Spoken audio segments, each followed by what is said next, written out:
Hello and welcome to Mikkeli-Jukola 2025. The sun is about to set. We're about to have the start of this relay where we will see more than 1,700 teams take on the 7 legs of this very, very historic and prestigious relay. And the atmosphere has really changed throughout the day as we've seen the Venla relay done and completed. It's getting a bit darker, and now the sense of nervousness, I think, in the arena as all the athletes, they've been warming up behind us, they've been getting ready to kind of stand in their lines and get their maps, and there's some tension in the air, isn't there, Jonas? Yeah, it was kind of funny because when I came back from, I had a break as well, so when I came back to the arena, it was about 2 hours before the start, and you could really spot the first leg runners among everyone in the arena. It was the runners carrying their back, having focus and having earplugs in it. They're in the tunnel already 2 hours before. Yeah, they're really wanting to get set and get ready. A lot of preparation has gone into this. So we've had the women's race already this afternoon. What have we managed to kind of glean from what the terrain's like, what some of the courses like as well? I mean, it was kind of expected. The terrain is quite rough, as you described it. The courses were good. We had many route choices. I expect it to be quite similar. It's the same course planner. The difference, of course, it's going to be dark, maybe not from the beginning, but darker. In the green bits, it's going to get dark quite early. Then it's hard to spot the contours. Orienteering is much, much more difficult then. But a lot of these athletes that have done a lot of night training, they'll have really prepared well for this relay, and specifically for the night legs as well. Yeah, but of course, but how should you train in a competition situation? It's different when you have 1,000 Is it 1,700? 1,700, yeah, something like that team. So it's totally different. But of course, I mean, most of them are experienced night runners. Also, the first leg is a bit convenient. You start, it's still quite bright out here. Then you start and you get kind of used to the darkness throughout the course. But yeah, it's tension in the air. And of course, we'll be focusing on a lot of the elite runners, the top teams, but it really is a mass participation event, right? It's something people kind of almost should do in their lifetime. Yeah, it's especially here in Finland because it's a bit similar to Vasaloppet in Sweden, where like it's more an endurance thing you should do once in your lifetime as a Finn. So there are many non-orienteers here, and of course, teams with non-orienteers, they don't have many night legs, might be only one. Yeah, but it's that team environment, it's that mass participation environment that actually makes it kind of different to things like Tiomila as well. Yeah, I mean here it's quite funny when you're an elite runner and you're running through the forest. Suddenly you see people with a backpack and having a picnic in the forest, and you see some quite old people not running but walking, and it's something very special you don't see so often at relays. Yeah, and of course, so we've got seven runners. I think that could widen it open in terms of our favourites, in terms of teams having enough good runners to field a good team as well. Yeah, I mean, it's different to Tiomila, where you have 10 runners, it's more teams. It's kind of similar to the women's relay, more teams possibly to win it. I still have one big favourite. I will tell you later. All right, we will come to that in just a moment as we see all of the teams lining up ready for this Jukola Relay. We will be going through the night live to bring you all 7 legs. So stick around, get your snacks ready, be camped out in front of your sofa because we hope it's going to be a thrilling and exciting night.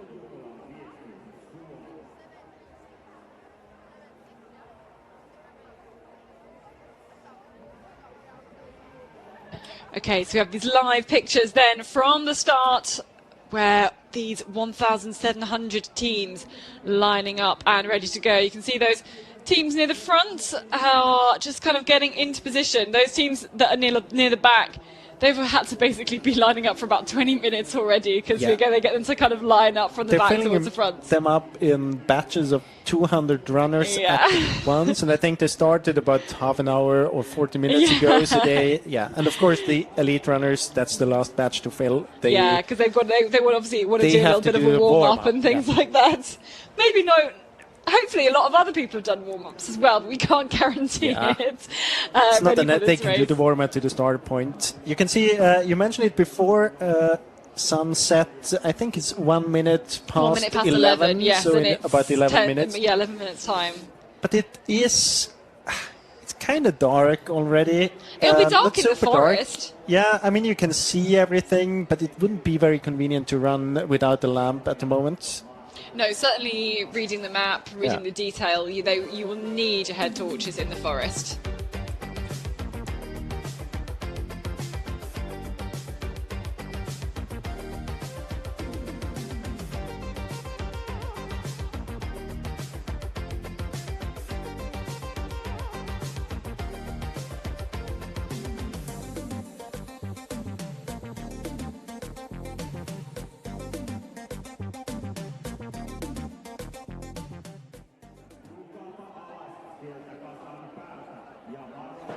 So you can see the spectator lining up as well. It's going to be one of these very special moments in orienteering when all of these 1,700 runners heading out into the forest, their headlamps on. It's always a moment that I just like to play back and see the videos back because it's such a special point. And I think just being part of that, I was Yeah, just chatting to the people, just being part of, surrounded by other people who love the sport as much as you. It was incredibly special that they certainly found being part of the starts for Wendler. And I mean, from the women's relay, we know that the start point is just before a cutting area, so I think we're going to get quite good drone pictures from the start area. Yeah, you'll see the forest. Well, it's a semi-open area, but you'll see it lit up by all of the head torches and everything. Suddenly, they'll all start to turn on, and it will light up this section of the forest. And you will kind of have an indication of just how dark it is. So this is how the legs work. Then today we've got 3 legs at the start. And tomorrow. 3 legs at the start. Fairly similar. We start off with a 12k leg, then 10, then 13k. Then we've got those 4th and 5th legs, much shorter, both about 6 kilometers. Then we go back for another longer one again, 11, ending with a 90-minute, a full long distance length course out here to round it off. And obviously that's where a lot of the top teams will try and put their best runners. Yeah, and to give you a heads up, it's similar to the women's race. We have areas where you can show you GPS pictures or sequences, and quite many parts in the beginning where we can't show any pictures from the GPS or any map. Because it would just give too much away to the second, third leg runners, to any of the later leg runners from the top teams as well.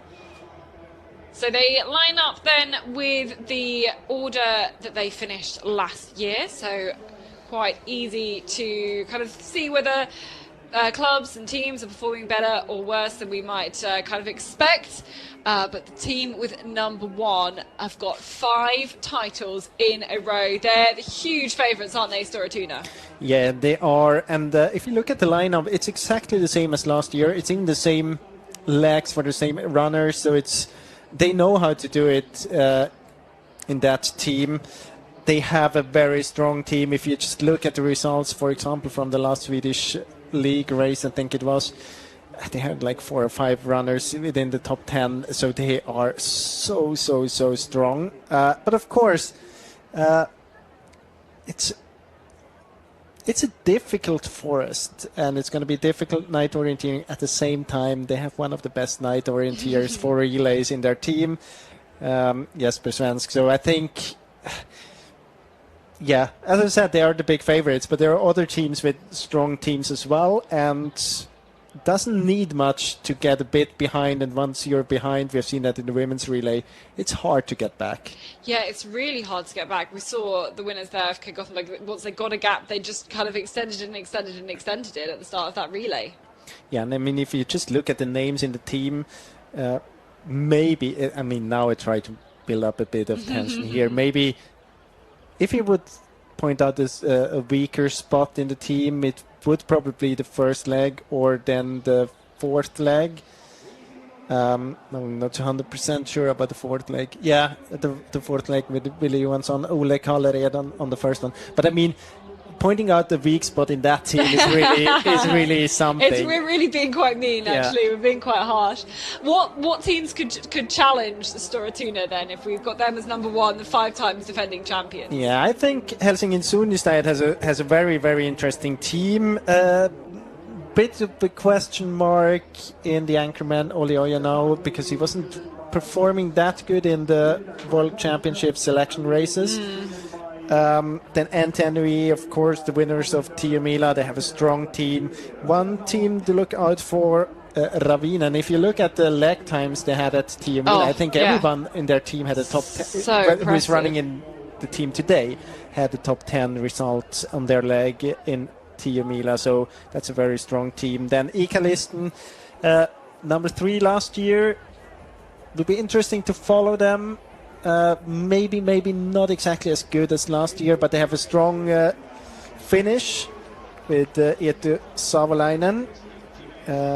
Other teams, Ukulini, Kalvandarasti, IFK Göteborg, especially IFK Göteborg, if they are in contention, I mean, after 6 leg, then they have Kasper Fossel, and I think this kind of terrain that suits him very, very well. Yeah, it's super physical, super technical as well. It's really going to test the kind of all-round orienteer. Can you pretty much do everything? Can you do denser parts of the forest? Can you find small sections through the terrain where the running is good?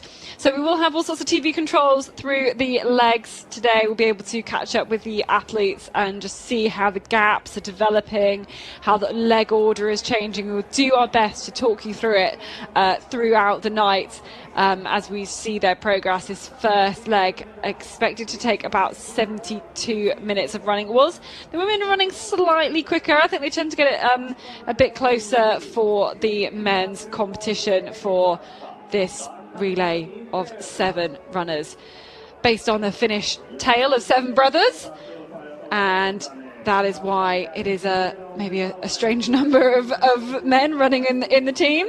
And we line up with the first lines. They're in lines of 20 here.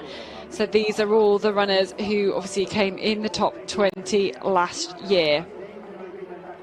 And a bit of pressure, a lot of nerves then on first leg often, because you know you've been waiting all day. You've maybe seen bits of the women's race, and yeah, it's really tricky. So Afke Gothenburg, you mentioned then there with Kasper Fosser on the last leg.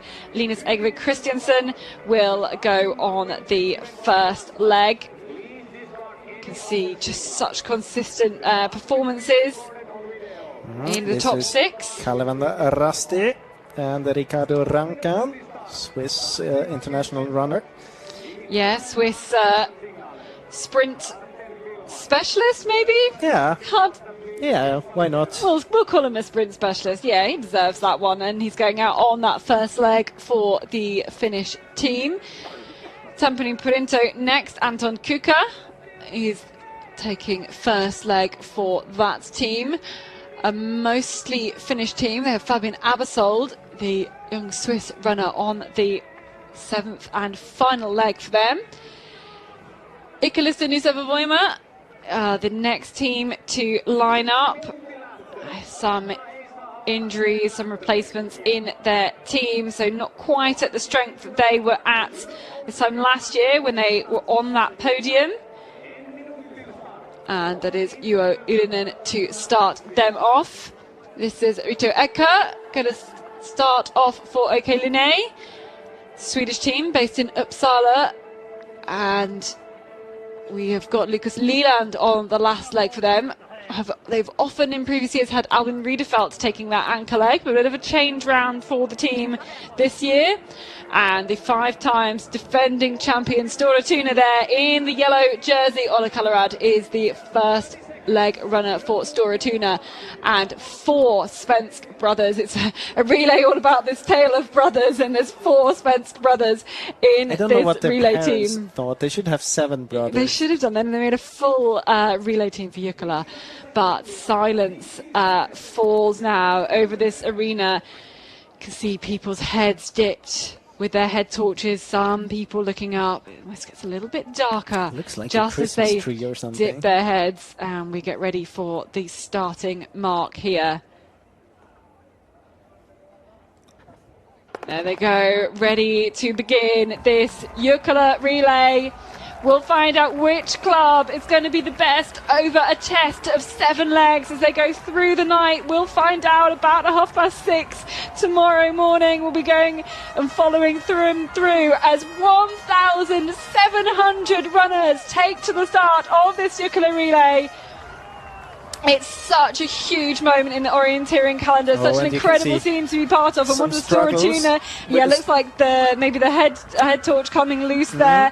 And then now a ribbon of light will snake its way out of this arena, past the tents, and so much noise coming from the spectators as well. It's such a noisy start to this arena, and soon it will become very, very quiet.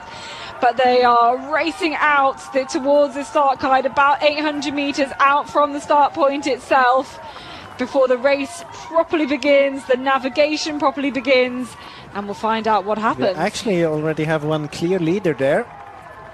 It looks like a Helsingin It's Synestheat usually top, not I think. really paying off, but that's not the first team. No, it isn't. I think it's not Matthias Team 48. I'll give him a shout out. That is Lauri Sirilainen from Helsingin Synestheat's second team. Wait 1 or 2 years, then I think he will be in the first team as well. But he races off to the 2 start minutes triangle. of fame now. He absolutely does, but he's chased down by so many Orienteers, and it'll be a good few minutes just before everybody gets through to this start point as well. That is what it is like, going through the paces here, going through just everyone getting out to the start point. Start point is literally behind the camera, and they start to go into the terrain as well. They start to split up a little bit, spread out here.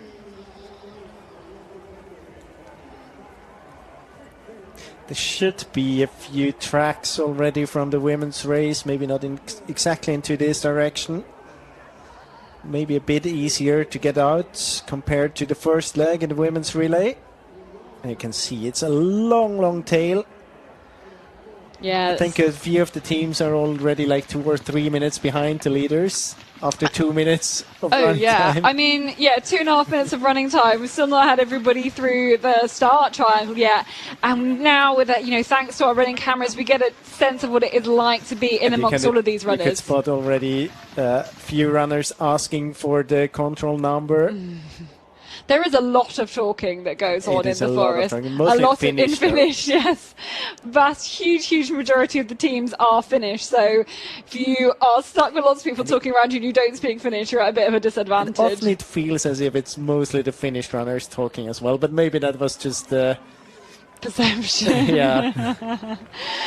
Loads and loads more runners going out into the terrain. Look, they're still pouring through the start triangle.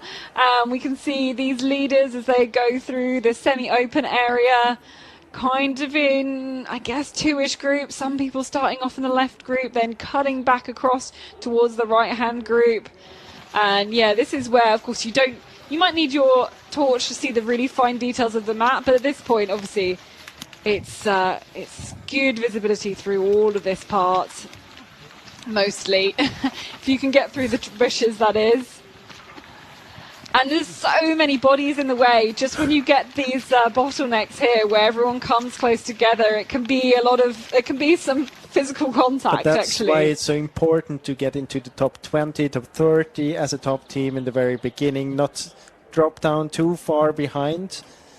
It's very hard to get back up in a good position again once you're in position 50 or 60. I mean, all the many teams here, even teams that won't be within the top 200, they can have very good runners on the first leg, and the good runner has as a goal to have a good position at the starting point, because then he can kind of take advantage of the other runners. So it's not that easy to defend a good position even though you're starting in the front line, but you have to really over push in the beginning. You have to go much quicker than you usually go just in the first 30 to 50 seconds in order to defend your position. And then it's at the point they are now, I think they already are, the top teams are already in the competition. Speed again. Well, I mean, yeah, you can have a team if you've got, say, one runner much better than the others. If your team doesn't have any ambition, you put your strongest runner on the first leg, and they want to have a good run. You want to give them the opportunity to have a good run surrounded by lots of other people. And you could see that they were splitting up. Usually the job then as a start runner is to find the group that is most likely to go to your control, because it's quite common that there is a forking in the beginning, so you try to find the tail that is heading into the direction you would be heading to if you would run it individually. So that is your job as a start runner. You can see here the teams a bit spread out, but you can't really read out anything. Yeah, they kind of spread out a bit. We can say there is some forking, but that's all we can say. We can't tell you what it looks like. We can't tell you how many there are. But as you might expect on the start they're wanting to try and get people to do their own orienteering as soon as possible. And so you see these runners hitting the track here.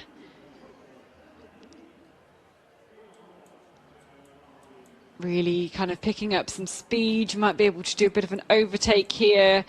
Get into a pack as well that's running at your speed and at a good speed for you, because if you're in a pack that's too slow, it's really, really tricky.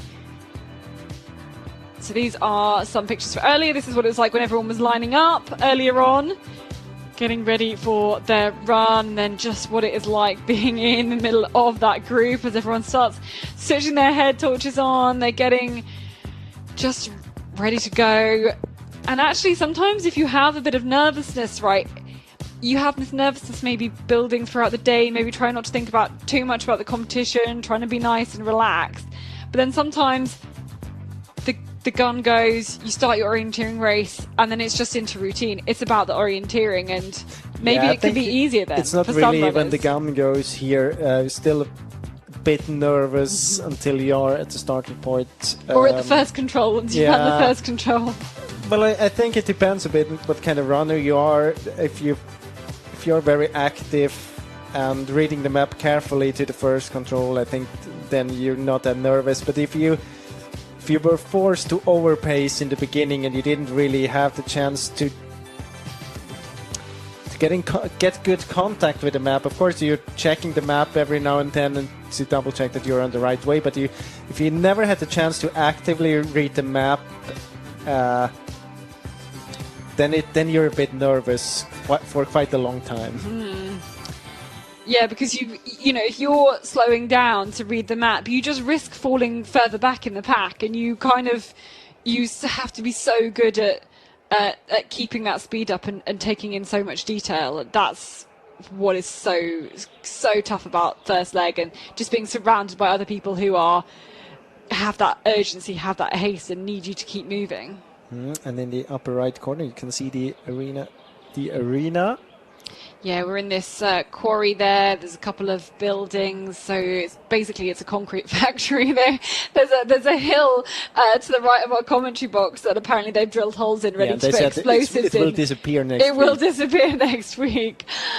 So it's quite so the map will be outdated already. The map will be outdated already. It's quite a special arena. You know, it's not very pretty at all.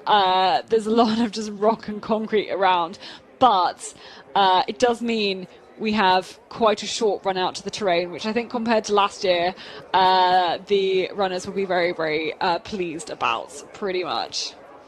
So the arena is empty. I think a lot of some of the spectators will empty of runners. Well, some of the spectators will just kind of want to see the start, and then they'll go and head home or head to their tents.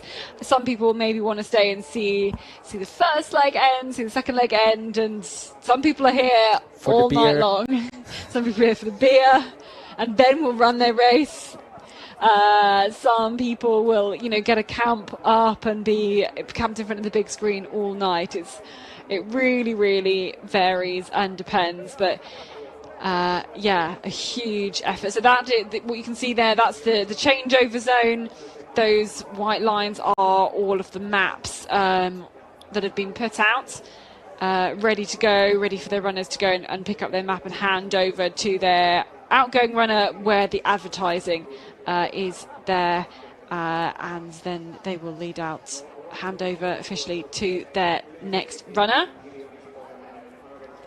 There is quite a nice atmosphere around in this arena. Super, super busy earlier on as the Venla legs were finishing, and this will be the quietest almost of runners it'll be all day, because as soon as we have our first leg runners back, it'll just be people coming into the finish all night without end, pretty much.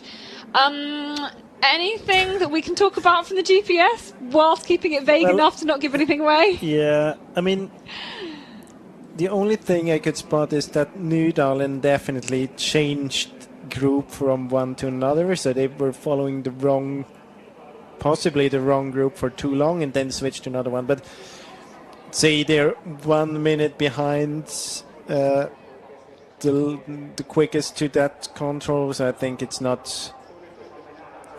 wasn't too serious. But otherwise, it's very, very difficult to get an overview. So many teams still close to each other. Then some teams have like GPS devices that not work at every place, so it's very hard to say. But we can tell you that the first TV control will be at Catherine. Will be at 16 about minutes. 16 minutes of running, and we've been going for 11, 12, nearly 12 minutes of running. So Is that the hill they will take away? No, not this yes, one. I think it might. No, I think that's the one up by the Towards the starting yeah. points. So not But this there's one, been lit but up a similar quite one. nicely. Yeah. Yeah. No, I don't think that one's got all the holes drilled in it. I feel like I've become an expert at We quarrying didn't see the now. lights in the women's race, of course. No, well, no, 'cause Looks it better looks now. like- It does look better now. I've taught Jonas a new word already this weekend. Quarry? Quarry, yes. Quarry, yeah. Which is I the thought place about it. where you dig for, quarry stone. I told you that no one understands the word quarry outside of the. Yeah, sorry. I mean, with kind of my level of English. And but then we were talking to someone from GPS team and he said, of course you know it because it's called like that in Civilization 3 in the computer game. So yeah. I feel this is quite early to be descending into a chat about Yeah, but we have to wait. linguistic We still chat. have another 4 minutes. Yeah, before to the first anyone's TV on this control. first TV and we control. can't show you any pictures from. No, we can't show you any forest, so pictures it's- from the forest So we yet. take the chance to talk about the quarries. Yeah, and this whole kind of tent section here, this is all this run out to the start point is full of life and activity, but actually quite a long way away from the you can see finish, the changeover, the restaurants, everything like that. The club tents Yeah, from the the elite clubs. polytunnels, So yeah. you can see some of them are quite big. Usually have many teams have like TVs there, so you can follow the competition from there, so that you always know where your runner is when you prepare as the runner before. Usually you have some coffees and beverages. Many of the teams have like hot dogs you But can people eat won't throughout the sleep night. there, will they? They'll sleep Not somewhere really, else no, and then but come the back. top teams, you're sleeping at hotels somewhere around or accommodation, and then you have kind of a shuttle throughout the night, people going back to the accommodation, take back the car, and then the runners coming in, get to the arena again. So usually it's the coaches and a few of the runners that are in the tent, and then a few of the juniors and other club members that you Who are can't here. kill in a night like this. who were here for the atmosphere and want to soak in every Yeah. moment as well. Now I can tell you, I think that we have Metzenkaviet with problems, Kove with problems, Calvin Rasti with problems, MS Parma small problems, and then I can't say more because I'm not sure anymore, but it seems, Calvin Rasti missed a bit. Kove So- definitely, and Turen Metzenkaviet. Calvin Rusty, Ricardo Rankan, Rankan. I think Yannick Turin Metzenkaviet Michels. is Yannick Michels, yes, the Yeah. Belgian sprinter. And I Kove definitely is have no hesitation Daniel in calling him a Pampura. sprinter. And here we're waiting at the first TV control. Well, the control must be there somewhere. Oh, now we can follow some. But Oh, everyone's standing still. what is that? Who's this?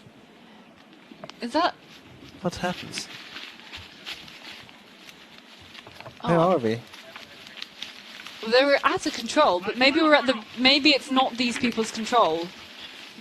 That's wait. I try to spot So this is at one of the controls before. So that's not the TV control. But obviously, runners here are not at the control they should be. Yeah. I think could be Linné. I think I spotted Jensen Retki Veikot. This is Pan Kristianstad. Oh, it's not good quality here. NTNUI, but it doesn't have Not to their be the first team. because they haven't got a vest on.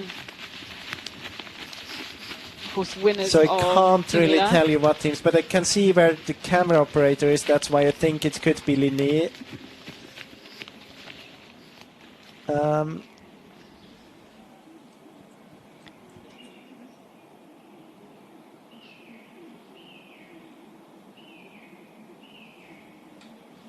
But back at the TV control, that's about, I would say, 4 minutes from the point where we have been before.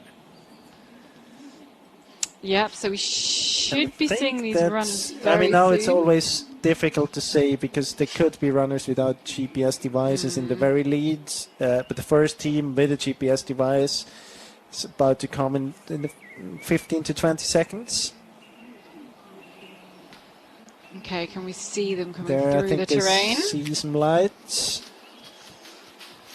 Oh, yep, here comes somebody. So that's 27. It's Denzel. think Yeah, so. Compton Andrieux, Yeah. French athlete. And then Axel number 10, Granqvist, that's Uko Oke Ravinen. Ravinen. Very, very good start Oh, for Ravinen. very good for Oke Ravinen. I think we can wait. And they're alone now. Yeah, Houghton is about to Oh. come, I think. Kore has had a good start. Just showed up on the GPS screen. That's Kore, I think. Yeah, looks like it is. Yeah, Rudolf Zernis, the Had a Latvian. different route to the first control than others. I can tell you that. First TV control, yep.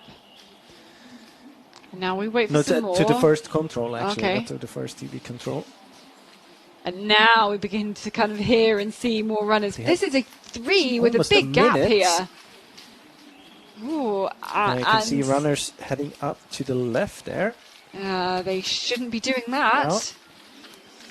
I can tell you that one Okay, we for have free. They Bekkelaget. totally got it wrong there. Yeah, Bekkelaget's Simon Westland. And Bekkelaget's first team. That is Pamin Rasti, Emil Janssen. I have the radio controls coming up on my screen. you shouldn't give that away. I should Patrick. not. And this group, all that are coming down from here, that you can see the lights on the left, they've all messed up. Yeah, now we have some more runners coming through here. So that is, okay, 77. Ludinger, second team, Ferentesvilde. Storatuna, yep, got a knife from them, 142 down. Bredare ut. Yep, 146 This down. is Tampere Emma Pyrit. Alselius. Yep, that's Anton Kuka, 152 Kore, another behind. team, NTNUI, That's the Halden. third team for Ntenui. Halden second team, Second team, Kalvan Rasti. second team for Calvin Rasti. Frol, Malung. Göteborg-Majerna, Valkia Kosken, Hacka, Södertälje second team. Nickvan, that's Mikael Lejnik. Yeah, now many teams. No, Let's no, keep many focused. teams. There's another Halden's just come team. through. That was the Yeah, first that's team. Halden. That was 216 down. Timo There, Helsingin Tantanini. Suunnistajat. Yeah, Matthias Peter, 220 NTNUI. down. That's their first team. Zweite JP Nils. Göteborg. Yep, 224 down. NTNUI were. So- And same with so teams with- IFK Gothenburg. We're Linus waiting for Egve Christiansen. ICA-listen. Pan Kristianstad, Nydalen, Norska, Linné, MS Parma. So interesting with Linné. Have you seen Calvin Rass I through? don't. Their GPS is frozen, so I'm not sure. Okay. I don't think so. We have think seen the so. second team. And I know that it did a mistake in the beginning, so it would be quite surprising if we would be there. Yeah, so did there's Turin another and Caveat. Is it NTNUI? Yeah.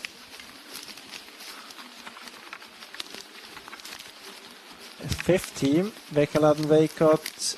So let's focus on the teams that have a GPS vest. There's one. Okay, Linné's fourth team has gone through.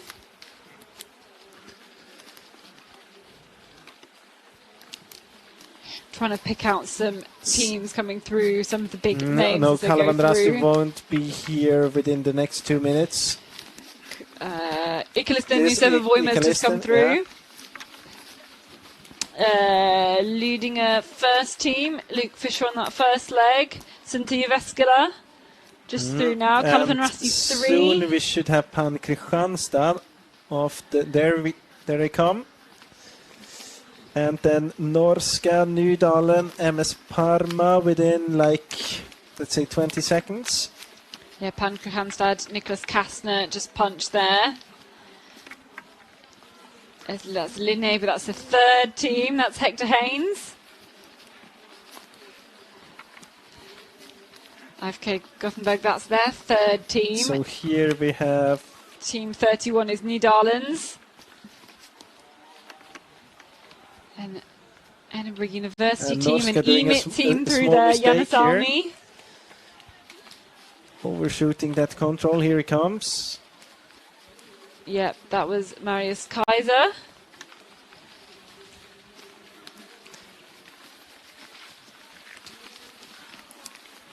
A few more runners here, kind of overshooting this control.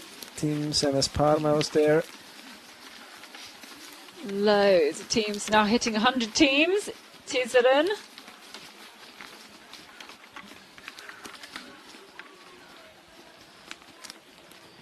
Linné hasn't been here yet. Have we still had on the watch. Calvin Rusty through? It's very unusual for Reto Ecker to do mistakes like this in the beginning, on the first leg. Should be here within 20-30 seconds, I think. Okay, Orion through. Yela. Here he is, number 2. There you go. Yeah. That's Linné. That's Rita Ecker. That's a bad start for Linné. In. Now we're still waiting for Calvin Rusty. Are we? Yeah, I think so. Yeah. Have we had Kuvi through as well? I'm not sure, but we didn't have Turen Metzenkav yet. It's going to take another 4 minutes for Turen Metzenkav at least. Kove is going to, maybe together with Turen Metzenkav more or less. I mean, 6 minutes down. This is already much more mistakes than we have seen in the women's race. Yeah, I mean, I've written down carnage of these first controls because there's some serious, damage being caused to some really top teams here. Linné, Calvin Rusty, Turen Metzenkav. This is devastating now for them. It's quite spread out as well, so if you come now as a team, you don't have that many other teams to take the back from. I think that Calvin Rusty should be here quite soon. I don't think we've missed them, but it's quite hard to search my live results. No, I mean, I'm really quite sure. Okay. I mean, it pops up every now and then on the GPS.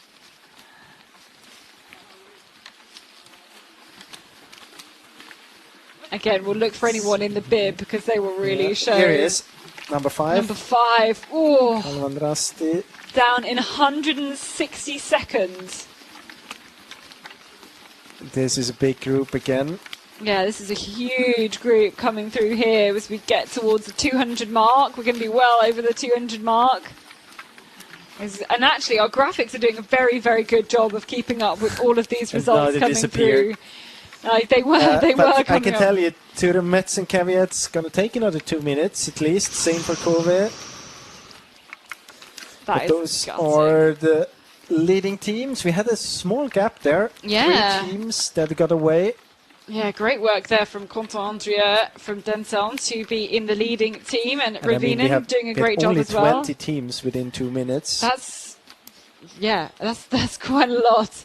I mean, I can tell you just how well those top teams did.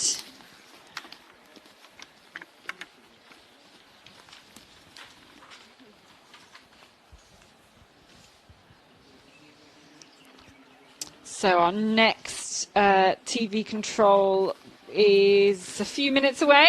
Yeah, it's still about 5 to 6 5 minutes away, I reckon. And we should be able to show you some more GPS at some point. We're still seeing teams through. Now well more than 200 teams through, 230 teams. So there we see the mistake from Calvin Rusty. And you can see how green it is here. It's on the wrong hill.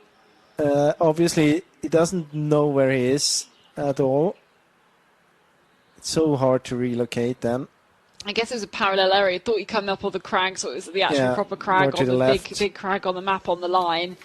And yeah, no way near. Dampening Printo's second team. They got wearing bib number 11. They're only just through.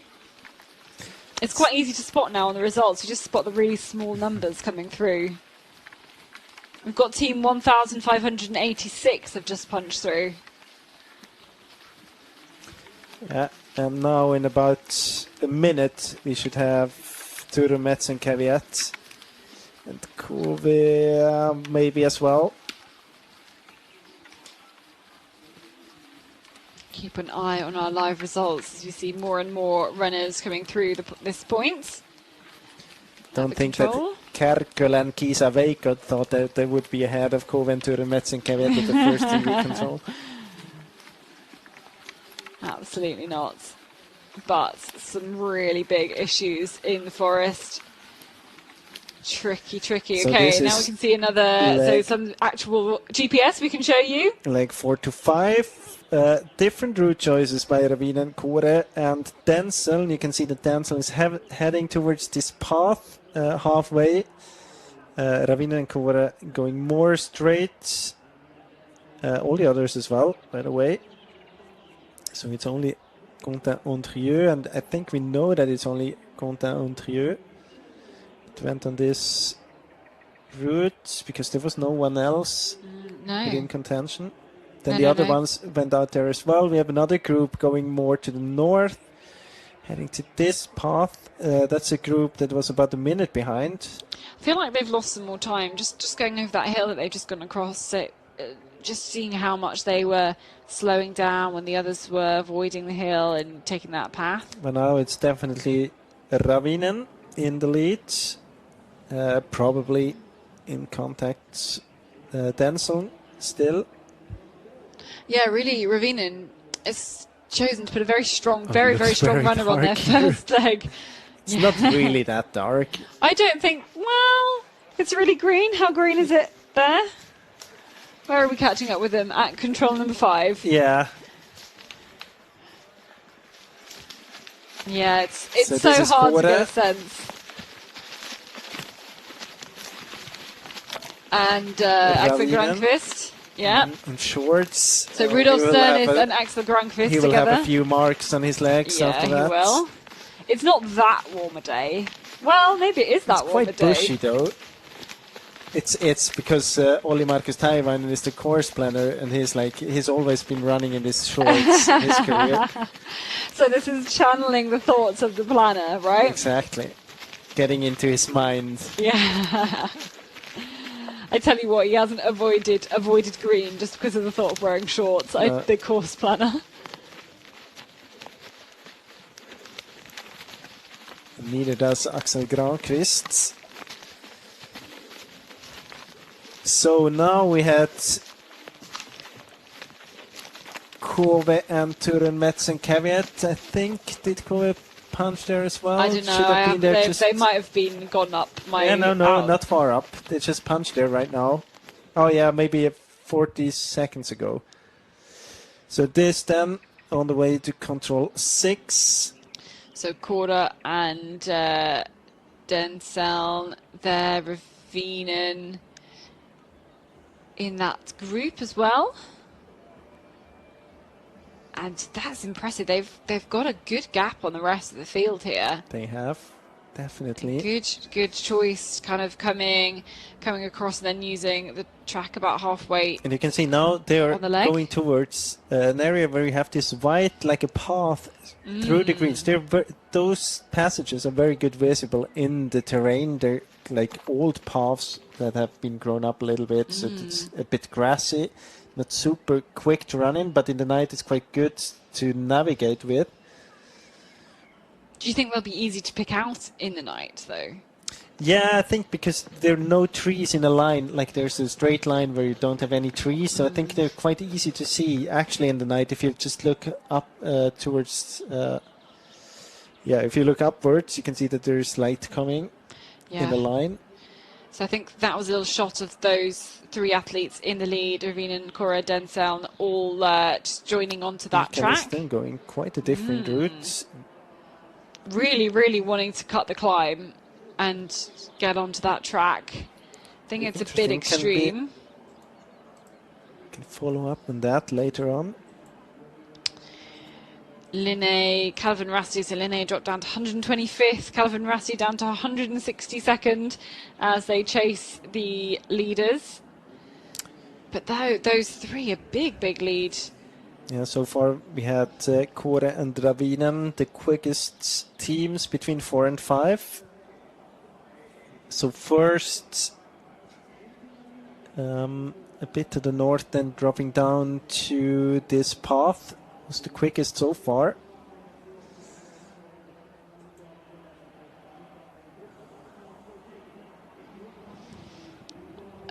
If my memory serves me right, I think Axel Granqvist has often run like leg 6 before, but he's on the first leg here. You can really get the sense of Ravinen just wanting to have such a good quality start to this relay. So we can follow then these 3 leading teams.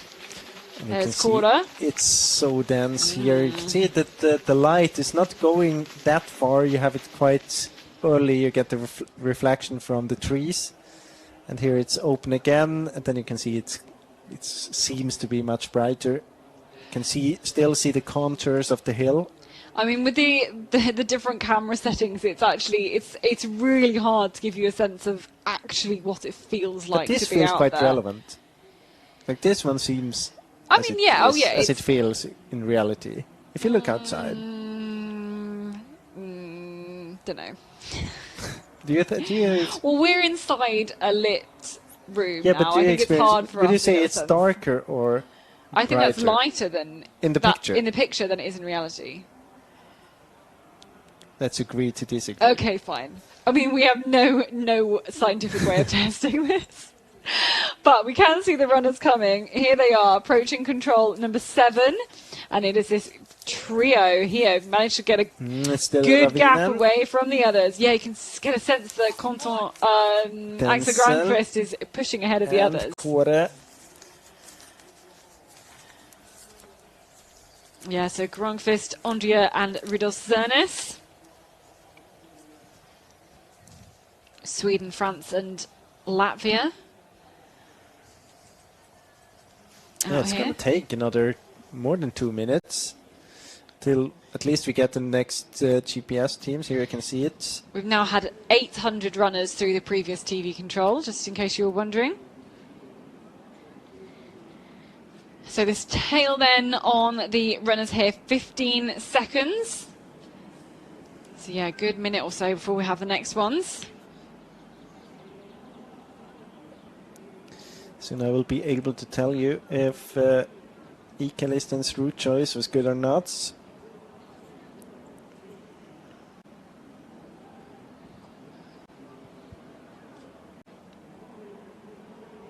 This section a little bit more open, quite defined controls, not too tricky at this section, only that it gets a little bit greener. Still have to keep really, really good on your direction, but this area perhaps a little bit easier. Now you can see loads and loads of lights approaching. Are we waiting at control 6? Yeah. You can hear the sounds of the forest as it comes alight with all of these runners. As they descend, you can see that just the units. Here's right in front of us now. This is where all the actual control is. So you can kind of see they've spread out, and soon somebody will like hone in on the control itself. There's the boulder. And here we have the first runner.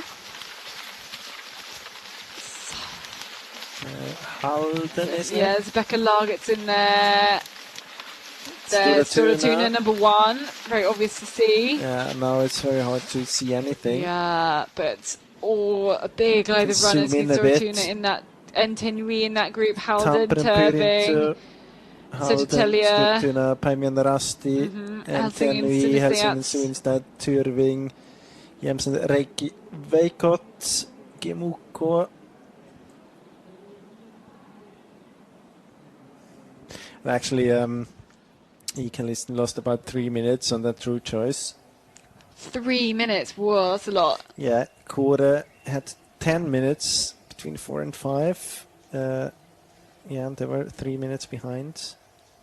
Well, it's all if you trust the GPS system, but it can't be that far off. No, 3 minutes plus or minus a few seconds, really.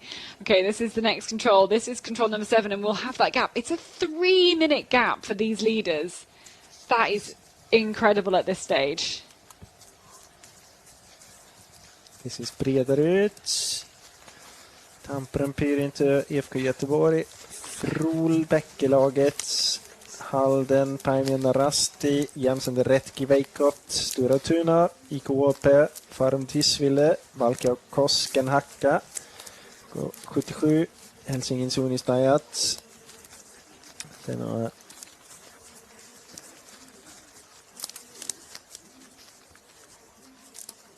Sotkamon Jumi. German team. SV Robotron Dresden, 3 minutes 53. That's a good start. Yes, so over 30 teams basically in that group, and I reckon they'll probably think they're in the leading group. They won't be able to see anyone ahead. Sure. Do you think so? I think they could. I think some of them could. It's just interesting to see how they managed to get a gap of 3. Getting the gap to grow from 1 minute to 3 minutes, and it just feels like this group of 3 just are pushing ahead. There's somebody in that group. Yeah. I think I don't know who it is in that group, but somebody is just pushing so much quicker than everybody else in that second group. So it feels like if they had a very clear indication that it was a group ahead, that second group might be moving a bit quicker. And the it's hard to tell. Area was quite hard to get an overview for the teams as well. So I think actually agreed. I don't think they know it, and since there are so many teams, I think there's a risk that they think they're in the lead. I think they might think like that. But then I look at those first 3 teams, and I wonder who is pushing the pace, and if someone is pushing the pace, they can deal with it. Maybe the other 2 can't deal with it. Will they, at some point in this 72-minute run, just suddenly start to really struggle? I don't know. It's somebody in that leading trio, because they're pushing really hard, could make a mistake. I don't know if they're pushing that hard. I mean, they've been executing the legs very good, and it didn't seem as one of the runners is over. But they've got 2 minutes. Yeah, but it's because they were much better on the long leg to control 5. But 2 minutes better? Well, depends on what teams you compare it to. Okay, another group here then through, so about 40 seconds off the back of the last few. And we see loads more athletes coming through here. Norska was in there. Cynthia Veskala.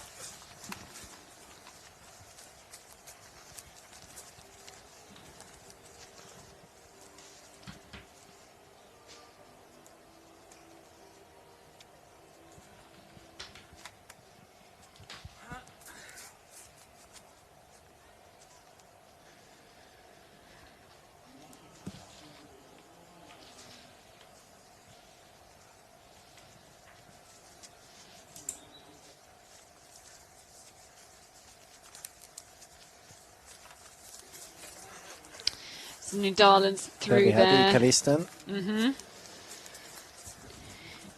Down in 75th, so nearly 7 minutes down. We can look out for, so you can see Linné and for Calvin Rasti, seeing whether they've managed to catch up any places. Lynx was through there too. Linné's 4th team.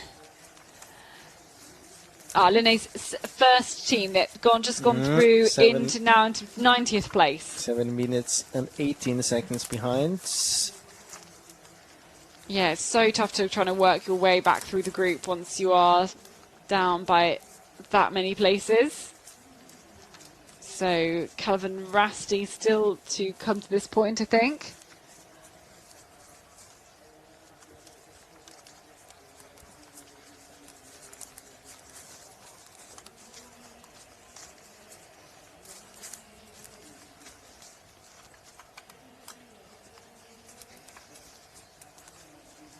Yella just coming through there. Ryan.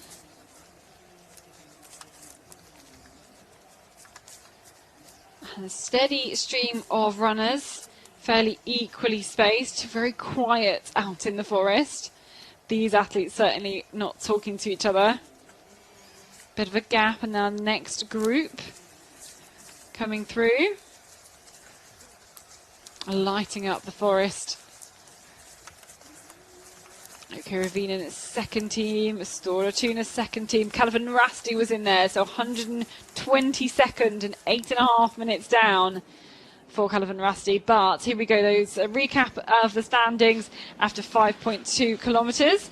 We have that leading three, Ravinen, Denseln and Cora, with then a 3-minute gap back to the rest.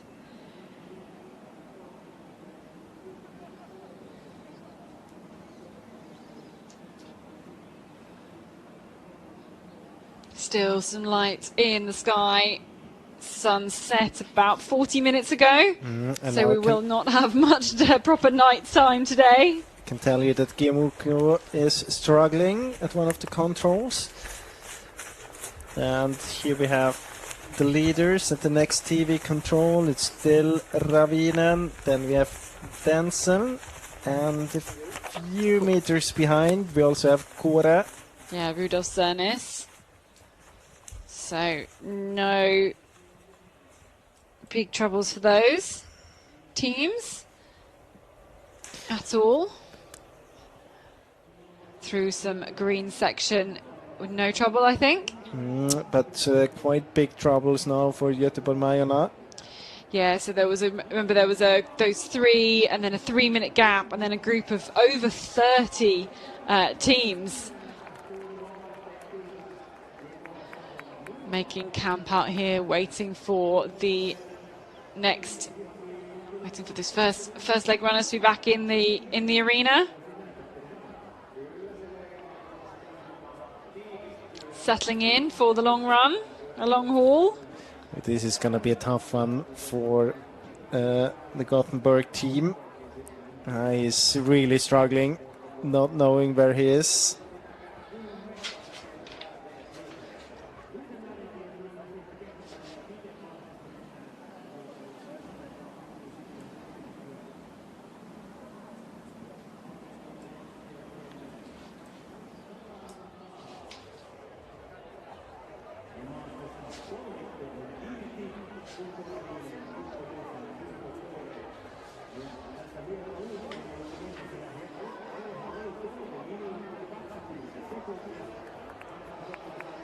A lot of those runners, of course, will have taken part in Venla earlier on. Over 1,400 teams in that one. They know what the forest is like. And actually, they will be giving some feedback, I guess, to their club mates and to their teammates about their experiences in the forest. And I guess, well, trying to be helpful, I think, to their teammates. I don't know how the teams are handling it, but I think most often it's the case that if you want to know something as a runner, you go and ask, because otherwise you get a lot of emotions back as well that you don't Sometimes really want to have. Yeah. But usually there's not very, very much of exchange between the women and the men, because it doesn't help too much. I mean, most of the... It's not going to change your approach, is it, really? You've seen what happened and you get a general impression about it, but it doesn't give you so much if you get an information that there's like, okay, it's greener or it's harder to run in than we expected. Cuvée just punched the previous TV control in 235th. So here's this here next at the next group. team, Brederud. Again, about a 3-minute gap. And Tenry, Halden, Fermtisvilde, Valke Kasken Hacka. Ifko Göteborg, that's Linus Eggeberg Christensen, Palmin Rasti, Emil Janssen, Malungs Skogs Modena. But to be honest, I think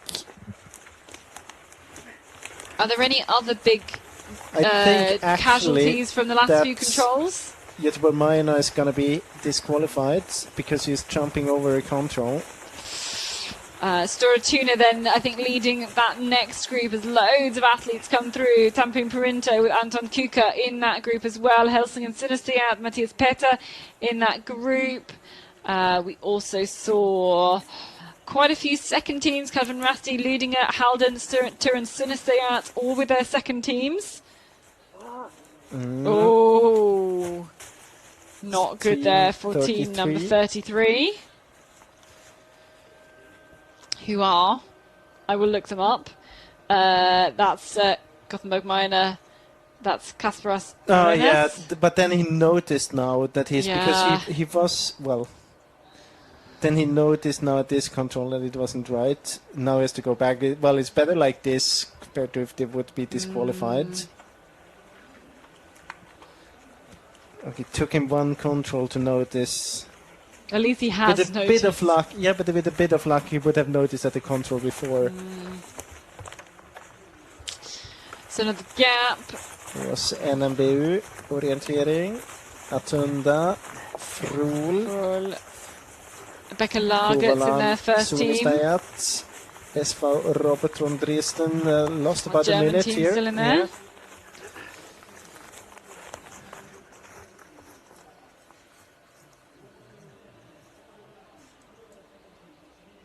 Yeah, that's right.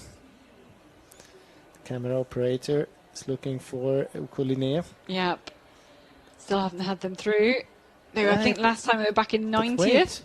Oh, hang on, what? I have to make a replay here. It doesn't look Okay, good. we're just looking at GPS tracking. Oh my, what? That doesn't look good. He turned and went back towards the refreshment point. Okay, why? Retiring? I'll keep an eye on that. Okay, we will keep an eye on that. So it looks like Linnea turning back to go towards the refreshment point. Yeah, and that's heading back towards the finish. Edinburgh University there, up in 38th place. Great result. That's Alex Wetherell on first leg. Pan Kristianstad.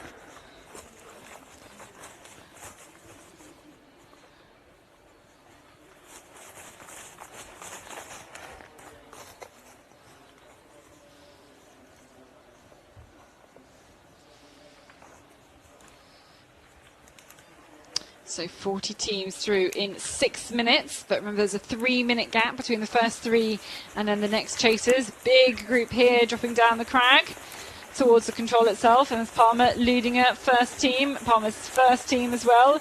Ikkelisten, Nusova in there as well. Norska, Thülinger. Matthew Feldbaum on the first leg there. Kangasala, Tiseren.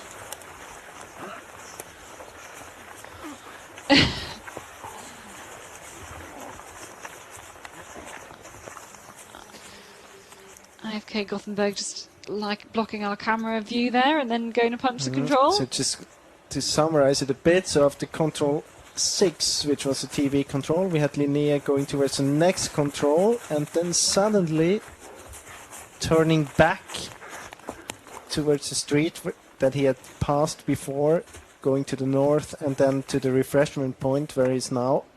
And then stops. Looks like an injury. I think that looks like an injury. That's gutting for Okeline, Rita Echo on that first leg because they were, you know, wearing bib number 2, you know, were one of the favourite teams.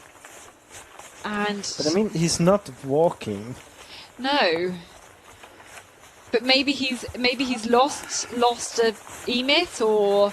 But then what can you do if you go back to I mean, clearly he stopped at the refreshment point and he's needing to talk to somebody. That's tricky. Yeah, we will probably figure out throughout Yeah. the broadcast. I mean, we have 6.5 hours to We do will so. figure it out. So now soon I think we're gonna see the leading group, because I can see that there's a camera operator waiting for them.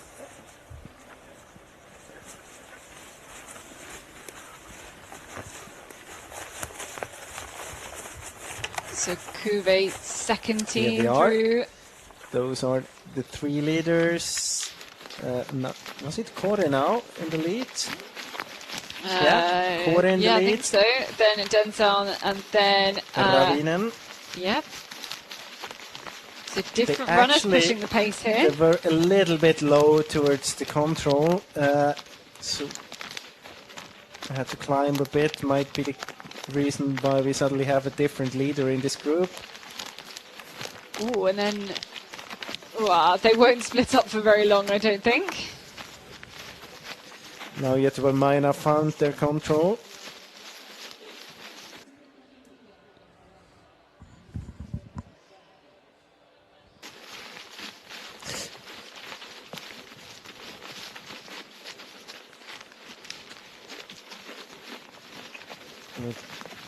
That's interesting now as well. Quite a big group with Halden, Paimenrasti, Södertälje, Stora Tuna, Tyrving, and Tenui, Jensen, Retki, Veikot. They had bad direction towards the control where we picked up those 3 runners here. So they're about halfway to that control where Yeah. we've just seen them punch. Oh, we were saying But I there mean weren't it- many mistakes on the women's course. This leg's pretty much made up for but that. I mean, look at the straight terrain away. here. It's very dense everywhere, and it's night. So there'll be another couple of controls. Then we have our next TV control. But the previous TV control, those were the standings. With the top 3, then another group from 4th all the way down, then to 11th, 12th, and then another 20-second gap, and then another big group of athletes after that. So we've had some big casualties in the terms of Linné, Kalavan Rasti, Kuvi, Turin Metsen Keviat. Otherwise, all of our main teams, I think, are in those kind of next 2 groups, I think. Unless you're going to correct me, Jonas, who's looking at the GPS tracking. In the group behind I was talking about, I think they got control over the situation again, but definitely a mistake. What was that, direction mistake? Or just not correcting very enough? It's hard to say. Really, really hard to say. But we can now at least show you a little bit more tracking for these controls here and see this leading group of 3 on their way to 15 and to 16. And again here it's just about, I guess, trying to minimize the climb, making sure you have good direction in the green as well, and then going fairly straight, I think, then towards 16, 15, 16.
So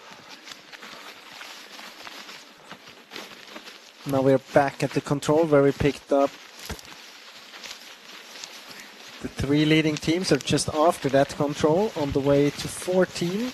So this is essentially the chasing group, the ones that had a bit of a direction issue to that previous control.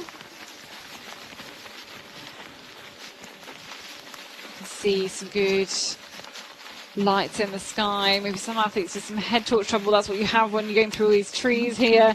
But you can't see very much ahead at all.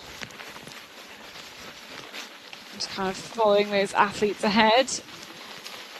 It's tempering put into Anton Kuka, number 4, following there. Turan Sunisiat, the orange and white top. And wading, forcing yourself through these branches, through these trees. Followed, of course, by our running camera. Rounding in on the control, which you can just about see. Congregation of athletes, loads and loads of teams punching together. I think those I wonder if the second and third kind of groups have caught back up to each other. Behind number 8, that's Helsinki Sunisiat, Matthias Petter on the first leg for them. Got some top quality athletes in that team. But that's the gap. So it was about 3 minutes. It's now 4 minutes with that mistake on the way to control 13 for this group. So the gap behind the leaders is growing. And yeah, I mean, it will be so interesting to know if they're aware of a group ahead of them, which I really don't think they are. But they're not really going to have too much of a brain to think about what position they are in. They're just going to be doing their own orienteering.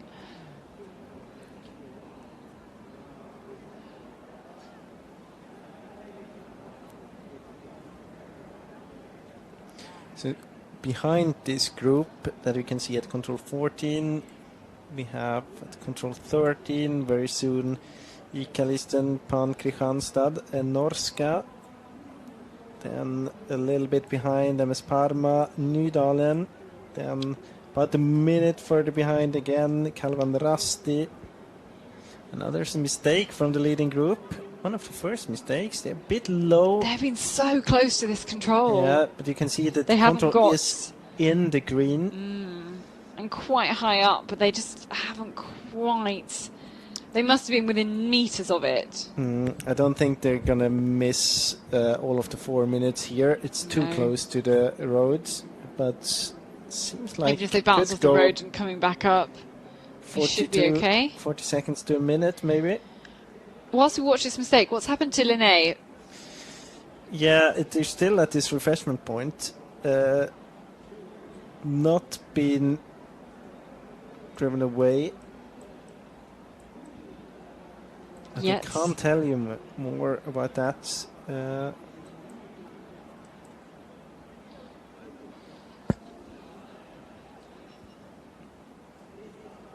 We have to check at the next TV control if we really can't see them. That would be very strange if only the GPS device would have moved towards this refreshment point. This trio still too low. They've been going around in circles for a minute or so here, and the others are catching up. Have they got the control? I think they got it now. Okay. And that lead, dropped by 2 minutes, possibly? I think they were there for about a minute. The tail was only 15 seconds. Yeah. Maybe a bit more than a minute. There's the chasers, Tampering Punto with group number 4. Got Ludinger there. I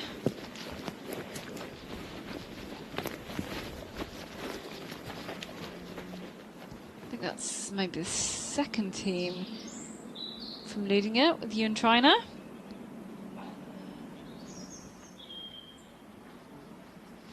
And then we wait at the next TV control. So here you can see the gap was 3 minutes and 2 seconds to Bredarud. And still we have a trio in the lead. Yeah, so this is the next control, our next TV control. Denzel, it's Kåre, and it's Ravinen. We have Kåre first, followed by Denzel, and then Ravinen.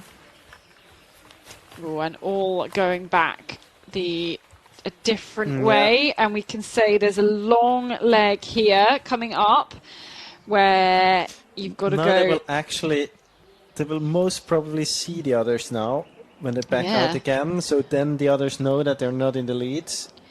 Exactly, and this. So you could. I would go back as well, because you can go around on the path on the bottom edge of the lake and then hit the track and then go to this area where there's out of bounds up the next track if you so wish, and then a flat section into the other option very unattractive is that there's just beside this house with the forbidden area, it seems to be so green and you can't get kind of around it. Yeah, you can't go all the way around. After that, it would be quite okay to get to the control. Of course, you would have to round the hill there as well, or just go over it. But the other way looks. There's an easy way around the lake for the other way, whereas if you go right of the line, because you hit the house of the out of bounds, and then there's a big craggy hill. Well, not that big, but it's certainly very craggy hill. I mean, there very rocky hill, and two contours, and then rounding that. Yeah. Whereas you can go back out the way you came, then you hit this indistinct path next to the lake, and then cut across then to the main track, and then you're winning, I think. Another interesting question is now when they see each other, will they go back as well, or will they try to go the other way? I'm talking about the group the chasing group, Well, and obviously that chasing group will know now that there is a group ahead of them as well. They will have that feedback, which actually in relays you so rarely get to see, people crossing each other like that. But yeah.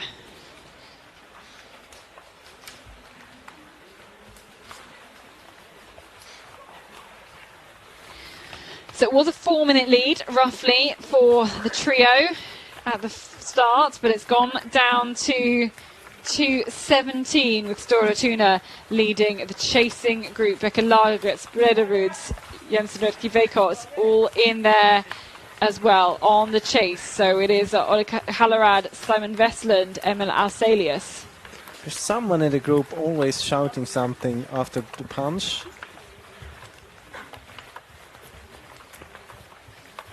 We've got IFK Gothenburg 1, Helsingin Sunnestiat further back in the group, but still within that group, and that is 23 runners.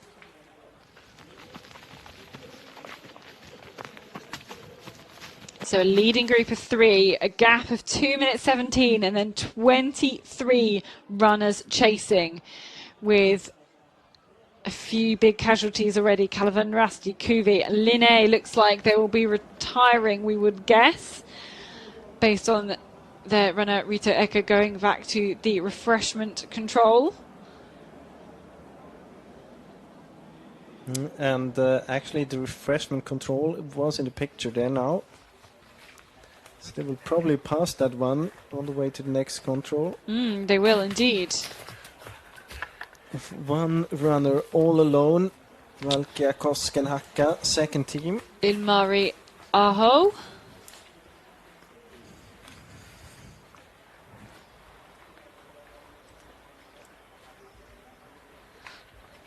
Much easier to be in the group, even if there are 4 kings, because just have more eyes on the control, more of the forest, more head torches, more lit up, more confidence as well. If somebody at the front makes a mistake, the others can be there to correct.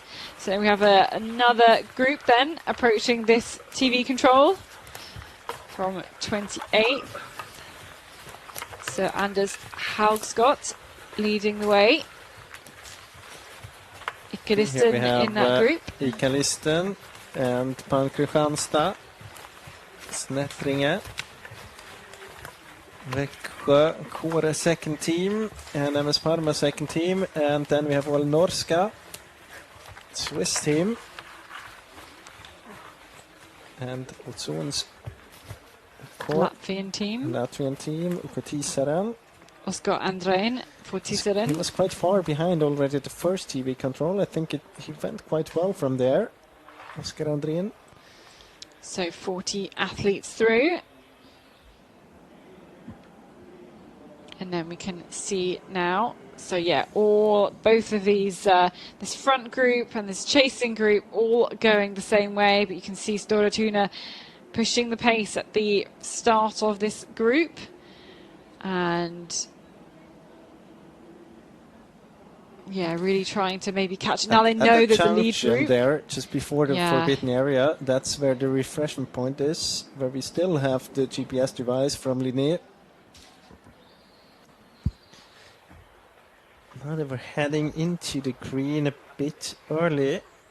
My experience from this place is that you could follow this track. It continues a little bit and then to the path or to the street. So opportunity for the chasers to catch up. So this looks like a Ludinger first. Yeah, their first team. Luke Fischer. Lynx. There's an NTNUE team. The fifth one. Hemming. Uppsal. Now we have a runner going straight ahead there. Turving second team. That's all day backing out. He will tricky. be all alone. All alone. Maybe he will turn back in a few more seconds and come the here other we have way. someone else going straight. Yes. And IFK Gothenburg's second team. MS Palmer. Thulinger. So he has a few individual runners going the other way around, and we can see whether the chasers have a better route. Basically, cutting across maybe a little bit too much. The leaders. Very bright in this picture. It's definitely darker. It's definitely darker than that. Yeah, we can pick up quite a lot. It is much darker than that in reality.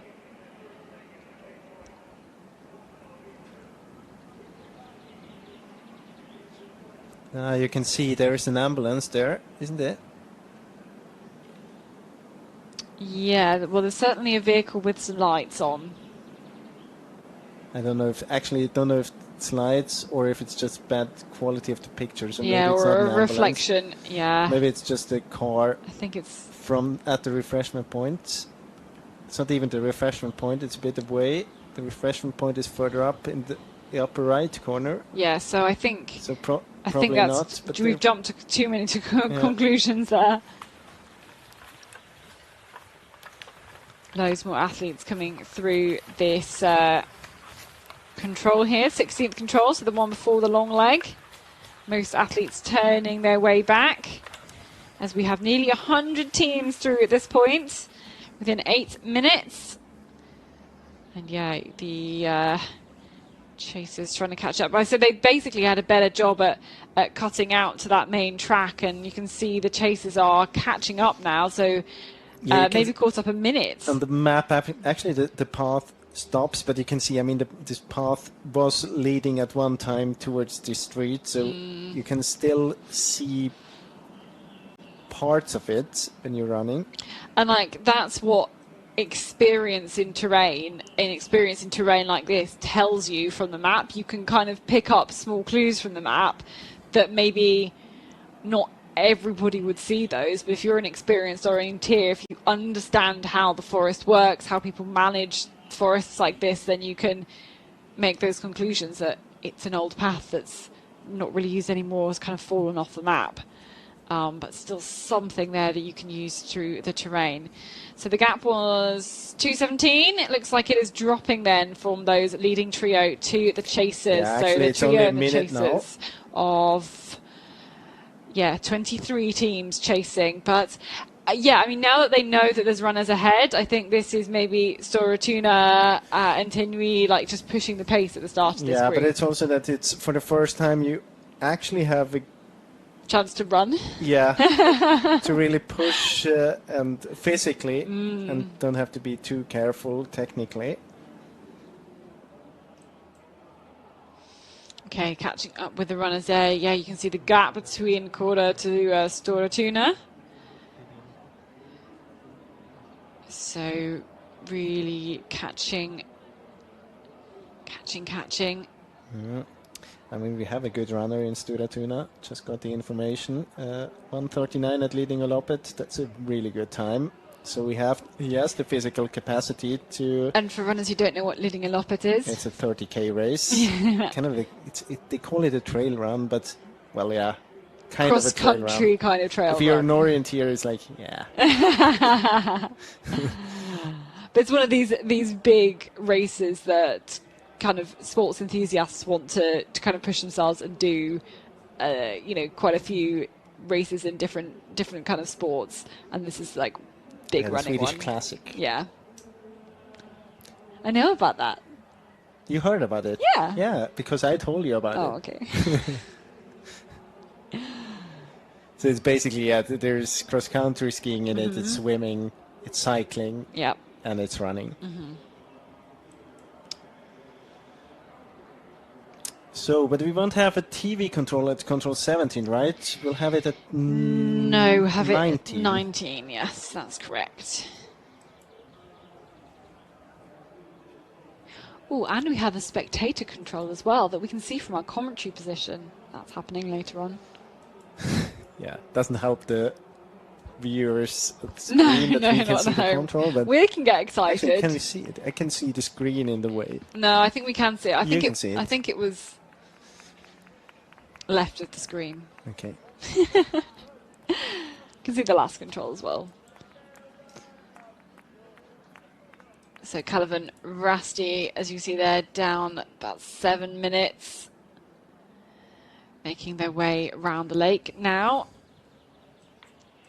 It's a bit of pity that we don't have any of the GPS teams that went the other way around the lake. All the teams that did that were teams without GPS devices. Yeah, exactly. We don't have enough GPS devices, or probably the bandwidth to deal with all of them. So we try and pick out the favourite teams to have them tracked on the GPS tracking. I mean, otherwise, it's also just that there would be an overload of information, I think, as well. We don't need that. I struggle at the first control anyway, trying to figure out which team that's belongs to which point. Well, and I tell you, the organisers had this leg planned to be won in 73 minutes. That's now. Yeah, they're not going to make it. No. And they're only in control 17. They've still got quite a long way still to go. It's at least 15 minutes. They're running much later than we thought.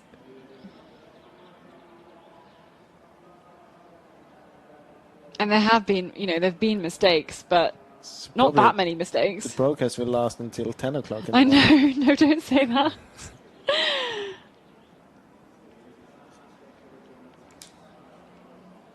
Oh, Kalliston Nisevavoima climbing up on the hill. That's strange.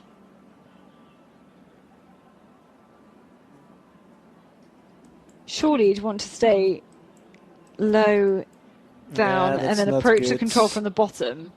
Surely. Because now he has to climb back then. You guys are kind of cross back over but on the left-hand side. I'm a bit ahead of that GPS you can see here. Oh, yeah. And he's not going on the right side of the hill.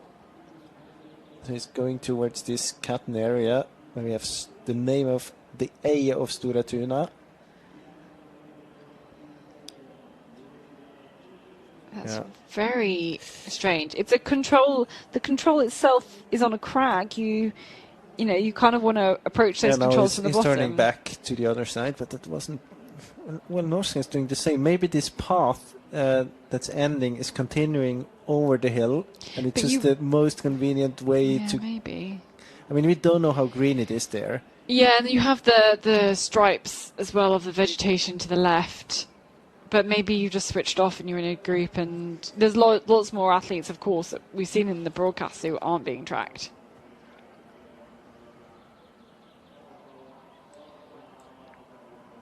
So, looking further back, Kuvi, Nidalen both together.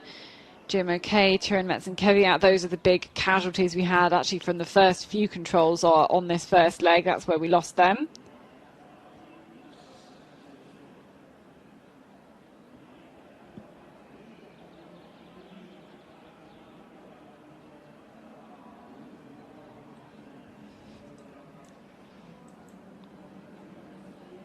You see there, Ikalistini Savavoima, the green dot correcting there on his way to control number 17.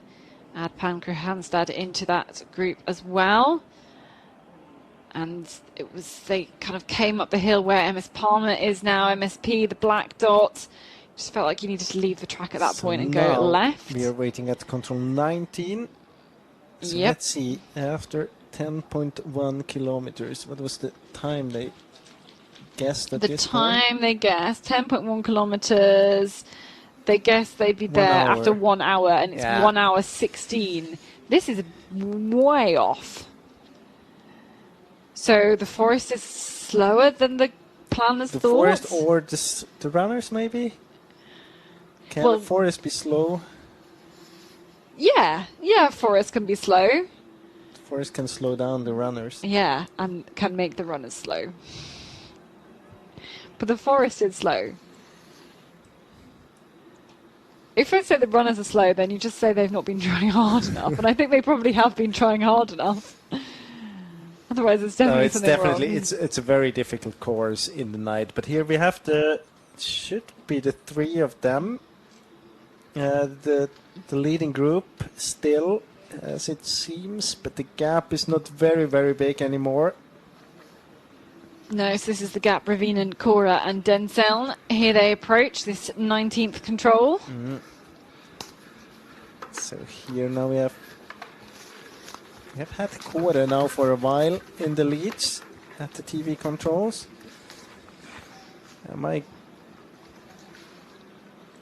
guess is that it's about half a minute. Yeah, here we see them coming. The next group we can see already. Antenui and Stora Tuna. Yeah, they seem to be pushing the pace.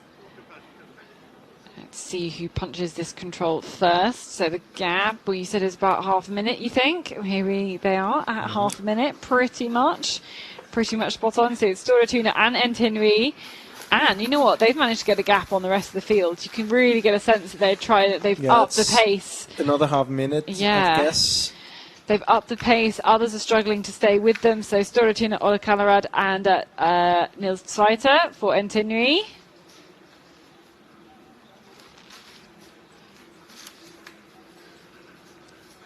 Next, Nydalen. Oh, sorry, Brederud. That's Emil Arselius. Frol is Tobias Alstad. Simon Westlund. Jensen Ritki Veikot. Lassie Weisma. And then now there's going to be too many people to name. So it was a group of about 23, and they've been stretched out by that high speed, high pace of Stora Tuna and Tenui, the only ones who were able to push ahead. Lots of others falling behind. You can see Helsing Synestia, Matthias Petter just being very, very careful with the punch there, really taking his time. Tampin Printer still in that mix. Anton Kuka.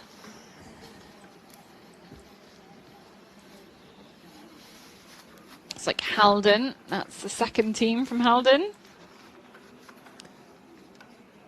Jakobs Poikina.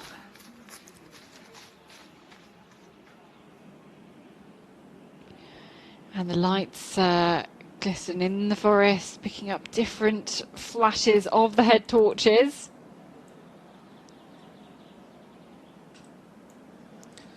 Splitting up now. The groups to the next control.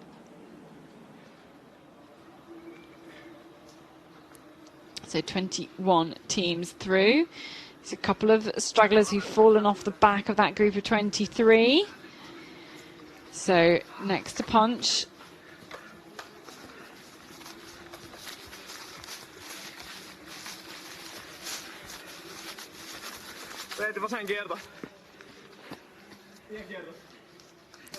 Said it in the beginning.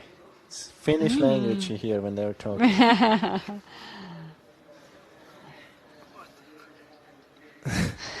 Yeah, or then you hear some swearing. But how can you be wrong at this control? Well, maybe it was just looking at the next challenge. Yeah, probably. Probably looking at the watch and then the next challenge. And yeah, probably. This is a long race, 77 minutes, and the course setters have told us it was 73 minutes. So I think we could be in for a long broadcast if it stays this way. So some light just about in the sky, but it's so dark in the forest there. Are we behind Brederud? Emil Aselius.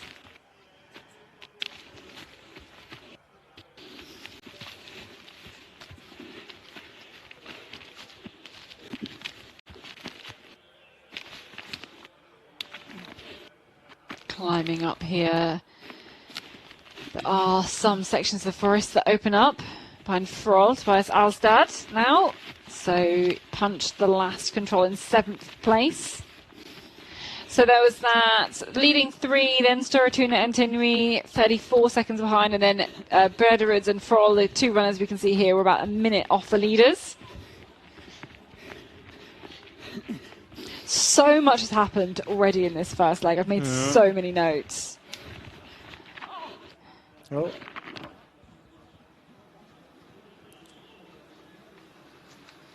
So we're back at the previous control at 27 teams there. EFK Göteborg is the last one to punch. There's another group coming.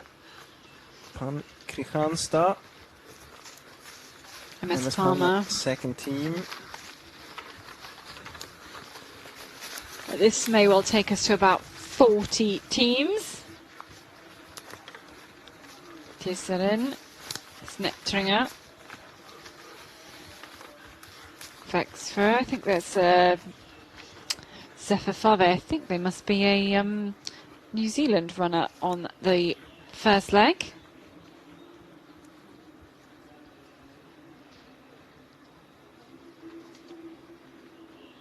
Thinking about two and a half minutes. Gonna have the next TV control.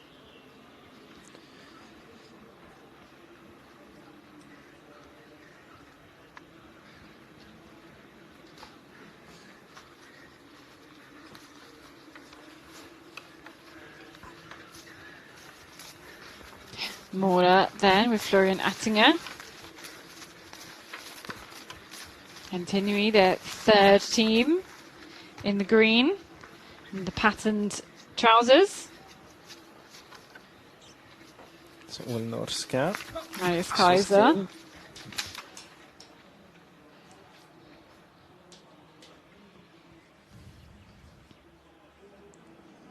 mean, it really makes a difference if you have to run 15 minutes longer on a course.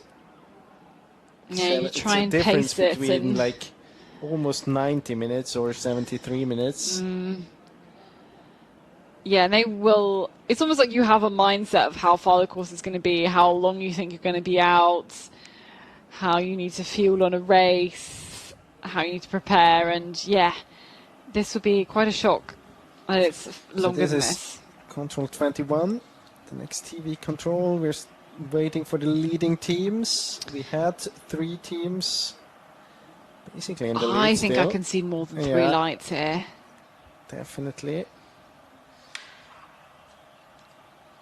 So we can see it was a 30-second lead for those front 3 teams, but this feels like more than 3 head torches here.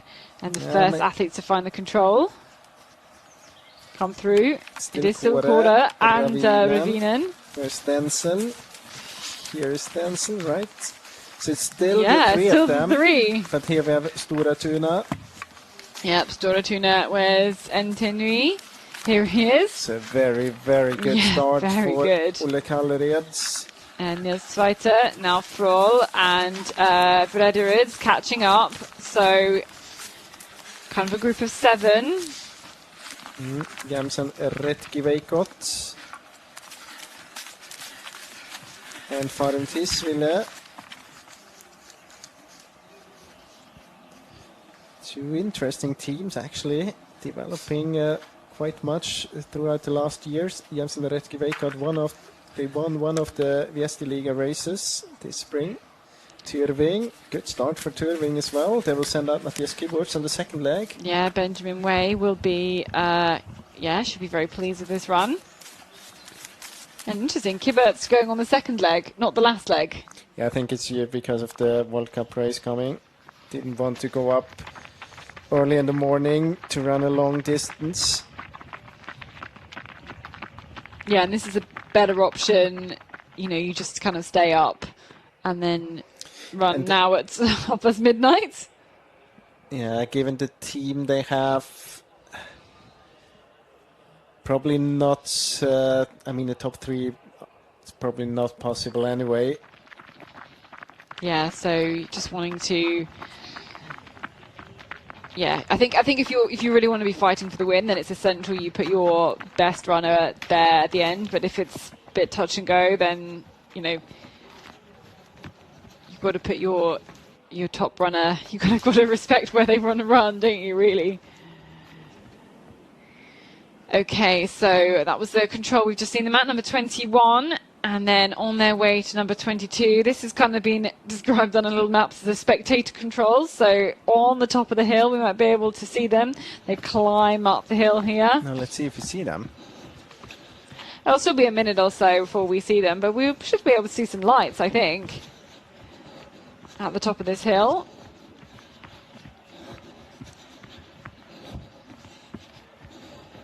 Climbing and climbing up here. You can see this is where tracks will have been made from the women's race.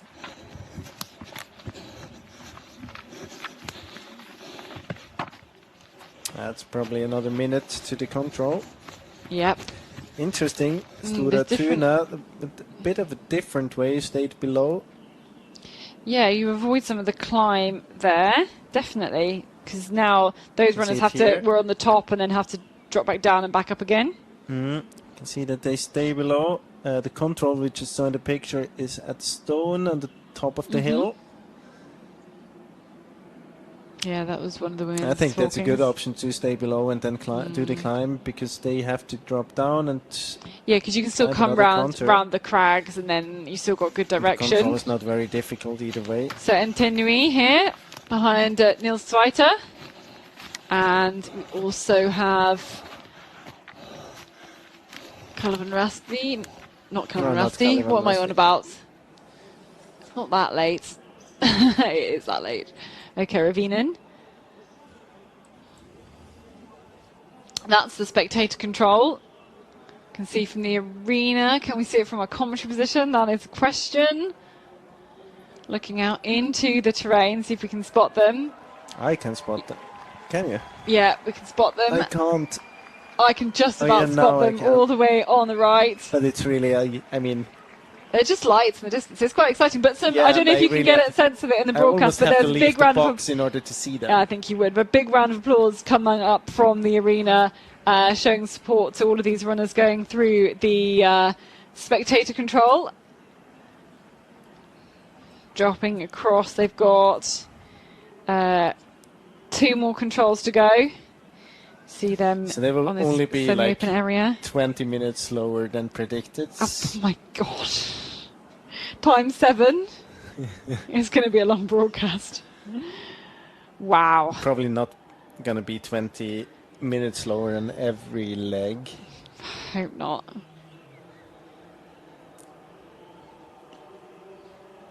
They have to reorganize the TV program in Yle tomorrow. The Finnish TV broadcasting company.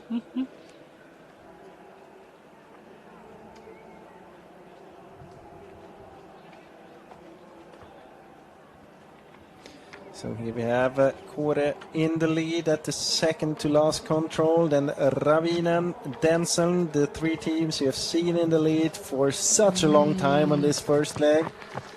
Then we have Stora. No, it was Entenui and then Stora Tuna. It's so hard to see them when they're coming directly at the camera, but they will climb up the hill and then over to our last control next. So group of 5 and then a gap. And then the next teams. We'll see them at the changeover. Yeah, they're doing this kind of mistake many of the teams were doing on the last leg in the women's race. Oh yeah, they're just a little Dropping bit too dropping low. too low, and they've got to climb back. Where they're looking for the control, they have no idea where it is. Oh, It's up here, it's guys. another one going. Oh my Is god! it Antenui? It isn't Henry. Oh wow, that's tough. Messing that up, gaining back some time there. What a tough moment. So Nui, the winners of Team Mila, gonna come in, but it's gonna be a fight here for the line between these top two teams, because Ola Kalarad is chasing hard. These top two teams neck and neck at the end of this first leg. And Nui, Stora Tuna, it will be Nils Sviter handing over to Sander Arntzen, Ola Kalarad handing over to Joachim Svensk, Rudolf Cernes next over handing over to Joel Goldstetter. And 6 teams there through in 12 seconds after an hour and a half of orienteering. A long old first leg, but very exciting in the end. There was so much drama from that. We've 6 teams through, then we have Brederud will hand over, Ferdinand Tisvilda will hand over there as well. Handing over to Marius Trana Erdem. That was Froll handing over just in the front of picture, Tobias Alstad to Jonas Alstad. This is Brederud just reaching this point now. Brederud, you might see they've got a little night orienteering, a dark kit on there. So 18s and 9th team also just finished. That's Södertälje Nickvan. Michaela Lednik will hand over to Philip Gran. That is Ferrum Tisvilda runner there. Jamsen Retki Veikot, Lassie Vesma next in. This is Södertälje Nickvan here. Michaela Lednik holding out the number 2's next runner. Lots of excitement, lots of cheering there. Shake of the head as well. It was a tough old leg there.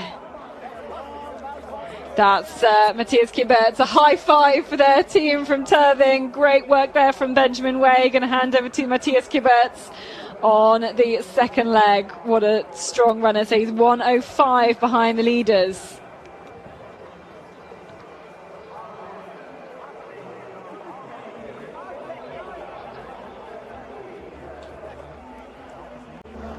Ja, vi har Olle Kallered med oss. Berätta Olle hur den här första sträckan var. Ja, det har varit grisigt, men nej, det har varit rätt okej. Jag har legat och bevakat i klungan och det är bara någon kontroll jag inte har helt koll på var vi har varit, där vi kom ganska snett och kanske tappade någon halv minut, men annars har det varit bra. Fick lite panik när vi mötte 3 stycken som nog var 2 minuter före, men då hade jag läst in att det var en stigsträcka, så det var rätt kul att få jaga lite och inte bara hänga med. Vi, Josefin och jag, funderar lite på om ni trodde att ni var först då när ni mötte de där 3 ute där. Ja, Jag tyckte det kändes som att vi var före. Jag var lite orolig att en hel klunga var före, men sen när jag såg de flesta lag runt så kände jag att vi är nog först, men det fick man ju äta upp. Sen har vi skrutit av din löpform. Du tog in nästan 1 minut på den där löpsträckan söder om vattnet där. Ja, det var kul att få springa på lite. Så blev du snuvat av Nils Tveite här på upploppet. Du försökte, såg jag. Ja, det hade varit kul att vara först in, men jag är inte tillräckligt offensiv på slutet och är för noga med att inte tappa 15 sekunder istället. Men jag var först i kartplanket i alla fall. Hur skönt är det att få den här öppningen för Tuna som ju är favoriter i den här tävlingen? Nej, det är klart det är skönt att bättre start hade vi ju knappt kunnat få, så det är jätteskönt. Det är skönt att ha gjort mitt, så kan man slappna av nu. Nu kan du bara lita på familjen Svensk. Precis. De Villa och Henke ska väl... vi får se hur långt det räcker idag, men det var kul så här långt. Grattis! Tack. Och lycka till vidare, Olle. Tack så mycket. Olle Kallered som växlade först. So he said basically that the terrain was quite rough, and he stayed in the group and tried to control the situation, but he panicked a little bit when they met the 3 runners because he thought that they were in the lead, and he said that we had to eat that one up later on, but he felt in good shape, and especially in the running part, and that it felt good when they finally got when he finally got to play that card as well on the way back. Well, in the end, of course, he was a bit unhappy that he wasn't the first to change over, but he said at least I was the first one handing over the map in the end, so that was the most important thing. And it feels good for him that the job is done now, and that he can relax from his side at least. So a very, very good start for Stora Tuna.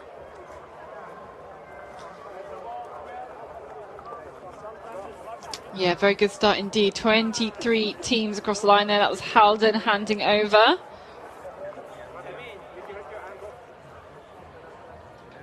Det var Olle Kallered, men den som växlade allra först, det var du Nils Tveite. Berätta hur du har upplevt den här första sträckan. Ja, det var litt overraskende at det var først. Det var hele tiden mye folk foran det, synes jeg. Og, så jeg følte at jeg var rett foran, men hadde litt flaks på siste post hvor noen løp litt feil, så da så jeg ettallet på termen, så var jeg først. Men nei, det var bra. Jeg bomma ikke mye, og det var fin tur. Nu sa Olle, han sa att han trodde han var först när ni mötte de där tre längs söder där. Trodde du också att ni var i ledningen? Nei, jeg var ikke sikker. Jeg møtte noen litt i sør der som jeg virket som var 2 minutter foran omtrent, så jeg vet ikke om det var hvordan det var, men nei, jeg var veldig usikker. Jeg tror jeg lå litt bak på starten, hadde litt dårlig gaffling kanskje, men jeg traff postene greit og følte det greit, men ikke noe veldig fart. Så jeg trodde ikke jeg var først, nei. Och så ska ni leva upp till en seger i 10 mila. En sån här start var det bästa ni kunde få. Hur är ni bättre på 7 man än ni är på 10, tror du? Nej, vi är väl akkurat lika gode, tror jag. Så då blir det seger då? Ja, det får vi tro. Ja, lycka till. Stort grattis Nils. Tack. Nils Tveite som växlade till... We're working on us overtime here with the translating. Now you have to do Norwegian. Yeah, I know. So he said he was a bit surprised to be the first one to the changeover because of, well, obviously there were runners in front of him just before the finish, but they did a mistake, as we could see, towards the last control. He said he didn't do many mistakes and that it was pretty nice. He actually said that it was pretty nice. But he wasn't sure to be first at that in the beginning because he got the feeling at the start that he didn't really have the overview over the forkings and everything. It was quite messy there, so he wasn't really sure to be the first. And then he said, then we met them about the group that was about 2 minutes ahead. And then in the end, he was asked if they are as good with 7 runners as with 10, and he said, of course we are. So then Kjell-Erik said, so you're gonna win. And then, well, basically he didn't have to comment on that. Tough questions there. So we can catch up with the pictures then. 44 teams in the picture with 7 minutes gone. MS Palmer, the last one to cross our finish line. Of course, they have to cross the finish. Then they have to pick up their map. Then they have to do the changeover. All of these big pool of runners waiting, getting ready to head out next. That was Norska handing over there. There is number 9, Kuve, actually catching up quite a lot of places. Kuve were down, I think, in 235th at one point. And if I was to recap the leg... Good luck. Good luck. I'll work through the notes that I've made. So huge problems on the first few controls. That put Turin Metzenkevia, Calavan Rasti, Kuve, Linné way down. And then by the control number 7, we had Ravinen, Cora, Denseln as his trio. They had a 3-minute gap at that point. Then we lost a few more runners. GMOK skipped a control, had to go back. They did eventually realise. Linné has gone back to the refreshment control. Are they still there? Do we have any update on Linné? Next leg. Then the trio made a mistake to number 15. Their 4-minute lead came down to 2-minute 17 lead with the 23 runners chasing. Those 23 runners saw them going in the opposite direction. They realised they went in the lead. I think putting in a little bit more speed boost at that point. And the trio were caught by controls 2021 into a group of 9. And then some of the leaders, a bit of a mistake, into the easiest control of all of them, the last control. They should have all had a look at it earlier on today. No excuse for that. And we have a group of about 6 in the lead with lots and lots of excitement still to go. So many mistakes in this relay. Really living up to it. The recap was almost as long as the first. It really was. So much stuff happened, but we've lost some of the big names, Calvin Rasti, Kuve, Linné as well, but most of the other ones still in contention. Stora Tuna, Entinui, Tampere Printo is close enough up there as well. Ravinen, of course. Yeah, a lot of the big teams still close enough for anything to happen in this rain, in this relay, and lots of runners changing over, giving a big encouragement to the outgoing runner as they hand over their maps. Look at that time there on the bottom right hand corner of your screen. 1:31, 91 minutes of running time when we thought we were going to have 73. So 18 minutes longer than the planners, the course setters thought. And that is a huge margin of error. Maybe it's because the forest is rougher. There weren't 18 minutes of mistakes made out there. So I think it's going to be a long night. You're basically like 20% off. Yeah. I'm quite impressed with us that we can do maths at nearly 1 o'clock in the morning. You just don't double check my math. That's a secret. Here we have Calvin Rasti, 73rd position, 10 minutes and 37 seconds behind Ricardo Rankan. Yeah, and that was all from mistakes in the first couple of controls. You can see the next runner, Maxime Roturier, number 5, waiting there. We will zoom on and focus on him. So tough for it's this tough runner. For Ricardo Rankan here because he's in the finish on the watch. He has 100 minutes. He knows he didn't have a good race. He thinks he's at least 20 minutes behind, I guess. When he approaches the last control, of course, then in the finish you can see the watch and you see how much behind you are. Yeah, he just wants to go and hide now, I think, from everyone. It's maybe not quite as bad as he thinks, but it's 10 pretty minutes. bad. But it's not 20 minutes, 30 minutes. You're really an optimist, aren't you? Well, just orienteering is a sport where we always focus on the mistakes, and it can be very easy to get very depressed. But now we have the runners in this messy bit. Is there exciting developments? It's hard to say yet. Okay. It's also that Harvard team's GPS kind of stopped to work. So we'll have to wait until the first TV control. Number 3. Yeah. Before we can see them.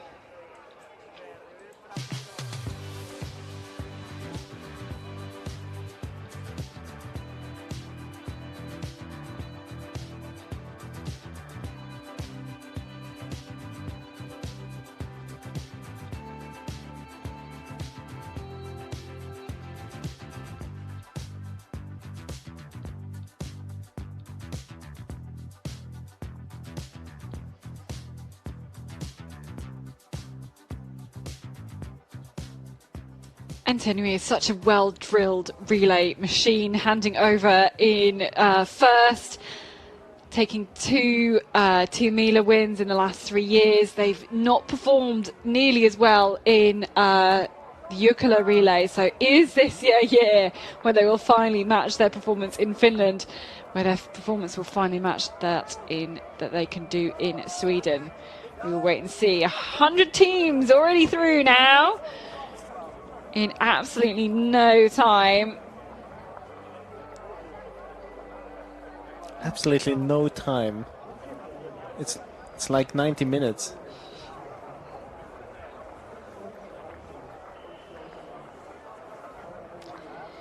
And so we have all these runners waiting here. They'll all have an idea in their head about what time they're going to go out. But this is like 20 minutes later than they thought. How is that going to affect their warm-up capacity?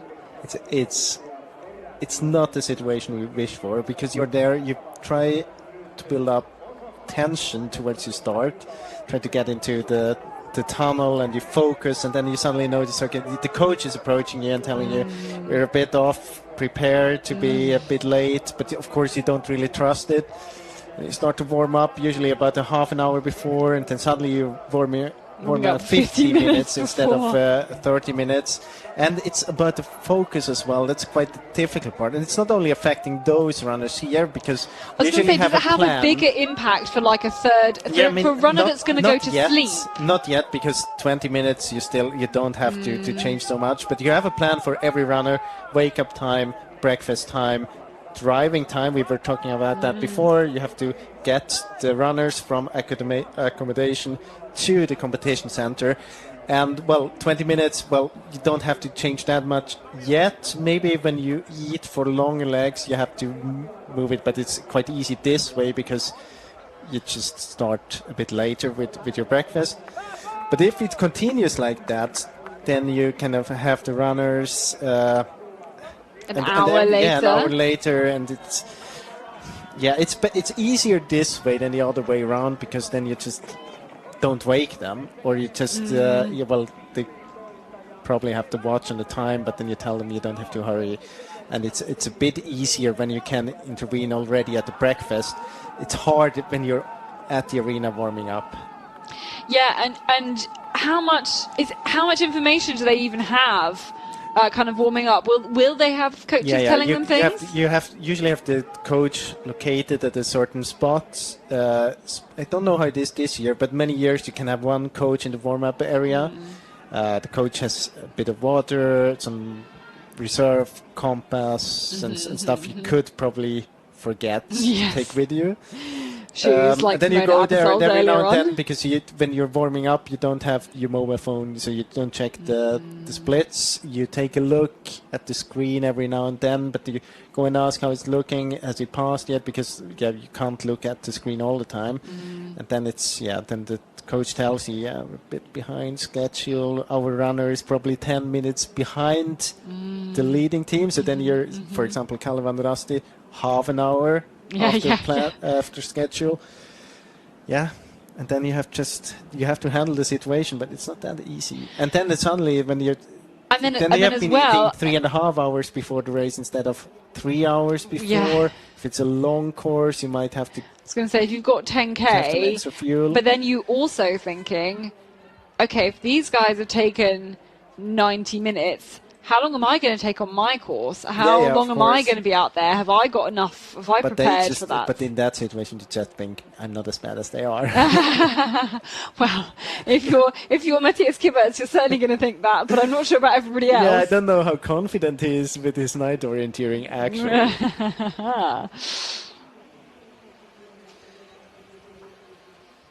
Okay, about 150 teams near here. We're going to have the first teams to the TV control. Here we have them. And now it's properly dark in the forest. No, it's really dark. It really is dark for this second leg. And guess who it is? Is it Kibberts? No. Oh, sorry. Is it Svensk? It might be. Is there a number one on the bib? Yes, it is. Yes, it is. Stora Tuna. All alone. And this is Joachim Svensk. The first of the 4 Svensk brothers. It seems apt that Jukola, which is based on a story of 7 brothers, kind of an old Finnish tale. The relay after like seven in a row. In about if they win this year and then next year again, they renamed the Jukola Relay to the Svensk Relay. They can't name it the Svensk Relay when part of the Jukola story is about them not wanting to learn Swedish. So they definitely can't call it a Svensk Relay.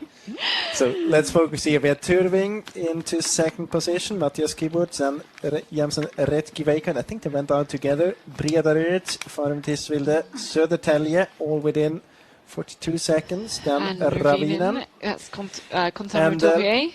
We lost Denzel. Yep.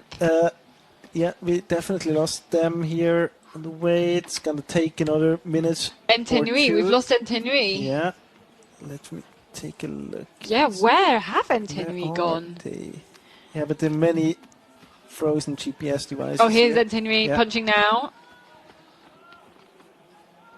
Denzel is in trouble. You can see it here.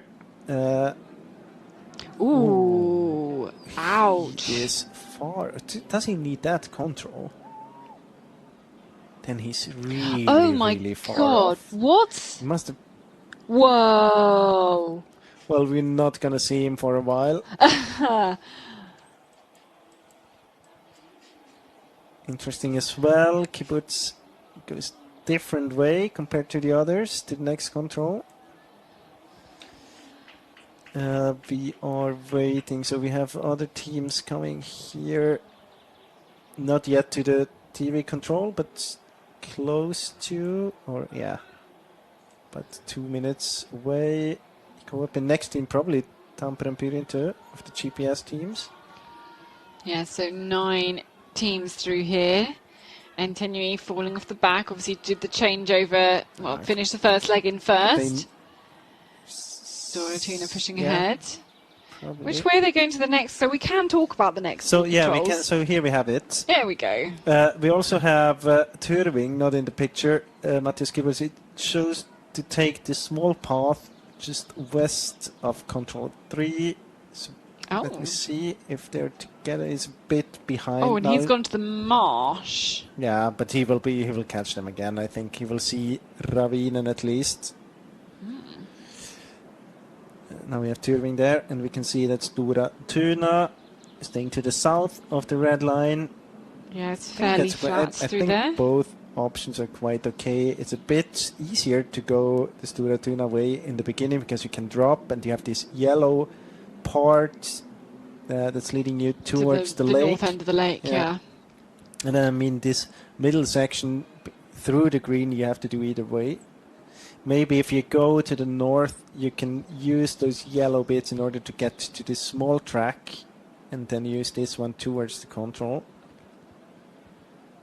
Yeah, whether Stora Tuna will go out to the track and then approach from kind of the bottom, or actually just go. It's so near the top of the hill, you may as well go to the top of the hill and approach from the top, I think. Sometimes it can be a bit misleading, those white bits close to watery objects, not always super white. No, you have a lot of it's kind of growth. Bushy and grassy. Yeah. So some of the streams you have like a green bit around them. It's whether you have those kind of small trees or some bushes. So still here, this is the third control. Yeah, so there was a 3-minute gap. Yes. There he is. Yep, Severi Kymäläinen. So Tampere Pyrinto, in fact, he was in 15th, so pulled up now into 10th. Yeah, and Denzel on the way back now. But that's going to be a long journey. Yeah, Turving and Jensen Retki-Veikot both pulling up like 8 positions. Went out pretty together, much. right? Yeah, they went out in 11th and 10th, now in 2nd and 3rd. So Matthias Kibert's making a big impression. Aapo Virkajärvi. Yep, from Jensen Retki-Veikot.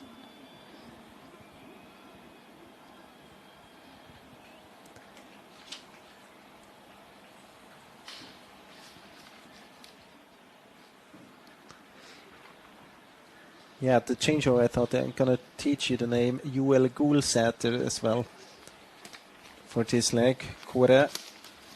You had to work a bit on your pronunciation. I did. Yeah, that wasn't very good. So here we have Halden, Bekkelaget, Torun Suunistajat, Kalvandrasti, but it must be second team. Is their second team? Torun Suunistajat, Valkia Koskenhakka, and the first leg runner.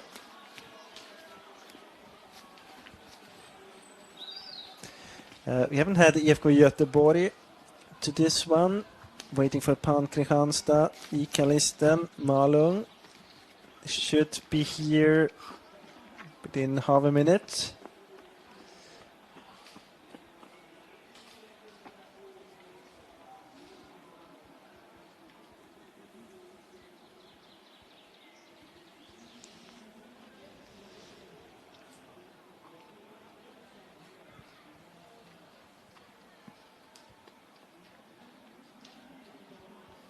Can see some of these athletes just stopping short of the control here.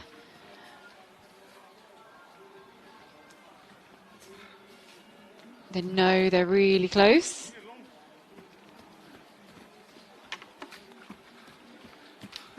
The yellow jersey of Frol, that's AFK Gothenburg there. Philip Ossiansen.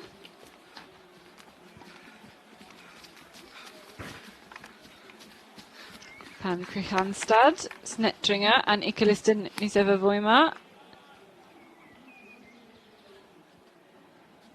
So Snettringa climbing from 39th to 21st. We catch up then with these other teams as they make their way towards control number 4. Cuvée there, Alexander Kratov. Who's the next runner for Cuvée?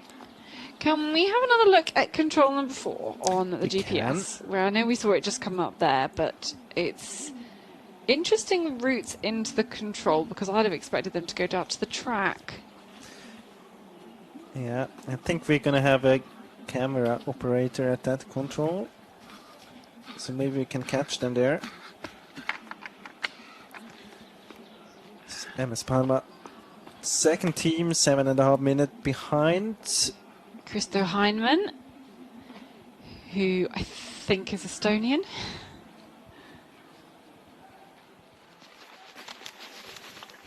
Here's the leading team, Stora Tuna.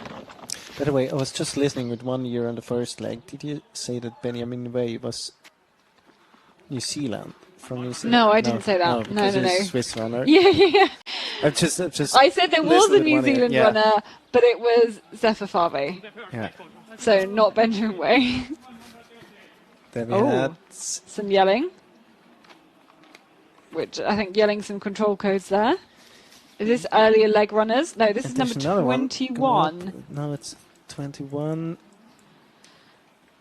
MS Parma. What's MS Parma doing there? Running back. That's Tuukka Mäkinen. They missed a control. They punched the control. Yeah, but turned back anyway. Can play the replay in order to see. I don't know. I think it might be the same route choice as Kibbutz took to the path.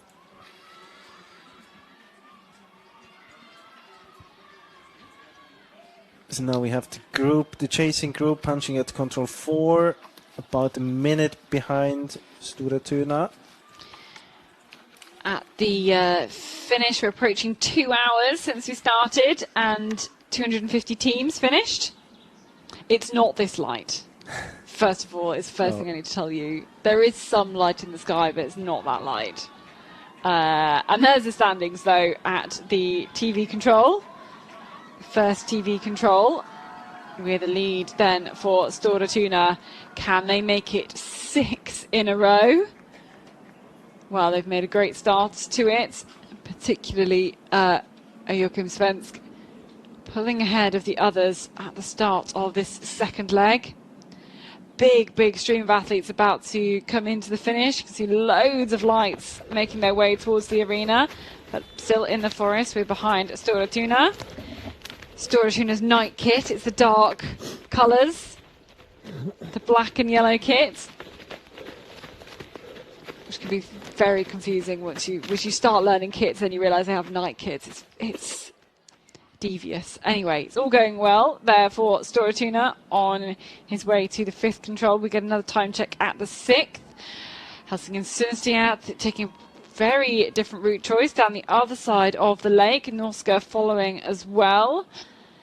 And a group of Malungs and Pankrihanstad, IFK Gothenburg, all going kind of taking up the tracks a little bit more. Lots of kind of different aspects to the route choices, and a lot of athletes may be wanting to keep it simple, I think, when it's at the night orienteering. Maybe taking those safer options. So for Helsingin Sundstia, that means going all the way down the lake. Although you just have to realise when the lake. Oh, hang on, is he going to come all the way around the bottom? Surely not going to come all the way around the bottom. I mean, it's going to head towards the street here, but it's good runnability probably just beside the lake. Then we'll head up. Okay. Before the hill, probably. Then behind Kåre. Kåre And here what's the and runner? Södertälje. Kåre. Oh, Joel Goldstetter. Yeah, but much better compared to the changeover. Yeah, that was bad. It's when I see the name for the first time and it's Now I a can lot of understand things that. going on.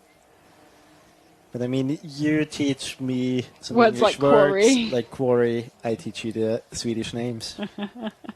That's the deal. Yeah. Okay, we'll strike a good deal there. So here we are at the next TV control, and we still have the same leading team, Stora Tuna. And the chasing group. Is this the chasing group? Probably, yeah, it is. So the gap was 24 seconds at the last control, and then we had Matthias Kibertz next. Ooh, don't lose your map Yeah, it's through more there. now, but it's still Kibbutz leading this group. So the group's kind of condensed, as you can see there. We won't pick them up until control number 6 for the TV control. But gone back into another group.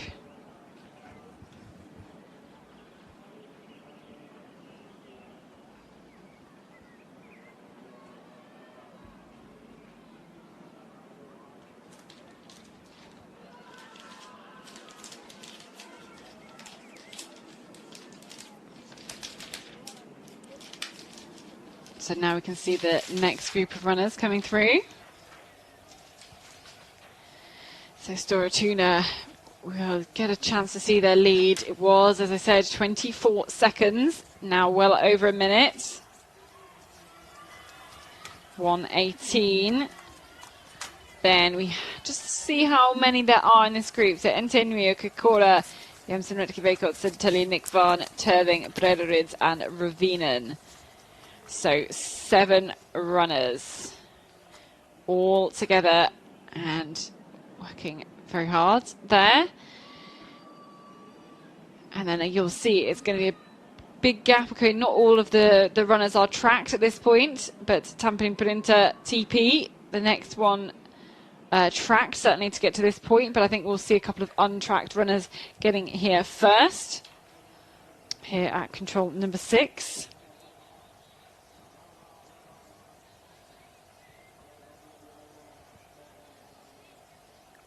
Just hear the sounds of the forest. And wait for some athletes to come through.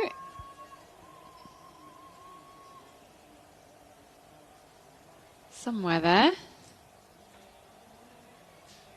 There's nobody on our tracking in that direction. Doesn't mean to say there aren't any runners there.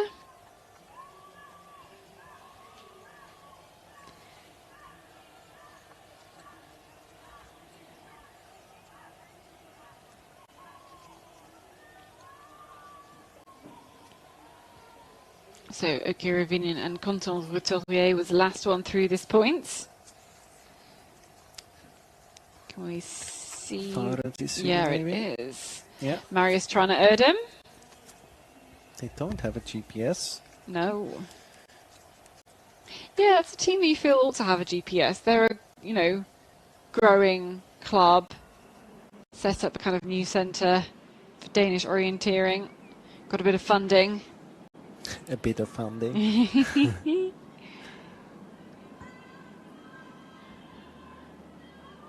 Oh. I mean, that's a choice. We can, for AFK Gothenburg to go that way. yeah. The others all went. It's not going to pay off, I think. I don't think so. Can follow the split of Helsinki and Sunnistad as well on this 3 to 4.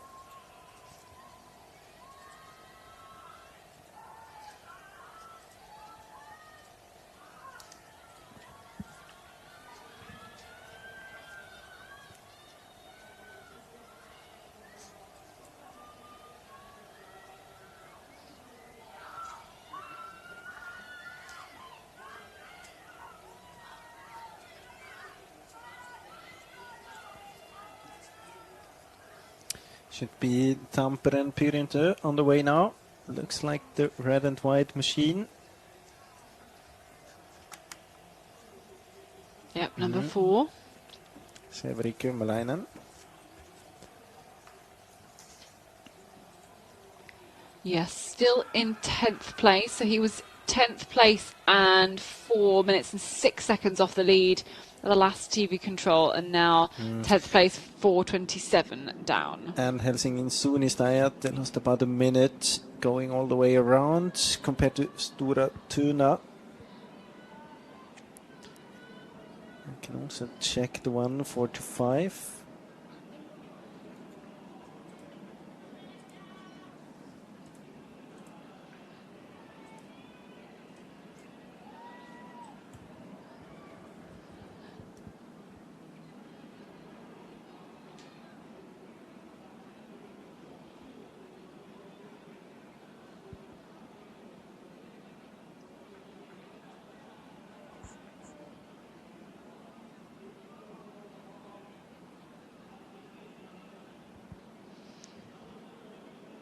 So our TV control, just a reminder, is at number 6. We've had 10 athletes through at that point. Stora Tuna leading, and then 1 minute and 18 seconds later, we have a group of 7. Then we have a couple of lone runners in Fermtasvilda's Marius Trana Erdem, and then at Tampere Pyrintö's Severi Kymäläinen. Then this group here, Klistani Sevavoima Halden, next to approach the 6th control. That's where we're waiting. We can see some lights in the distance. We know from the tracking that I've got some athletes heading this way. Of course, not every athlete has a tracker, but we wait at control number 6.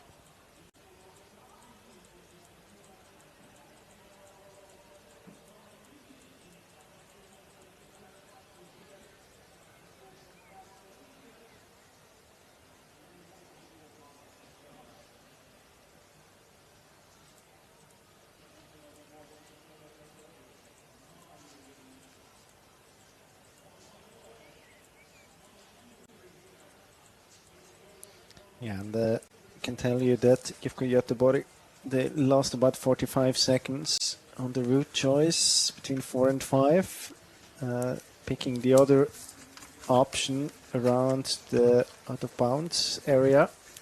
So Pan Gruhanstad, the first of that group to punch at this point. Then Nikolisten Isavavoima, got Halden, Calvin Rassi, that's their second team in there. AFK Gothenburg, then a bit of a gap, then a few more runners. Snettringer. Malungs caught up 8 places on this leg so far.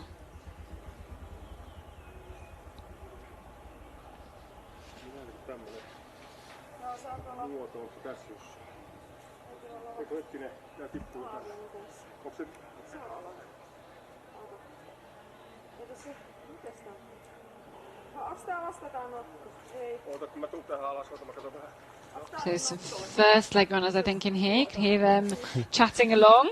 So I think we're at the next split now. So at the next control to get the leading runners through. They should be here very soon. It's quite a big group here coming. They're going to be in for a shock very soon. The tour guide leading them around.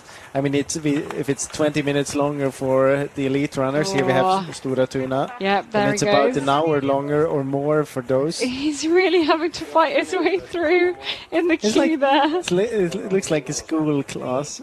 Okay, right, everyone stop. Yeah. Take your compass bearing. Okay, Listen which to the control is teacher. everybody going to?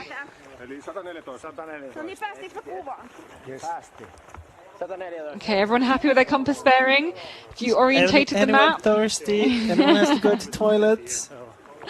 Oh no, that is mean now. But we said at the beginning, it's a mass participation event, and like part I think of the thrill of doing it for orienteers like this is being alongside these top runners and completing the same course. Here with the next team. to approach this control at 5.5. So the gap was 1:18. It's Tyrving, isn't it? It is. It is all alone. Yeah, Matthias Kibberts has 54. caught up a bit of time. Now all alone. Some other runners so on their way. So Storatuna's 5. lead has contracted a little bit. How far behind were we after schedule? How far 20. behind were we after the changeover? 18 minutes. 8. So now we're 23 minutes. My God, we've lost another 5 minutes. Yeah, but only 5. Yeah, but a whole 5. And we're not even, we are about half, okay, we are over halfway around this course so we're going to now. lose 10 on this one, but not 20. 80. It's a short course. Yeah. That's if they don't mess up the next bit.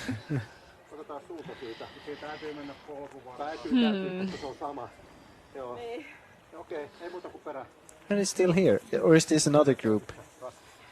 That's another group, right? That's another group. That's a smaller Yeah. group.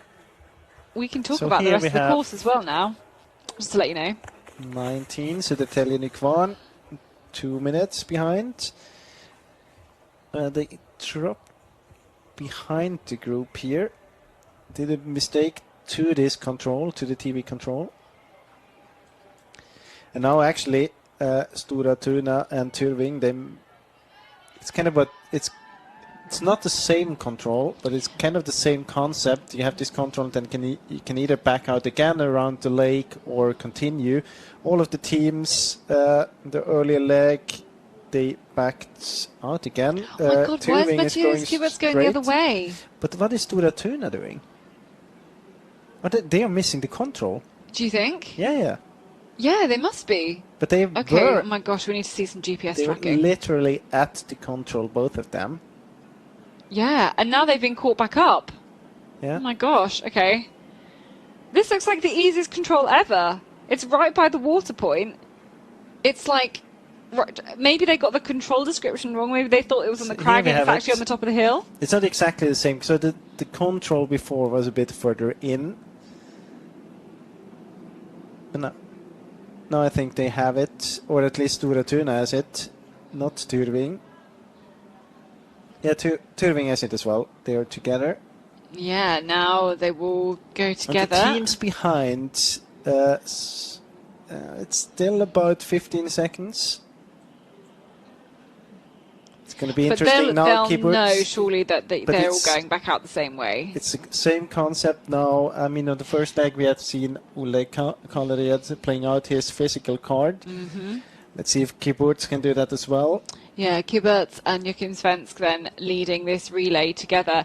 And for me, this is even more obvious in the previous control that you go to the left. The control is more south. The 10 is closer to the track, and then this. So they were going to the 12th control on the previous leg, but now they're going obviously to that one a little bit higher up. So it maybe means as they leave the track, that it'll be a bit of a different approach. But I reckon they'll all go that the around course the track. planner expected them to go north on the first leg and south on the second leg.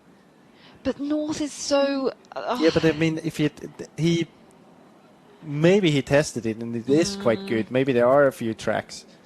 And maybe I mean, athletes really don't want to back out of a control either. They want to. You kind of want to feel like you're making progress and going forwards. Okay, there's Tamprin Purinto. At that Sandfirmsvilder.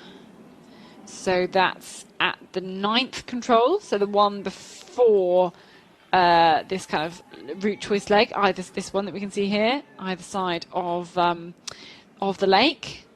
Everybody at the moment going the kind of more southern, the more westerly route. And picking up the tracks there. And then crossing that flat section with the marsh that's surrounded by the streams, that's where the leading group on the previous leg didn't cut through very well. Lost quite a lot of time here, right? They were 126 behind. Yes, they were 126 Now behind, it's and they're now 5:22. 5:22. Are they tracked? I'm not No, sure they are. aren't. No, they aren't. Yeah, so big mistake in there somewhere. Otherwise, we had the same top 10 as we had at the last TV control, right? Yes. Tampering Printo climbing quite a bit from 15th at the exchange, now up to 8th. So next team that should come is Pan Kristianstad. Yes. And then Yes, well, there was a Mikkeli-Jukola. big group all around 7 minutes down with Pankra-Hanstad, Ikalisten, Yeah, there's quite a Bekkelaget, Halden, Calvin Rasti 2, even if Göteborg, Snettringer, you can kind of add into that group, like quite a big group around They 7 should minutes approach at the control in about 45 seconds to a minute.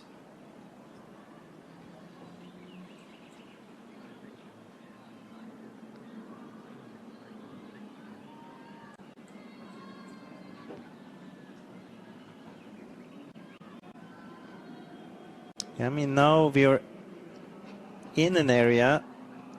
Actually, we've seen that one on the big screen. That might be. I mean, we have shown that on the GPS before. So of course, when the runners It's are not the warming same up, leg, but it's a similar but leg. basically that's what I think. That's why it's not exactly the same leg. Oh yeah, because otherwise they wouldn't be able to show it in the, yeah, in the I mean, you production. could be able, but you see then that it's probably not. But I mean, you see it and you know that they went this way. I still think that Are they paying that much attention to the screen? Yeah, I mean, they had a lot of time. Yeah, they did have a lot of time.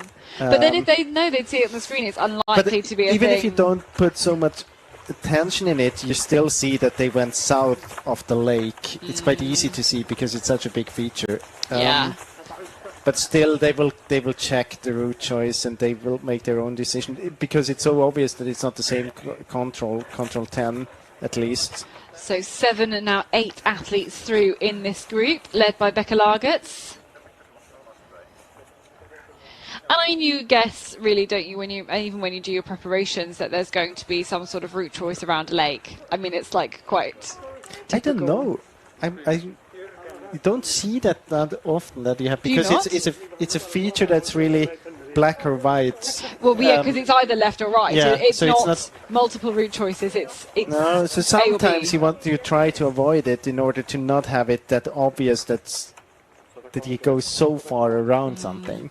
In this case, that's why I think it's good that the control is so close to the lake. Still, after the lake, you still have options.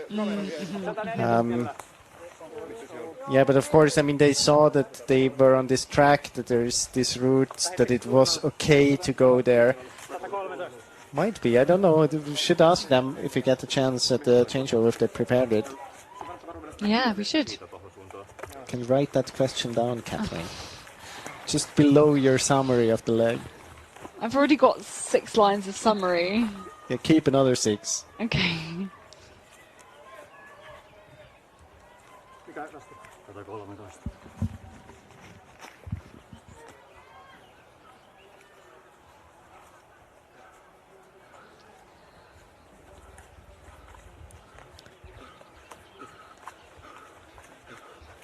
So 20 teams through at control number 9. Here's the next teams.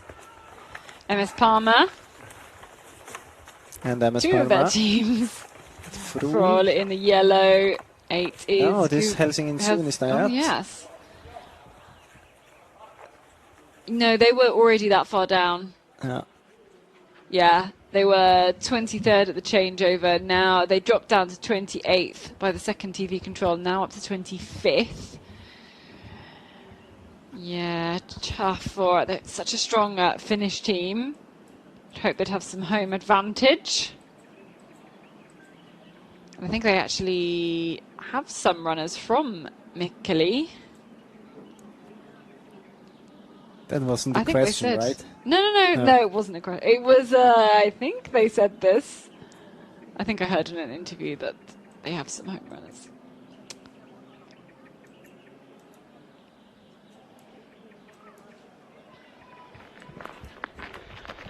So here is Mattias Kiberts for Turving in the lead.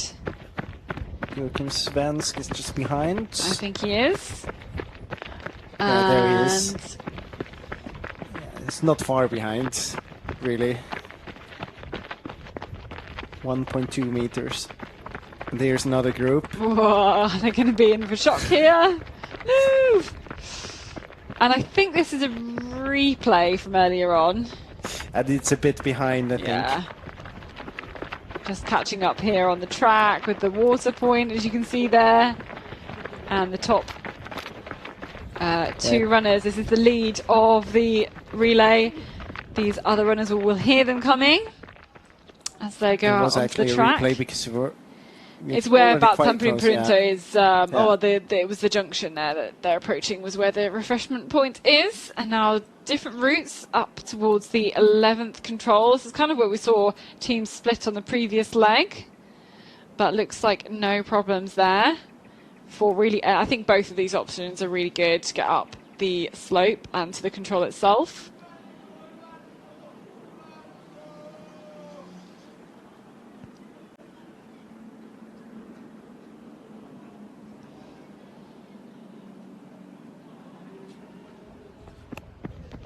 There's Antenui. And that's Sander Arntzen, who, lost quite a bit of time at the start. Obviously dropped from being pretty much in the lead. He was in the lead at the changeover. He was in the lead at the end, but he wasn't in the lead at the changeover. As I think so basically Soratuna will want to remember. Without having to do anything with it in the beginning. I mean, like a second. But Antenui, that's you can see just going up the spur, up to the hill there, a little bit off the pace of Teving and Soratuna, but still certainly stretching ahead of Jensen Retke-Veikot and ahead of Okokora and Ravinen as well. So Södertälje Nick Van, we saw a mistake from them a few controls ago, just dropping off the top 5. It's top 6. The tail is about a minute. I would guess that the gap around 40 seconds. Yeah, 40, 45, we'll I'd say. TV control at 14. And then we have this section here where we had sort of forkings from the first leg. We now have forkings on the second leg, and it all evens itself out. And I think the athletes will probably be quite pleased to see a bit of white forest around, because there's been so much green that they've gone through as well. Although the white is still, it's not dreamy white forest, it's still quite rough white forest. In this section here, it's actually quite good. Yeah.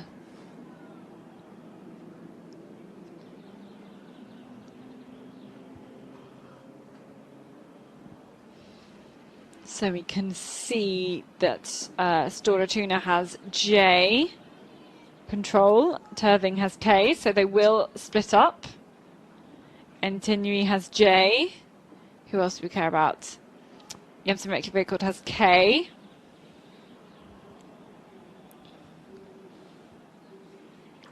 So Nick Van needs to be very careful now to get the right control.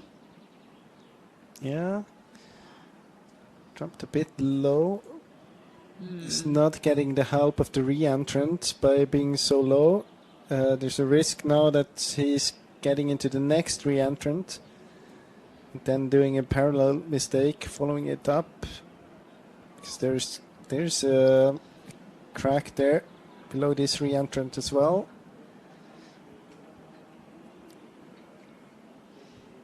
Now we just lost GPS tracking. That's also quite obvious now that Stora Tuna, as soon as we get into the technical part again, is taking the lead. Now Tyrving has to be careful in order not to follow to the control, but I think it looks good for him. Yeah, looks okay. But he could have going left of the red line and then in between the hills through the marsh, the small yeah, we'll now marsh. take a bit more of an S kind of curve shape, I think, and go left but of the course, hill by the marsh and then down the re-entrance. This is a tricky one because you don't want to split up if you don't need to. No, And he followed until the very last possible situation and or time. But I think this K control should be fairly straightforward. You go around the hill, drop into the re-entrant, Actually, just keep going down. Södertälje did exactly that, went up in the re-entrant and had to get back to the control. Yeah, another time loss there for Södertälje. Nick Van orienteering. Stora Tuna actually doing a mistake. Now going back So it was at the wrong crack. And Tanui now together with Stora Tuna. I'm not sure Ravinen which control do they need. And we see it here, K. So they have to go to the other one. It's kind of the Skibbert's situation that he followed Tanui. A bit longer though. Skibbert's got his control. Now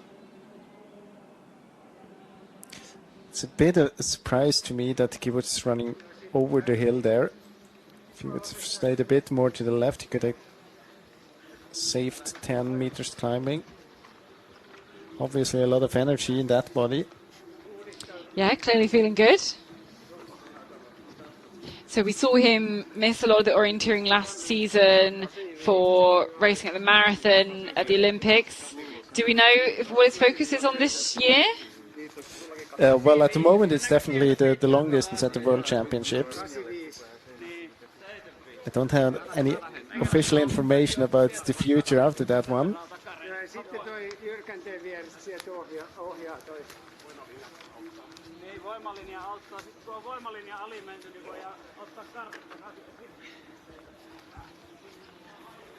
So Terving then through at that control. Yeah, now the gap is about a minute. Yeah. Down to Ravinen, and So I think the other ones as was well. the 16th control. So Tanui, are they? They Where's- don't have to go to the K control now, right? Antinui has J. Yeah, so they bit off direction, Where's... Oh, yeah, Storatuna's found that now. Yeah. but now they're heading towards the control.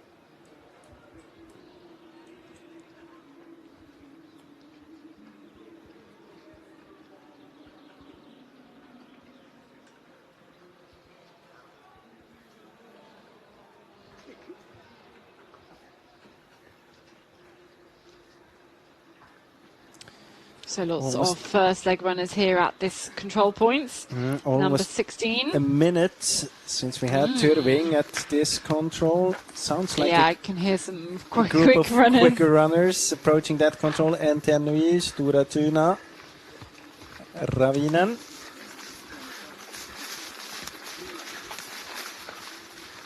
Yep, all are just a couple of seconds apart. So Waiting complete change again. for So- Jensen Retki Veikot and Kåre. They will be there in about a minute, a bit less maybe.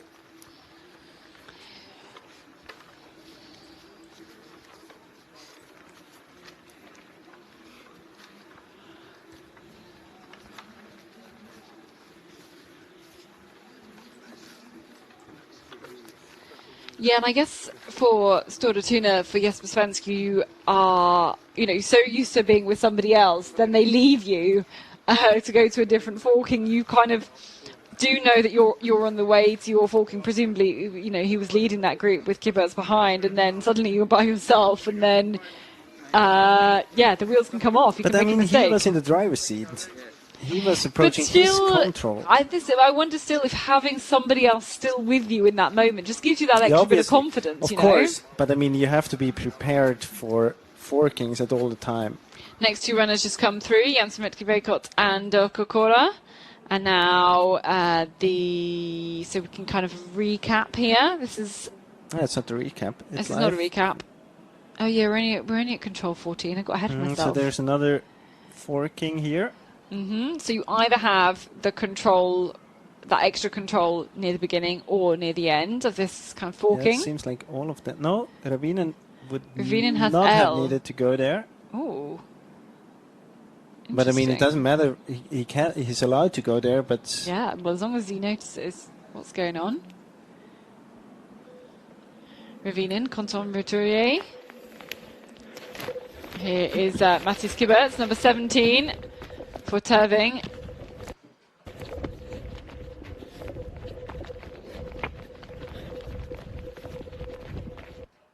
We often see him running on the last leg for his club, but running this early leg, we think because we've got the World Cup, starts on Wednesday, Thursday next week. It's a quick, tight change around to recover from a middle of the night race as well, and especially if you were to do that 15-kilometre one at the end, very, very tricky.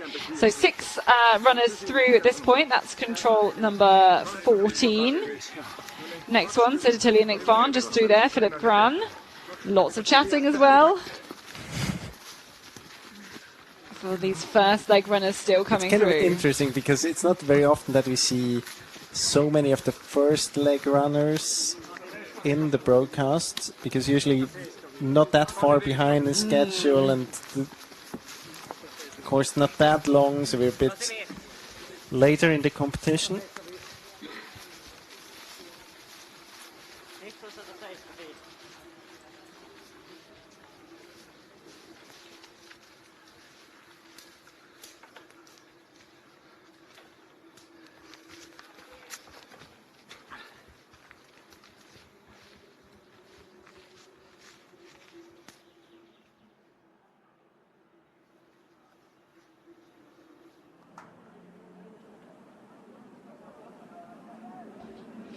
So no, well, I was about to say no problems here from this group, but Ravinen will have to make sure he does a breakaway at the right point to get to the L control. But I mean, still, it's a possible route to go there. I think they will go to. They reckon they're going to the track and then back up the stream. Could be, or then they stay a little bit closer to the hill and take this passage under the power line and then the marsh. I think straight's quite okay here.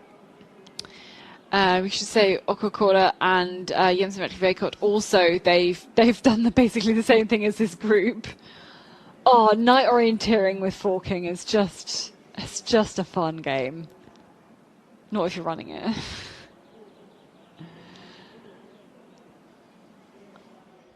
But straight lead there for Mattis Kiberts at the moment. Back to the 14th control. Just seen it, Tampering Perinta and Ferrantis Vilda through, so Severi Kermalainen and Marius Trana Erdem again through at that point. I think they're basically maintaining that same position. They are 8th and 9th, keep switching around pretty much. Actually, no, don't keep switching around. Still Severi Kermalainen in the driving seat in this pair. Is this the 6th one? Yeah, there he is. There's Mattis Kiberts. 16th control, sorry. And actually now is quite close to the changeover. I would say about 5 minutes. Yeah, got to 3 controls left to go. Then we'll do some maths and figure out how much behind the schedule we are. Yeah, if it's really 5 minutes, then we're about 25 minutes behind. That's not that. I mean, it was 18, it was from 18 to 25. Still 7 minutes. That's, you would say 7. You know, if it's a World Cup race, 7 minutes slower than the winning time, that's quite a big margin.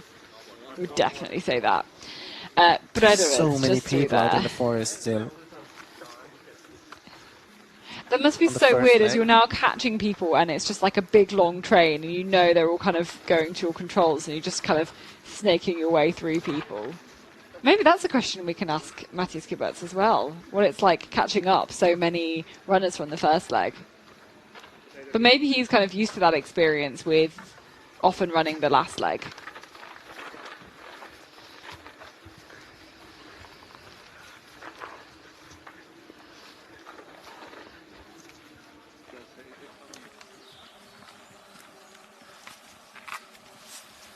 So this is the 16th control. So the gap previously was 1:08, as you can see, bottom left-hand side of your screen. But waiting now for the next athletes, and we need to keep an eye on Ravinen, to be honest, here, to make sure they go to the right forking. There's Stora Tuna, number 1, number 7, Entenui. And Ravinen, actually, I think he's in trouble. Yes. He has to be careful. Yeah, here he is, but he doesn't need that control yet. Yeah.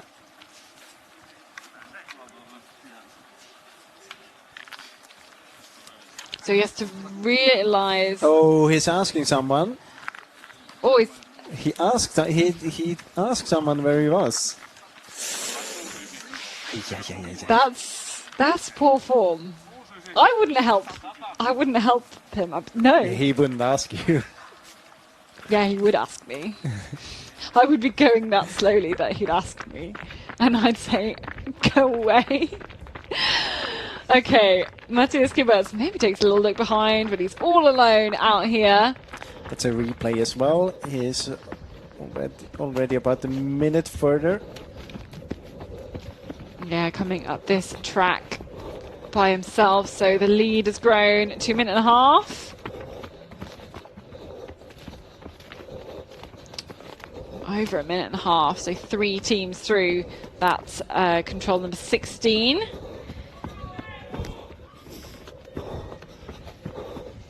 Pushing hard here.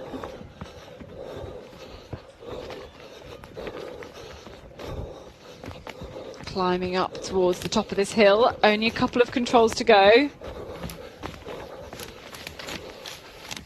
Making light work of all these thrashings and stuff as well. Ravinen, 3.5 minutes behind.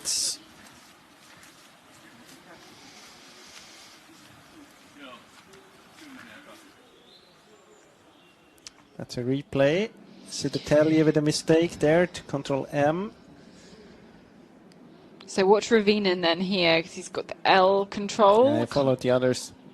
You can kind of see that he knew something was wrong, but then just followed them anyway. He didn't really check the control numbers, because then he would have noticed that he jumped over one control. Yeah, that's when we see so many people going to the control, you almost can check which kind of way it is, and it's a different way out of the control here, really going out towards the track.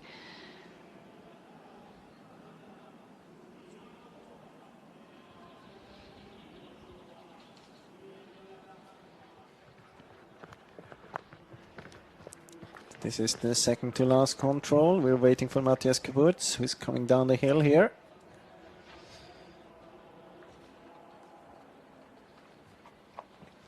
Yeah, this is the second to last control.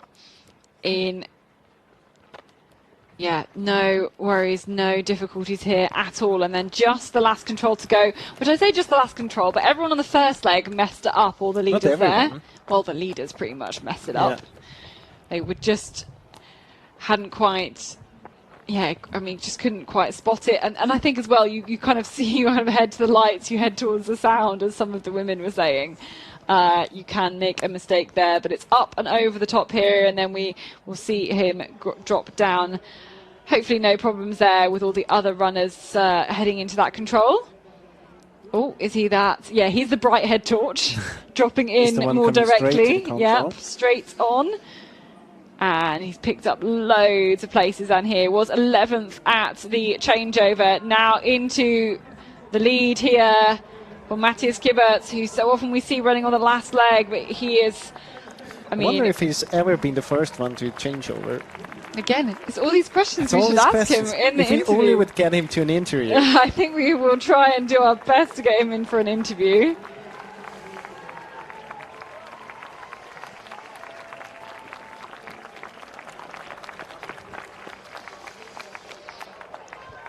So he'll come in here, punch the finish, then we'll hand over to Håkon Jarvis Draga.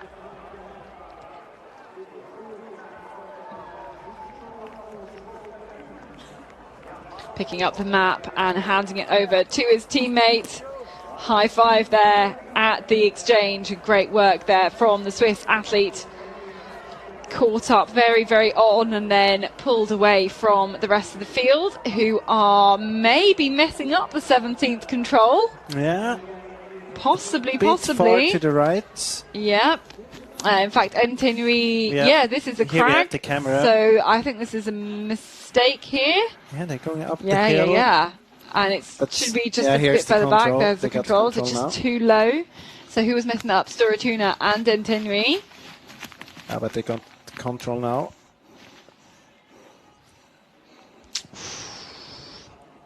Some tough running out there. There's a recap of that mistake.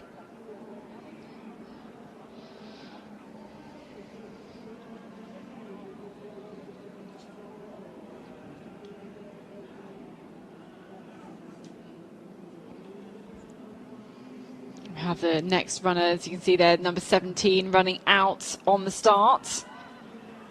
As lots of other leg 2 runners begin their course. Here's the next athletes down into the 18th controls. That's the second to last control. We have that camera. There's Stora Tuna.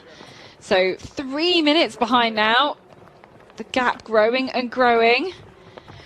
But it's almost like effectively this is a lead. We don't expect Towing to maintain that top position based on the overall team. But so still, Stora Tuna and Tinui, they shouldn't have too much to worry about. They're almost more worried about what each other is doing, I think. They climb up and over this hill, and they will be in the arena very, very shortly. Again, loads of misses, loads of mistakes on this leg 2. Very, very eventful after 2 hours and 40 minutes in total of this relay. Heading towards 2 o'clock in the morning. And the second and third place teams punching at that last control. Number 1, Stora Tuna. Number 7, Entenui. We have Joachim Svensk and Sander Arntzen in the second and third positions, now racing it out, and exactly as we saw at the end of leg 1, these 2 teams racing it out to see who is going to punch at the finish first and hand over first. This time Entenui again going to be the first of these 2 teams to punch a finish. They'll next do the handover, pick up their map, hand it over to their next runner. So Joachim Svensk will hand over to brother Jesper, and Sander Arntzen will hand over to Anders Westøl. No problems there on the changeover, and second and third place teams out into the terrain on this third leg of 7 here on this Jukola night.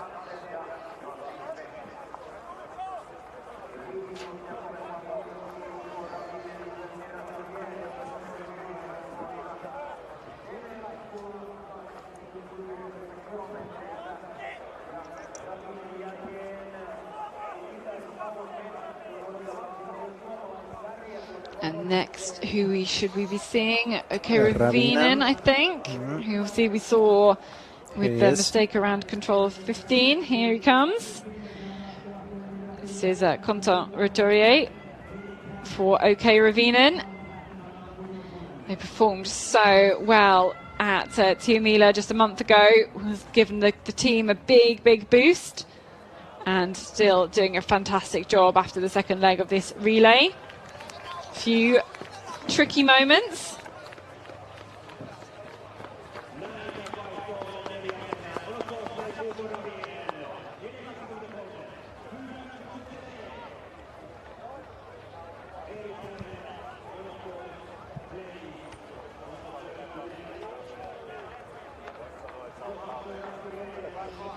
The group behind missing that 17th control as well. Jensen Redki, Veikot and Tampere Pirintö. It's a very tricky one. You've got to be on the right level. You're feeling very tired. This is what you were just saying. Oh, they just haven't gone far enough. And I guess they see the crag, and they think they think they're at the crag in the circle, and they kind of come back. Tampere Pirintö just completely stopped there. Where is he? Is he too... Where is he? I don't know. Which one is he looking for? Seems on the GPS seems that he's very or he has been very close. I don't know if they've been very, very close to the control. Here it is.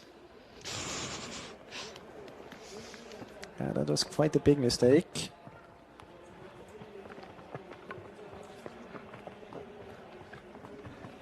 Was that to 18 though? I think he was just hesitating into 18. But the bigger mistake was made on before, 17, yeah.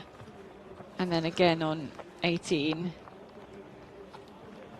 Tricky.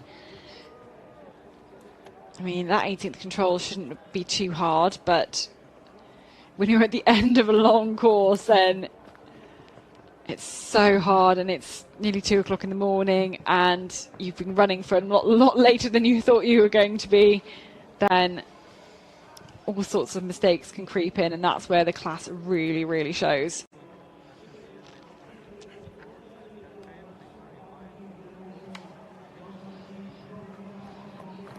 Okay, we're going to have a little word with Matthias Kibbers, who's come back in the lead. And Matthias, we're so used to seeing you running some of the later legs, the last legs. What was it like running in the night here on this second leg? Yeah, I have to admit it's quite fun to run in the night. It was really the first time for me to change over in a touring jersey. Otherwise, I was always running the last leg. So it was a new experience, but I liked it.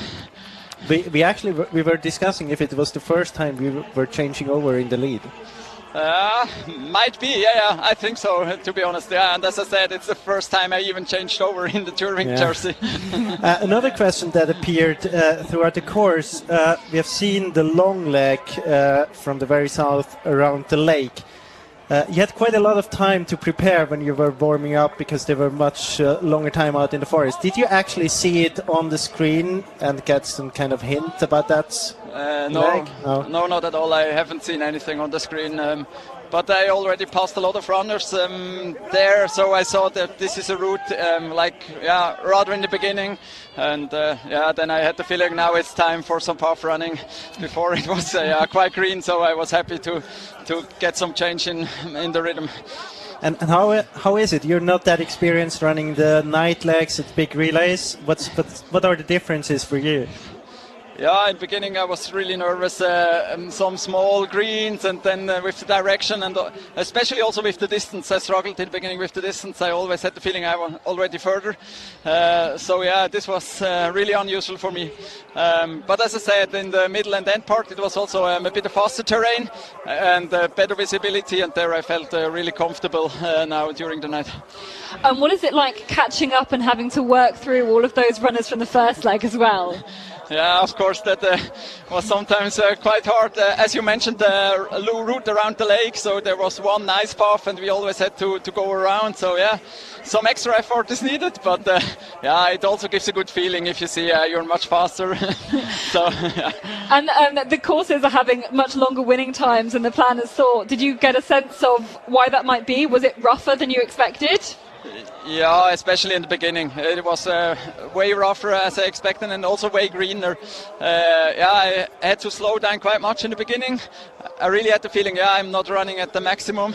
And just as I said, in the later part of the course, I had the feeling, now it's a nice runnable terrain. So I had the feeling in the beginning we lost quite a lot of time compared to the estimated winning time probably. More night legs for you in future relays? Yeah, let's see. No, it's fun. But I try to place normally where it's the best for the team. But this year now with World Cup starting on Wednesday, I want to have a shorter leg than a 90 minutes long distance. Yeah, well done. It was a fantastic night leg. Thanks so much, Matthias. Thank you. Great to hear from him, and Actually, answer some of our questions. I think as well. Like 75 to 80 minutes long. Yeah, I know. 90 minutes. No, I was going to say that.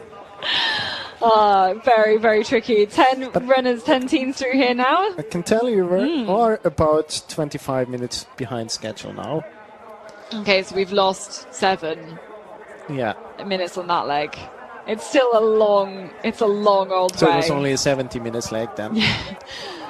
I think we will be hearing from some more of the teams, but I think we will do those interviews in Swedish. So I think we will find out from Stora Tuna and Joakim Svensk. Ja, Joakim Svensk. Jag sa att du bommade mer idag än hela Tuna gjorde förra året. Ja, det var inte så illa alltså. Nej. Ni bommade ju ingenting förra året. Så. Nej, det var ju sant. Det var väl där. Det var nog småkrokar här och där. Ja, det blev ett par synd. Alltså första halvan gick det bra. Lite knackigt i ettan kanske. Sen gick det jättebra i lång. Sjukt kul. Brutalt terräng. Det är så tätt och liksom bökigt nästan hela tiden. Så jättekul när det går bra och inte så kul när det går dåligt. Var kom Kibbers ifrån dig någonstans? Ja, det var ju efter långsträckan runt sjön. Han kom ikapp mig på den innan långsträckan, för det missade jag. Ja, det såg vi. Jag var ju leta i branten och sen när jag väl kollade skulle vi ha höjden ovanför där. Sen då hade jag bestämt, skulle vi vänster så körde vi runt där vänster hela. Det var ju bra och där gick det sjukt fort. Men sen missade jag någon liten, alltså det var en liten brant där på kanten liksom som var ett stor, det var rejält brant i slutningen. Så missade jag den där, då smet han ifrån. Sen gjorde du en liten krok med Arntzen här på slutet också. Ja, precis, där också. Det blir såna där, det är liksom, ja, de där 3 missar jag gjorde egentligen, det var ju så här, jag var helt säker på att jag är i ringen, nästan till och med mitt i ringen, men det är liksom, man får inte grepp om dem, det är otroligt svårt. Och liksom, ja, man måste väl vara noggrannare. Men Tuna är väl där ni ska vara nu efter 2 sträckor? Ja, men det känns det väl ändå. Det kändes som jag hade det under kontroll, även fast det blev några missar där andra halvan. Men det, så att Jeppe gillar det här, det tror jag passar han. Det blir kul. Du har ju hela familjen kvar. Ja, precis. Ja, det är bra. Ja, vinner ni i år också? Ja, men det får vi väl säga är målet i alla fall. Sen är det ju mycket som kan hända, och speciellt när det ser ut så här i skogen. Det är otroligt många kontroller som ska tas, och svåra kontroller. Så det kan hända vad som helst, men nej, vi gör ju allt för att vara med där. Vi korsar fingrarna, tack ska du ha. Grattis och lycka till, Jocke. Joakim Svensk, Tuna är med i allra högsta. So Eunice again furiously doing some translating for us so we can find out what Joakim Svensk was saying. Translating is not the problem, it's the amount of information. It's writing and keeping it up. Well, if you're learning Swedish at home, it's a good chance to practice, I think, with these interviews. You can pick up some orienteering Swedish. Actually, he was confronted with the sentence that he did more mistakes today than the whole team did last year. Ooh, and he said, yeah, it wasn't that questions. bad. But to be honest, I mean, the whole team didn't do any mistakes last year, so that was possibly true. He said that the first half was good and that the terrain feels nice as long as you get the controls good and as long as you don't do any mistakes. But as soon as you start to do mistakes, then it feels very pushy and tough and rough. Yeah, the mistake he did just before this long route choice, he said he thought it was the crack, but it was the hill behind. So he was actually missing that control, and this was the place where Matthias Kiburtz could catch him.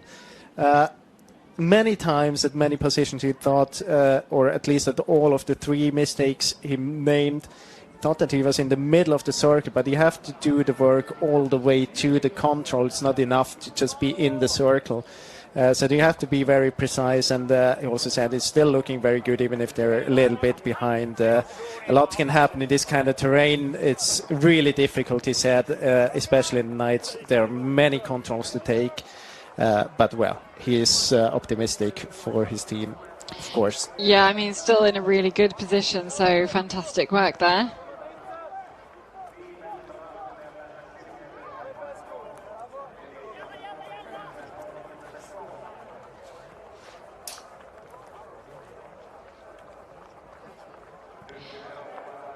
So we'll hear now from Oke Ravinen, Kontan-Rotorier on the second leg for you. Coming back in a good position. First, talk us through your race. How was it? It was a good race by all means. Missed a bit in the end, but I tried to just do my own orienteering and focus on taking my controls. We had a nice group there for a while, and then people started getting tired, so it was just to fight and take my controls. Yeah, we saw you in a kind of pair with, or in a group with another couple of runners, and I think you had a different forking or an extra control, had to go back. Tell us what you experienced there. Yeah, so I was starting to get pretty tired, and so the long route choice, and I didn't really want it to do it by myself, so I chose to just hang on Joakim and Anthony. And then when we arrived in the area of the control, I felt like they had a completely different direction than me, so I started going towards my control, but then I ended up right in between those controls, and I saw the stream of people, so I just followed it, unfortunately, to the wrong control, so it was my next control, so I had to go back to get mine. It was a bit dumb mistake. I feel like I lost maybe a minute there, maybe 1.5, so a bit sad, yeah. Yeah, what about some of the greener sections? How did you experience those on the course? I mean, it was quite green, but not that bad. It was just fighting through and trying to be confident enough that I know where I am and where I should be, and just push through. Yeah, well, you're still in a good position in the relay. Good luck for the rest of the competition. Yep, thanks. So Kontan Rotoria there, so chatting to us from OK Ravinen, so into 4th place there, but yeah, as you said, of that tricky mistake, it's good to get the information. You could kind of tell he was not quite sure where the others were going and wanting to leave them, but then just checking where he was with someone else and going back to his actual control. Lost, I think more like 1.5 to 2 minutes on that one. So there's Calvin Rasti just waiting here. Santeri Silverloinen waiting for Maxime Rotoret. If we recap, we're trying to do some recaps of the relay if you kind of tune out, tune back in again. So after the leg 1, we lost teams like Calvin Rasti, like Cuvée, like Linné. Troubles for them on the first leg. But still a lot of the main runners and riders towards the start, you know, in the leg 2. In fact, let's talk about Turving. I have to interrupt you for a little. We have a mistake here by Turving in the beginning. You can see it there. Quite some troubles. The same problems for Stora Tuna, or similar problems.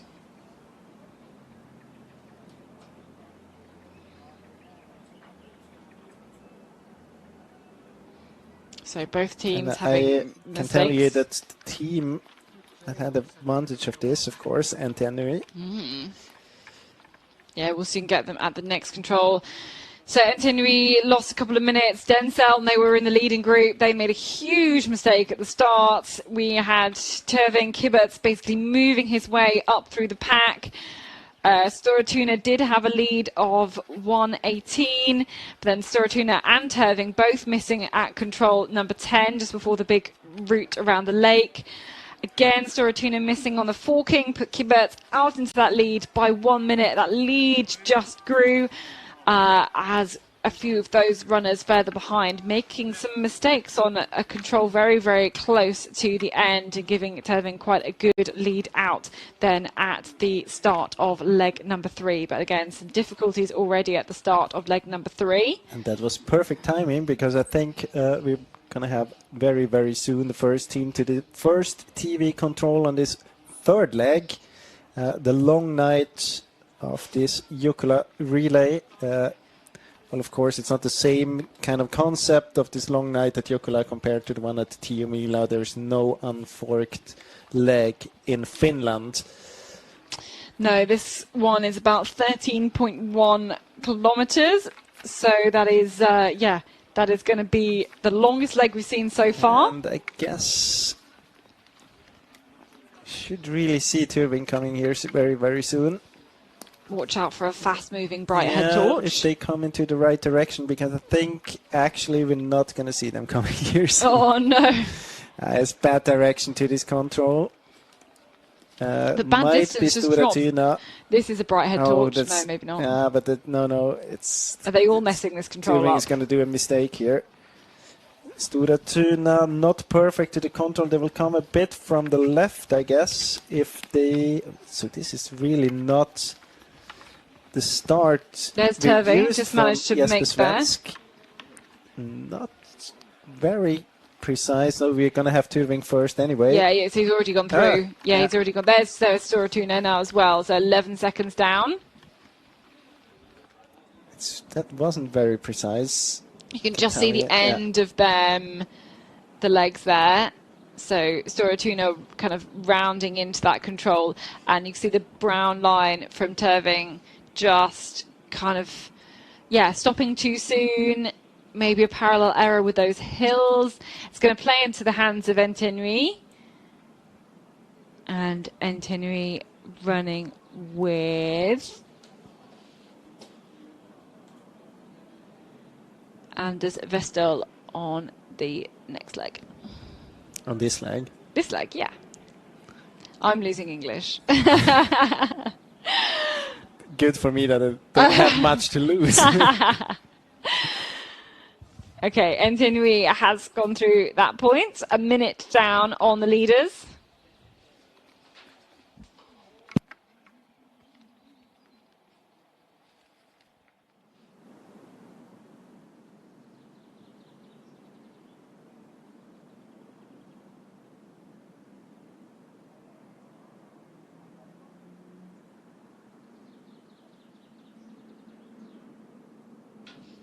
So the two leaders are obviously 11 seconds apart at control number 3.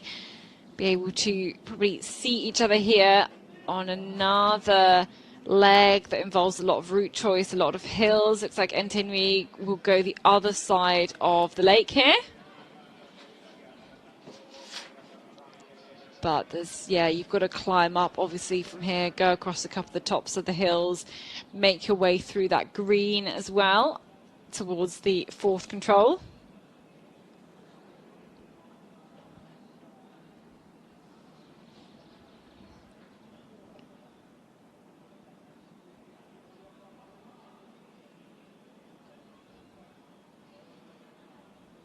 You see very safe routes, taking that vegetation boundary, maybe trying to take some of the yellow track as well. Oh, Entenui, that's not great. I wonder if he's going to completely change, completely change the plan there on that one. Don't know what his plan was going to be originally, to be honest, but not good then from any of these leading runners. It could put lots of other teams in contention.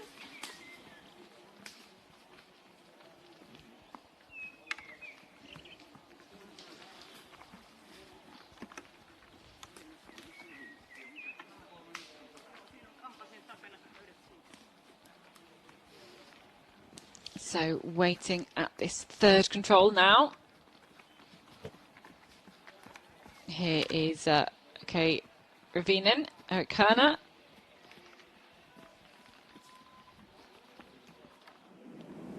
.316 down. So, I was going to say, caught a minute on the lead of Terving. So good start there for OK Ravinen, catching up, and he's got the chance to catch up with Entenui now because he came over the tops of the hills and then almost looked like he was going to go maybe on some of the tracks or the other side of the lake. Has completely changed his tactic now to go very similar way to Storatuna and Terving, who've now split up on the way up this hill. Storatuna looks to be moving a little bit quicker than Jesper Svensk, the second of the 4 Svensk brothers in this Storatuna team, aiming to take their 6th win in a row.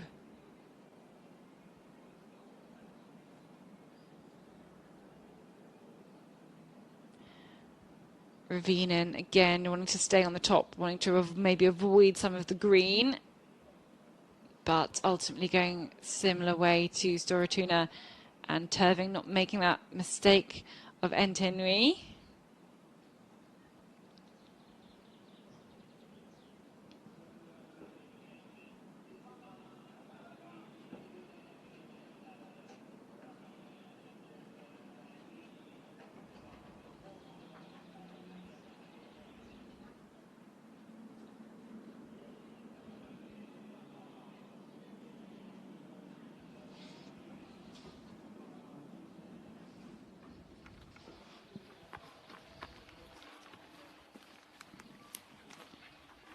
So back then at the 3rd control, we have a couple of teams on their way. Still a minute or so at least. We've got Tamper and Printo, we've got Jukola, both standing by on their way through here. Of course, this is where we saw a mistake from, well, most of the top teams. We saw Storatuna and Terving making a mistake there at control number 3, which, it's hard to see that when you've got lots of other runners from earlier legs also at that point. It's hard to understand.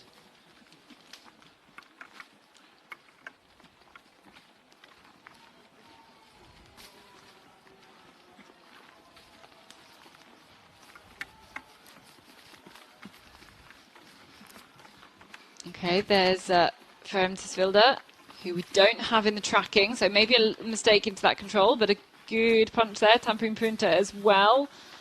Finished team, and next we're looking for Jukola.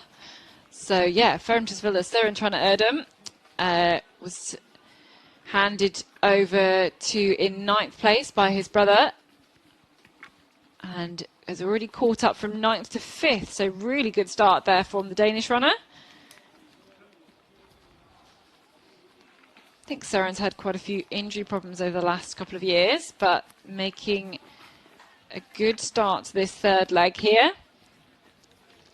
Oh, this is a fantastic, cracking runner on this leg for Jukola, Esker Skinnaberry. A fantastic runner from Norway.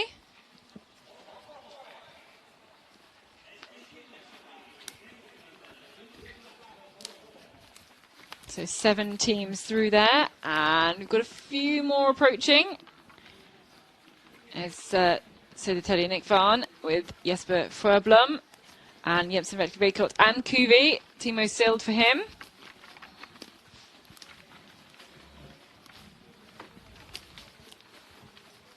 So that is a little group of 3 there. Södertälje Nick Van, Jepsen Vetkebekot and Kuvi. And all of them now, you see just some of them just approaching the control on the tracking, dropping down to go to the east side of the lake.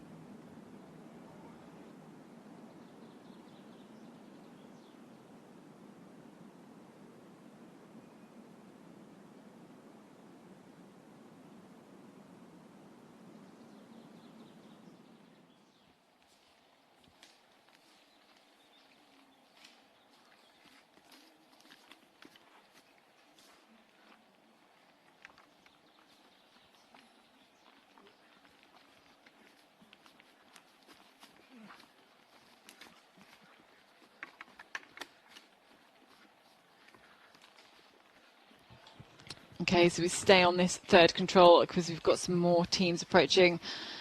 FK Gothenburg, got Helsingin Sinistergat. We've got Halden all approaching. Here's FK Gothenburg, and this is Vegard Kittelsen.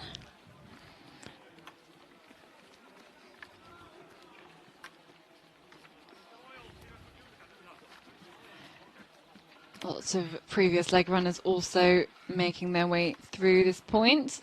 Here is number 8. This is Helsingin Sinistergat. Topi Sirjalainen has already caught up from 19th to 12th, so a good start there for the Finnish team. Lots more teams approaching this control. Again, not really in a group, as it were. Just missed Valkki Koskenhaka and Halden. Pankra Hanstad and MS Palmer. And that's Brederud there in the white and the dark shoulders.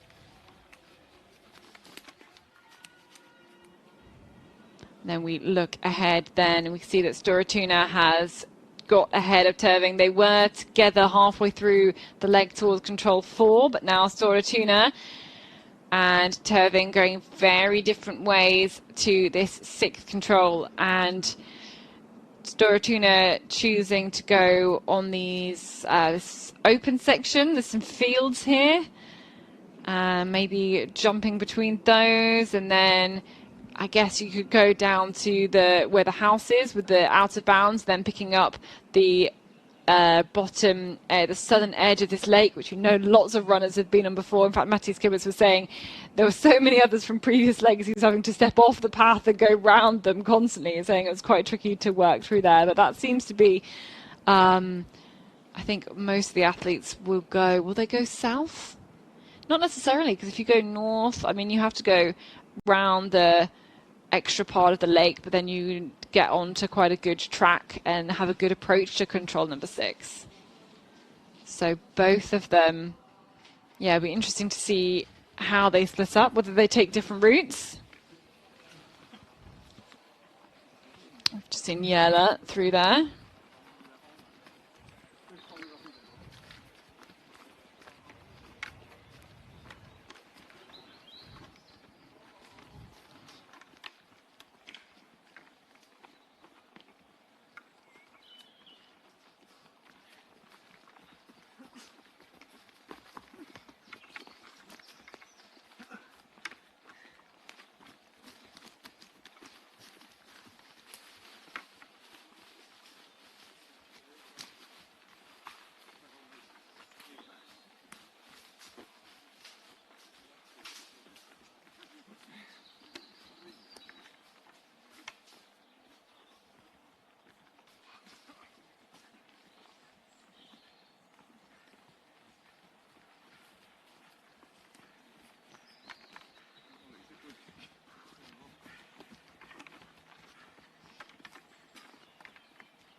Jonas, what do you think about this? What do you think about this long leg then, Jonas? Well, I think it's a bit surprising that NTNV is going to the north. For me, it looks, as you described it before, very convenient to take this open fields and then especially that path along the lake. Also, yeah, we know that the runners have been running there before. We also know that it most probably, or no, we know that it continues through the green area there a little bit, so you can cut over it and then adapt direction towards control. I think that's a good option. I would be surprised if NTNV would win time on this one, because it's not, you have to go so far to the north. Yeah, you have to do such a curve to go down all the way You're down the track almost, and then round. You're as far away from the line as if you go to the south, and I think you have a bit of an advantage in the end. But of course you get the street there, but you have to run out the corner. Well, yeah, we're gonna see. I'm a bit. I would have seen the one to the south looks just rounder and smoother.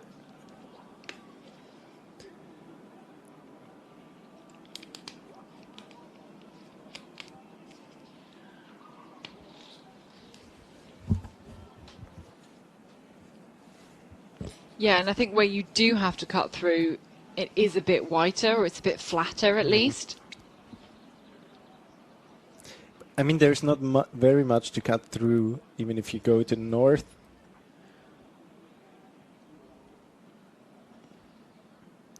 Yeah. But there are more passages that seem a bit risky. Okay, so Ravinen clearly going towards north. But anyway, I don't think the difference will be huge. But I think from where Stora Tuna is right now, the lay is ground. You have approximately 1 kilometer that's rather easy to execute.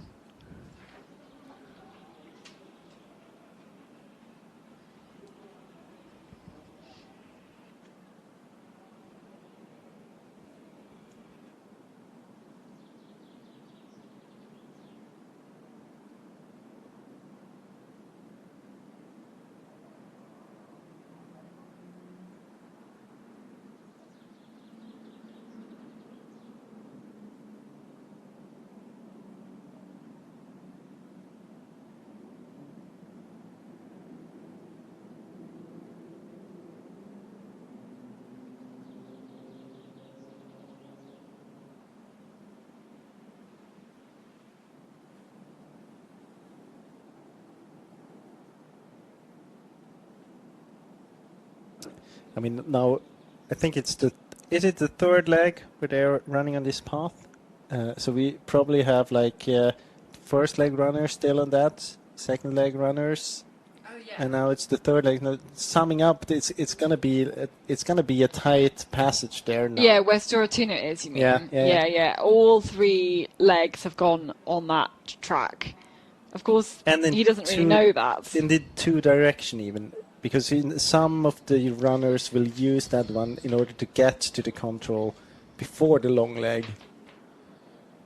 So that's going to be a messy passage. Yes. So they, first leg, round the lake, and a lot of them went to the south. Second one, around the lake, and a lot of them went to the south. Third leg, it's a very different direction around the lake. But now we see a lot of other athletes leaving the fifth control, and they're all going north. I'm so surprised there's that many people going north. But maybe a lot of them aren't thinking you can go out to the fields like Stora Tuna. Yeah. No, it's definitely not a bad option. Not very bad option. I think it won't differ so much. For me, it looks just easier to execute it to go to the south. But we'll have to it's so do a hard comparison at the end. to see the consequence of such an S shape you run on this leg. But we have to see. I mean, I can set some. Yeah, we'll have to set some parameters and have a little look. So now Stora Tuna needs to make sure it takes a left here out towards the sixth control. We're going to have to wait another 10 minutes. Leaving the track. To get the results of this definitely.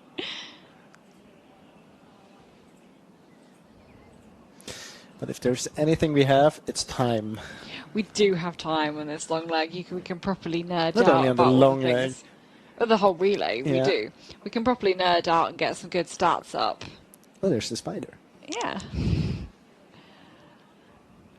It is actually getting lighter now already. What time's sunrise? I wrote it down. Where did I write it down? I've got too many bits of paper now.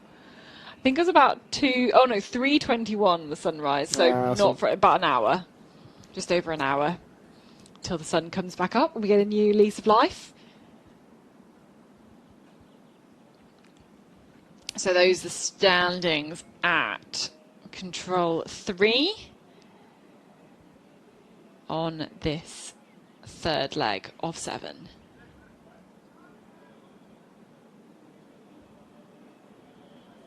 Turving now taking that loop around the south part of the lake. I can see there's another couple of teams going to the south. Södertälje, Helsingin, Sunisnäja, TFK Göteborg. I wonder if they'll pick up this little yellow section that heads out towards the field, the one with the black dots on it. That could be that's a interesting. good option. It's fairly flat there Or too. then you, I don't know, or then you go Or to you the go yellow to the option. yellow just- on the field, don't you? The first field. Yeah. Right on the edge of the blurred out bit of map.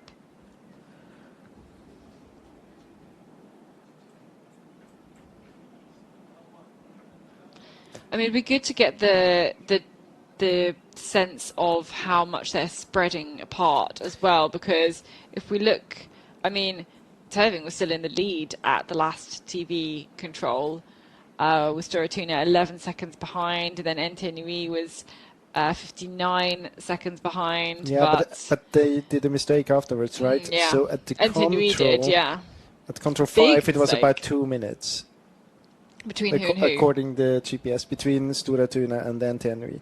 Okay. And we've got a 1 minute tail on this track now. So I think the gap's we should just have a growing camera and growing. operator now just behind Storatuna. Ooh. So maybe we get some pictures. Or then he's running behind there. I don't know if we have connection to the camera, yeah. That might be the reason why we sometimes Well, we have have some a replays. Yeah, replay. That's a good thought. I think that must be the case. Because, yeah, sometimes we've seen them running along a track and we know they're a little bit further ahead than that. But we still get a chance to see them in terrain, and that's still really important. Still gives us a sense of what it is like to run this third leg here of Jukola.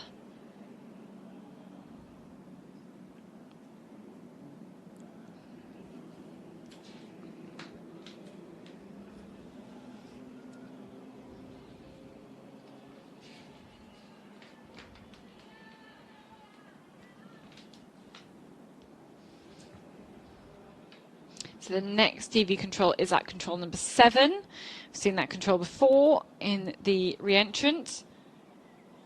And that will really show us how it's just really managed to spread. And of those first 4 teams, there's no group. They're all running individually. There's that second group with kind of Tampere, Printer, Cora. I mean, they look actually a bit too spread out to be a proper group. They've gone north. There's a Södertälje, Nykvarn, Helsingin, Sunnyside, EFK Göteborg group as well. It's hard to say Kora's GPS devices first, yeah. so it might be together with Tampere and Pyrite. But there's definitely a group, Södertälje, Helsingin, Sunnyside and EFK Göteborg. So now we have the punch from Storatuna. So very soon they should be at the TV control. And talk to me a little bit about what it's like running in a group and how does it, even just a group of 3, does it make it that much easier? You can see it's quite a big group you're running it actually. Well, yeah, it depends a little bit on the kind of runner you are. I think Jesper Svensk is quite comfortable running alone. He has self-confidence from earlier relays that he can be very, very quick on his own. Many of the runners prefer it to be in a group. It's a bit easier to keep speed, especially when it's rough. It can be a bit more difficult, though, when you get into the sections where you have forkings, because then you're tending to follow the others a bit too long, as, for example, Max Couturier on second leg. Conservatory, not Conta, Maxime. yeah. But otherwise, I think a group of 3 is quite okay. It depends, of course, who is within the group and stuff like that. But usually on the third leg, I would prefer to have someone around me. But with that said, I'm not the best night orienteer either. So yeah, it's all about that kind of self-confidence Yeah, as well, and but being it's- able to push it and but it's something not needing the with validation not of other only people. the technical aspect, but also the confidence about the speed that really helps. So now very soon we can get this result. Yeah, so Follow splits. Turving on his way into the sixth control now. Having gone, again, that's kind of southern route, definitely dropped a lot on Storatuna, but it looked like he will be very similar to Entinui. See, just looking around in the sections here, using those other lights in the forest as well. Going on the top of the hill, dropping down into the other side. And will we get the punch at the next control for the TV control, but will it be Turving or even Entinui to take the second place there at the seventh control?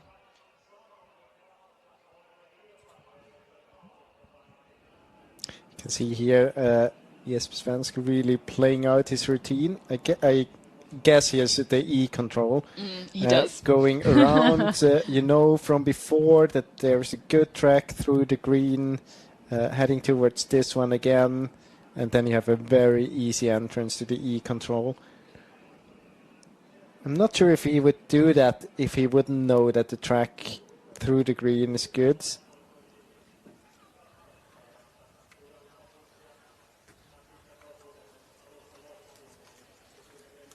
So Storatuna was a minute quicker on the leg between 5 and 6. Compared to Entinui. But Turving lost 2 minutes on that one. So it was a minute slower than Entinui. yeah, and neither of them seem to have any problems. But we're going to get more teams. Ravinen is approaching He's that serving. control soon. Yeah. And then we should have Entinui here as well. There he Yeah, is. there he is. And actually, when you have this many other runners in the terrain, it can be hard to see that you've caught somebody up, actually, as well. Yeah, of course. And it's kind of annoying because they go into the same direction as you. You don't really know if they have the same control. It's two different legs. Even if it's not in a forked area, it could be that you want to separate the two legs a little bit. They're not, all of them are the best orienteers, so you don't know really, can you trust them, not, but it's a bit of the same concept that you drawn towards them if you want or not. I didn't used to like it very much.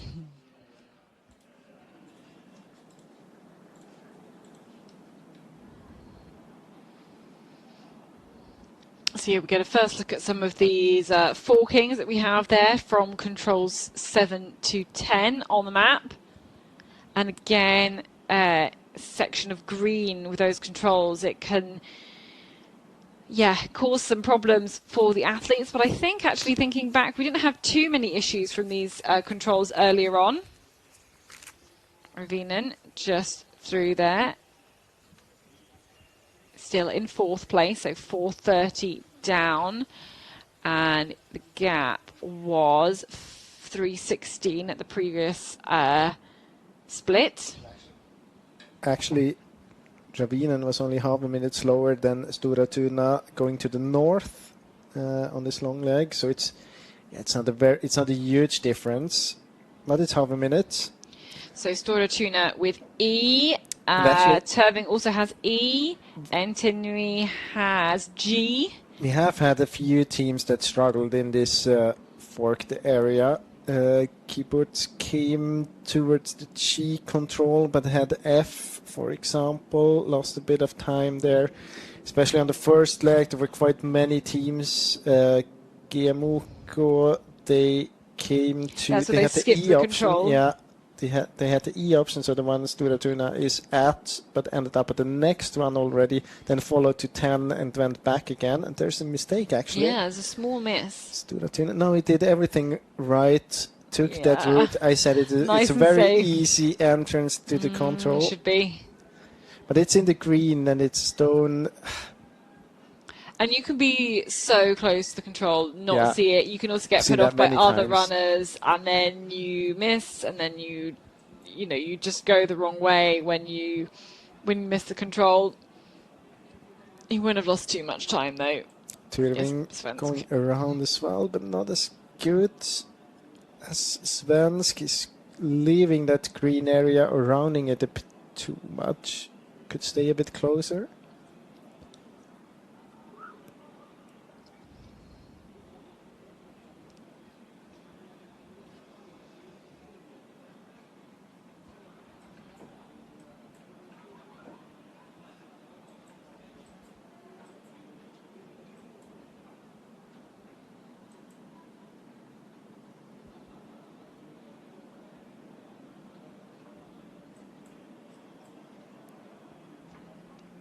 But now it's important for NTNUI and Ravinen to not let that gap grow very much. Can be a decisive part of the relay. If we remember back to last year, it was basically where Jesper Svensk made the difference. And he's making the difference again today, it looks like, at the moment anyway. This is control number 7. We've had Fermsvilde through there, Sørentrane Erdem. Looking for the next group of runners. I think there's quite a few approaching this 7th control.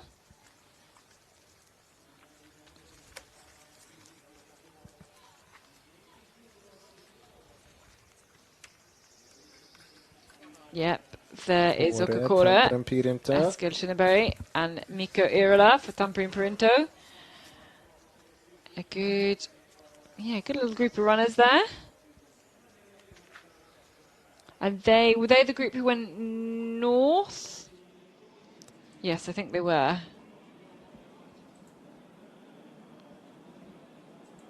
They went north of the lake, and then it's the next group. Yeah, but they actually lost a minute as well. So north of the lake, a minute slower than not the other way. If you execute was it only well. half a minute slower. Okay.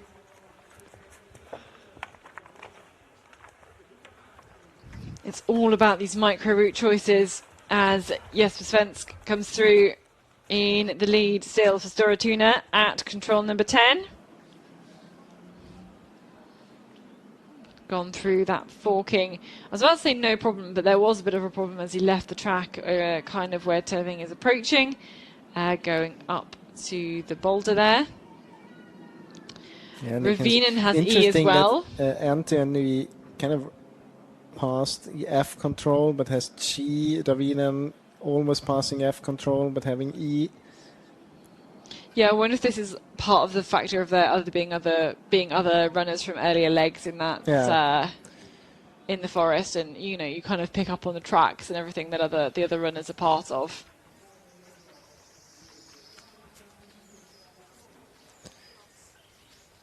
We're waiting for Jämsen Reykjavik, Helsingin Sunistajat, IFK Göteborg, and Södertälje.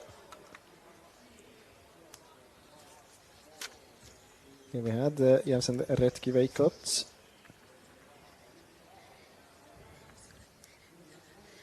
I mean, Kuvi doing so well considering the absolute nightmare they had on leg 1. Dropping outside the top 200 to now be 8th. I mean, the time losses of the next few runners have been so small. Here's the next group. And Valka Kosken Hacka.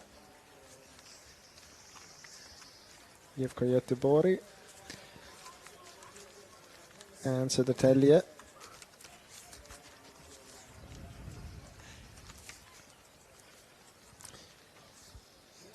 No problems for NTNUI at control 8. You can see it here. Tyrving soon to be caught by Ravinen. Yeah, I think so. No problems either for Stora Tuna.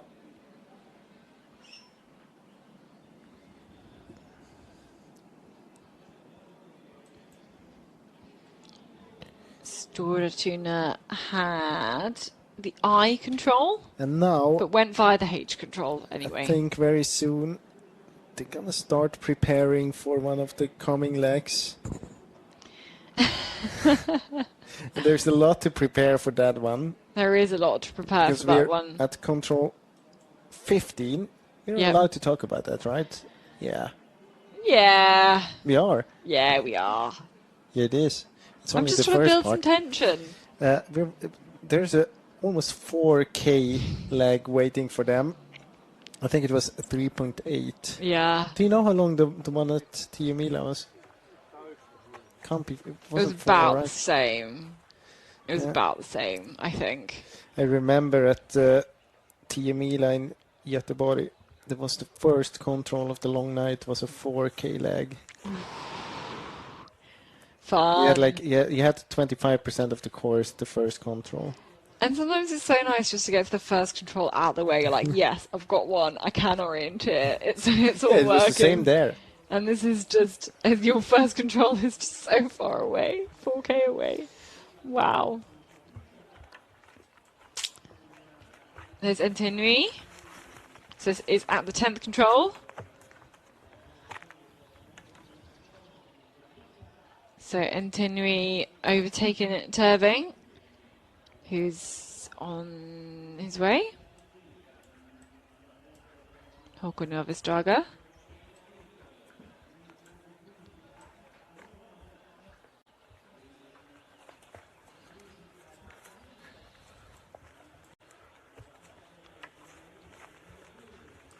There we go. Here he is in 3rd place.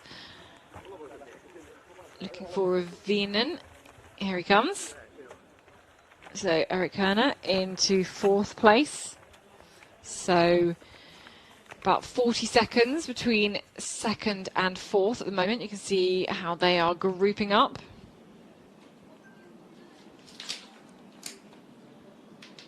And quite nice for the runners now, because they're going to leave the group from earlier runners in this section towards control 13. Being on their own again.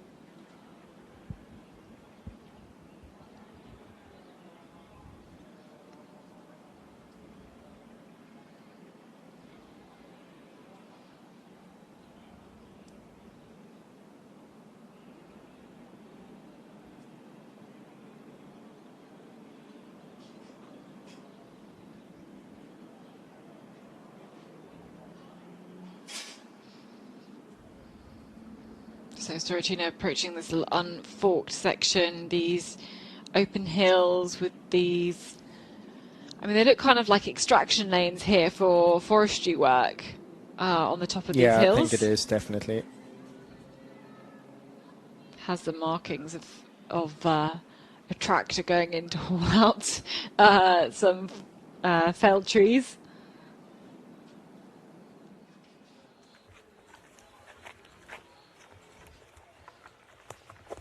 So here at this 3rd TV control, control number 10. Looking for, I think, Fermtisvilde, who are not tracked at Serenton Erdem. Still doing very good.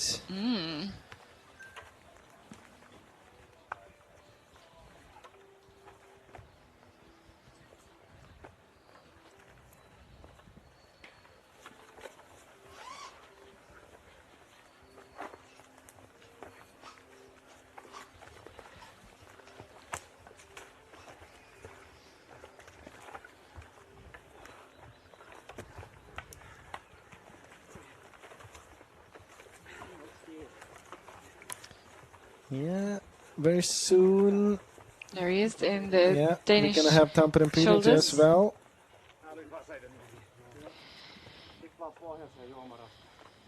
We should have Okakura as well.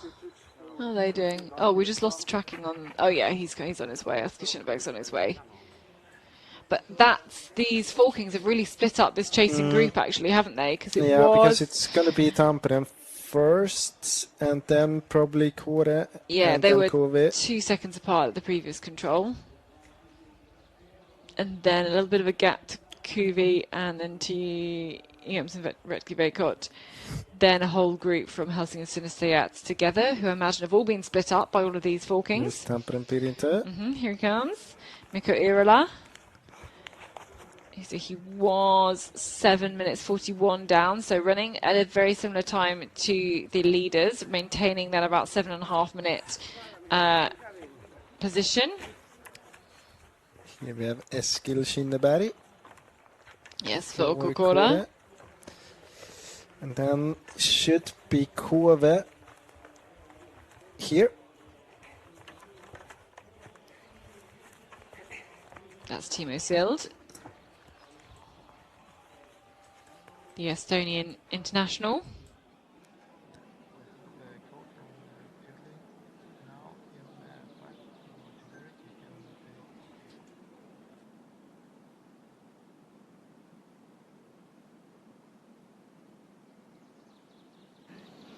Ja, här har vi Kenneth Book. Och Kenneth, det går väldigt bra för Tyrving. Hur bra kan det här gå? Nej, det får vi se. Det er fortsatt en del etapper igjen, men vi har i hvert fall en veldig bra posisjon nå, så får vi bare forvalte den best mulig. Tror du han är komfortabel där ute nu, Håkon, på den här långa sträckan? Nej, altså vi skjønte jo at dette ble en lang natt, så Håkon er litt passiv fysisk, kan vi si, så han står distansen. Så det er ikke overraskende han ikke blir med Tuna. Det er det ikke. Men Kuborg gjorde ett jättelopp. Ja, jeg har aldrig sett Mattias egentlig så nervøs. Han var veldig nervøs for å skulle springe natt. Det har han aldri gjort før, men når han først gjorde unna et par småfall i starten, så det jo veldig bra ut for han da. Så det er vi godt fornøyd med. Vad är ni nöjda med i mål? Nei, altså vi håper jo å kjempe i topp 5, men ja, vi får se litt hvordan det utvikler seg nå på den her, men er vi med oppe i topp 5 etter 3 etapper, så det vi går etter, altså. Det er det. Väldigt stora avstånd och långa tider, hade ni räknat med det? Nei, ikke såpass. Vi visste det var tøft, og de områdene vi har trent i har vært tøffe, men vi tenkte de hadde funnet det fineste terrenget frem til oss. Det viser at det var litt av hvert, men sånn er det. Ja, det är kul att se att ni hänger med. Vi säger lycka till resten av stafetten. Tusen tack. Kenneth Book som är ledare i Tyrving som håller tredje. Yeah, it's a bigger challenge for sure for me with Norwegian than it is with Swedish. But maybe let's take Stora Tuna to the TV control, and from here it's this very, very long leg. It seems to be quite good prepared. Yeah, definitely. Really doesn't see, you would not be surprised to see lots of people just stopping there completely, even the leading runners, but he seems to be very, very well prepared, and I'm sure soon we'll have a zoom out and we'll see the whole leg in its entirety, and then we'll be able to have a little chat. Any news from the Turving coach? I can't imagine. Yeah, he said it was not the biggest surprise that they can't stay together with Stora Tuna on this leg, but they're very happy with their position right now. He actually said that he never had seen Mattias Kibert so nervous before because it's going to be a night race.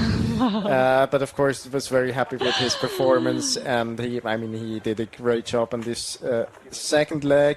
He also said that the goal now is to go for a top 5. If they're back after the third leg within the top 5, then that's why should they go for something else. They didn't really count with these long times and big gaps, and they might have thought that the terrain is a bit nicer out there than it actually is. But they're happy with their position, and he didn't have so much to complain about that. Did you see something about what one of the athletes had written about the training areas? Yeah, actually I saw that Sebastian Inderst in Göteborg-Majorna, it's written in Strava that he has been at one of the trainings preparing for one of the official trainings, and his comment was that he quoted the text that would advertise the training, and there it said that this training is very relevant because the green areas are as they are at Jukola. And in his comment to us, well, that's not. I can't recommend this training because the green areas are so shitty, so they're probably not relevant. And I had been pre-running already at that time when I read it, and I thought, well, don't say it's not relevant just because it's shitty in the green areas. So this is the long leg. Actually, here 4K long leg, we would need to zoom out a little I bit think more so. because there is an option quite similar to the one at Tiamila where you could go all the way around, very extreme routes. Yeah, on a track. On a track. Pretty much and then all you would the way be, to the 16th control. Yeah, you would be running on first on the street and then on track. This is at the bottom of your screen here. Yeah, and then you could come out about where you have the information about the tail length. Yeah, cutting into the forest there, some of the flatter sections, but it's still small tracks. And then you would go up to Avenlampi, that small lake, and then you could cut over to the path there, and then the south side of the path that goes area. Under the power line. Yeah. Yeah. That would be an option as well. Sturatuna obviously is going more straight. He knows about the tracks there. He knows the terrain there quite well. It would be a bit fun if we would take that path south of the lake again. Why is Matthias Kibert's not on this leg? He would have taken the path around. Yeah, but there are many runners to come. But there's some good options to go west of the line. There's quite a few tracks you can pick up actually to get on your way to the 16th control if you go west of the line. Many different options you can take here. Now, Anthony at the control. Gap Let's do what was he's 3:43, so now a little bit more. I can see just how much he's holding the whole map out. Yeah, and I mean, one of the reasons why you could pick a route so extreme is because it's so hard to plan the whole leg if you have to split them in short parts when it's a 4K leg. But of course, it makes it a bit easier that you have... It's so hard to keep track of your plan when you kind of cut the map up and then you need to remember to go into... And then you, okay, hang on, what should I decide to get to this bit to this It's a bit similar to those puzzles where you have this labyrinth and you go in and you have to find the way out. You start somewhere and then if you don't find out, then you have to go back, but it's hard to know where you can continue again. Yeah, it's hard to know kind of where you came from. Yeah. So, turning here, 4:45. Yeah, in his situation, I would wait as well. No reason to decide on your own.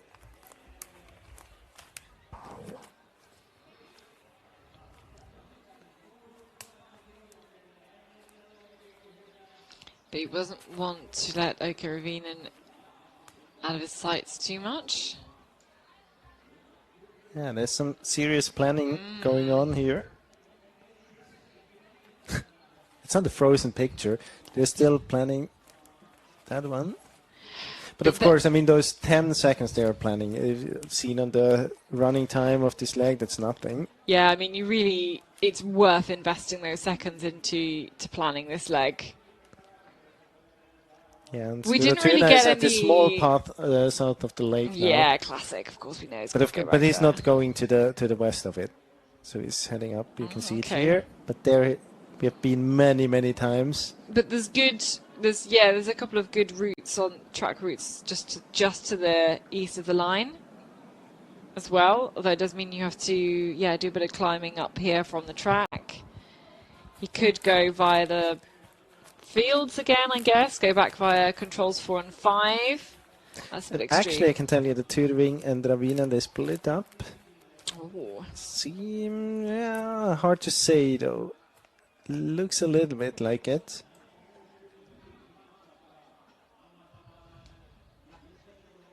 Yeah.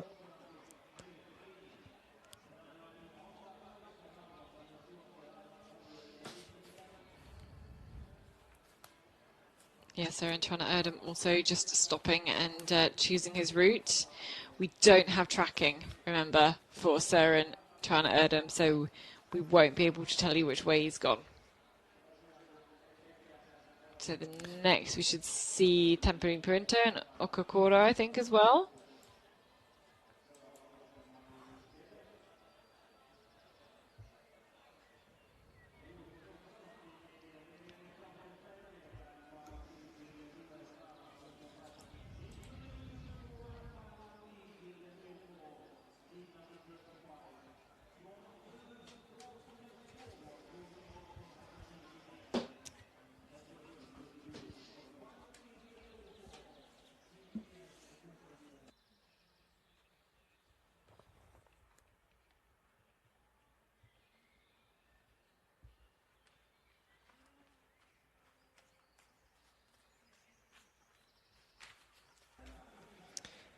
Here we have the next group coming to control 15. Should be Tamperen Pyrintö, Kove and Kåre.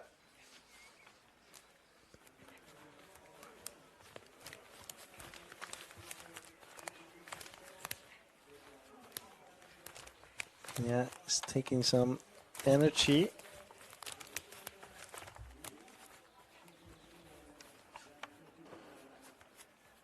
Yeah, quick decision by Kåre.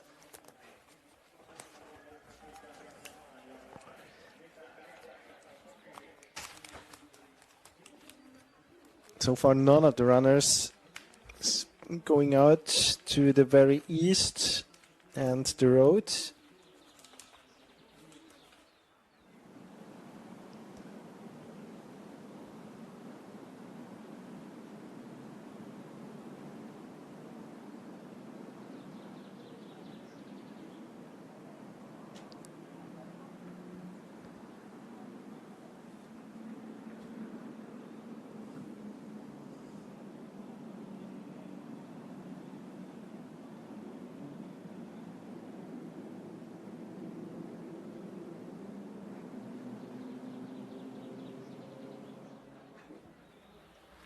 That should be Jensen Retki Veikot and Helsingin Sunis Diet just in front of them.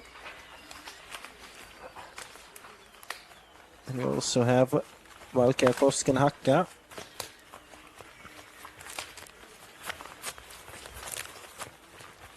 So Toki Sirjalainen, Ani Ronkainen and Aro Aho.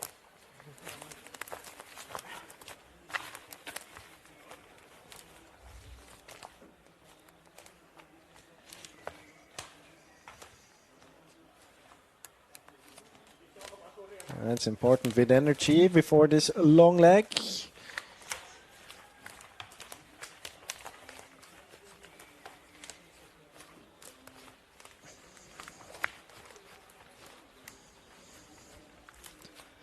Yeah, they let Aho decide this long leg for the three of them. Basically, if we have most of the runners going to the right, into the same direction out from control 15. See there, different routes for Ravinen and Ternui. And the next team to approach control 15 is going to be Södertälje.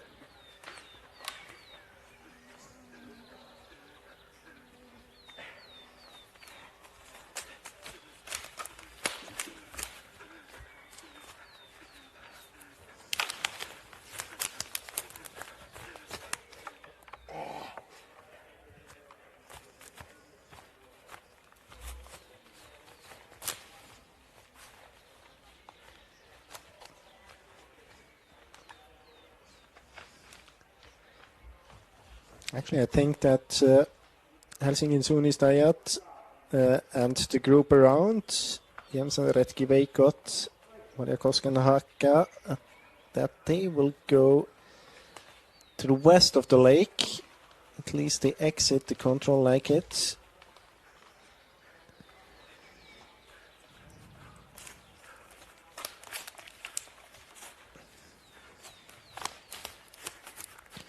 IFK Göteborg.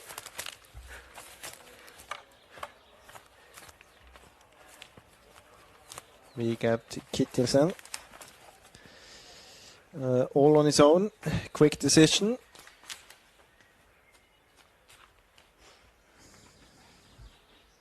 Södertälje is not that far away. Might be able to get back. He had to stop there. Can see it. Only about 15 seconds away from IFK Göteborg. And it seems as if KV, Helsingin, Suni, Stayat, Jensen, Retki, Veikot and Tyrving, those teams going to the west of the lake. Kåre seems to be heading to the east. Same as Tampere, Pirita, Ravinen, NTNUI and Stora Tuna.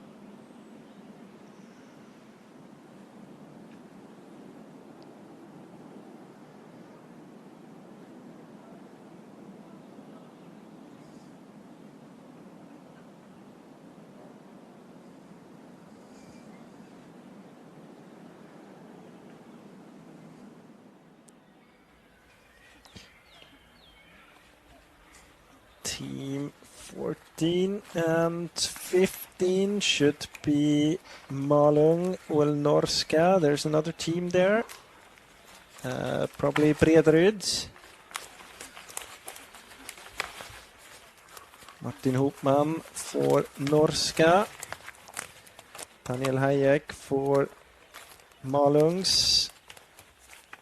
And Jonas Gustafsson. No, it's not Jonas Gustafsson. It's Kalevan Rasti's second team.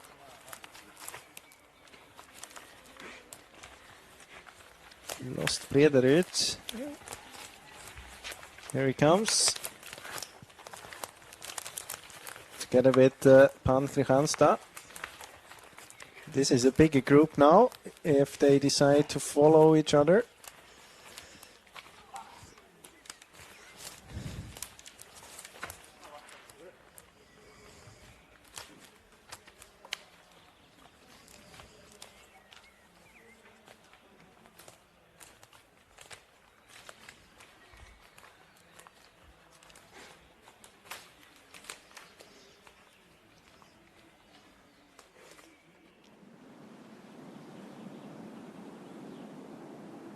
Yeah, it's interesting to see how they handle this task differently. I mean, it's a bit of a difference if you come alone. Of course, then you have to take the decision all on your own. You have your own plan. Might take a bit longer to see all the alternatives.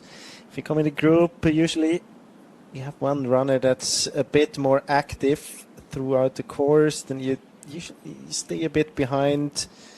Double check. I mean, you still decide on your own what you would do and try to see the different options. But if you see that you're a little bit between two different options and you have the one in front of you that has been leading the pack for a while is going for one of them, then usually you follow it. But it depends, again, it depends very much on the runner. If you have two very active runners, then the pack is going to split up. And MS Parma, for example, they don't have any choice here. He has to go on his own. He has to really plan it. Usually it takes a bit longer because you really want to see. And now he's looking back even. Maybe there's another team coming. Doesn't feel too comfortable. Most probably going to wait. It's interesting to see now. It is a very decisive part of this third leg. To wait here for this bigger group. It's going to cost him 20-25 seconds. If he's going all on his own, quite likely that he's going to lose it just because he's not in a group. So I think that was a good decision. We have Ekö, Tiseren, MS Palmas second team, Järla, Frol, Bäckelaget, Opsal Orientering, Laden Sunistajats, Nättringe.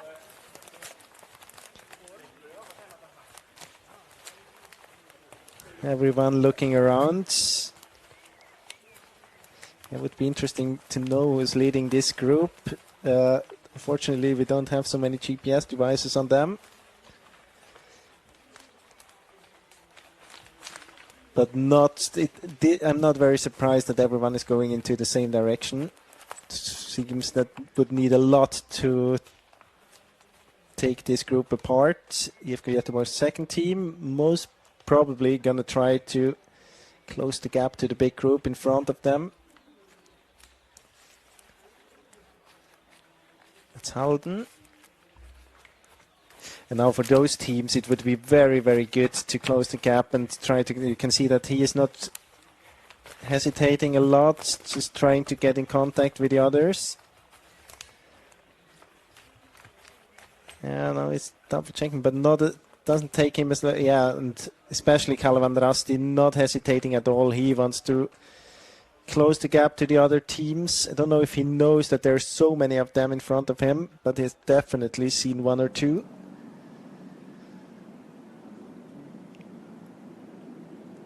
Tyrving now on the path, but not for a long time. They have to go back into the terrain now. So these are the standings after 8.1 kilometer. Stora Tuna Jesper Svensk in the lead, 4 minutes ahead of NTNUI. Tyrving, Ravinen, Farem Tisville, and then there's another 2 minutes gap to Tampere Pyrite, and it's now, I think it's going to mix it up again on this long leg. Many different routes chosen here. See them spread out. I mean, basically we have three options. The one to keep close to the red line, go to the right as Stora Tuna, or go the Tyrving way. Tyrving actually, he climbed up that hill. Looks like he's going back down. And that's unnecessary. That's exactly situations you can avoid when you're in a bigger group. I don't think that it was planned to go up there. Probably this path, we've seen that before on earlier legs, that they followed this path a bit longer and then had to change back. I think it was on leg 1 or 2. Oh yeah, obviously it was on leg 1 or 2. But we have seen that before, now going back there. If you're a big group, then one of the runners, if you have an active group and active members in the group, one of the runners possibly spots that, and those are exactly the mistakes you can avoid. It's going to cost him about 25-30 seconds. And when we saw runners wait for a bigger group before, I mean, that would have been the waiting time that he invested. Stora Tuna now.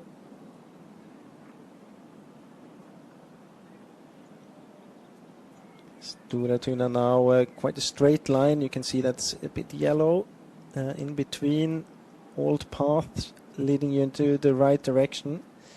Actually, Kove was quite far behind Tyrving at the control before, so you can see that Tyrving is not executing it super well.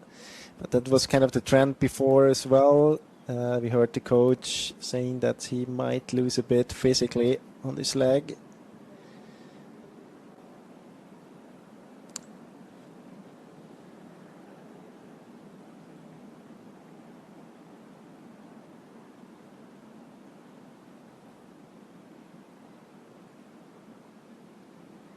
Tampere Pyrite kind of changing from going to the right, back to the center towards the red line. Wonder if they are gonna change the valley from where they are towards the lake, or if they're staying there and then follow the lake.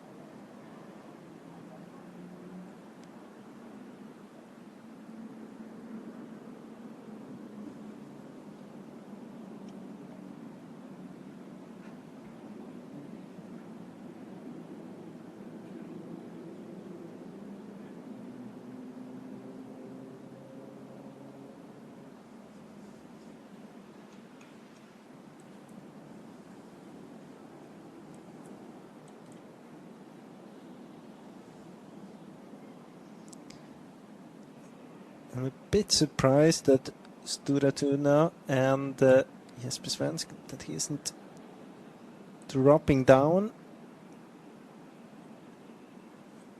staying below that hill, getting into the marsh, and then tries to go down to this yellow bit and the white area. Maybe he's doing that later, but the climbing there would be unnecessary then. Maybe an indication for how bad the green areas are in that section. Not that many runners that have been there before him.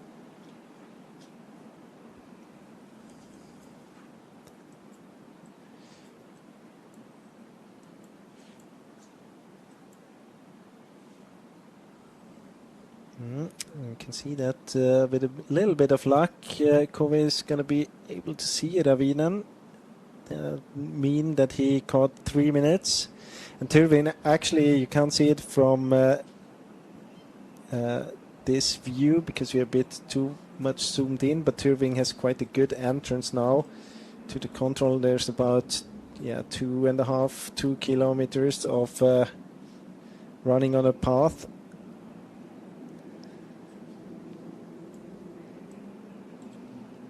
Yeah, this is an incredible leg from Timo Sild for Cuvée, just going like completely climbing through the rankings. After, so Daniel Pomporo was 43rd at the end of his leg, but he had serious troubles at the start, the first few controls.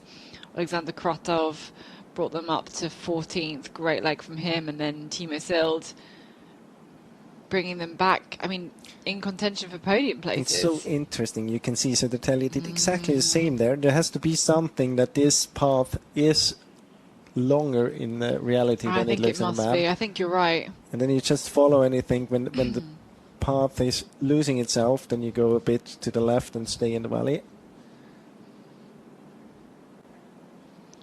Has there been long night legs unforked in Jukola before? Or is it always forked? No, it's always forked. You can never get an unforked leg into a Finnish relay. I know they love their gaffles, they love their forkings, but it would, I mean, the thing is that's what makes the two relays different, and that actually what makes them exciting. But if this had been an unforked long night leg, it would totally change the characteristics of the relay, because they would have all grouped up a lot more. They would most probably be that the relays decided after 7 legs, because basically what the long night is, it's a restart. You get you split the group, like the field, into 2 groups. Either you're in the group on the long night or out, and it's very, very difficult to get back in the first group if you're not in that one on the long night. Whereas all these guys here, pretty much all of them, they're completely alone. They've got to make this own decision here, and really they've got to love their route. They really have to back themselves. I don't know if you would ask them. I don't think there many would say I love my route. No, but it's something that I've heard as a coaching tip for a long leg. You've just got to back yourself. And you can't lose focus, lose concentration, lose morale by making mistakes like this. Look at it again, how Kove is just optimizing the route there, but not following the street as long as he could. He's having a plan there, going straight. He's avoiding the climb that the Ravinen is doing, because the Ravinen most likely is going to drop down again on the other side. Are you surprised to see nobody go out to the big track on the east? It seems extreme. And it's also, The thing is, when you're going, so the shape of the hills, they're oval shapes on like north to south, like pointing north and south. So when you're running north through here, it's almost easier to weave yourself through the hills, I think. I think it's so hard, the leg is so long that it's so hard to guess if you would lose time, how much it would be. If you could say that, okay, I would lose max 1 minute, I think many would take it.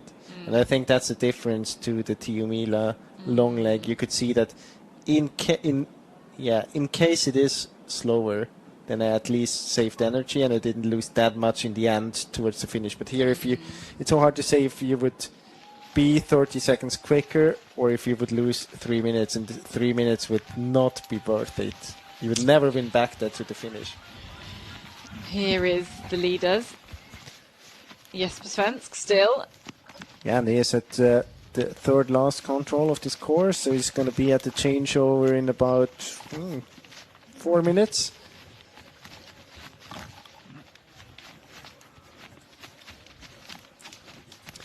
It's going to be interesting. I think Entenu is not so far. What was the gap before? The gap before was 4 minutes, I think. Yeah, it's about the same still.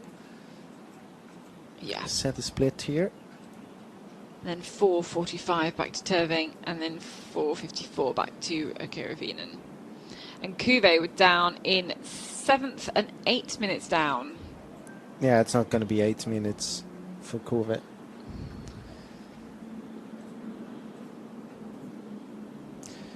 So, according to the GPS program, it was a 25 minutes leg. Wow. For Stora Tuna. Terving now, see, not choosing to go along the power lines. It's not that fun runnability under there.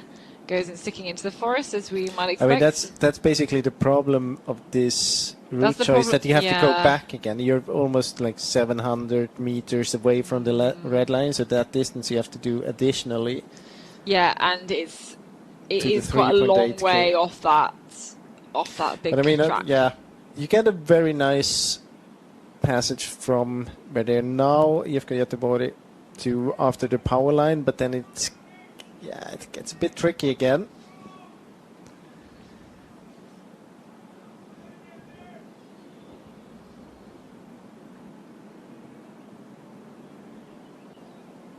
I'm quite confident that Kove is going to have the best time on this leg. Yeah, I think so. Timo Sild is just climbing up the rankings here.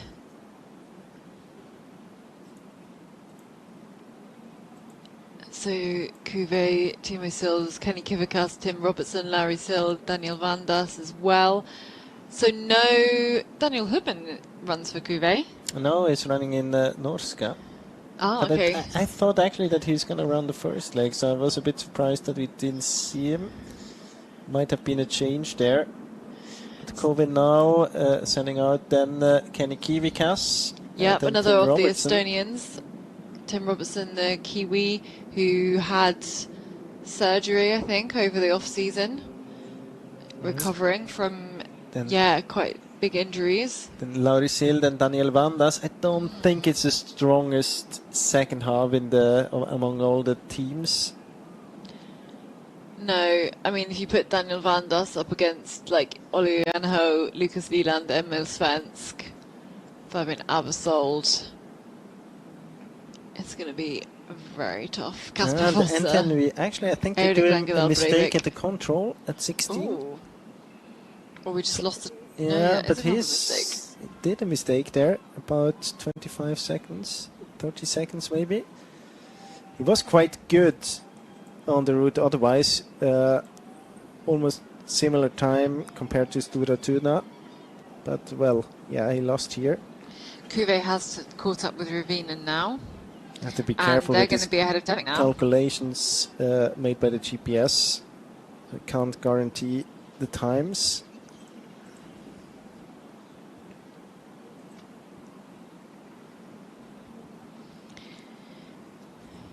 Just written down Kuve catching loads. So that's definitely the tail of this leg for Kuve.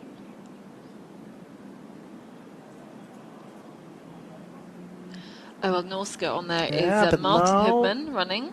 I think might be about to do a small mistake there as well.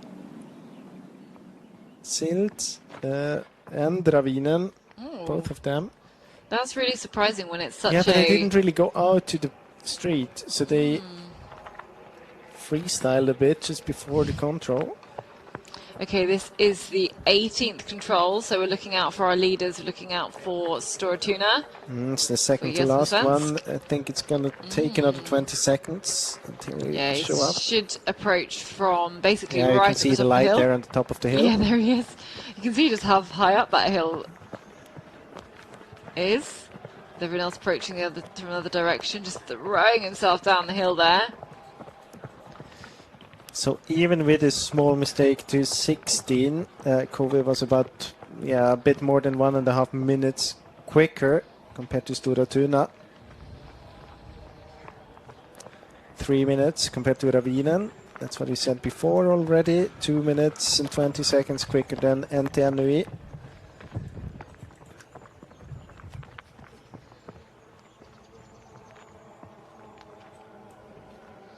So following Jesper Svensk to the last control now, where he will hand over to Ville Johansson for the 4th leg. One of the 2 shorter legs on this relay, 6.2 kilometers. 2 legs of 6.2 kilometers, back to back. And really, for Jesper Svensk, just a case of extending his lead. And Storatuna is so strong on leg 4, 5, 6 and 7. Yeah. I mean, it's... Ville Johansson, Henrik Johannesson, Viktor Svensk and Emil Svensk. So now the end of the 3rd leg. Out of 7, it is still Storatuna in the lead here. And will they be able to make it a 6th consecutive Jukola win? We will see. What kind of camera position is I don't know what camera position it is, but I think it must be on the finish. Fell asleep, the camera operator. Or it fell down from its fixed position. But easy times there for Jesper Svensk. Although I say easy, he definitely had a few problems at the first few controls to catch up to Terving. But then from then on in, it was fairly straightforward. Just maintaining that position, not having too many issues.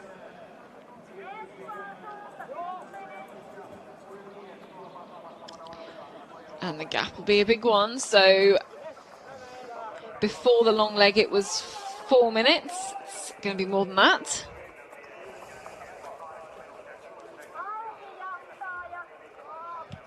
And so Ville Johansson, we now follow with our drone out of the start. Goes on to this kind of bark chipping section. You can see he's really reading his map a lot here. And it's only about 5 minutes until the sun rises again. So definitely still worth your head torch, still dark in the forest, but where you have the light peeking through, then your head torch is going to be, it's just going to light up all of the ground or the terrain around you. The head torch much less necessary. Finally, we're going to be able to show you the forkings. Yeah. In the beginning. In the beginning, which have been very interesting.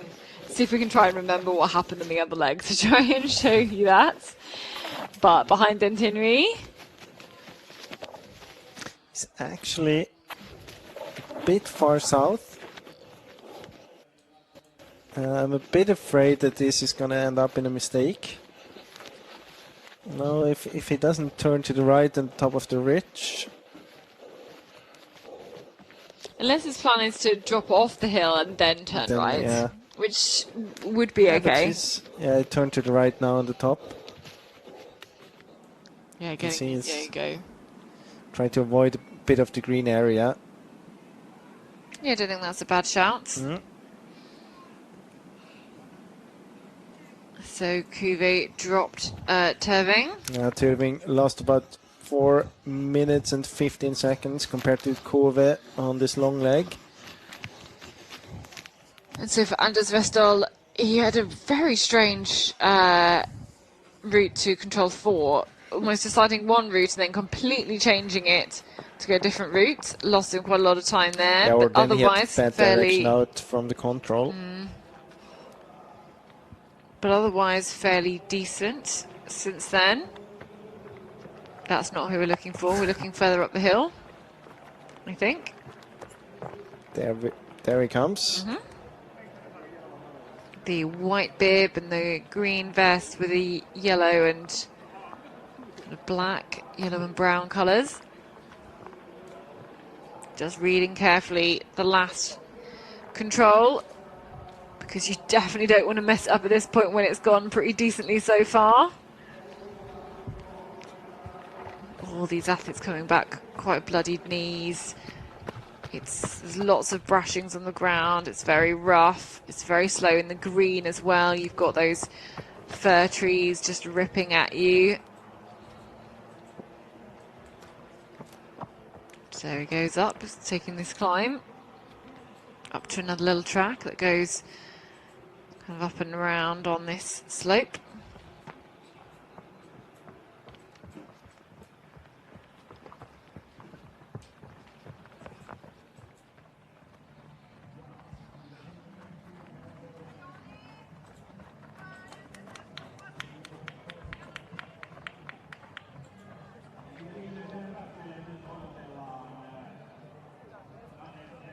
So here's the second place team, and the gap will be about 5 minutes now. Just growing slightly after every TV split. And Tenui with Anders Vestal will hand over to Mats Eidsmo for the first of these two shorter legs. But great work from Tenui. Desperately want to get a Jukola title to join their Tiomila title, and they're doing a very good job so far. So he will pick up his map and hand over, ready to start the fourth leg.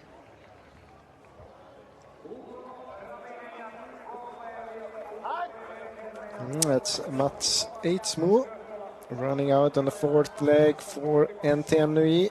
Next team to approach the changeover, I think it's going to be Ravinen, actually. Well, could be Ravinen. They're very, very close together, Kove and Ravinen. Was there a mistake then from Kove? I think a bit different route choices, micro route choices out from 17. Okay, here they come. This is Erik Herne for Ravinen. Going to hand over to Edvin Forsberg and number 9, Timo can see the difference between someone who is used to emit and someone who's not used to emit, punching the control. Silt brothers often competing in Finland. Well, yeah, they got the Sweden, technique you have down. the sport events system. So a race then between these two for the actual finish punch. They will be very close. Got to see that he took the image to his ear. It's a routine from the sport event. That's it doesn't beeping. beep. Yeah. So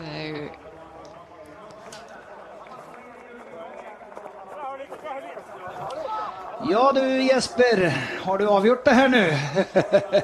Ja, vi får se. Det är fortfarande jättelångt kvar av stafetten, men jag är nöjd med min sträcka, så jag kunde inte göra så mycket med det idag. Det blev en ganska ensam tur där ute. Ja, jag gick ju ut med Tenui. Jag såg inte han så mycket i början, men sen kom jag ikapp Tyrving efter ett tag. Men efter det har jag varit ganska själv. Det har såklart varit mycket folk i skogen, men jag har fokuserat på mitt och gjort det bra. Vad tänkte du när du drog iväg på den här långsträckan där? Ja, jag tänkte att jag var tvungen att ha en väldigt bra plan innan jag stack iväg från kontrollen. Så jag tog tidigare på banan och försökte hitta ett bra vägval. Jag tycker ändå att jag hittade det och genomförde det bra, så det är jag nöjd med. Och nu har ni 5 minuter på NTNUI och 6 på de andra. Det borde ju räcka, ska vi vara helt ärliga. Ja, det är långt kvar. Vi vet ju att det har hänt mycket på stafetten hittills, så det kan säkert hända mycket av det som är kvar också. Du var bäst på sträckan väldigt länge, men på slutet har Timo Sild kommit och slagit dig med 1 minut i sträcktid. Gjorde du någon små krok på slutet, eller tog du det bara lite säkert? Nej, jag har egentligen inte missat någon kontroll direkt, men kanske att jag var lite mer fokuserad för att verkligen hålla ihop det på slutet då. Ja, vad sa du till Ville när han stack iväg? Jag sa till honom bara ta det lugnt och fokusera på sitt, men det vet jag att han kommer göra. Och du har ju halva familjen kvar så det här kommer väl att gå bra. Hoppas det. Lycka till, tack ska du ha. Tack. Jesper Svensk som förde Tuna till ledning. So Jesper Svensk, of course, very satisfied with his run. He said that he didn't see Ante Nui, but touring in the beginning, but he tried to stay focused on his own job, and that was a good plan. He was asked about the long route and how he handled it, and he said that he wanted to have a clear plan when he leaves the control. He also mentioned that he planned it earlier on the course somewhere, so I guess when he had time on a longer route, some dead time as you can call it, then he started to plan this long leg on beforehand, so he didn't have to stop too much at the control itself. Then of course he said it's still a long way to go in this relay. It had happened a lot to this point, so it can still happen a lot from this point towards the finish as well.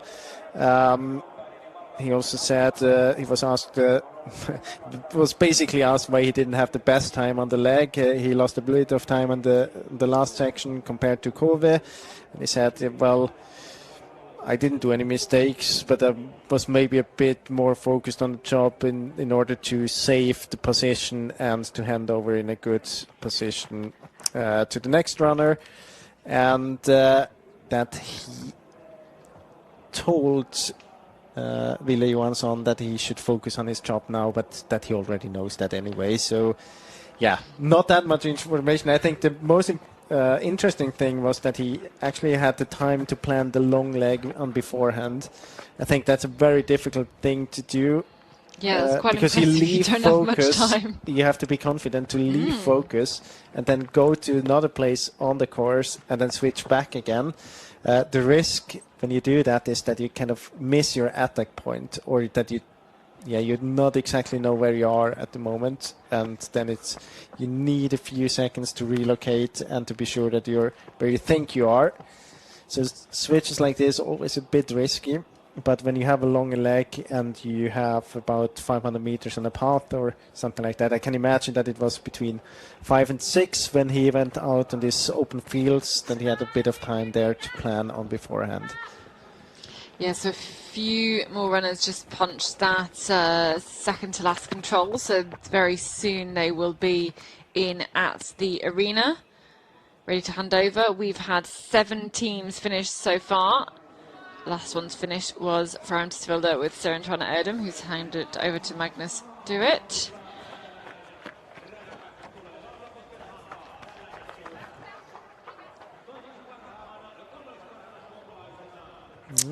Valkea Koskenhakka in 8th, 11 minutes and 12 seconds, so there's quite a big gap between Framtisvilde and the team from Finland. Next team to come to the finish should be Helsingin Suunistajat. They're just behind. Yeah, followed by Jukola. We've seen them both through at the second to last control.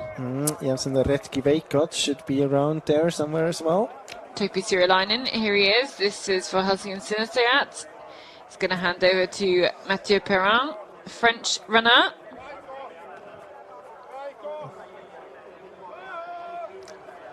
You can tell he's running with a much smaller head torch, taking the light option.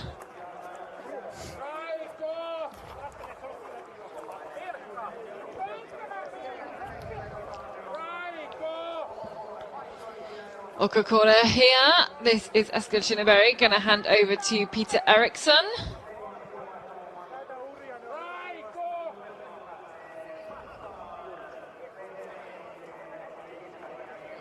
Holding his hand up, taking the map. No chance to say anything there for Eskil. And that is the top 11 teams through.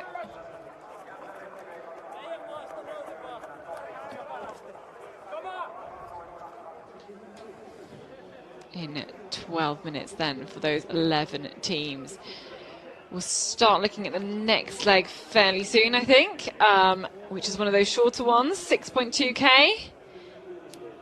And as we mentioned before, we will be able to finally show you some of the forkings that really stumped some of those early runners.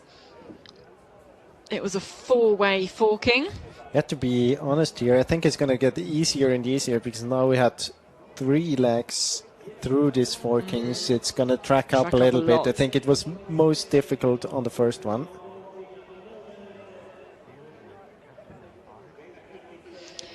Before we move on to that leg, we're going to have a chat to Timo Sild from Cuvée. And Timo Sild, fantastic work from you to move up from 14th to 4th place. Tell us a bit about your race and your run today. It was quite lonesome to run. I knew it's going to be very tough. At first I tried to take it really easy and take very reasonable route choices. On the way to the starting point I saw that we are going to have a really long leg from the bottom of the map pretty much to the other end of the map. And I quickly made like a preliminary route choice. I saw that the end part of the leg would be the same as the Vendlas had on their last leg, so I thought that there were going to be some tracks there. So I knew that on that long leg, I want to be on the middle of the leg. I want to be where the Vendlas jumped into the forest from the road. How closely do you follow the Jukola relay in order to be that precise that you can see? I mean, on the way to the start point, obviously you have to focus first on the first control, and then you switch to whatever you see and stuff like that. How closely do you follow the Jukola relay in order to be that quick and see, okay, that's that part, I remember that one, I know that they have been quick there? Well, close enough that I remembered. I remembered the places. I remember the places. But are you using a map, for example? Are you sitting there with a map and kind of making notes, or? Not making notes, but we have a map. Yeah, I mean, great run. Thank you so much. Really interesting to hear the approach to the long leg, and it definitely paid off for you. Yeah, thanks. Yeah, I mean, I barely needed to ask any questions there for the because he just went straight into what I wanted to know, which was doing that long leg. But let's move on to, so this is live tracking here from these teams. And so there's basically 4 options, 2 really close first controls in A1 and B1, and then 2 much further controls in D1 and C1. And obviously A has a very close second control and then a longer leg. It's very confusing, even that, like, the forking kind of structure and the shape that it gives you. But then it's even harder as well that it's in the green section. Is this one of the green sections you went into? Do you remember when you pre-ran? It was. It's very dense. It's like a wall you're running into. Often it was really the control itself that was the problem. I mean, we had that example on the second leg, I think it was, when Denson followed almost all the way to the D control here. They actually had B. I think it was something like that. So they had to go back a lot, but usually it was close to controls where we had the problems. And obviously it's because it's in the green areas, visibility very, very low. You have to be careful. But as I mentioned before, I think it's getting easier and easier, because when you got the pictures from other places, also in the women's relay, you can see that it's tracking up through the green areas, and makes the runnability a bit easier when you don't get hit by branches into the face all the time. It makes the navigation a bit easier as well, easier to keep focus. I think, and add to that it's actually getting brighter again and not darker, makes it easier now. So I don't think it will be such a big problem on this leg.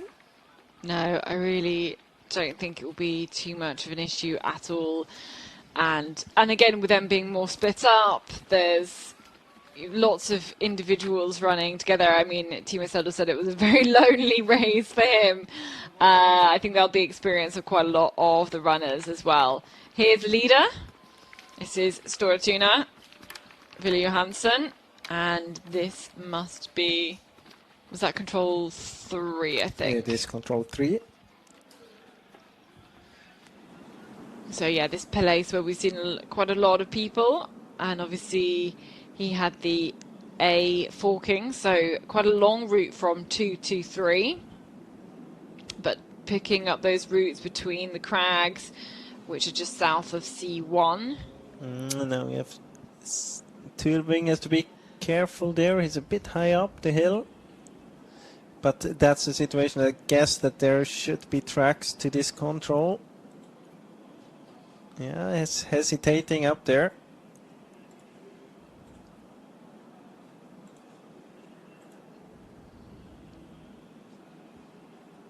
Don't think he has the control. No, so it looks like he's a little bit too high. Yeah, he's hesitating. He's not and this is where quick the green enough is, in order to have the control. And I this guess. is where the green is tricky. Is Yeah. once you make a mistake, once Yeah, I mean, you're the off relocation to is really relocate, difficult. yeah. And it's going to be much darker, of course, in the If he's green a than bit other lucky, then parts he of the can forest. spot the crack there.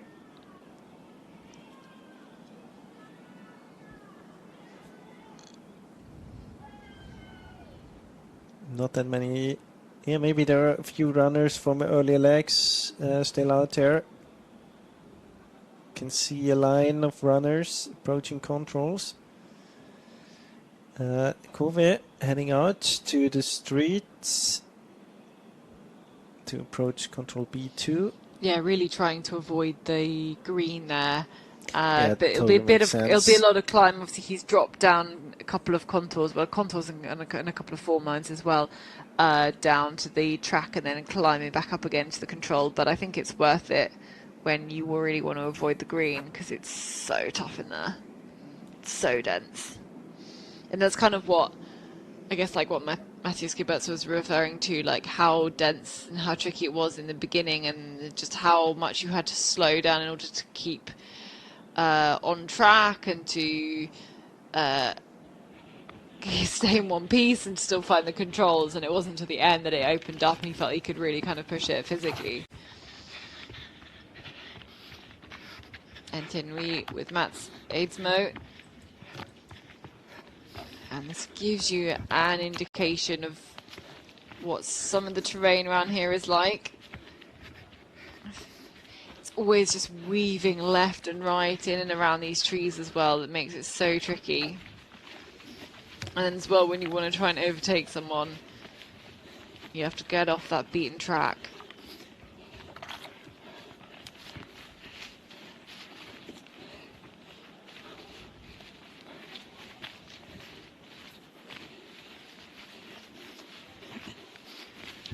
Yeah, now getting into. It's just on the border to a striped area, green striped area. Yeah, trying to stay high in this whiter section of forest, as you can see. But he is looking for the TV control next. Mm.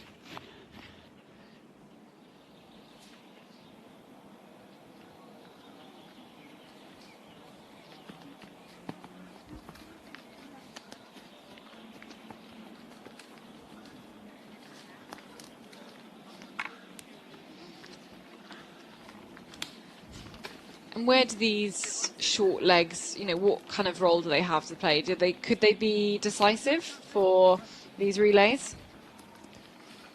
Yeah, I mean, of course they can be decisive. Usually it's kind of a change.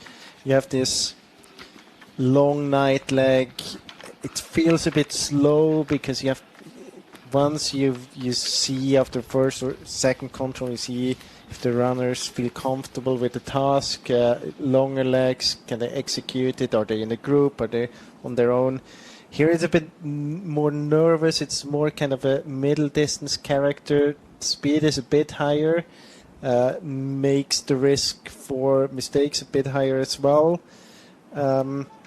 Usually not the guys winning medals at World Championships on the fourth and fifth leg. No. So I think, I mean, yeah, definitely.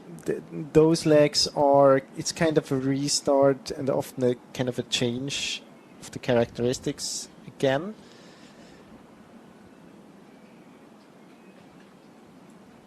but it's quite spread out already.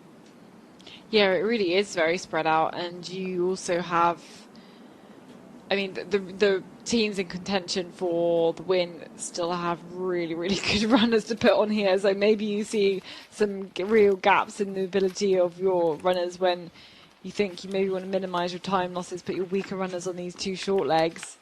But the top teams, they don't have weak runners really in the grand scheme of things. So yeah, they just keep pushing and keep working hard. I mean, it's like you saw on Venla with Sara Hagström on the short leg for IFK Gothenburg, and she pulled away like 3 minutes on that because she is not a weak runner.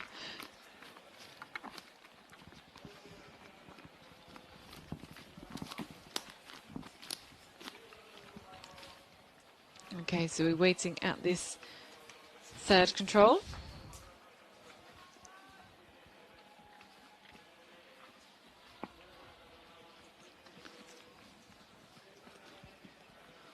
This is still OK Ravinen. Edvin Forsberg. Punching 6 minutes down. It's very similar gap to what it was at the changeover. In fact, Mats Eidsmo has caught up nearly a minute on Stora Tuna at the start of this leg. Here's Tampering Printo. That's Otto Simonsas. Kove as well. Kenny Kufikas.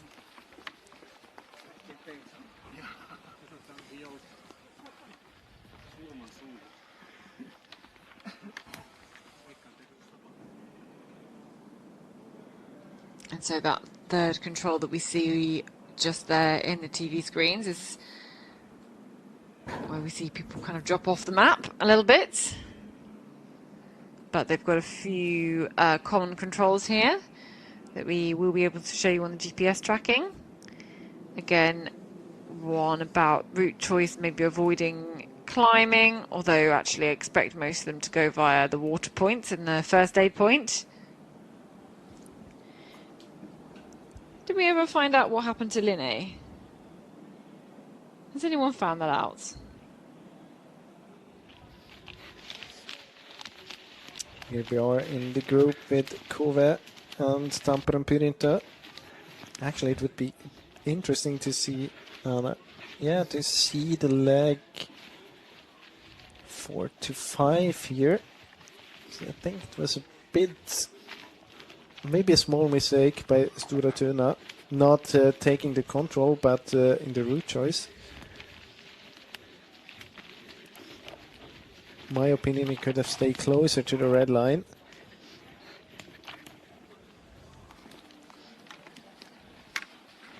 I think Antti is doing this one a little bit better.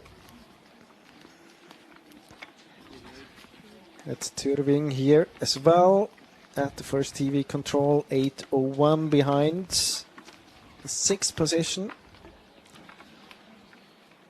Yeah, gradually just dropping down slightly.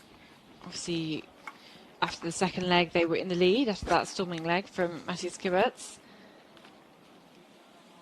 Drop down now to 6th place.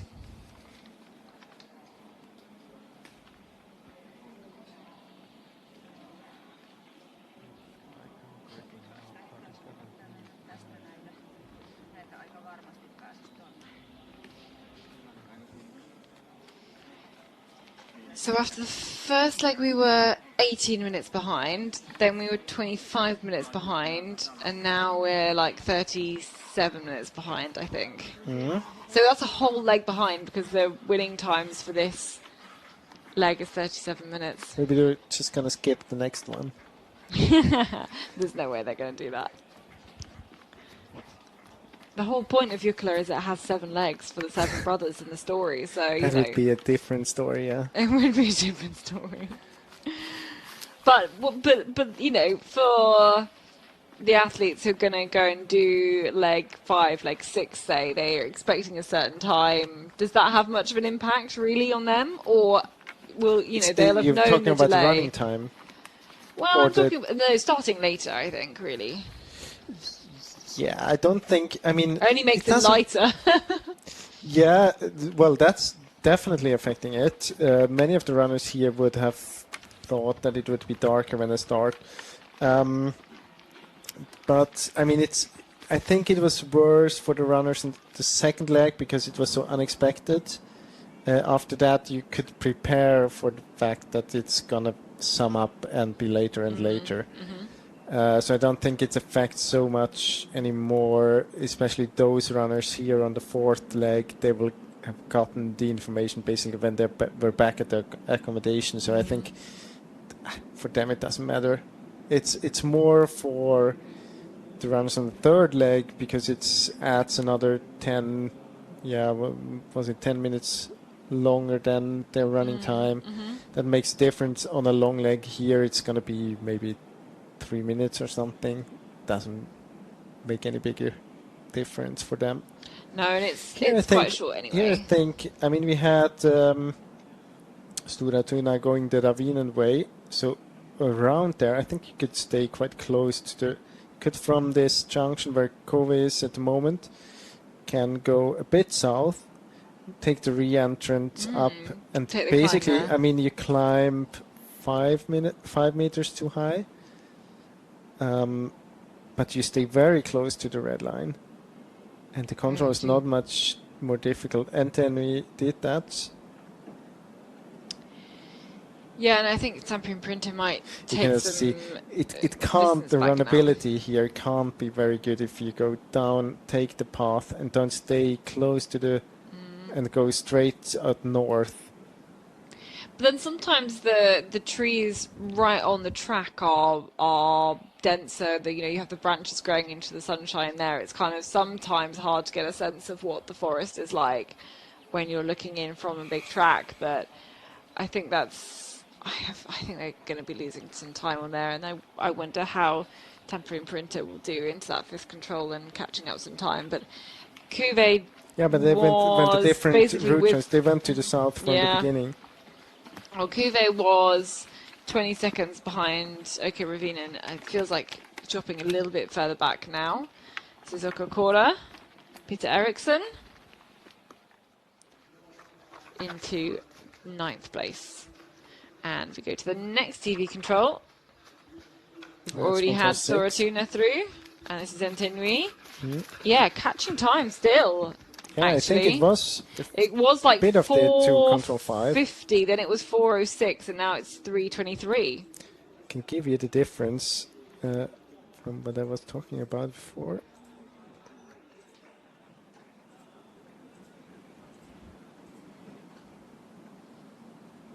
So it was about 10 seconds quicker if you go straight there and not the Kove Turving way, more Tampere Printer first from the northern route choice.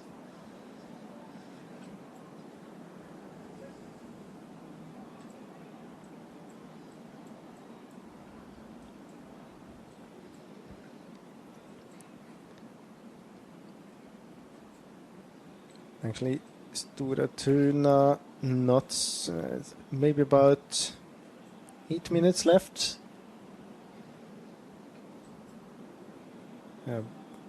Yeah, maybe 9. Certainly coming towards, certainly on their way back to the finish.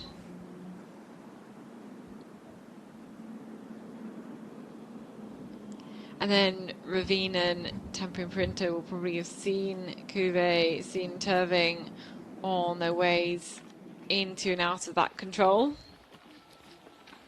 Much less traffic in the forest here at the moment. You have Koyotabury next in for 11th place.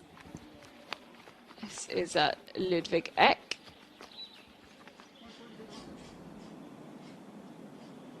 That was at the 3rd control. And the little bend in the track where Ferrantisville is approaching, there's a drinks point, a medical point as well. I think it's good to kind of run up, that Ferrantisville way between the 2 hills, go onto the track, and then again, there's quite a few good line features that they can use. Although I say that in Helsingin Synestheat, looks like he's making a mistake. That's Mathieu Perrin. Has he just overshot? I think he thinks that he's... He thinks he's like one hill further Yeah, west. that's bad direction there. Yeah. So, okay, Ravinen into third. Still in third. Now he's correcting direction, actually. So I think he's not going to lose more than half a minute. There's Tampin Brunter and Kuvi. About 6 minutes down. So, yeah, still catching on the leader. So, Stora Tuna is being caught by the rest of them. But I think this course is going to end so soon for him. It's basically not going to have much of an impact.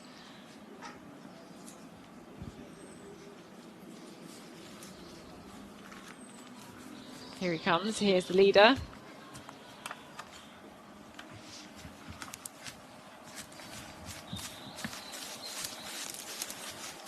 This is, I think, control 10.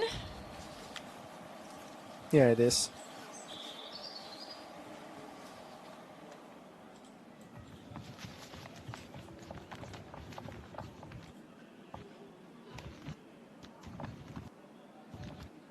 Yeah, after 34 minutes of running on that leg. He's really, really close to the end now. Yeah, and I think they are about 37, 38 minutes behind scheduled time because we're basically a whole leg out.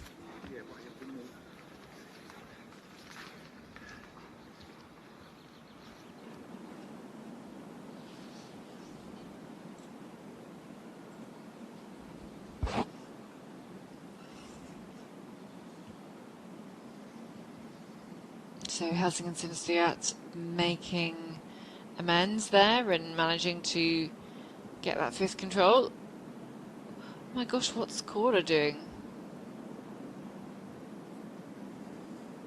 On the edge of the marsh here, we've kind of lost the tracker though. Heading into the marsh. The way there. It's choosing a long way over the marsh.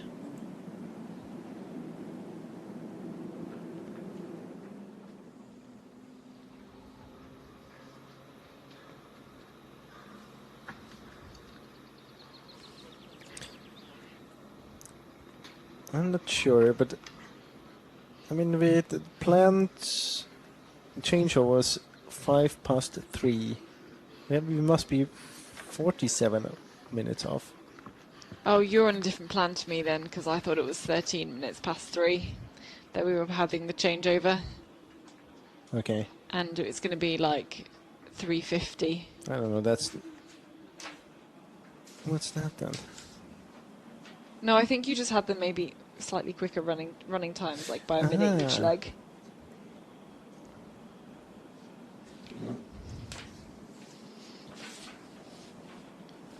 There's the standings at the first TV control. A gap now between the first two teams is less than that.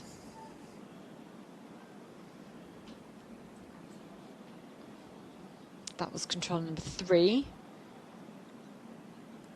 With now 3 teams. No, now 20 teams. What am I on about? It's control 3. It's nearly 4 o'clock in the morning.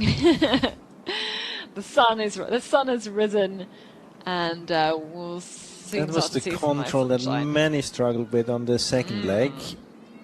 Kibbutz was approaching it really, really well. I mean, it's probably fairly hard to tell where you are on top of those hills, but you've got the boulder, you've got the rock, I guess, if you take it from quite high up. I think it's easier now when it's brighter. Again, you stay on the very top, might see the stone there. Follow this spur down to the control.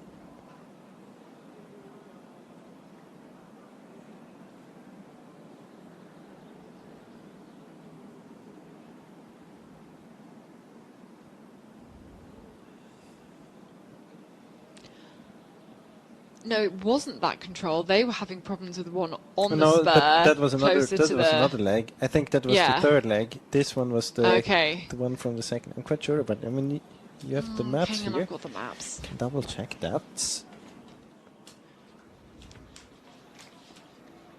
The second leg. Yeah, it was you're a right. different one. You're right. Yeah. Of course I'm right. Well, it's 4 o'clock in the morning, It is isn't 4 it? o'clock in the morning. Certainly that part of the terrain is very tough. Lots of people messing up around there. Those controls very close together.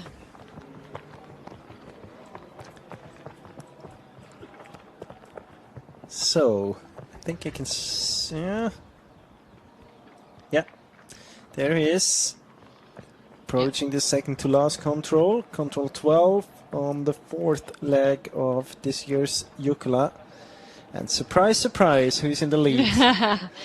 Is it the team that have won 5 times in a row? It is. It is the team that have won 5 times in a row. And Billy Johansson has lost a little bit of the lead that he had, but not very much at all. And still out with a clear lead at the front after this 4th leg of 7.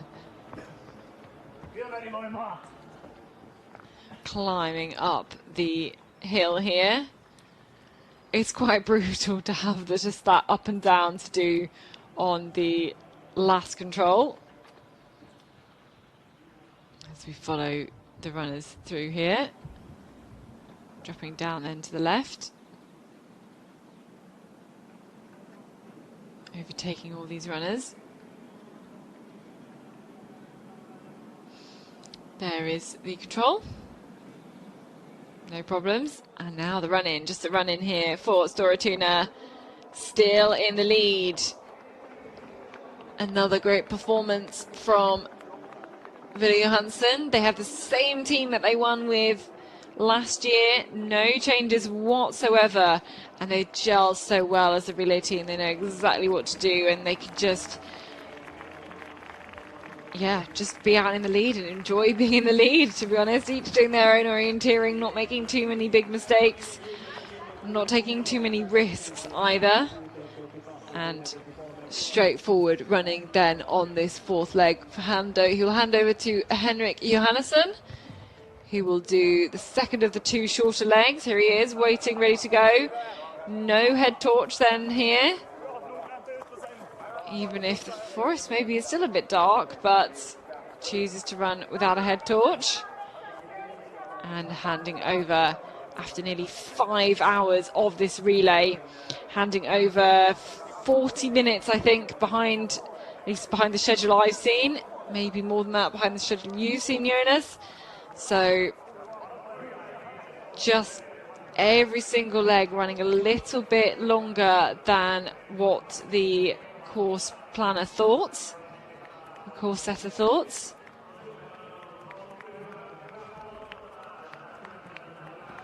As Henrik Johansson climbs up out of the start, has this quite a long run out. Well, it's about 800 meters run out to the start triangle itself.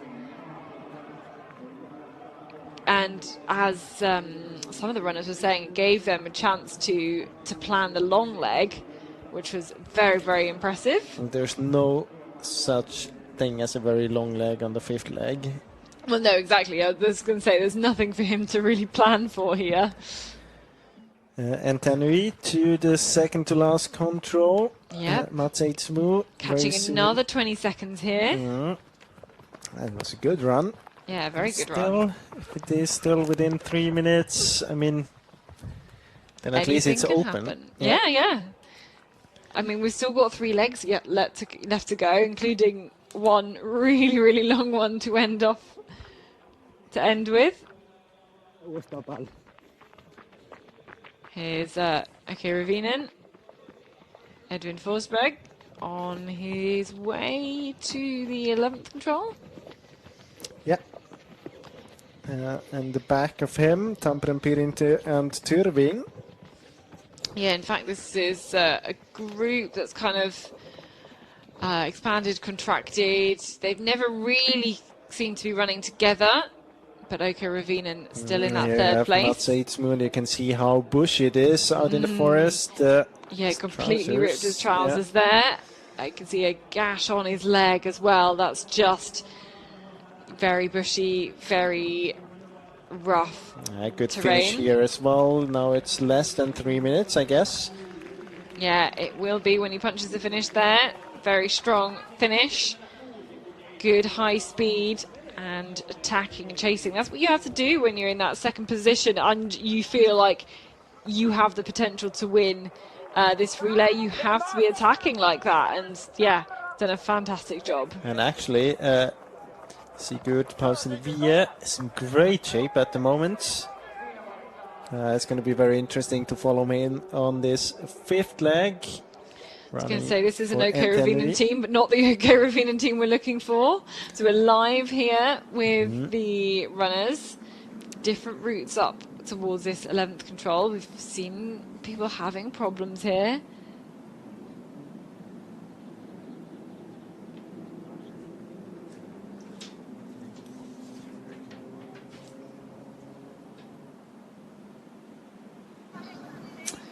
Jag vill Johansson, grattis till ledning än en gång. Ja, men tack så mycket. Vi kallade det här, Josefin och jag, för en arbetsinsats. Du gjorde det du skulle.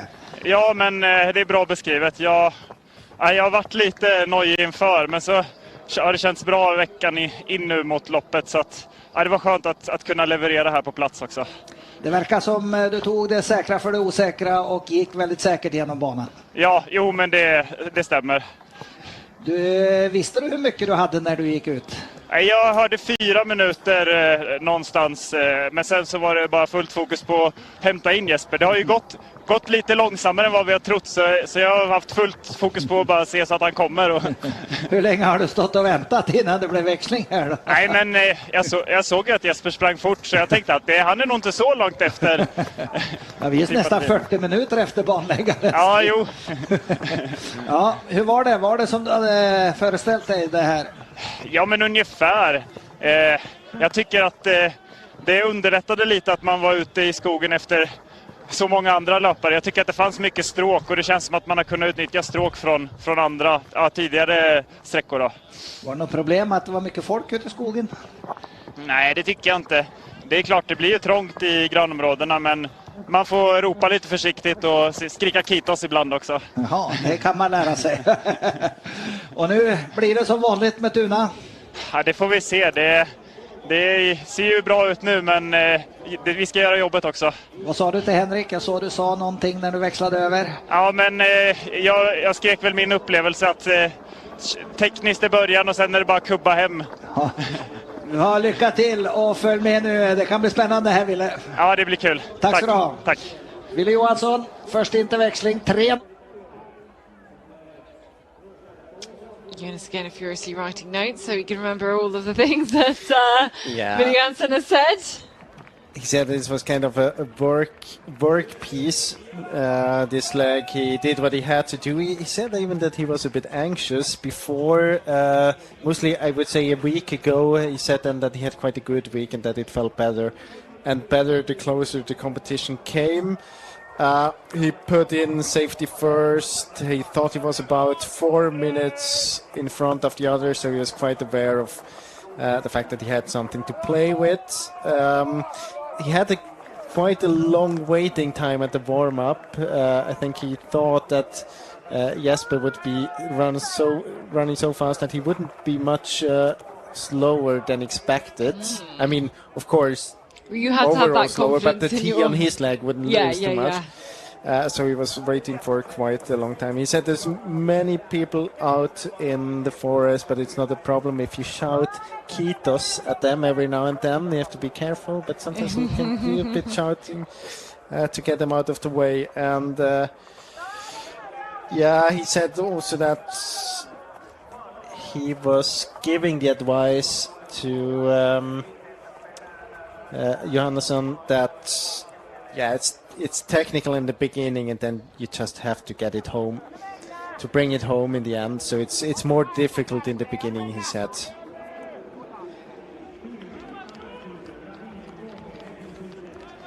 Yeah, he did his job well enough. He performed there. We've had 6 teams now into the finish at the end of this 4th leg. Cuvée, the last ones in. Helsinki next with next ones to hand over. That's Mathieu Perrin, and we do have a few more teams, like a kind of a group that have punched up one of the pre-warning controls, including Calvin Rasti, IFK Gothenburg as well. Thomas Krivda, Ludwig Eck, both on their ways in.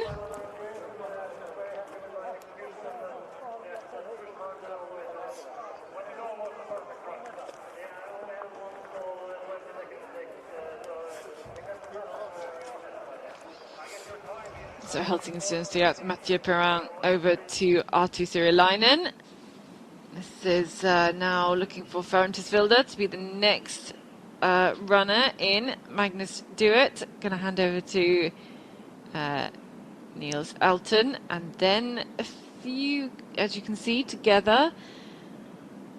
Valky Kosken, Haka, Calvin Rasti, IFK Gothenburg, and Dilko Kora a little bit further back for Peter Eriksson, but that group all around the kind of 13-14 minute mark. This is well, I was going to say it's a strange route for Kora to go, but I think I've seen Peter Eriksson do quite a few strange legs on this one. But I guess it's fairly similar distance out to those 2 tracks, and then he just wants to take that climb on the less steep part of the hill, which will allow him to keep, to keep pushing, keep running, and keep the speed as high as possible.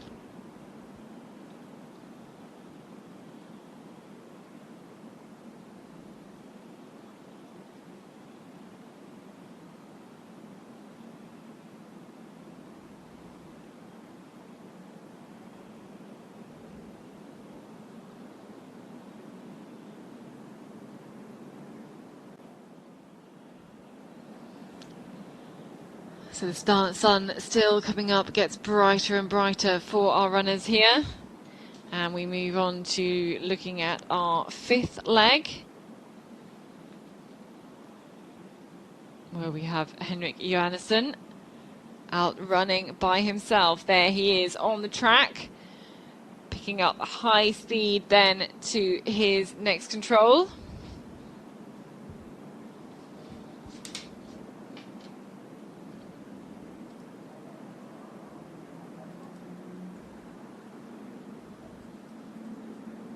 On his way to the next control. Passing some lorries in the forest, some vans in the forest. Taking a route out to the track.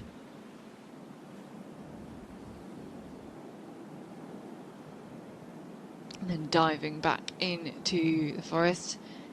No problems really there. Keep an eye on some of the other runners.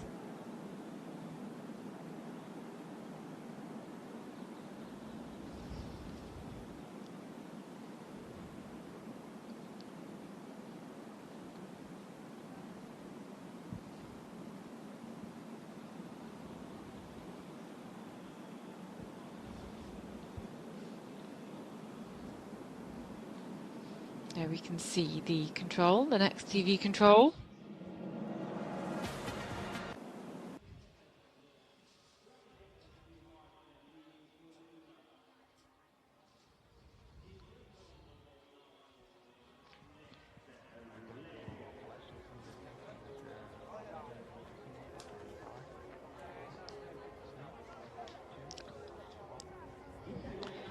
So pick up with an interview and we'll find out how the run went for Tampere Printo's Otto Simasas. Otto, how was your run?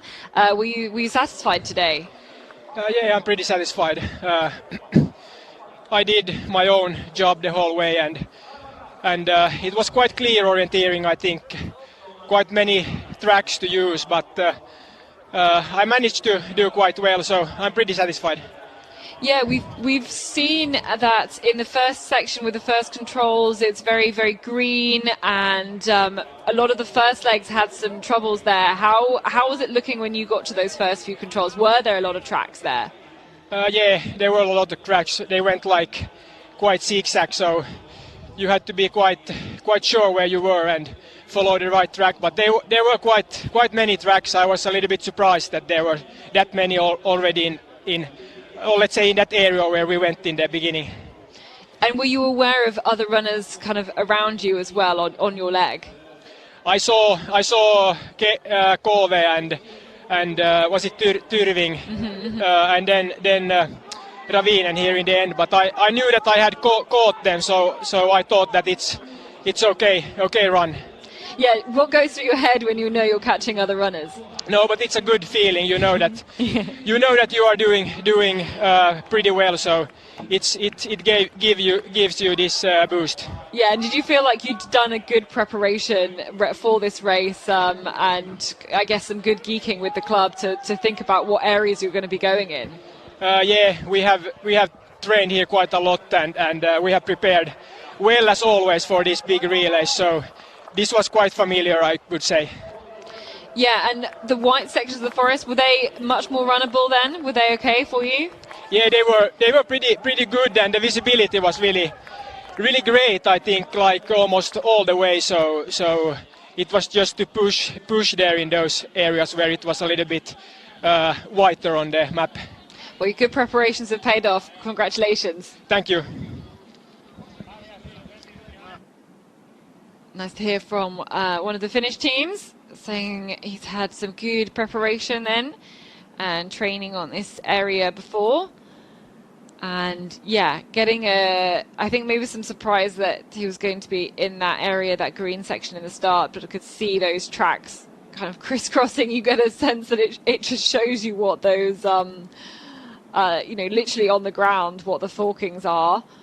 So he said it was quite tricky, but seemed very satisfied to be amongst those other runners, of course, as well. So this is the TV control, the first TV control on this fifth leg. 3:36 now is the gap. I'll just go and reset my screens to show the radio controls and the different gaps. It was 2:56 between the top two teams after that first exchange, and then another 3 minutes then back to Tyrving. Asbjørn Kaltoft managed to do very well at the very end of that course to break away from the likes of Edwin Forsberg, from Åke Ravinen, from Kevin Kivikas of Kuve, and then Mathieu Perrin fairly alone there for Helsingin Sinistayat, but very satisfying, of course, for the team that are aiming to win it 6 times in a row. Easy job then for Ville Johansson and Henrik Johannesson already out into the terrain.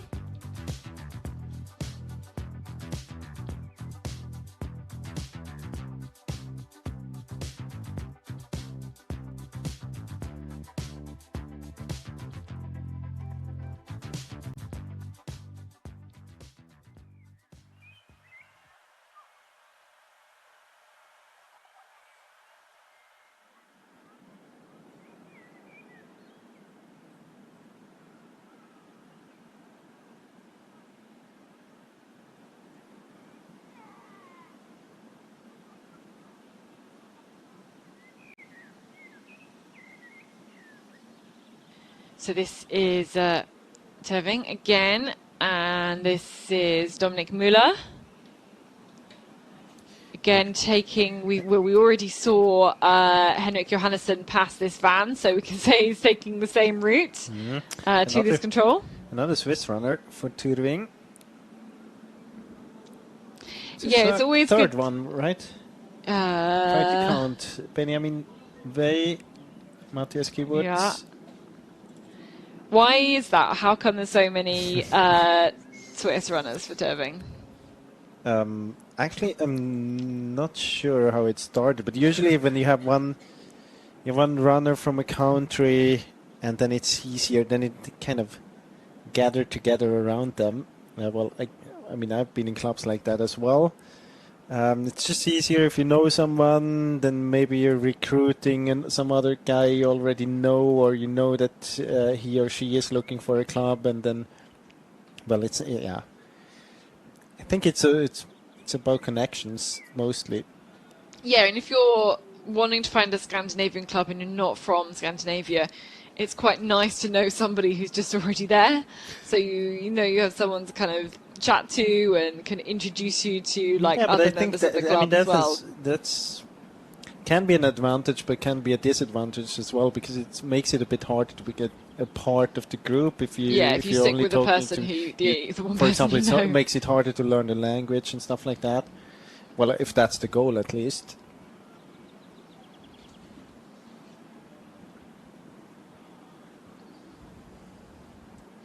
Yeah, but it's you find that a lot. There's lots of pockets with like a few Czech runners in the same team, or a few Norwegian Estonians. runners in IFK Göteborg, for example. Exactly. There's like quite a few Brits in Ludinger and Ravinen, for example.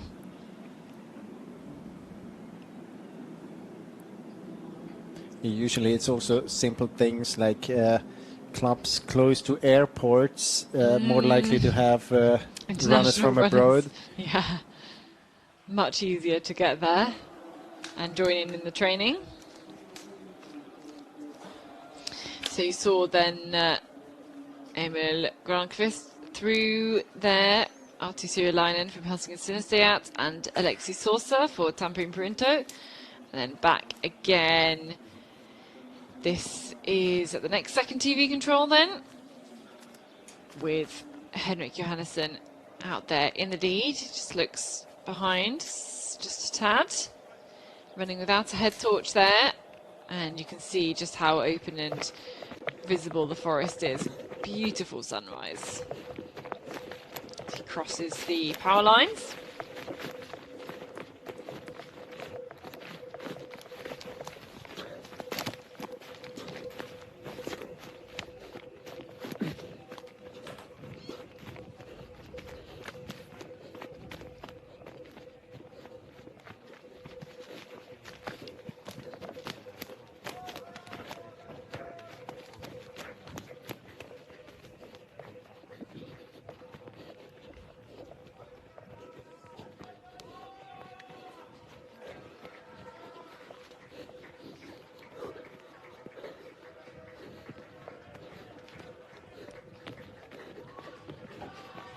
And looking at the result from the last leg, from the fourth leg, it's very obvious that Thomas Krifta had a good run.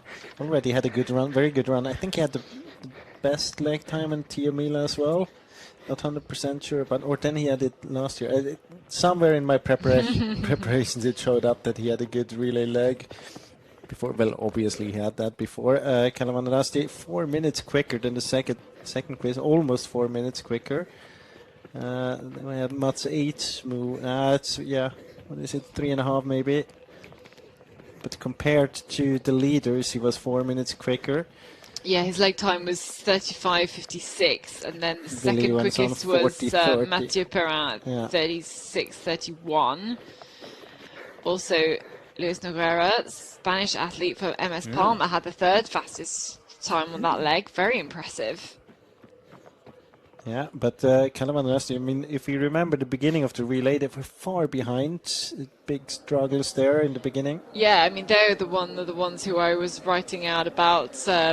Troubles with leg one, was down in 162nd after basically messing up in the green and that first forking section, and it proved really, really tricky for them. But yeah, catching up.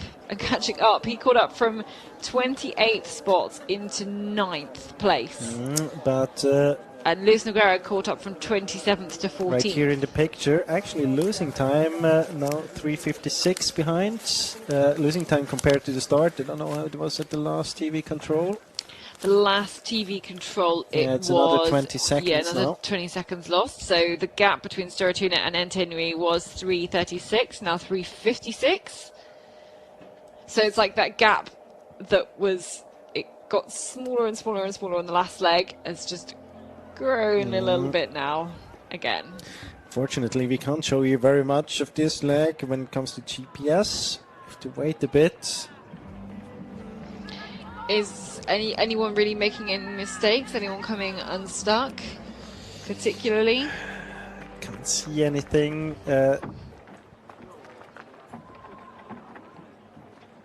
Not the most difficult part, anyway.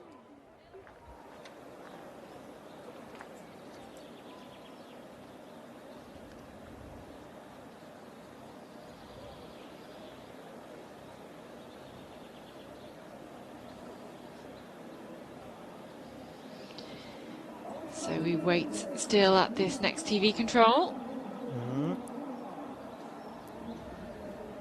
It's Turving we're waiting for. Yeah, should Dominic be Turving Miller. next, and then a little group of Karavinen, Helsingin Synestheat and Tampin Purinto. It should be Turving next. Looking out in the forest. I love how we just try and hear. Well, there's some other runners out in the forest, but I love how we just kind of listen and. You can see that the sun is rising as well. Quick runners. Yeah, it's getting in your eyes here in the commentary box, isn't it? Yeah, it's very annoying. Yeah. Here he is. He is actually Dominic Müller. 6 seconds quicker compared to last TV control. Yep, compared to the leaders, Storatuna. So still working well.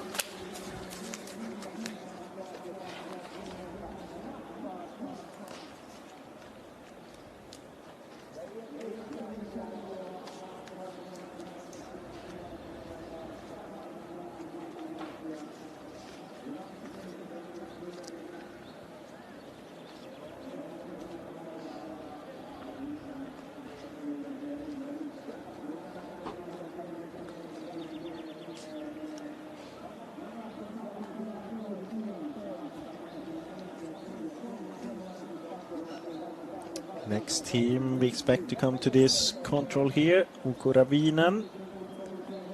And then Helsingin Sunistajat and Tampere Pyrinto. After those teams there should be a small gap to Kove. At least according to the last TV control. Here we have a few teams coming. That's Ravinen.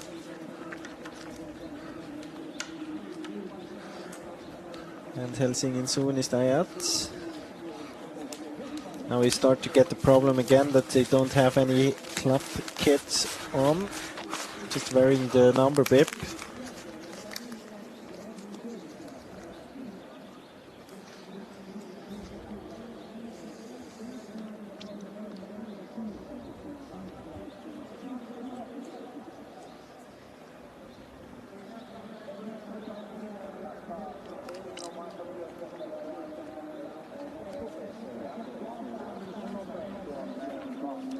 This is Tampere Pyrinto. 7 minutes 56 behind, lost another 12 seconds. Alexis Sorsa.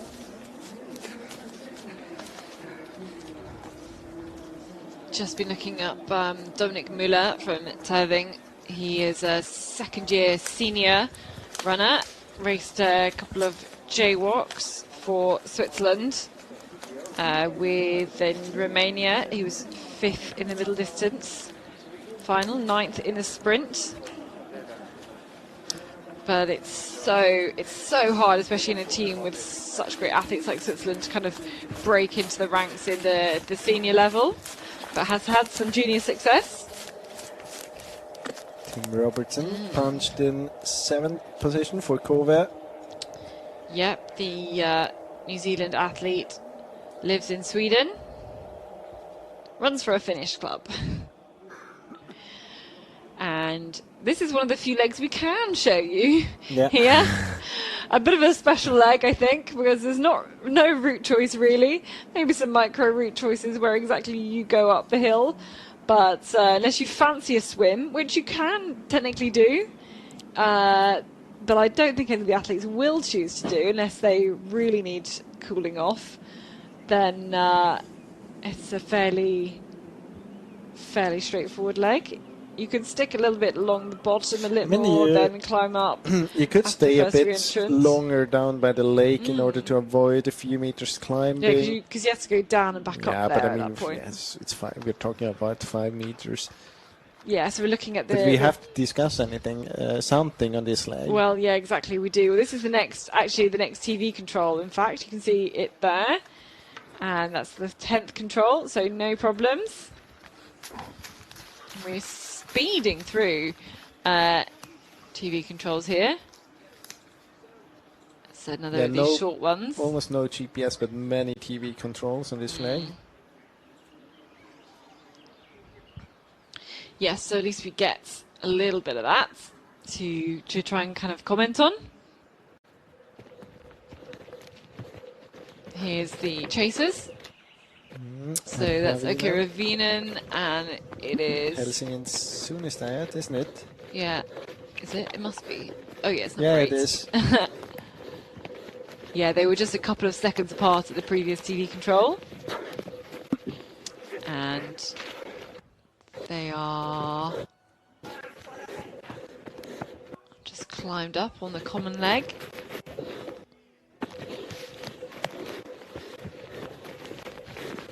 Working together, these two runners, they should be in 5th and 6th here. Behind, so Storatuna, Entinui, Terving, and then these two teams, Okira-Vinen and Helsingin Sunnistad. Emil Grandquist and Artu Sirilainen.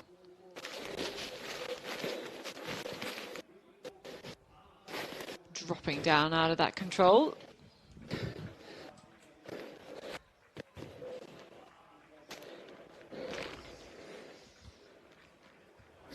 Some people there have made it all the way through the night, camping out in the sleeping bags.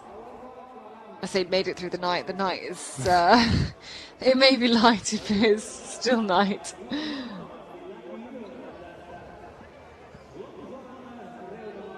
As it approaches 4:30 in the morning, and we are approaching being an hour behind schedule. All of the courses have run long. Are we dropping far behind even on day leg? On the day leg? I think did we lose time on the 4th leg? We lost time. Well, the leaders lost time. The fastest run was like 36 minutes. So that was about but I think the time. We're probably not going to lose so much time on leg 6 and 7 because they have. I think the best teams are going to have like. They can have the best runners. Yeah, like the leading teams have quite good runners. But then if they go to, we know some of the courses already have been over areas that I've used before. I genuinely can't remember what the last 2 legs are like and whether they're going to go over areas that, new areas, or whether they're areas that have been used before. I know the 6th leg very well. I've been pre-running this one. You've been pre-running the 6th leg. Well, we can't talk about it yet.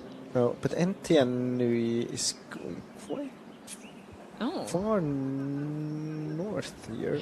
Maybe it's hard to, maybe it's hard to see where the lake ends. Yeah, but the others didn't have that problem, right? No. Huh? No, just Entinui. So we drop behind. This is the 2nd TV control. So we have already had Storatuna into the 3rd TV control. That's what the gap is looking like. This is Calvin Rusty. Like a 5-minute gap between 7th and 8th. But Calvin Rusty on the last leg was one of the big climbers. And now Mika Kimmola. Mika Kimmola on such a short leg. Yeah, it's because of the World Cup. I think they changed the team as well, because first he was picked on the last leg, Lauri Nennon on the 6th, and I think Santeri Kirjavainen on 5th. Now it really pays off that I learned the teams.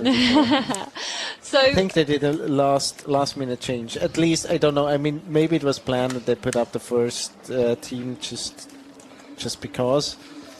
So he's another of those athletes choosing to run a shorter leg because you have the World Cup in Idefjell starts on Wednesday. And is this, I mean, this World Cup is really important for this Forest season, because I guess it formed, for a lot of the teams, it forms a selection race Yeah, for but the not World for the Championships. Finns. They have already picked their teams, so for him, I think he doesn't want Just to run wants a to long put on a good distance before performance and doing Wednesday. another one. Yeah. Then it adds. I mean, now he's running at a strange time, but at least it's a shorter leg. I think thing that Keywords did might. Yeah, I mean, it's a bit a longer leg, but you have a good or an okay running time. It's a bit better because you just stay up, don't you? Yeah, you exactly. You try and have like a And the thing rest is or a also, little nap in it's the afternoon, and it's then not you only can the go and you can sleep time, again in the morning. But usually you have many people have problems with eating and can keep up your stomach can react very strangely if you start eating At wrong times. real meals at like 1 o'clock in the morning. Especially when you run on it later on as well. And that's stuff you can avoid when you run at 11 or midnight. But I mean, his body might still. No, it's been in Finland now for a while. So probably not, has adapted to the time change. So it's, yeah. Okay, so Entienry has dropped there from 3 minutes 56 down to 5 minutes 47 down. He So did a lost mistake 2 to minutes. 10. Yes, going not very well around the lake. Was that it? No, he did a mistake up to control 10 as well. Okay. Which was that second TV control. MS Palmer here, Jürgen Jonas. And quite soon we're going to have Tyrving to the TV control as well. I think it will be about a minute, the gap between Entienry and Tyrving. Yeah, Tyrving still holding their own amongst this mix. Kind of dropped down a little bit at some points in the previous leg. Now back up. And yeah, you can see he's about to climb up here. Then Helsingin Sunnistiat, Okiravinen very close together. Oh, Tampering Perinto again. Maybe missing the end of that lake. Well, it's hard to say because we lose GPS tracking. But yeah, not the same style of route as the other two.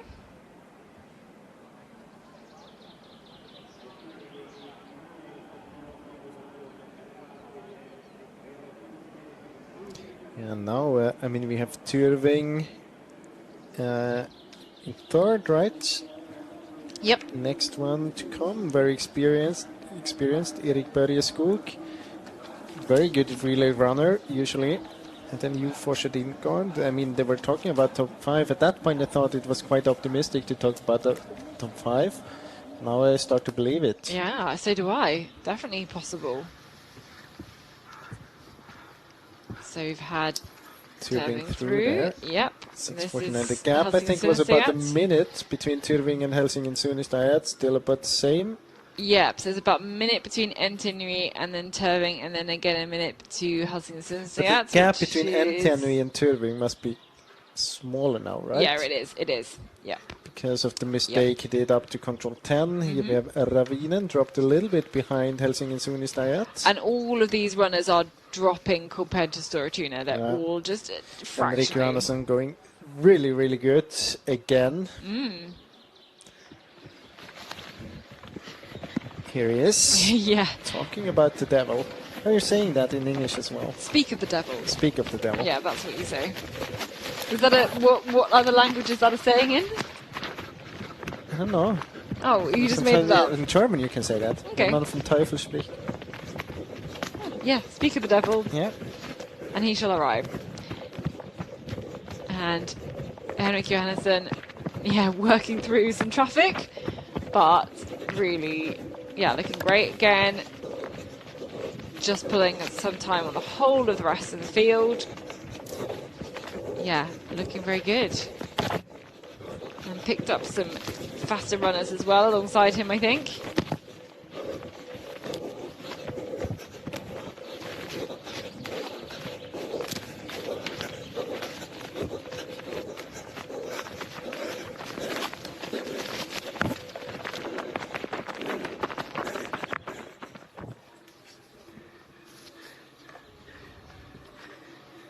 Back at the previous control, that's Cuvée. 9 minutes down.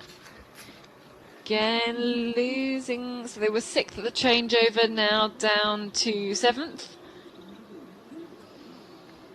If you're looking at the big climbers already on this leg, Helsingin-Sönösöjät with Arttu Syrjäläinen is the best one so far, climbing up from 7th to 4th. But it is actually still Henrik Johannesson who's the quickest on this leg, just a few seconds quicker than Arttu Syrjäläinen.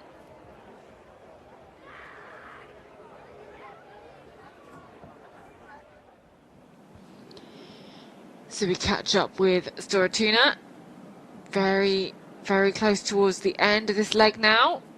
And yeah, they don't have the tricky control here that a lot of people have struggled with. This control 16 is one of the TV controls that you've seen a lot. It's quite simple. I haven't seen control 15 yet, right? No, we That's haven't. a new one.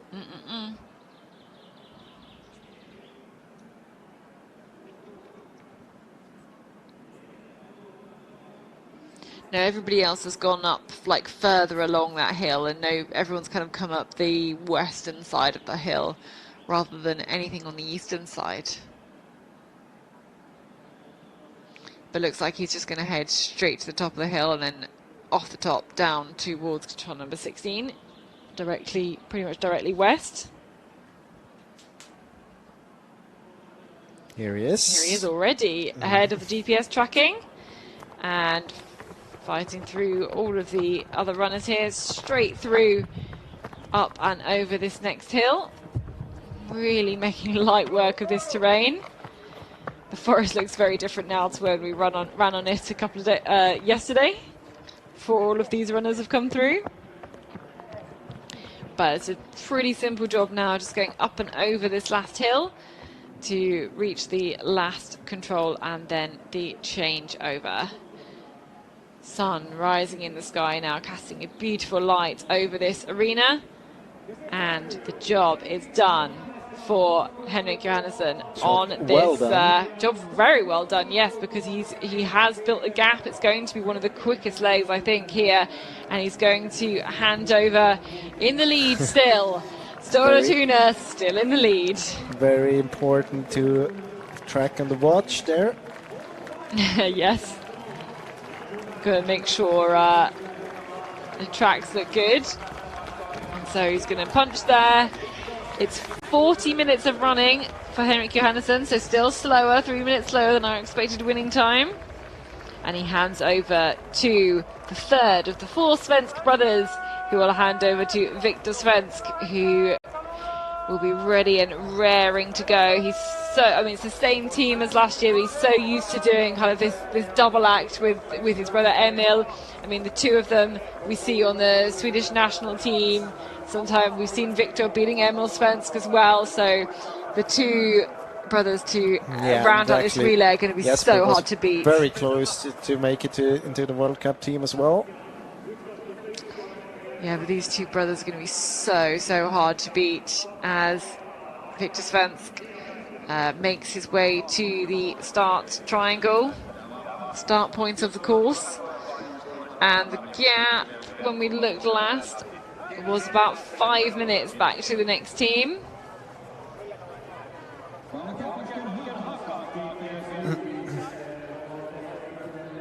We look quickly at the stats for leg 6, so 11 kilometers. So again, very similar to kind of our first 3, and then our last leg will be 15 kilometers. So expect 68 minutes winning time, but all of the legs have gone longer so far. Just looking back at one of the previous TV controls, we had Mika Kirmala through there for Calvin Rasti.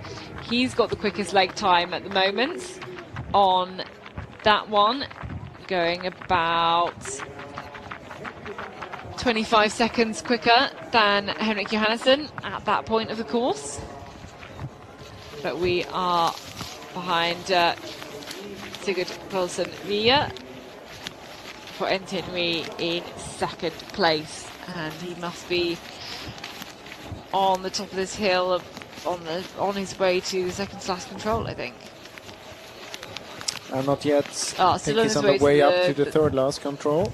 This is the one, as you said, that's on, It's we haven't new. really seen before.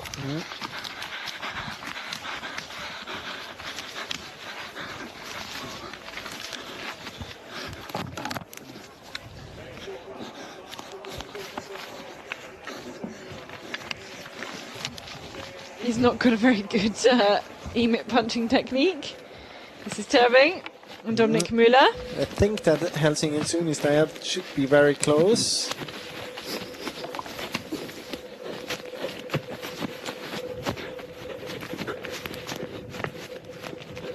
So now we're on the way down from control 14 towards the control we have seen just before. NTNUI, Sigurd Paulsen via.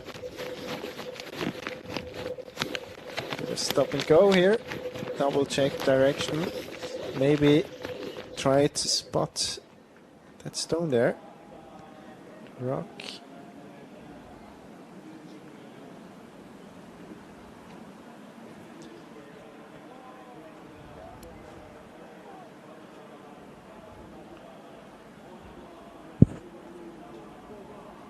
You can see that Helsingin Suunnistajat just behind Tyrving. I think it was about a minute before.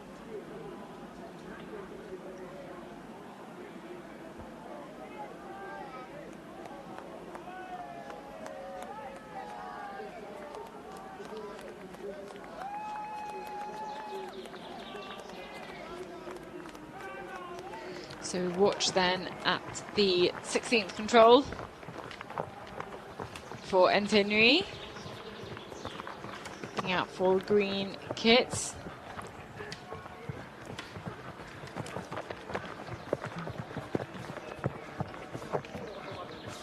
There he is.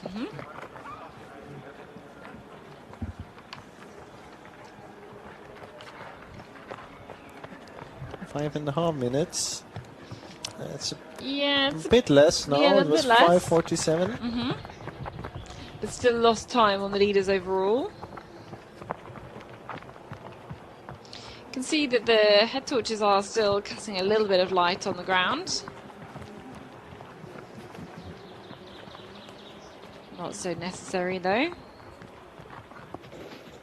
This is Terving, this is Dominic Müller.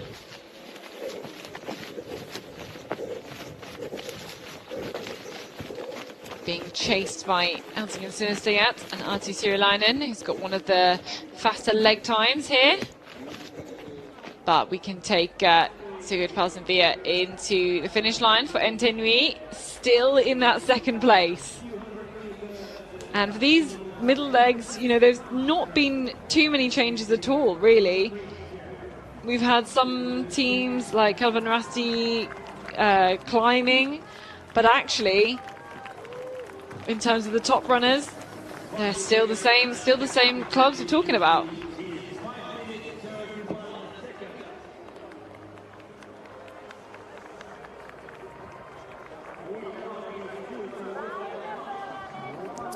So 42, 43 minutes of running time for this for the team from NTNUI. And Sigurd Paulsen Via sending out Isak Jonsson. Sixth leg, very strong runner as well. And then they're gonna have Eirik Langedal Breivik as their anchorman. We have Ravinen. They're gonna end the relay with Hannes Mogensen and Gustav Bergman.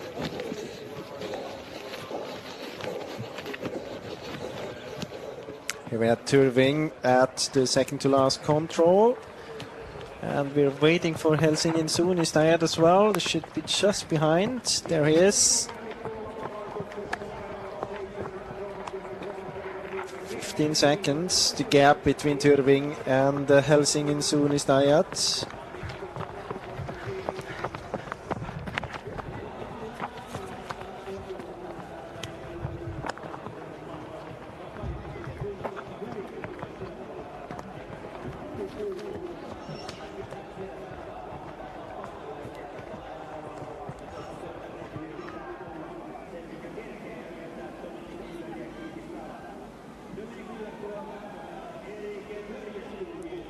First of them, Dominic Müller for Tyrving into third position. The gap 7 minutes and a bit more. It's grown a little bit since kind of the halfway mark.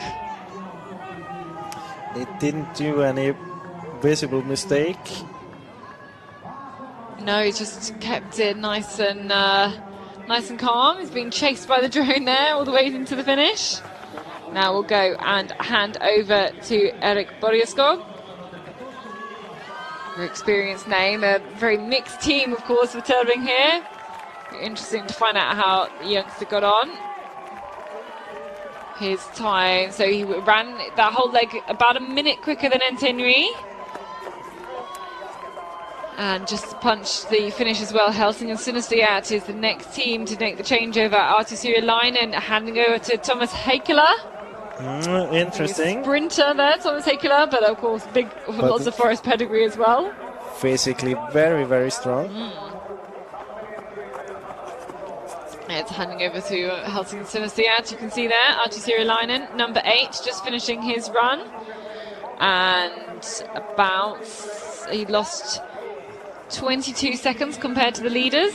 Oke Ravinen, that's Emil Grandqvist, who's just punch finished there into 5th spot, so maintained that 5th spot from on this leg. Going to hand over to Hannes Morgensen.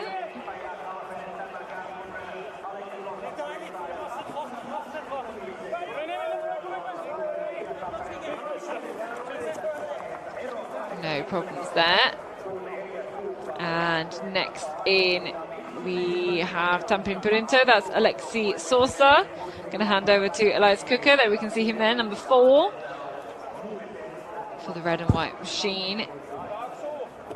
Picking up the map, checking the number, handing over to Elias Kuka, who tucks and weaves his way through the crowd, waiting here to begin their leg. And 6 teams in. Second to last control, we have Kove as well.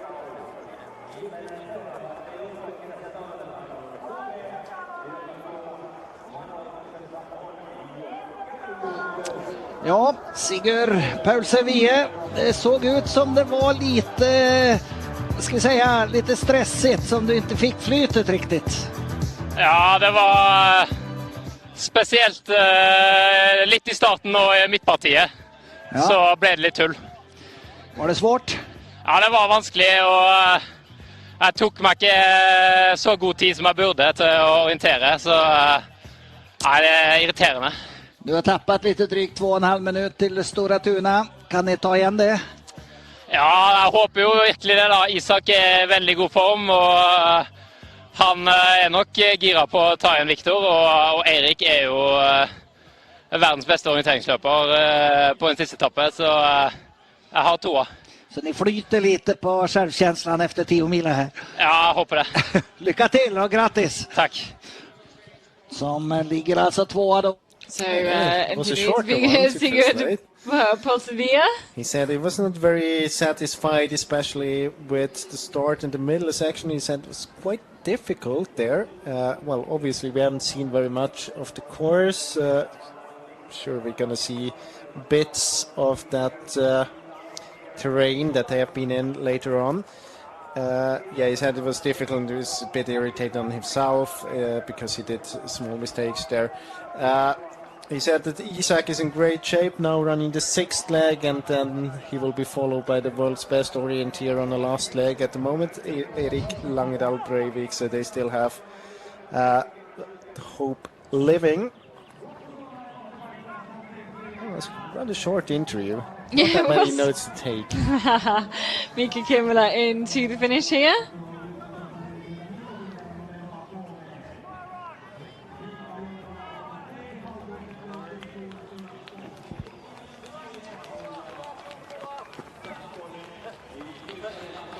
So the 3rd place team here, Tyrving with Dominic Müller. Dominic, did you think you would be going out in 3rd place today? Well, I know we had a very strong start, but that we were going out on 3rd place was still a bit surprising. But yeah, it was great anyways. What did you do to, keep you keep your orienteering good and keep doing your own thing?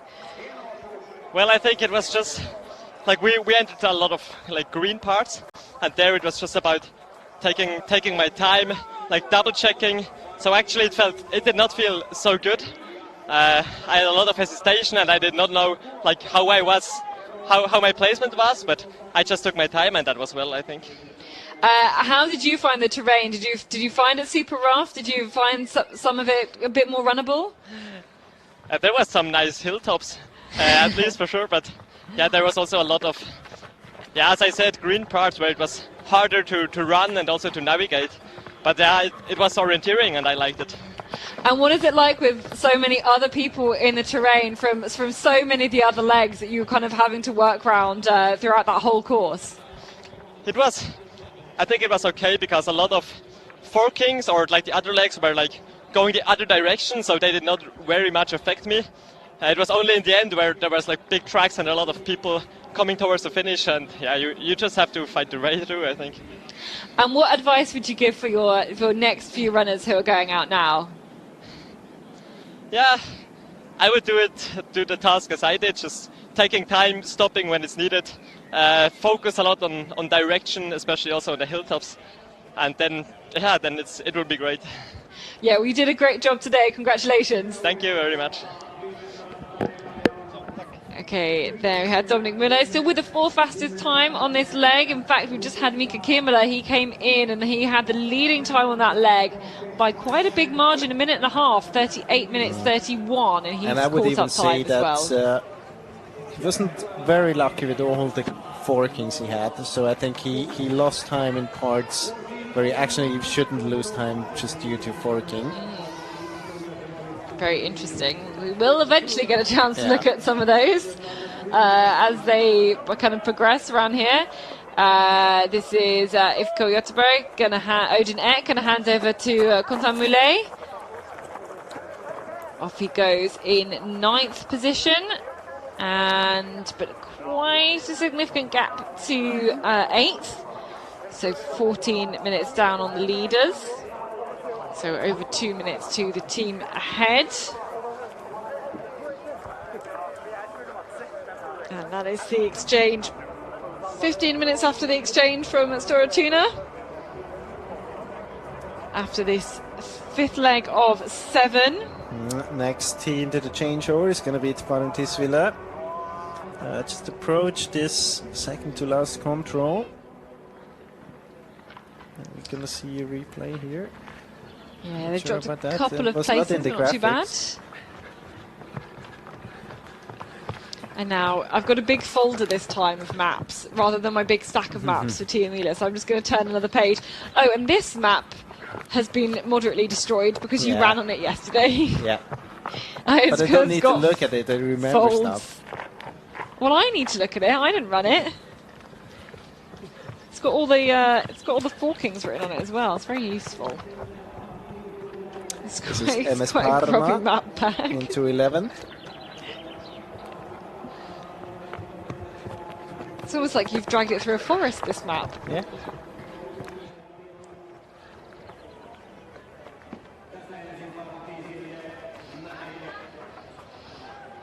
Yep, Niels Elton will hand over to Gustav Runefors into 10th place. Tough run there for Niels, dropping a couple of places from 8th to 10th. But actually all the leg times on this one really quite close, apart from Mikkeli-Jukola, who did a great job leading that leg. As we might expect, you know, we were talking about why on earth he was even on such a short leg like this, because he's got those preparations for the World Championships.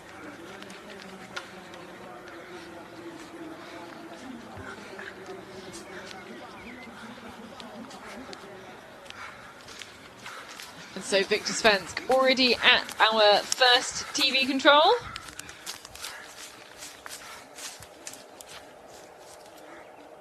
Or even our second TV control, I think this is technically.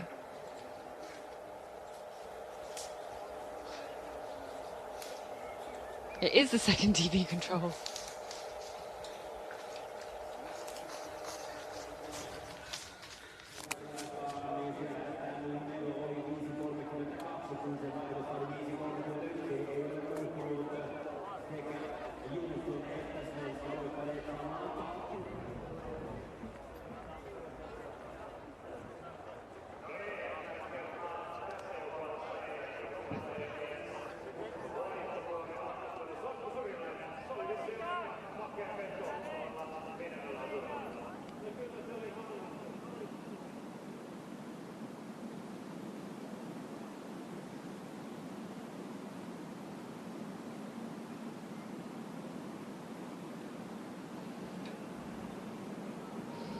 So those are standings at the exchange after the 5th leg.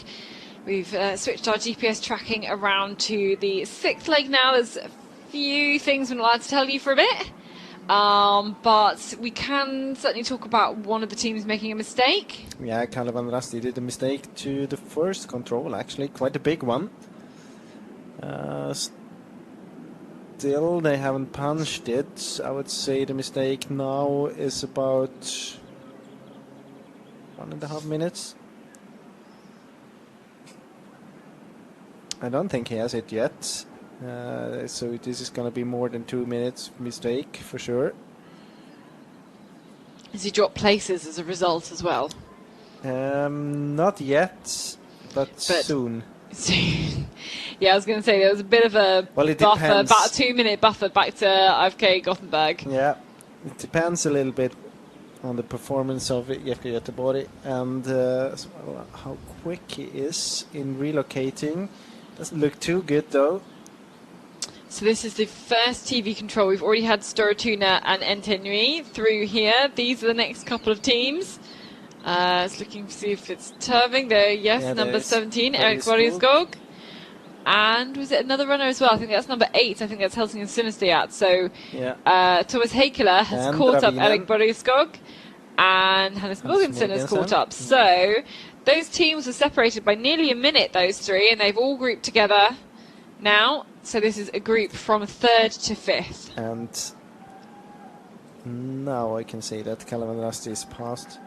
Yeah, I mean IFK Göteborg haven't found the control yet either. They're probably getting together with Kalle van Rasti now, and then they find the control together.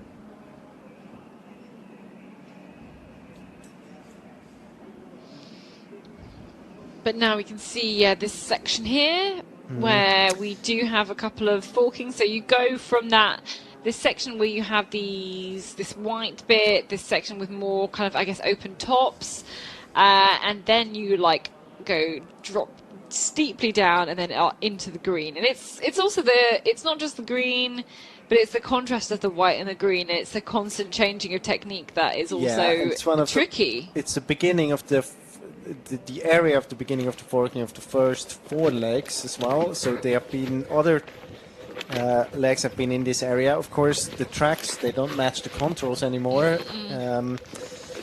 It's very dense in there. Yeah, so this is what the bit looks like where we saw those just before it, where we saw those we saw all those time losses right at the start of the relay. So it gives you an idea kind of what it looks like, but yeah, now very soon he's going to enter this green area. See, at this point it still looks very open. There is bits of white on the top of these hills as well. It's a delay in the GPS, so it's very hard to say where he actually is at the moment.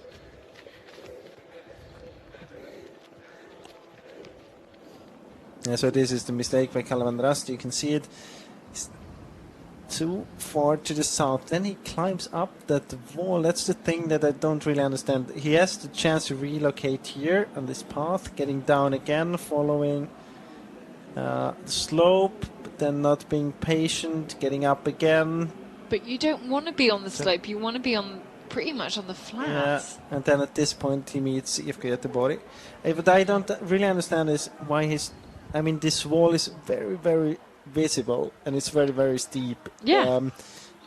You don't need to go up there. That's the big question mark I have. Why? Well, maybe he's just pushing too hard in the start. He's not taking enough time to properly read the detail on the map and just has the wrong image in his mind of what he's expecting, I think. So this is the second TV control. This is number 5. And then we get to a bit we can talk about. So checking the standings at the previous split, the gap 5.5 minutes. It's more now. So Victor Svensk, you can say, has had a good start.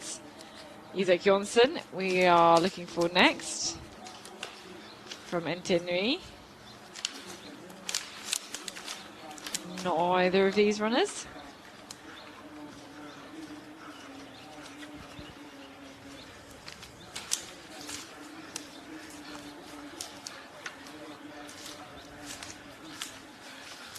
Here he is.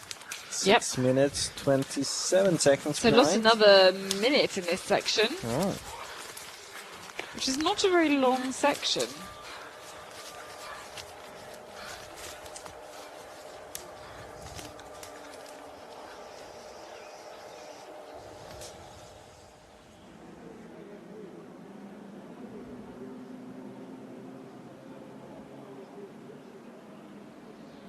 No problems for Viktor Svensk.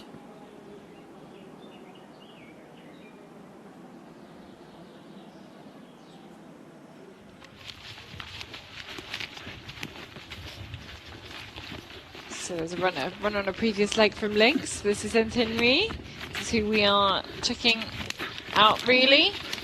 Crossing underneath the power lines on his way to the 6th control. This is where the runners can stay higher up on some of these hilltops. Although there's still sections of green stripe as well.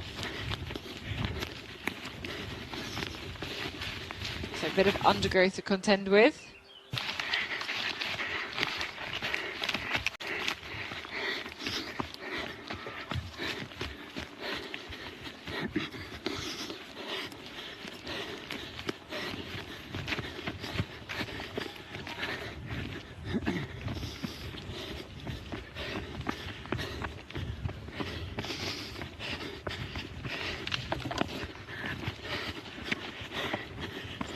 And these are some previous tracks that the women were kind of using to go the other way.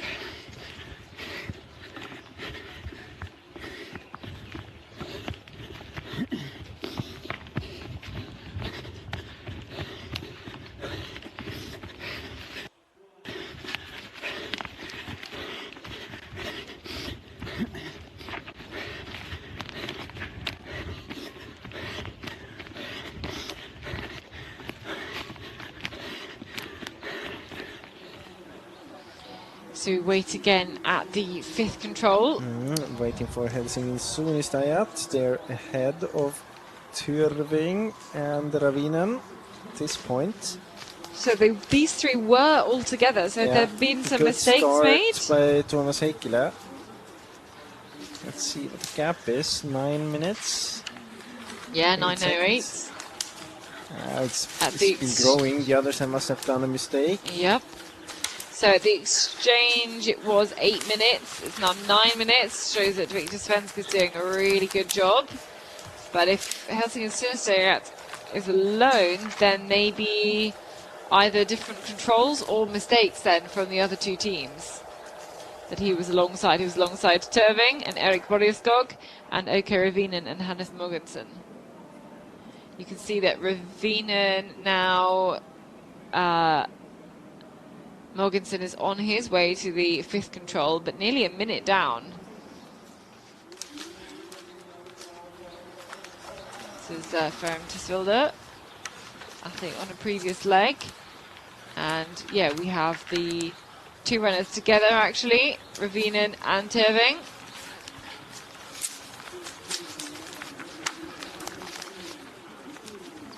But a whole minute down on Helsingin Suunnistajat, so time loss, significant time loss there, because two running with Thomas Heikkilä would have been a pretty good group to be in. Tamperen Pyrintö. Elias Kukka. Yeah, about 30 seconds off that duo we just saw.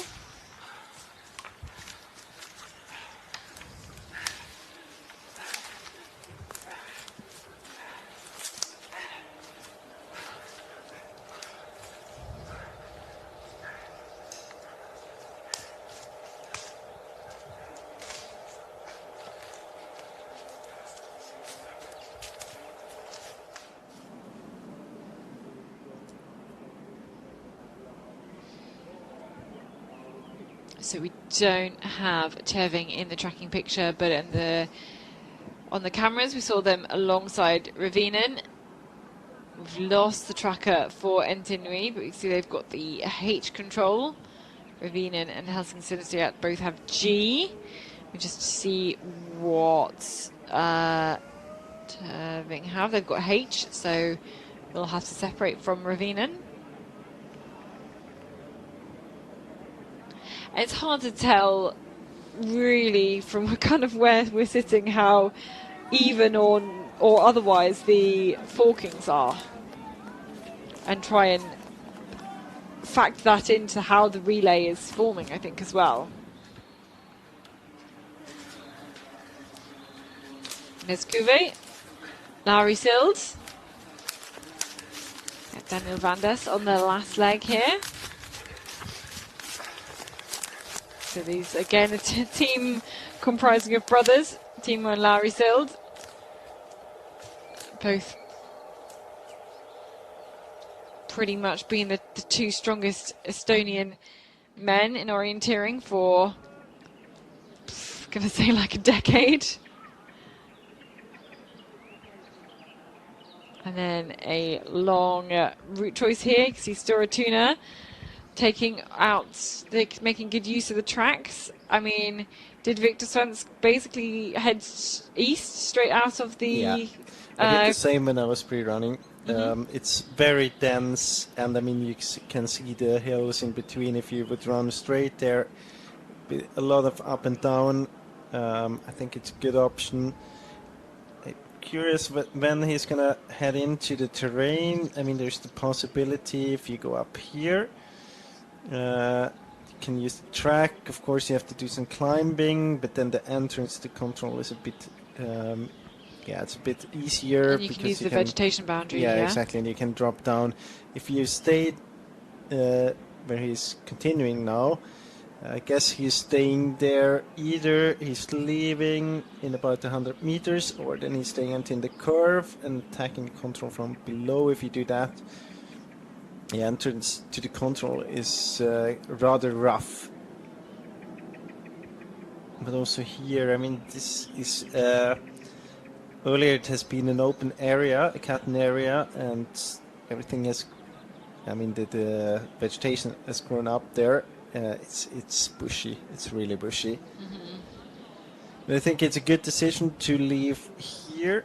Yeah, before the darker green. Yeah, and especially if you continue, then you have to do climb, and it's in some parts it's quite steep. If you were to go up between the cracks there, and if you stay below, then you're in the green, in the medium green.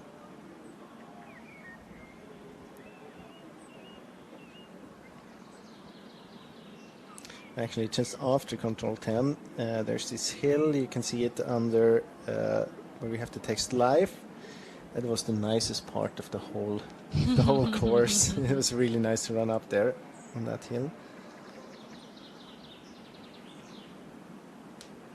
You can see now Antenui. Would be interesting to see if they go back as well. Yeah, we just lost their GPS tracker, lost the coverage.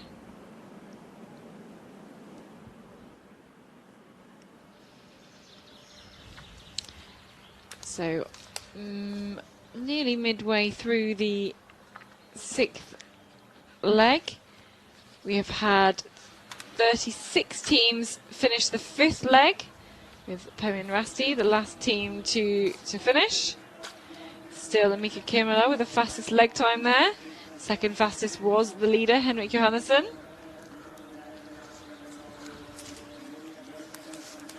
Sometimes you have you know, a rogue, very, very quick leg from one of the slower teams. IFK Göteborg punching at TV control, had problems at first control. I've seen that. Calvin Rusty, they also had problems. They got together there. Yeah, but they dropped from about 12 minutes. Well, Calvin Rusty was 12 minutes down. Obviously now closer to 16. Yeah, I think that he lost about 2.5, 3 minutes at the first control. But IFK Göteborg also losing time compared to the leaders. And Tianui, they went out to the road as well. You can see Stora Tuna very soon at the control. From there, it's quite an easy catch. You can just follow the spur.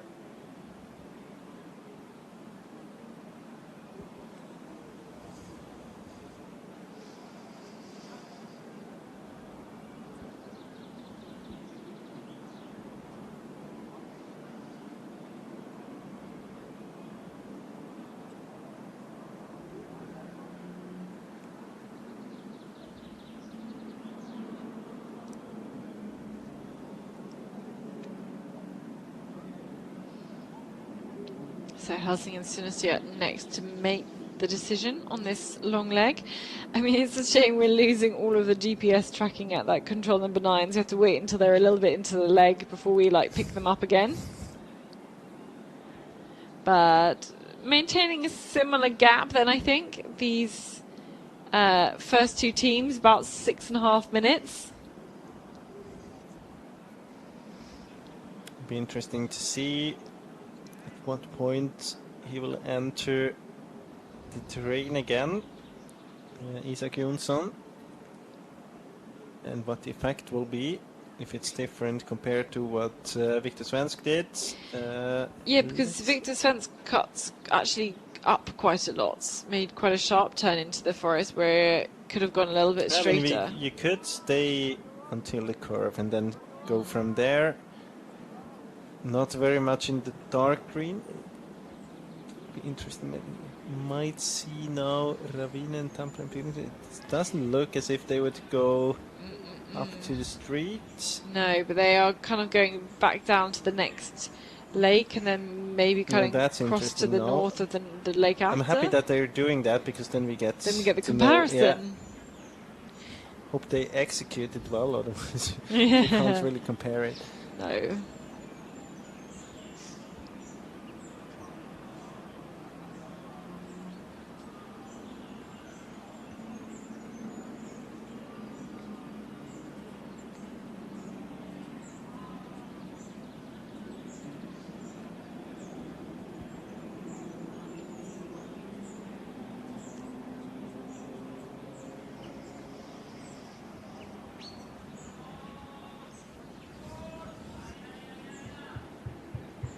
Yeah, different now.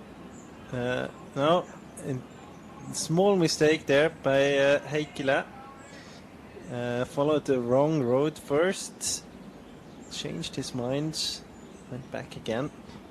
It was a good decision, I guess. Tampere and Pyrinti adding a third option to the selection. Yeah, sticking on the red line at the moment. Yeah, and then he will go up there into the re-entrant between the cracks, I guess, heading towards this path, the track there. Then down to the lake, follow the lake. It's quite a straightforward route, actually. I think so. The very last bit will be quite rough then. But with the first 3 teams all going the same way, it's nice to have that comparison. Yeah, but actually it's not heading where I thought. Oh, now properly stuck in some green there. Some really dark green. He should, I mean, there's not really another option. Then he should have turned from the beginning. Yeah, exactly like Cuvée is doing there now. Now he will. Now he's filled. You can see that N10E stays on the track a bit longer. That's going to be interesting as well now. Yeah, because now he has to go through that darker section of green, maybe approaching the control from the bottom, which he said was quite rough.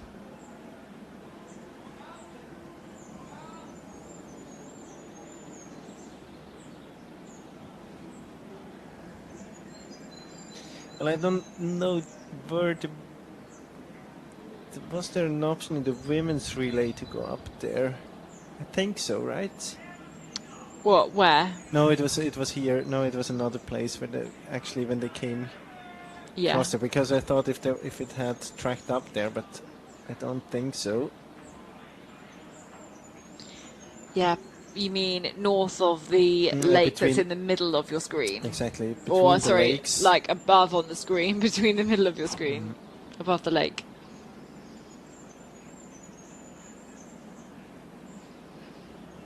Yeah, Kuve got good speed up, as you can see there. Out, it's very fast. You're dropping down, out straight towards the track. Nice and quick.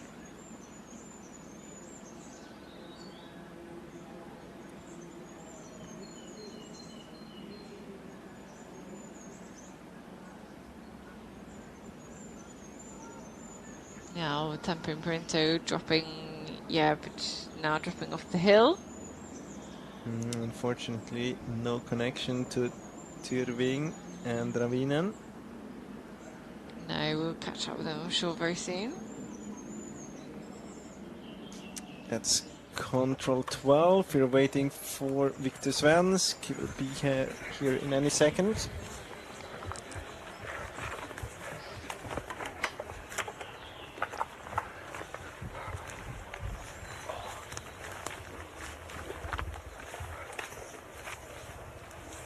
So let's see, the gap was 7. No, what was it? It's so hard to see with the sun in our eyes. 6 The gap minutes, was 6:27.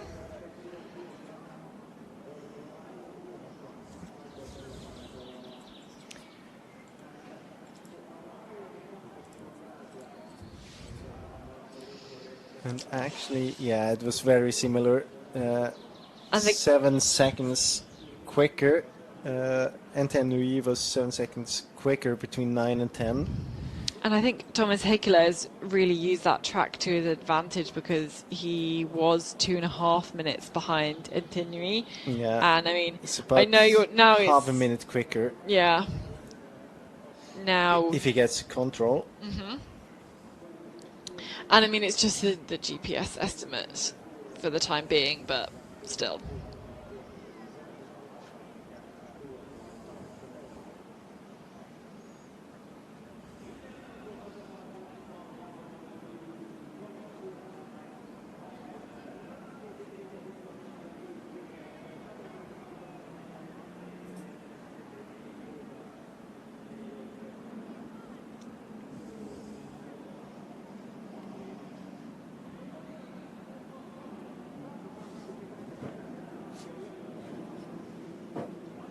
Yeah, that's the hill I was talking about before, where NTN Nui is now, then dropping down to the path, heading towards the lake, and then just below the cliff, he's probably gonna run there in the green. It's very dense at this point, but runnability is rather okay.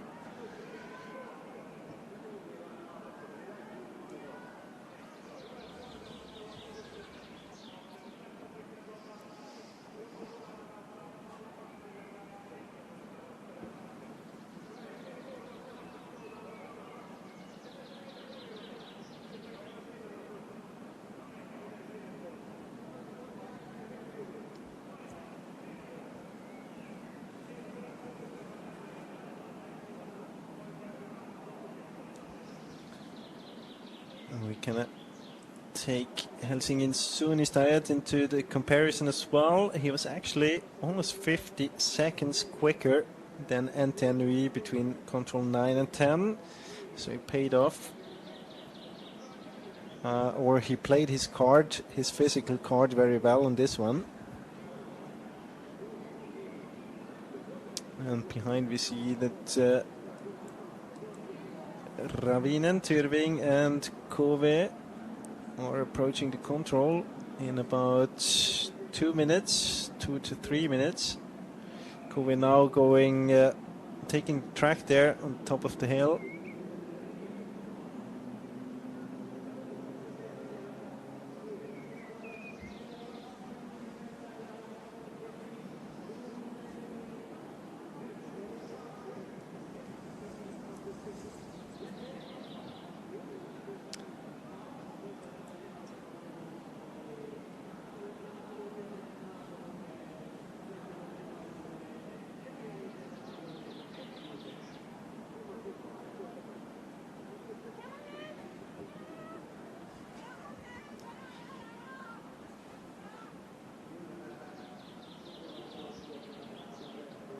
At the last TV control, we had Ravinen ahead of Tyrving and Tampere and Pyrinto. The gap there, they were all three of them within 35 seconds, so Ravinen and Tyrving together, then 35 seconds down to Tampere and Pyrinto, and well, a minute 23 down to Kove.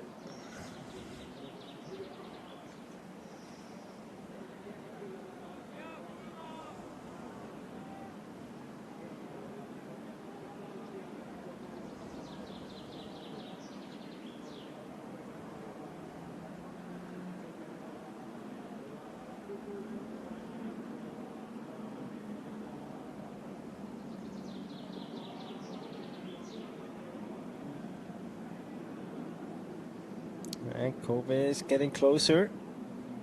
I think it was a good option to go around and then use that track there to the top of the hill.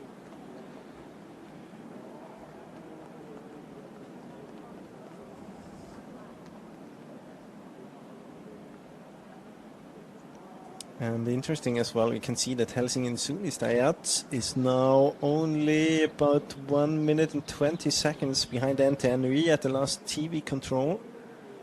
They were 2.5 minutes behind, 2 minutes 40 actually.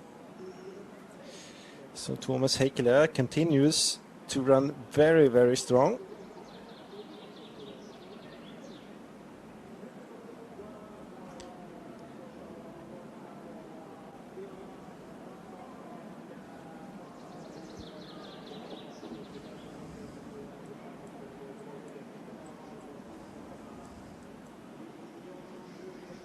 And to the next one, out from control 11, you can even climb 10 meters right after the control.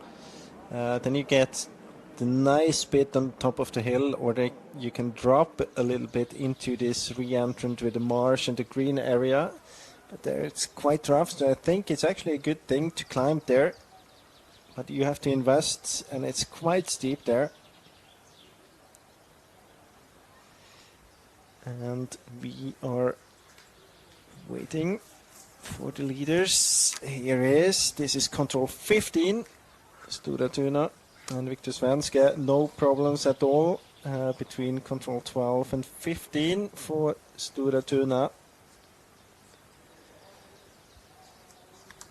And at the very same moment, I think we had NTNUI at control 12. There, 6 minutes 32 behind, so he lost 5 seconds in this section. Here he is.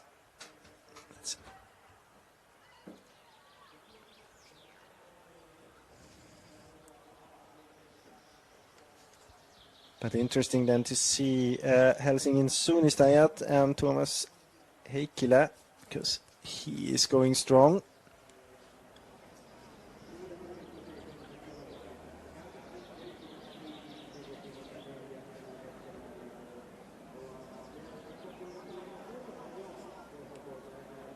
Should be here in any minute. Here he is.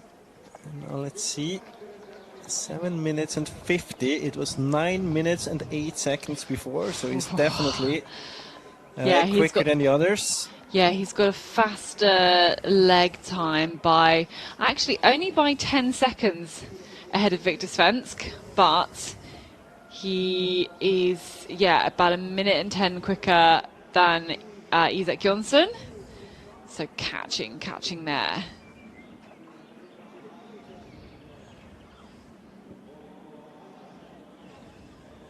So it's at 12, yes, that we have that TV control.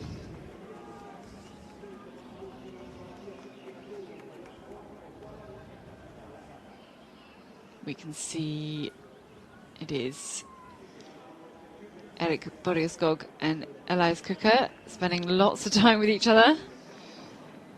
And Kuve, and then, as you said, a big gap back, but that's because there was those mistakes made by Calvin Rasti, by Ivko Göteborg at the start of leg 6.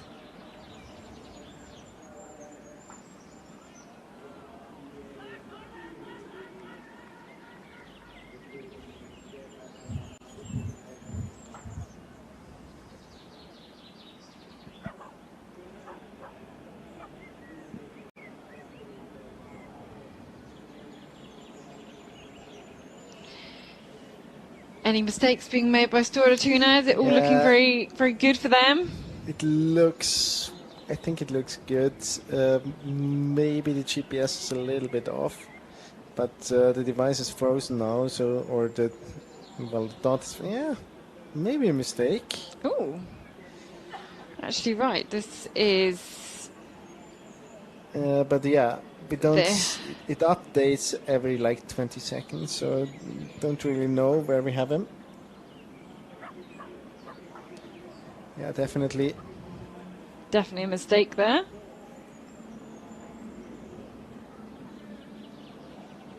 Don't think it's going to be a big enough one for us to I'm be not worried. really sure if it's either it's a tactical approach or then it's a mistake.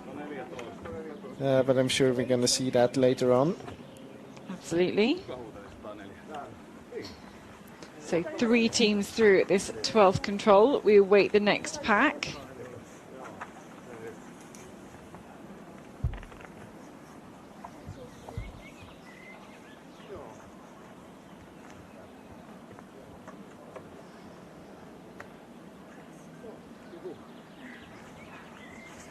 Still lots of there's a chatting in the forest between this group here. But here are the fast guys, the ones we are concerned about. Tampere Purinto ahead of Terving, and then it is OK Ravinen. Those 3 guys all together.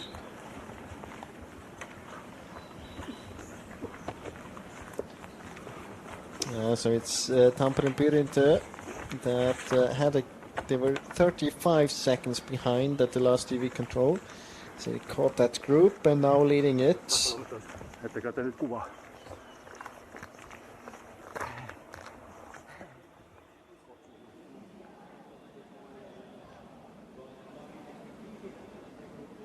can see that Calvan Dusty dropped now quite far behind the FK Göteborg.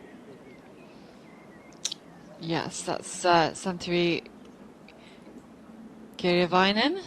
And still haven't got Stora Tuna's GPS back. Well, once it gets connection, it tends to then upload all of the other data behind it. That makes sense. So we should be able to still at some point see which way it's gone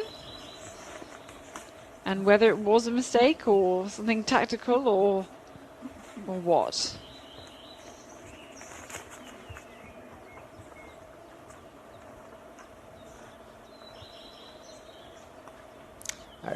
I mean, I think it was more tactical than a mistake, actually.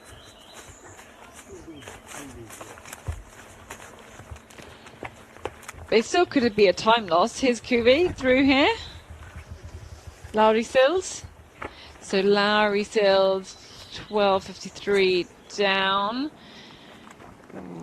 Wow, the quickest on this leg is still Thomas Heikkilä, who was 38 minutes 51 up to that point. Lauri Sills is 2 minutes slower than Heikkilä on the leg so far.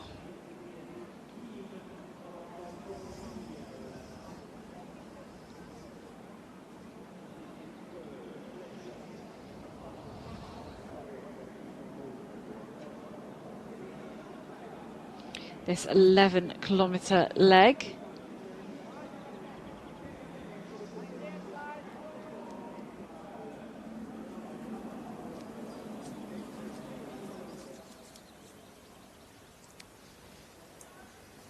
Yeah, and we just had Nui at control 15 about 15 seconds ago. You can see the gap, 6 minutes and 40 seconds.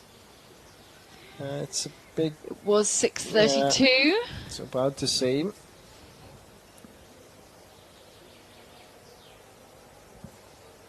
We are waiting for Helsingin Suunnistajat and Thomas Heikkilä. Gap, yeah, I think they were 1 minute 18. I can see it there, 1 minute 18 behind Nui at the previous split. Bit more life in the arena now with the sun coming up. It's hard to stay asleep. some more noise in the arena from the arena speakers as well, and lots more runners coming into the finish. And now he has to show up in order to not lose time compared to NTNUI. Here he is. Here he comes. Very good. Yeah, it's about the same speed as NTNUI. Lost. Yeah, but 4 seconds maybe. Yep. Yep, a bit more than that. So if you're preparing for the final leg, and well, they thought you'd probably be running by now if you were in the leading teams, because the changeover was due to happen about half an hour ago. You've got to try and sleep. What do you think the routine is for a lot of these runners trying to run, say, even at 6 o'clock, say? Yeah, I mean the only difference is that they will leave the accommodation about 50 minutes later, or how much we are behind, an hour later. Yeah. But I guess so. But what is the routine then for a lot of these top runners? What do people tend to do? Well, obviously you're sleeping for as long as possible. Usually before a long distance race or longer race, you're gonna eat breakfast. So that's basically deciding when you go up, because you need to eat breakfast about a little bit depending on how good your stomach works. About 3 hours before a race. That's what I used to do. Then you go up. Depends when. I usually wanted to be at the arena about an hour before. Already changed then. So then they decide when you leave at the accommodation, when the shuttle is going, bus driving. Sometimes, usually it's like you have the first and second team and maybe third team. Of course, you have runners together on the same shuttle, but usually it's the first team runner that decides when you leave, and then, the other runners, they can kind of decide do they want to join that runner or another one. And then you get to the arena, go to the club tent, put on the shoes, and start warming up about half an hour before your race. Otherwise, of course, you put on an extra compass, some energy gel, stuff like that, routines. But then it's about the same as for every race. I mean, this kind of routine, once you're at the arena, is not different to any other race. The difference is that you don't know. Well, you don't know when you're going to start. Time. No. Usually, you know it quite exactly. You know it for about plus minus 3 to 5 minutes. Well, today it was different. Yes. Both that. Of course, you don't know how good the runner in front of you is running, and that you don't know how good the prediction was. You have Ravinen and Tyrving.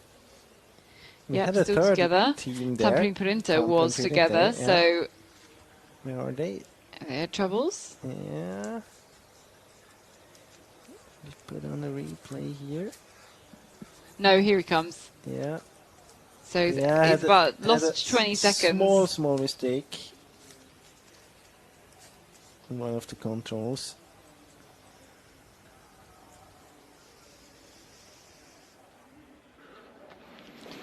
And will most of the runners have been to the arena already, like earlier today or yesterday? Yeah, almost everyone. So the day before yesterday. So either you come here Friday. Yeah. Some of the if you are here on a training camp, usually you travel to the place at around Wednesday. Yeah, depending. I mean, few teams are here the whole week. Usually, the teams I was running for, we came here or to the surroundings. Wednesday or Thursday.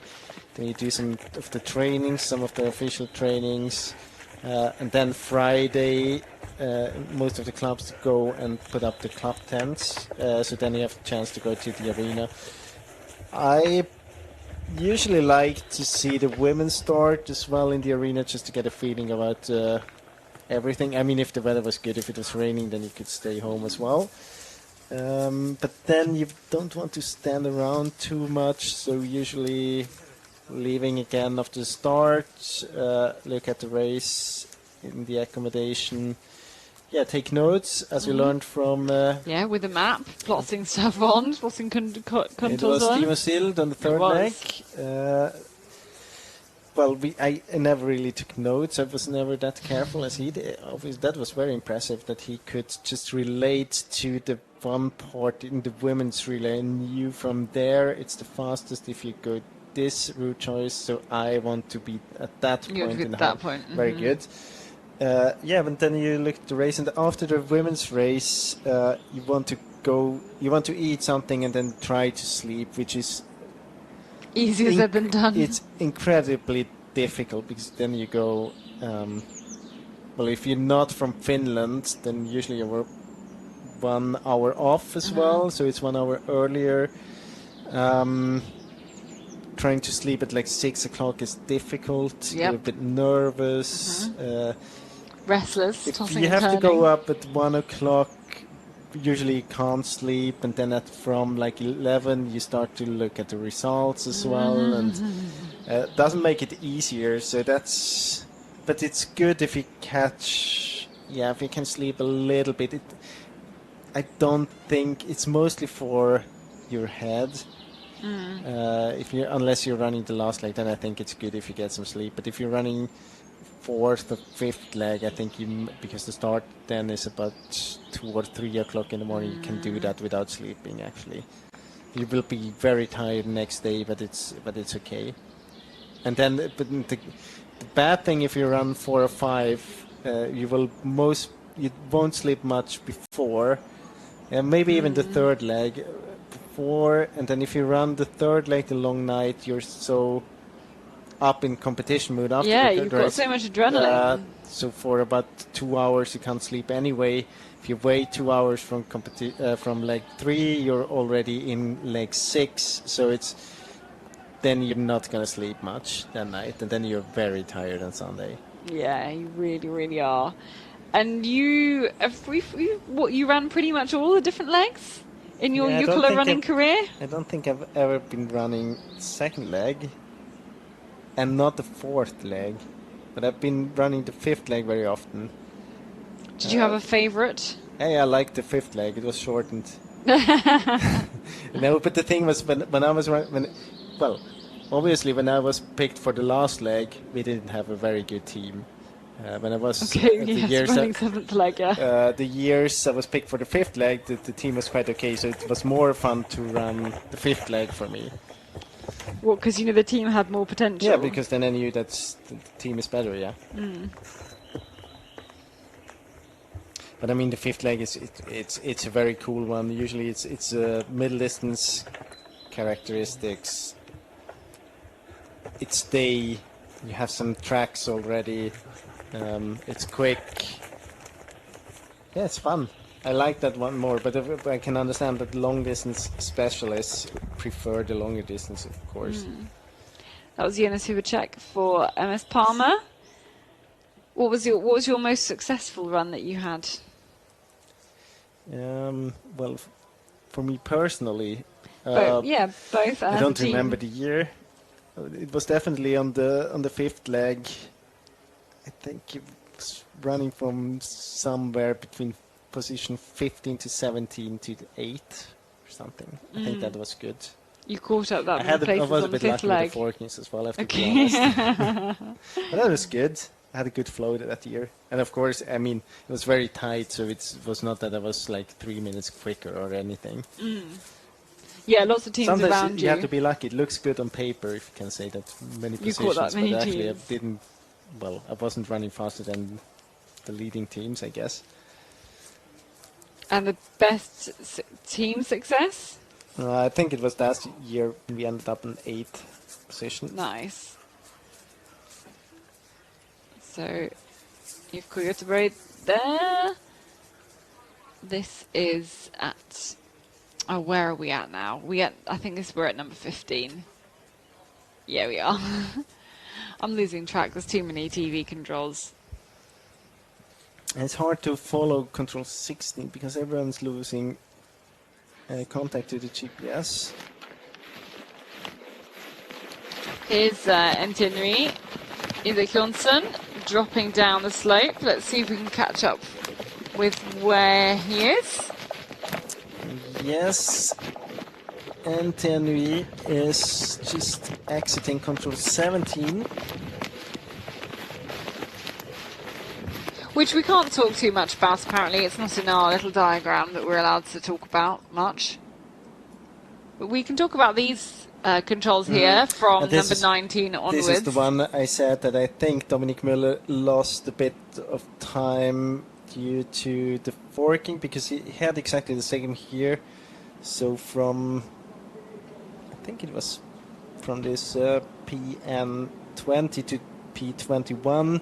If you have N21 or O20, then you can go out to the street, and it's quite reasonable. Was faster to do that. Dominic Müller went straight on from there, and I think that's where he lost about 20 to 30 seconds. I mean, it's so interesting because they just throw all the different types of gaffles, all the different types of forkings at you, because you have ones that spread people like really, really wide. You have ones where one of the controls is really, really close to the start of the forking, and one of the on the other fork it's like really, really far away, so you're spreading in kind of depth. This is one of those kind of weird false friend ones where you have 2 out of these 4 controls and the combinations are all different, so you might be at the same first control as somebody else and then you split up. But then actually they won't notice that as much when there's bigger gaps and like fewer smaller groups as well, really. Calvin Rusty. That's Kirjavainen. And yeah, one of the slower times in the athletes who've gone through the previous radio control. Dropping from 8th to 9th. That's Thomas Heikkilä up to control 18. It's almost together with Etienne. Yeah, so he's catching gradually and slowly, this team. Did we both pick them as one of our teams to watch beforehand? Yeah, I think we both picked them on second. Yeah, we both picked Stora Tuna and Helsingin Sinisterjärvet, and I think you picked Etienne and I picked Ravinen, I think.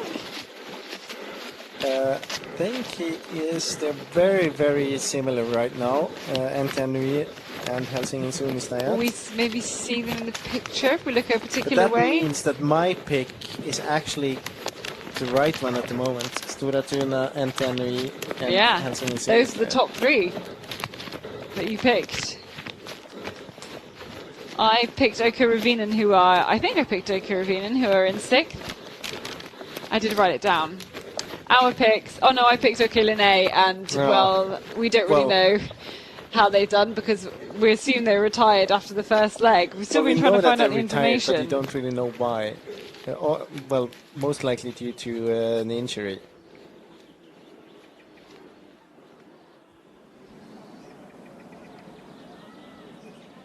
So this is control 22, control 23. I think it's going to be a TV control. Yep, it should be. We've been at that control quite a few times before. And then not very far to go now, back into the arena.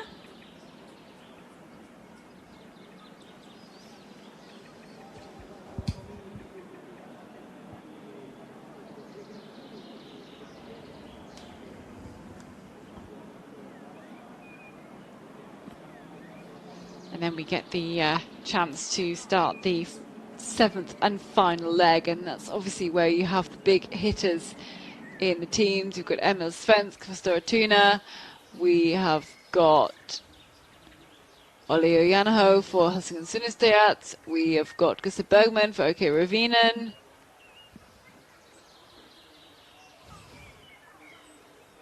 We've got Tampere Printer, that's Fabian Abersold.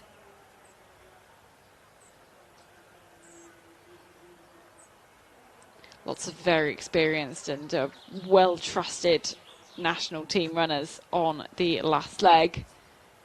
Should try and count well, I'm not sure I have the brain to do this maths. We should try and count the world champs or World Cup medals between them. There'll be a very heavy collection.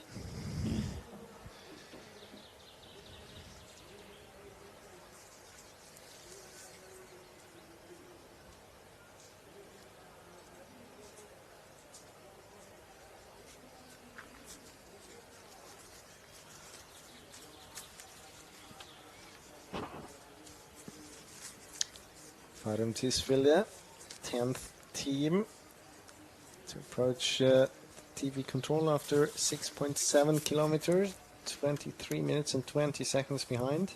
Then we have MS Parma, only 13 seconds behind Farum Tisvilde. That was Gustav Runefors and Jonas Hubacek. They were, in fact, Hubacek has called off on Gustav Runefors because they were over a minute apart at the previous one. So the standings at 6.7k, which I think is control 15. Still that big lead for Stora Tuna.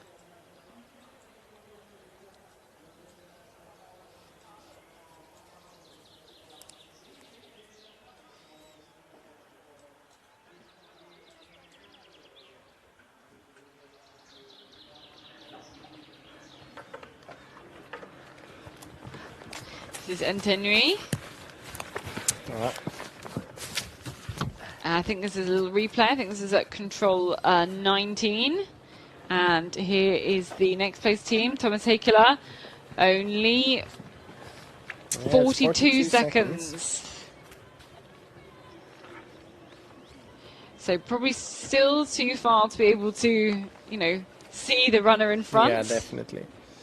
Well, yeah. Yeah, it is. It is also when you have other runners around and you're not going to spend the effort trying to distinguish who is who in the crowd when you have loads and loads of runners around. But we are behind the leaders. Yeah, and he's on the way to the second to last control already. I mean, we should have the winners in the finish in about 45 minutes. It's not going to happen. Nope. We're running now about 50 minutes behind schedule, maybe just less than that. So, out to the track, crossing the track. These are pictures from earlier. But we are behind Victor Svensk, who, running pretty well. Not the quickest time on the leg. Now Thomas Heikkilä is having a fantastic run.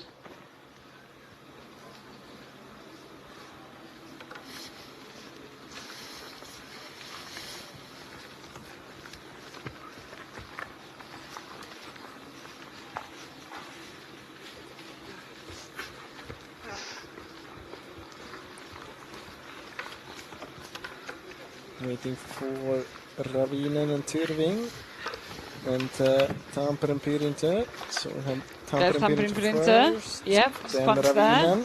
Yep, number 10. There's Tyrving. There's Erik Börjeskog. Looking for number 17.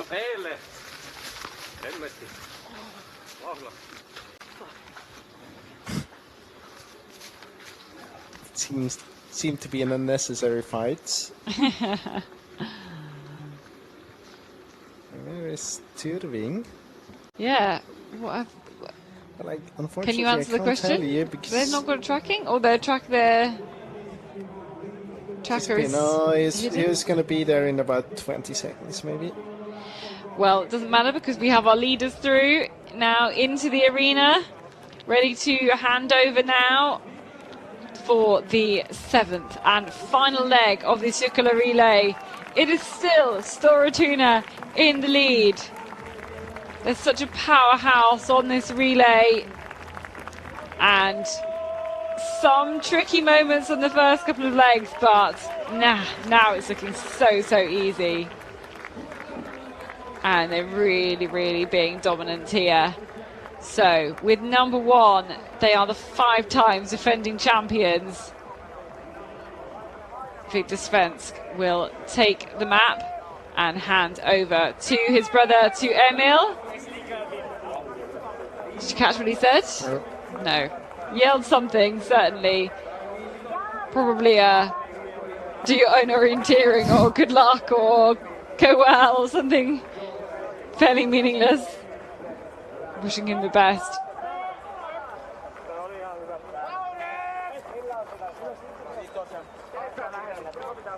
But still a big lead. The lead was about 7 minutes when we last looked, ahead of MT Nui, with Helsing and Sinisterjat not too far behind.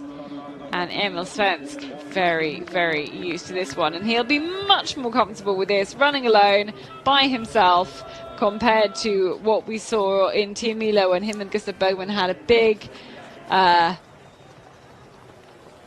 of a head-to-head over the whole race.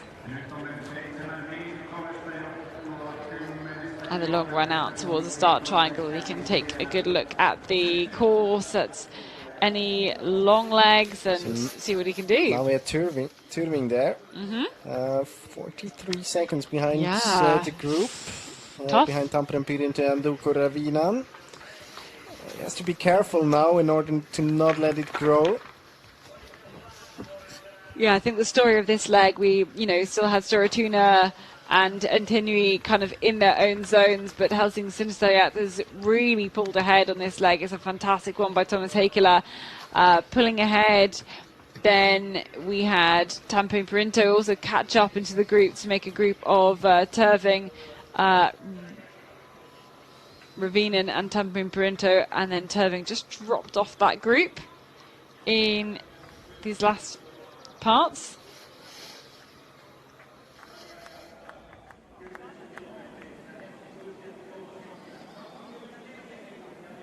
So this is a replay, and Tenui and Helsing Sinisterjat.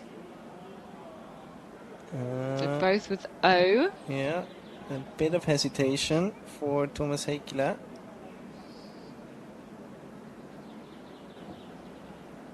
Slightly different here. Heikkilä not going out to the streets.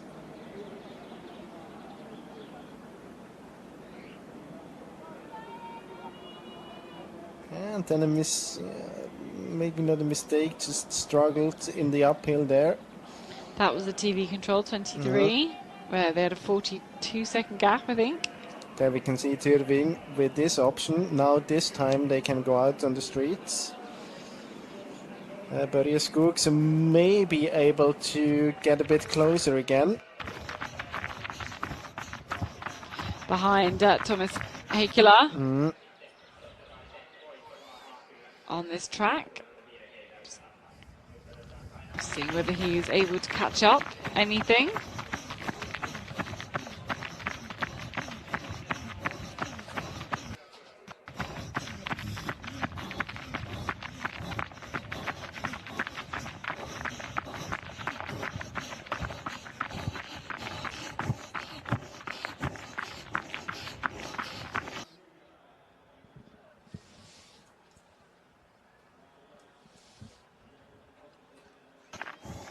They're actually almost together, and Tenui and Helsing Sinisterjat splitting up a little bit to control 24.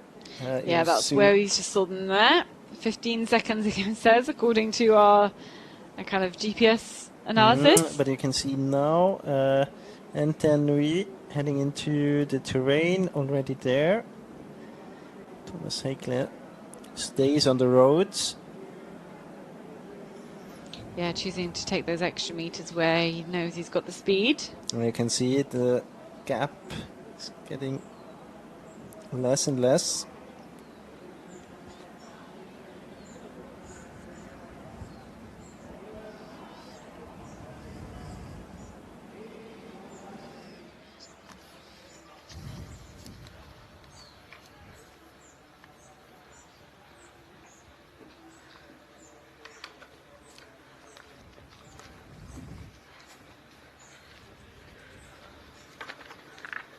So now further behind here.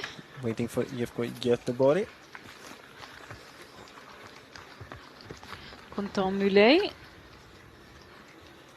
was about 17 minutes down the last count. So yeah, just a few more seconds lost. Some really very even leg times on this course. It's definitely Thomas Häkkilä quickest though.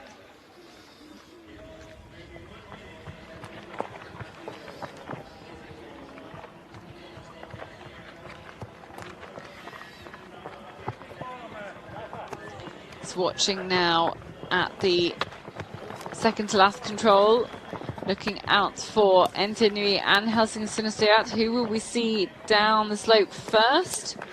Because I think these two athletes might have caught each other up. Or Thomas Häkkilä has caught up Isak Jonsson. But Isak Jonsson's still there first. Only just a couple of meters, a couple of seconds ahead of the team from Finland. This is second and third. That means that Eirik Langedal Breivik and Olli Ojanau will start to chase together.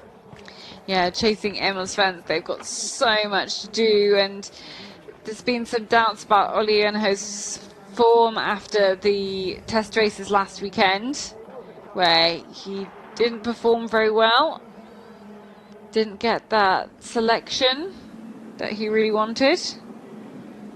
And Eirik Langedal Breivik has been a big star of forest orienteering over the last couple of years. So yeah, maybe I know a couple of years, let's say second half of last year. Yeah, okay.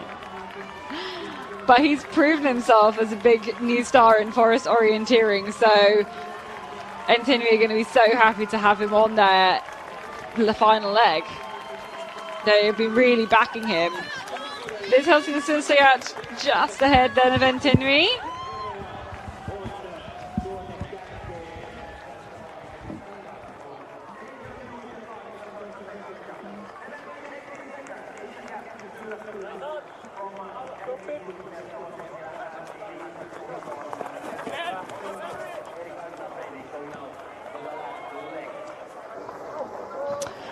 Ja, Viktor, 7 minuter och 20 sekunder nästan.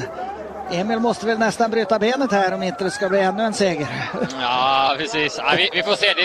Det är tufft där ute. Det är tufft i backen och ganska tätt och så man kan absolut missa, men 7 minuter borde kunna hålla ihop. Jag tycker inte jag sett att du har gjort några misstag, har du det? Nej, jag har sprungit väldigt bra tekniskt. Gjort en liten jag svajar iväg lite, men annars var det väldigt bra tekniskt. Så, ja. Vad är det med er från andra sidan älven, från Skräddarbacken? Ja, jag vet inte. Det är ju, alltså, nu de senaste åren så har vi på slutet fått tacksamma utgångslägen. De har gjort jobbet otroligt bra i natt. Så att det är ju tacksamt att rida på den vågen hela morgonen här. När vaknade du upp och fick reda på hur du låg till? Ja, jag vet inte, jag känner mig väldigt lugn i natt. Så jag somnade vid 10, sen vaknade jag där vid 1:15 eller någonting. Och kollade på, vi var i ledning. Det är som vanligt alltså. Ja, precis. Nej, jag vet inte, jag var lugn i natt, kunde sova. Annars brukar det vara svårt att sova, men jag kunde göra det. Känner ni mer och mer press för varje år att ni måste vinna nu, ni vinner varje gång? Nej, det vet jag inte. Vi gillar det här läget. Det är ju det här det är det här man gillar, liksom, att ligga i tät och köra på och visa vad vi kan, så att vi njuter av det.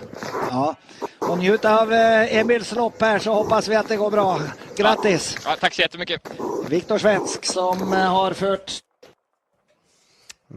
So Viktor Svensk was asked what it needs in order, or he was asking if it needs a broken leg for Emil Svensk now to lose those 7 minutes and 20 seconds. Dangerous question to ask. And he said, no, of course not. I mean, it's very tough in the hills especially, so it's a tough course. But yeah, he also said that 7 minutes, he should be able to defend that one. He was satisfied with his own performance, that technically it was good. Only once he was a bit off direction. I think that was the one where we weren't really sure if he was playing it tactical or if he did a small mistake. But I mean, it was just about 20 seconds. Yeah, and then he said, of course, it's easy for them, or it's not easy, but of course, for the runners running the day legs in their team, it's always a thankful task when the night runners perform that well. So he says it's when he's going to run, then, well, it's not the most difficult part of the relay for the team. That's a good way of taking pressure off yourself. Yeah. And then he said that he felt really good during the night. He had actually a good night's sleep. He fell asleep at 10 and he woke up at 2. Usually he's very nervous and can barely sleep. This time he slept very well, and 2 o'clock when he took up the mobile phone, he checked, and he just noticed that they were in the leads. So that is Fabian Abbesold, just waiting there for the changeover as we see Elias Kuka come into 4th place. And I just noticed that Fabian Abbesold was reading some notes or something, maybe like fits in so almost like a size that will fit in a control description holder, and just maybe reading a few tips or seeing a few words just before he starts his race. I've never really seen that before. Many of or a few of the runners write.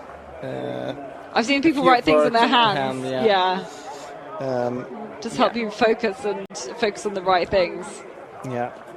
Usually you don't really need to write down the words. It could be just signs or like an X. Just remember the words you actually wanted to know. This is Börje Skog. Yeah, for Terving. And actually it passed. Where is Ravinen? Yeah. Ravinen's just behind. They punch the control now, but they dropped a little bit behind here, or just a few meters. Yep. But Börje Skog, he had this route choice where he could go out on the street. But Börje Skog has caught back up then on Ravinen because they had kind of broken apart and then back together again. So Terving still in the top 5. Now Gustav Bergman heading out for Ravinen. More or less together with you Forshed Ingard for Tyrving. But the gap, 12 minutes. And it's 5 minutes to top 3.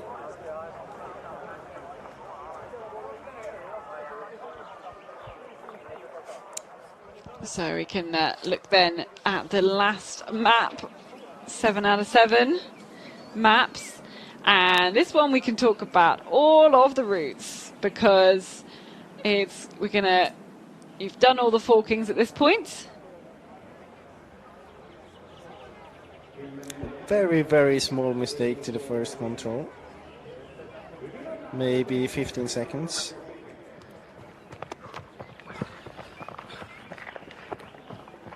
And the leading time on that leg, 72 minutes. So again, losing more time on the schedule. With the planners thinking it would be 68. So I'm pretty sure we'll see our last leg go closer to those 100 minutes. 95, 100 minutes. Even if we do have some of our really, really top runners here. Here's Kuvi and Larry Sild. Still in 7th place. Got sent out in 7th, still in 7th, just keep maintaining that position.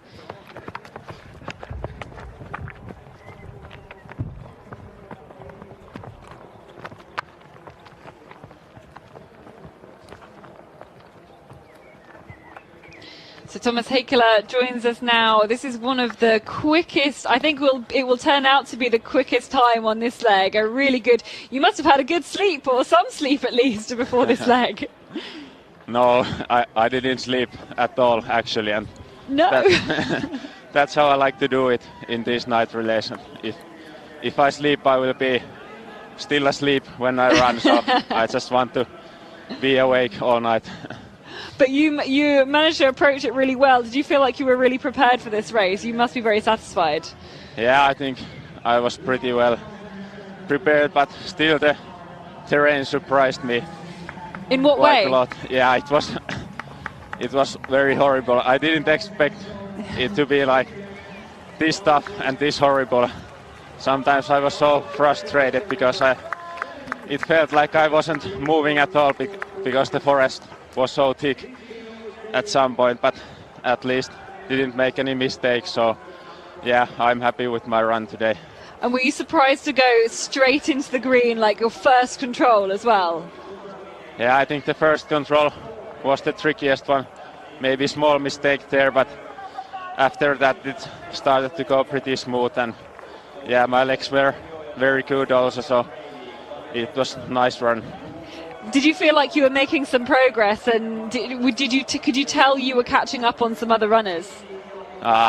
It was really hard to tell in the forest. I didn't see no one except the NG at the end, so it was really hard to say like how I was doing there, but yeah, it turned out pretty well. And will you now stay in the arena, try and watch some of Ollie's race, or you go back and try and get some sleep? Yeah, I think I'll stay at the arena till the end. Yeah, I'm sure. Oh, well, thank you for chatting. Enjoy watching. Thanks. So Thomas Jukola there with one of the, I think it will be the quickest time on this leg. Certainly the quickest so far. Handing over to Olli Janaho for this the final leg. And yeah, he mentioned that I really wanted to ask him about control number 1, because it's been so tricky for some of the runners, because we were used to, on quite a few of the other legs, there'd been quite a long control to number 1. This one, really, really short, just a couple of hundred meters, maybe 150 meters, straight into the green. It's quite a sharp turnout from the start triangle compared to the others, and I think, you know, Jonas pre-ran it earlier. He said you could see a lot of mistakes. He could anticipate there being a lot of mistakes on these first few controls. But actually, most of the runners seem to have done a pretty decent job. Calvin Rassi, that's the problem they had for this very start of leg 6. But most of the other runners seem to have done pretty good, to be honest. This is Quentin Moulet, going to hand over to Kasper Fosser in 8th place there. So Quentin caught up 1 place on his leg, handing over to the king of the long distance, to Kasper Fosser. See what he is able to do here.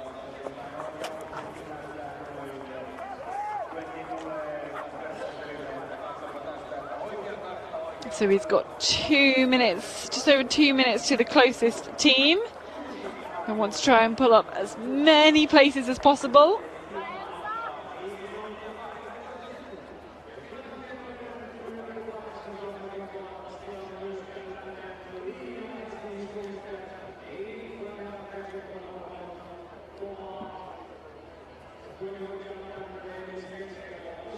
So those are the standings with 8 teams through. Just saw IFK Göteborg complete their 6th leg, and big gap to between the leaders and the chasers, Helsingin Synestheat and NT Nui. Those two just a second apart on this final leg, and then a bit more of a gap to some of the chasers, but they are still, you know, still could do a great job.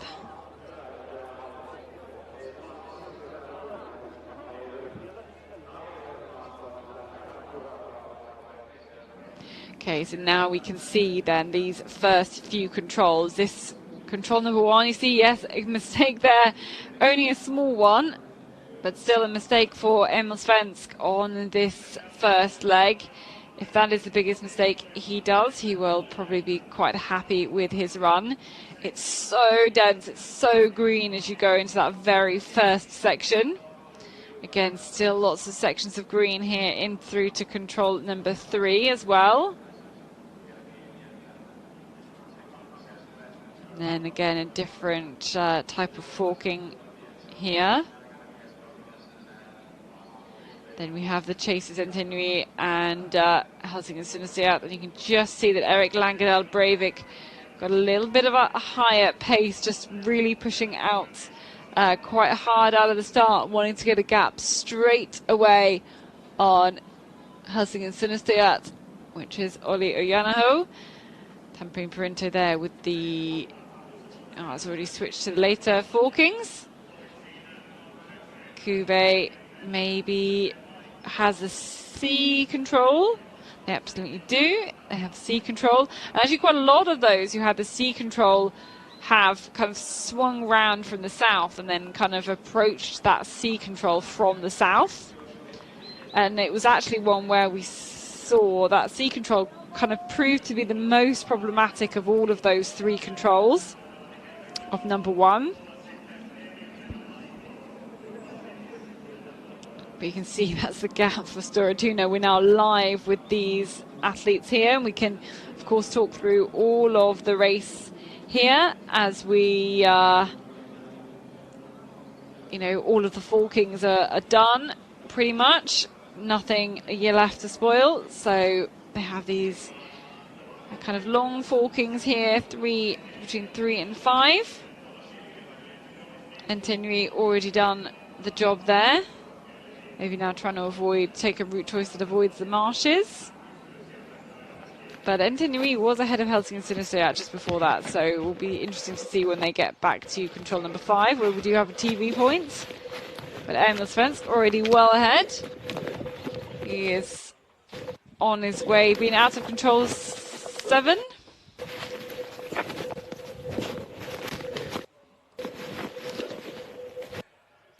So Emil Svensk gets a very, very small miss at control number 1, but nothing to write home about. No big issues. It shouldn't really affect his race. Stampering Perinto.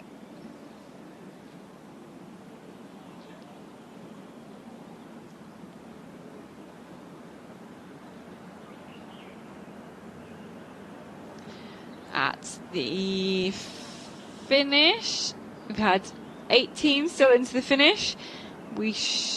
On their way. Oh, there's still quite a while before we have the next teams in, I think. Canavan and Rasti we should be looking for next. Framtisvilde, there's a big group all together, but they're like half an hour down. Of Södertälje, Nick Van, Pankristianstad, Ölenorska and Malungs.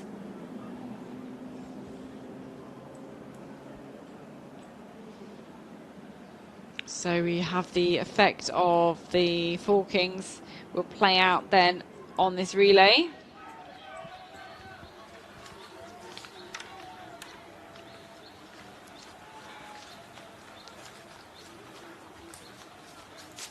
And at the changeover, Stora Tuna had a 7-minute and 18-second lead.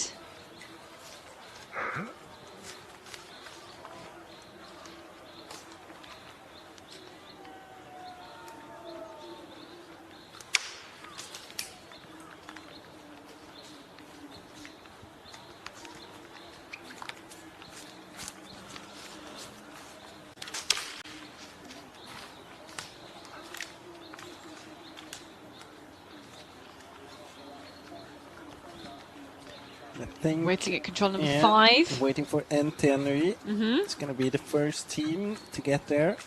Ahead of Helsing and Suunnistajat. Here he comes. Yep, so looking for Erik Langedal Breivik. He is in the picture. Quite a lot of kind of short little steps there, stepping through the terrain, just looking comfortable, I think, as you would hope he would be after only a few controls of this 15k course.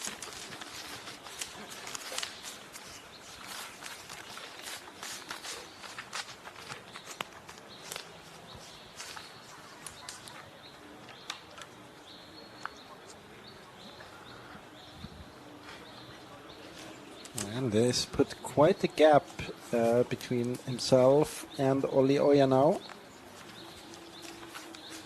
Yeah, you could sense he was very attacking, just straight out of the start. Wanted to put a gap between him and Oyano. I mean, I think before even the start guide, he's managed to achieve that. So we wait for the fin. Well, I think there he comes, right? Oh, yeah, all the way from the right. From the different forking.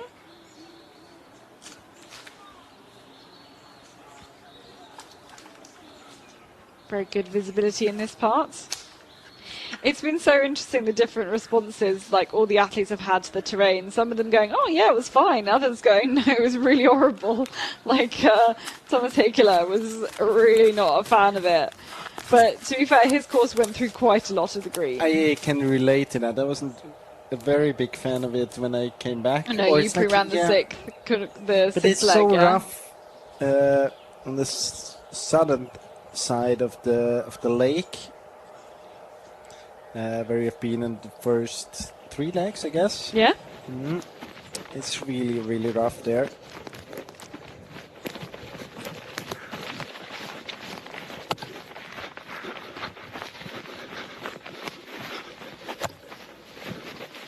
So Ole Johan just finding these gaps to drop down.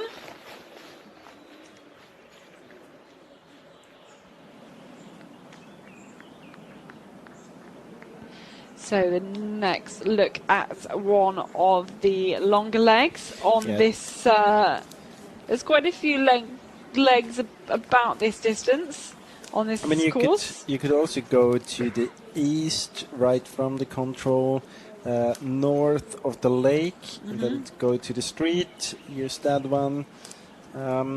And then at the second junction, you even go to the left or to the right a little bit, depending on where you want to attack the control. This is Fabian Abersold for Tampere Pyrinto. Yep, in the red and white. And fighting his way down here, down these crags. Sitting down and lowering yourself down. Quite a good performance there by the Lynx guy. Keeping up speed with Fabian Abersold. Impressive. Yeah. Yeah, especially as a previous leg runner as well.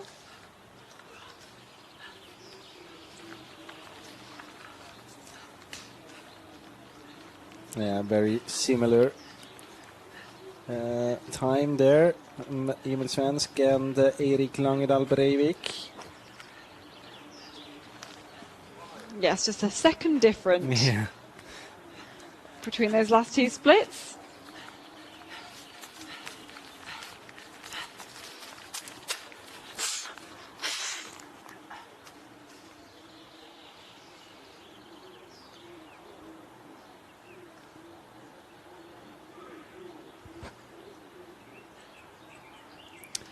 So who are we waiting for? You're waiting for Turving and Ravinen in Forserdingård and Gustav Bergman.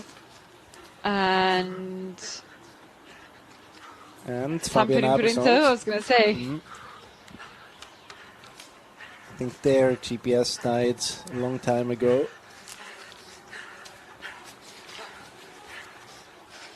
Hey, he's still there. Yeah, the Lynx guy. The Lynx guy.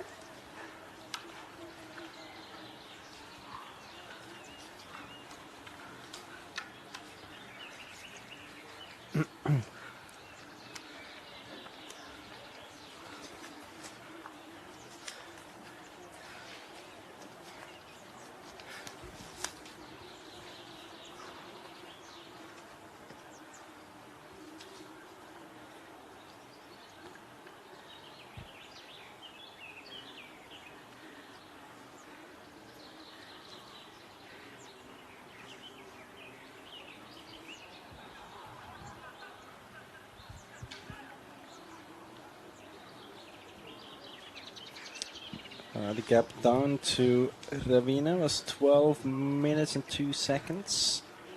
Turving 11:58. So they're losing time. Both teams losing time.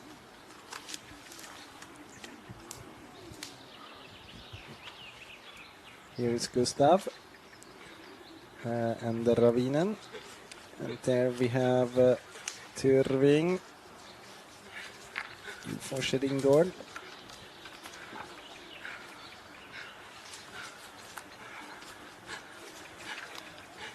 The easiest task for you for Forserdingård.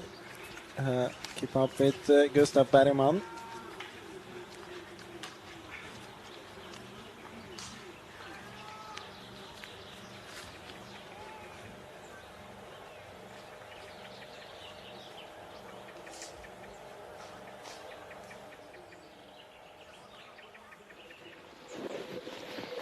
So back behind Entinui, Erik Langedal Breivik, who managed to make a little break for himself into second place.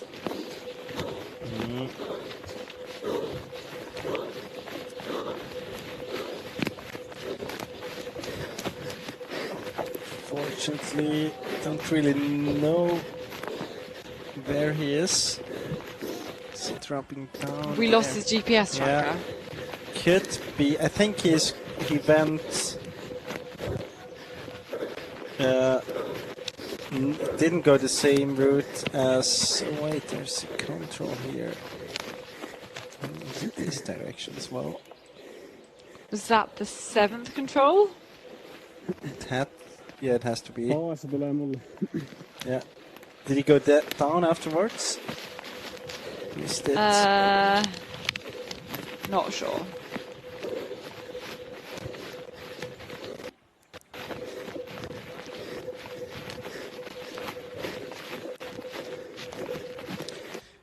It's for sure a replay as well. I've been there a while ago. So now Olli Oja now is checking the route choice. Either he's going down to the road as Emil Svensk did, or then heading into the terrain towards the other roads. So the eastern route choice we were talking about before, he is going to this eastern one. You can see it here, the one where you first go through the terrain. You're live with both Tampere Pyrintu, of course, and Stora Tuna. Stora Tuna just about to approach control 8. So we lost the tracking of Entinui and for Helsingin Sinisterat. Yeah.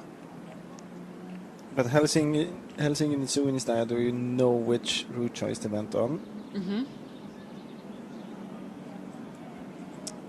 And well, the next TV control for Stora Tuna in about 6 to 7 minutes. That's Fabian Abstoltz.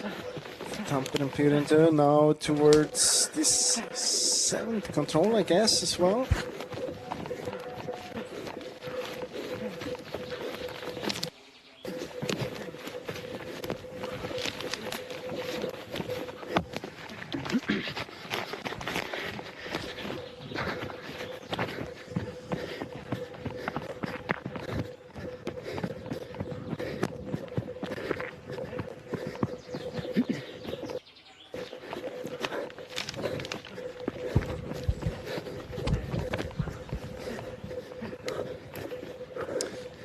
Definitely left the 7th control now, more or less on the same way out from the control as Helsingin Suunista. Yeah, taking a much straighter option, I think.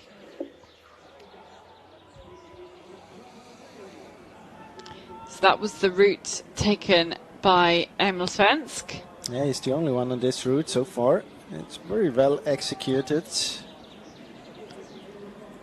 Yeah, going out to the tracker first and then cutting between the next two lakes, and very direct route. And that second part.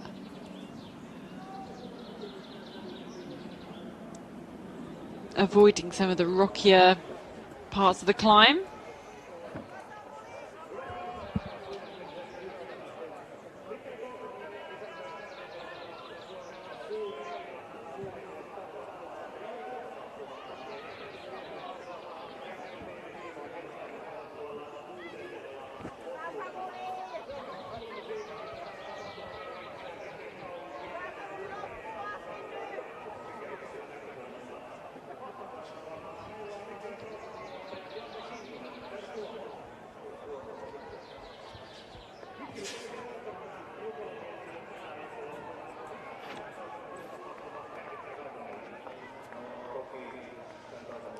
So lots of spectators watching in here. I've just been watching some of the runners coming in, and there's a little plume of dust that comes up after every footstep in this arena now.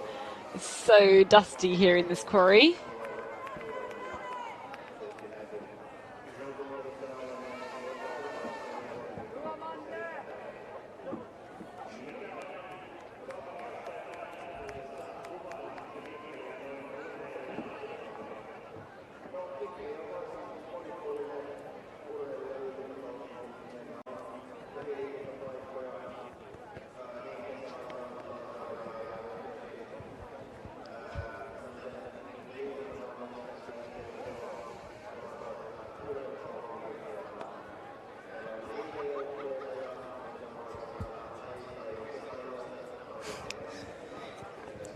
I think almost all the GPS devices lost connection now.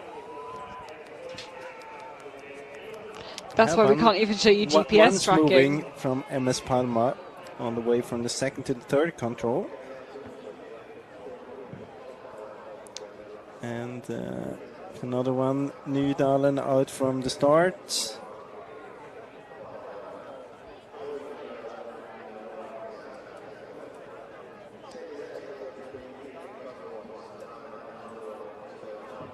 Stora Tuna soon about to punch at control 9. From there it's about 2 minutes to the next TV control.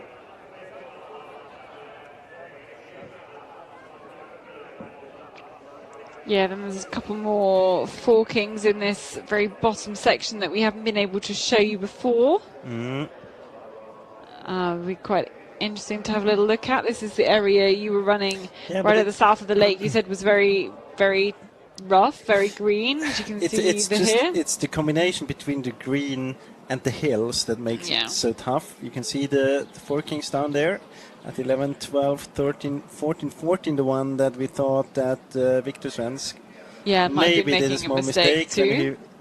He was basically passing control K on the way to L, but I mean he did it very cleverly. He left the green area and then followed the vegetation boundary towards control L. So no big time lost there. So the green bits at around 11, 12, the runnability there is quite good. Much better than in the part where we had the forkings at the first 4 legs. But it's the hill that, I mean, you're very tired from the climbing. It's green and hilly, bad visibility. But I don't think it's as difficult technically as it is in those other sections a bit more to the north. So now we have a bit more of a chance to see what the chasing 2 teams were doing. Remember, it was Entenui ahead of Helsing and Synesthesia. The first were the 2 options I was talking about, either from the junction you go to the left or to the right. Helsing and Synesthesia decided to use this path a little bit longer. Whereas Entenui went to the left, and they have a bit of but look, they've still got pretty much the same speed because their tails are the same length. Yeah, and I mean the vegetation is it's less green where Entenui is. I think that's a good option to take.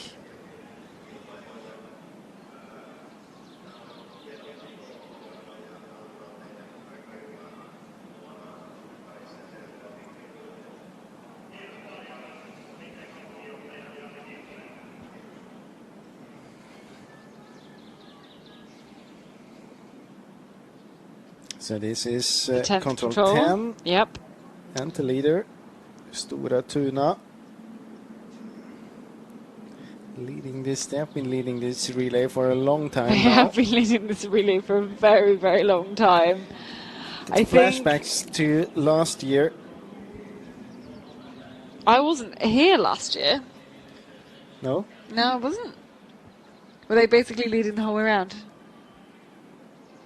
I think it was the same story that it was Jesper Svensk that brought them into the lead, and from then on they were in the lead until the end of the relay.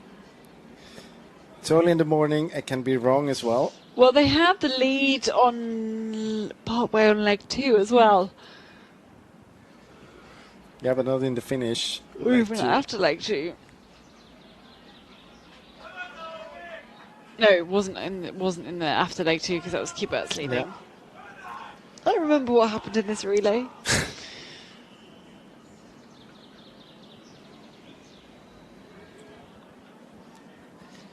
So no problems for Antinui into that 8th control. Erik Langadel Breivik, you see the route there. Fairly directly out to the north end of that first lake, then across to the path, to the road. Heading towards this very nice hill.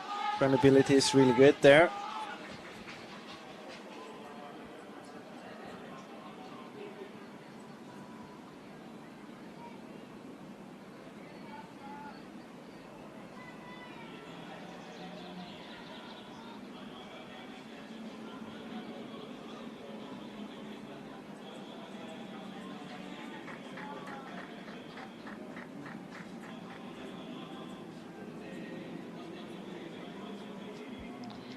So you can see the differences between these two runners. You see, I think, kind of Helsinki having a kind of maybe a more direct line out to the track, but I think really has lost I can time. try to figure out. Really has lost time actually coming up this slope here towards try the to end. figure out what the difference is time-wise. Let me just fix it here.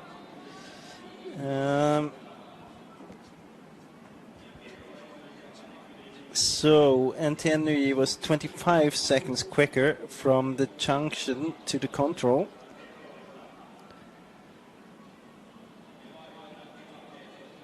Okay, 25 seconds quicker from the junction to the control, so the last bit of the leg. Yeah.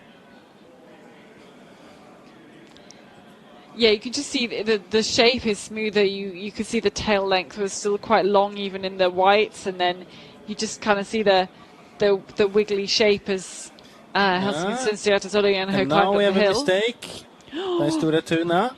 Oh my gosh, where? No, they should change the picture. Now suddenly there is something happening and we miss it. It is now. Here we go. There we are. So Stora Tuna has which one? Stora Tuna has J. Yeah, so he's a little bit too high up the slope. And then just in between the two controls. Going a bit too far. It's hard to see because we're going to lose connection again with him. So I don't know how quick he is in relocating. But you should honestly, realise that I mean, flat it's a bit is quite plateau. obvious. Yeah. You'd think.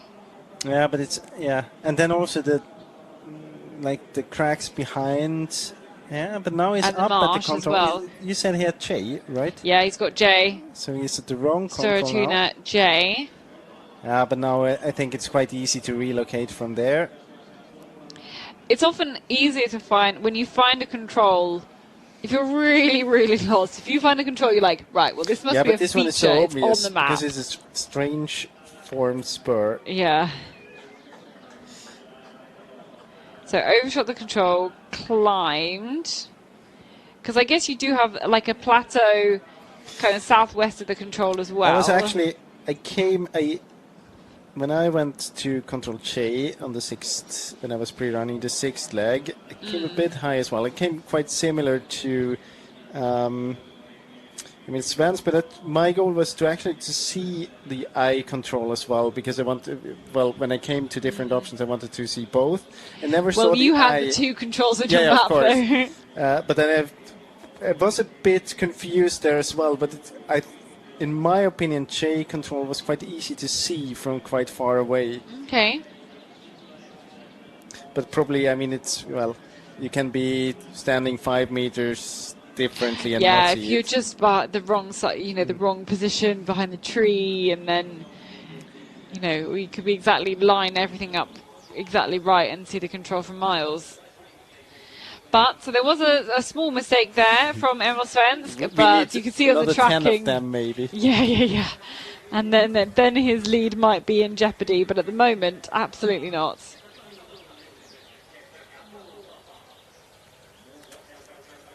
But now at the very south end of the map, then, we'll begin the journey north, which will be Control 13. But I think we have to wait another minute, maybe? Yeah, I think so. So he's at the previous controls. He successfully made it to this one. And it's a climb up there.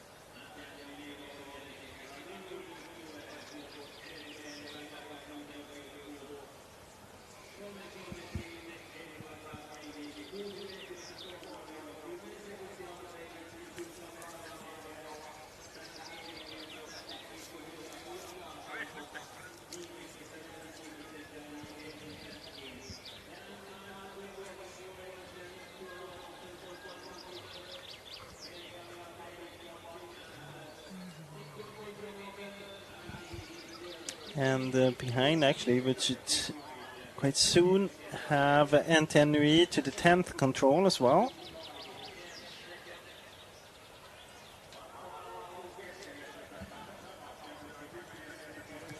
Now here we have Emil Svensk approaching control number 13. After 7 hours 32 minutes, that's was the expected winning time. It was the expected winning time, and he's halfway. He's about halfway round. Well, I think just less than halfway round. He's done 46 minutes of running. Yeah, that's about halfway. Well, you've got this. Well, if the winning time's right. We've got a bit of an extra loop still to do. It's not all the way back to the finish like it was with previous legs. That's not Fabian Abersol, that's Erik Langedal Breivik. NH's Punch Control 10 in second position still. The next one to approach this control is going to be Olli Ojanau for Helsingin Suunnistajat.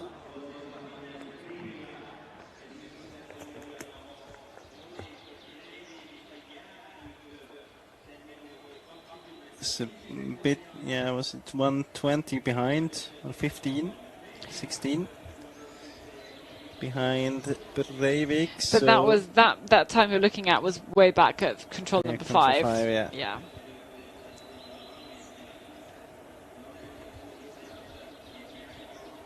We're now at control 13. Oh no, we're at control 10 here, waiting for that 10.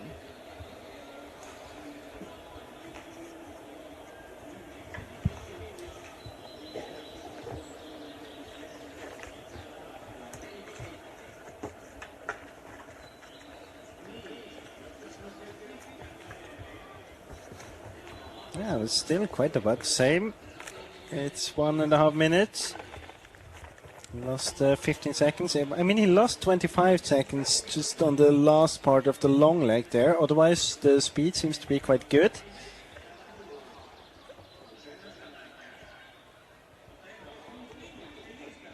Yep, still matching a high speed and still in that third position.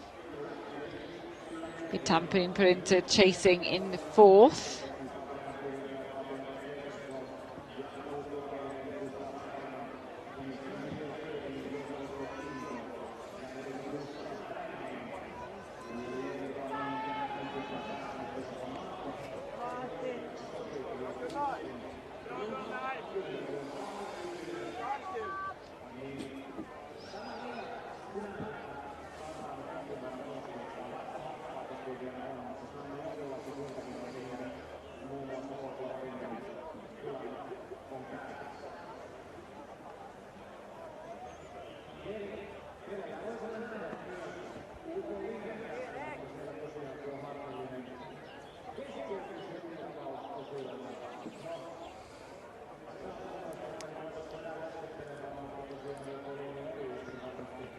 We lost all of the connection to the top teams again.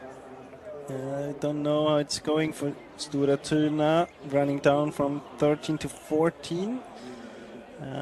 No, it seems quite good for NTNUI in case he has the eye control, which he has.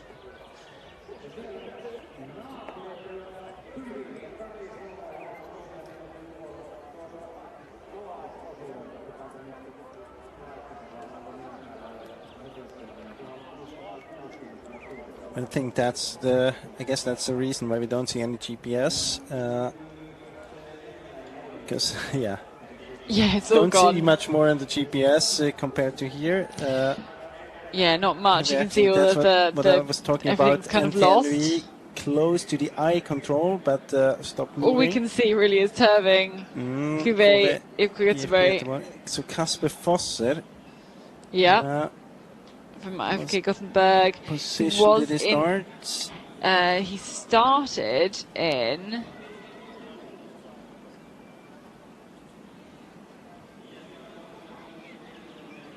eighth. And now he was still in 8th then previously. 4, 5, 6, 7 or 8. Yeah, 7. Well, I think he's overtaken Kuve. Yeah. But that's it, I think. Yeah. I say that's it. That's still pretty decent. He was 2 minutes behind. What we can say as well is that Tyrving lost contact to Ravinen.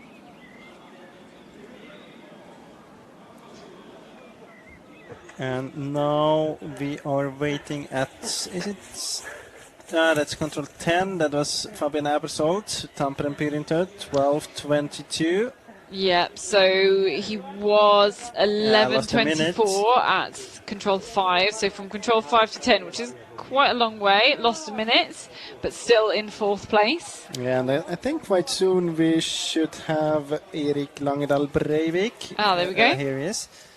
This is at control 5:07, so he's closer now. That was the mistake by Emil Svensk. Was about almost 2 minutes. So that's control Not only the mistake. number 13. Can't. So at the so it's gone from 6:53 almost 2 to minutes. 6:43 to 5:07. Then the gap between Storatuna and Entenui. So from nearly 7 minutes to just over 5. But Emil Svensk needs to make some more Gustav mistakes. Bergman at the 10th control. 12:57 behind. So he's half minute behind climbed Tampere one and Pyrinter. place, I think. Yeah, he climbed his place early on, ahead of Turving. 12:57 behind, so basically running the same speed as Emil Svensk between controls 5 and 10. Lost only 5 seconds.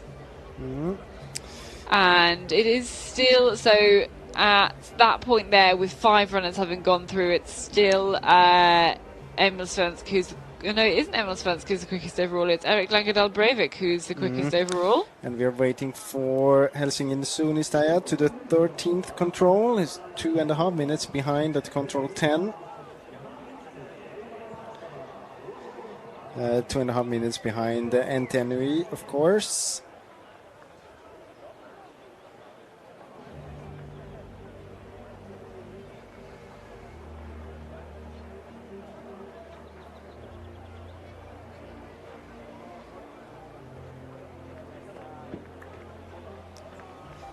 So here we are waiting. You can see the watch now 2 minutes.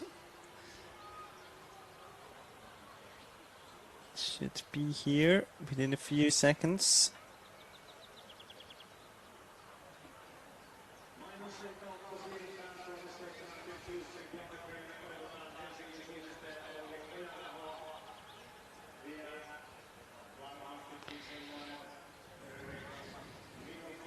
This is the 13th control. Yep. Oh no, not him. Looking for Olli Ojanho.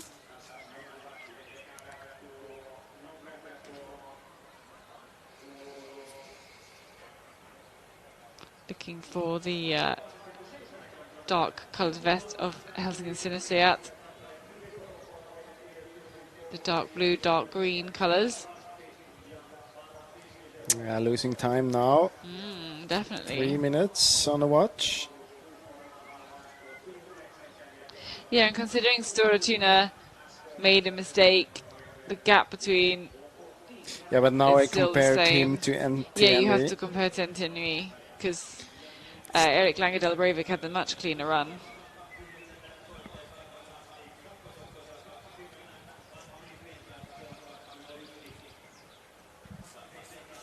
Here it is.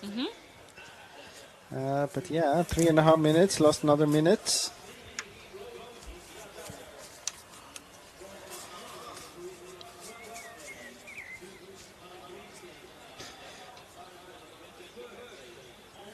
Actually, the GPS... So at this point, Erik Langedal Breivik had been running for 44 minutes.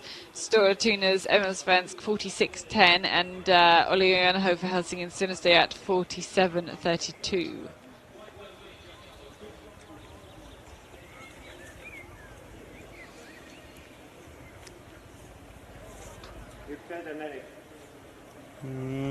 Next TV control is going to be control 17. Well, I think Emil Svensk is somewhere between 15 and 16. So in about 3 to 4 minutes. This is Tyrving. Yeah, he lost a lot of time compared to Ravinen. They were together at, was it control 7? Yes, I think so. And then this is control 10. Or at least at control 5. Control they were together. 5. Yeah, they were 7 seconds apart at control 5. And here we have Kasper Fosser already. It will be a tough task trying for to catch up Tyrving. Tyrving. Yeah, to try and hang on to that 6th spot. Or to defend the 6th spot.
Oh, can definitely hear a voice. Yep, here's Fabian Abersold.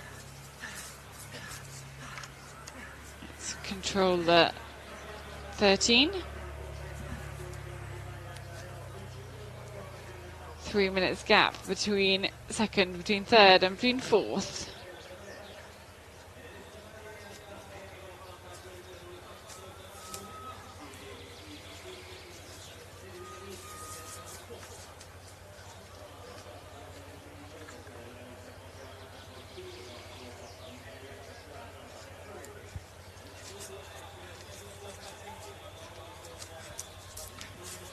Gustav Bergman. 37 seconds behind Tampere Pyrintö. So he was 35 seconds behind at the previous split. And now 37, I think. yeah, so very similar.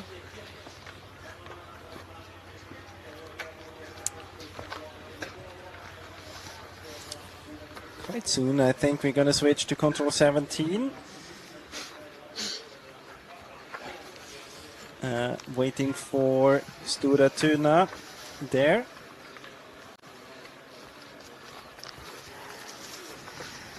Does it look plain sailing for Emil Svensk at this Well, point? it's impossible to say because you don't really see his GPS track. Okay. It just shows up Just every now comes and in then, and but out. here he is. Yep, this is control 17. Short one and then another long leg coming up. And he does quite a big loop here before finally heading back towards the arena. This is actually, yeah, it's a bit of a map that none of the runners have been in so far. Yeah.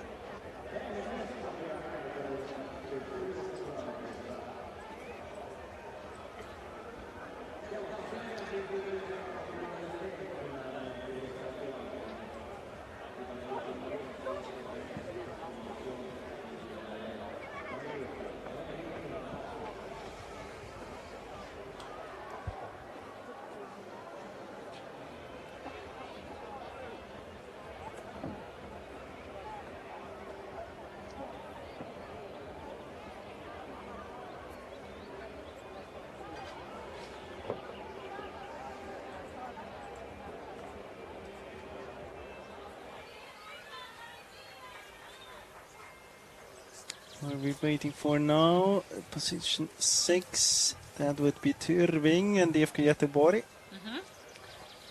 Fosse Ingrid and Kasper Fosse. They were 30 seconds apart, roughly, just under, at the previous control, which was number 10.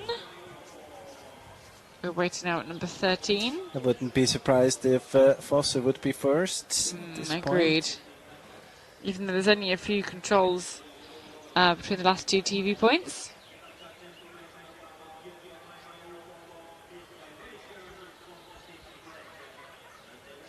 But actually, Emil Svensk is still running quicker, and so is Erik Langedal Breivik compared to Kasper Fosse, at least at the last TV control.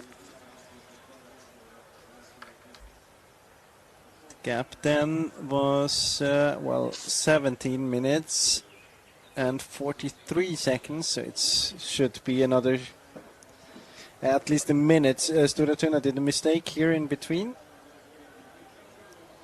So he should be closer at that point.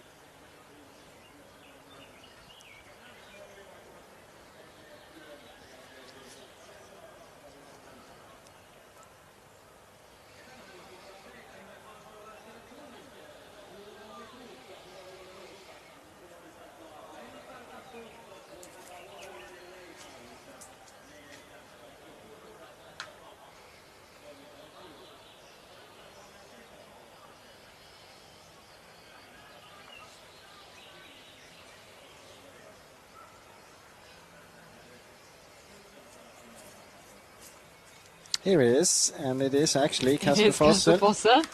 Yep, ahead of 16:24. Fosse Ingrid from Turving. No, but it's not there yet. Kasper Fosse is now catching time on But we have not seen Turving yet. No, we haven't. Well, Kasper Fosse is now catching time on Stora Tuna, but that's only because we saw a mistake from Stora Tuna in this last section.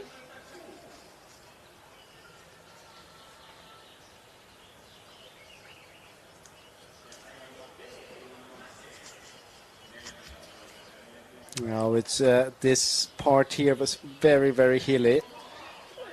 So I guess it was not the easiest task to follow Kasper Fosse physically. No. Well, even anywhere.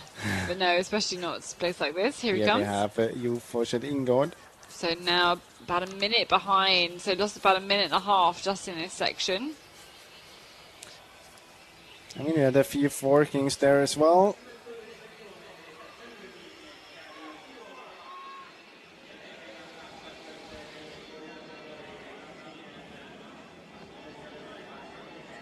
Can see Stora Tuna, left control 18, now on the longer leg to 19 into this section where we haven't been before in this relay. No, and this is quite a tricky route choice certainly with fewer, no really good path options, or options that even really use a path very much at all.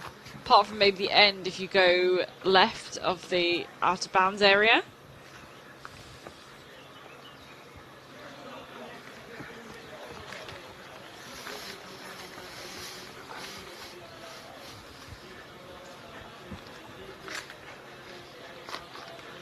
So this is, I think, the 17th control.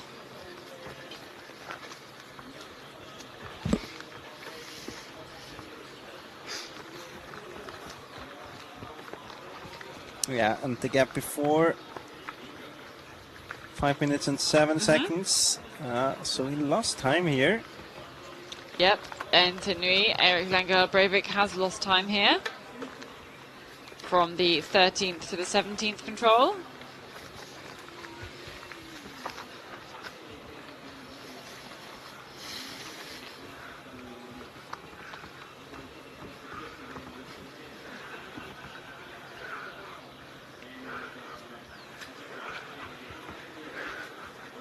Quite a lot of time. Yeah, if the gap was 5:07, we lost GPS tracking for basically all of them.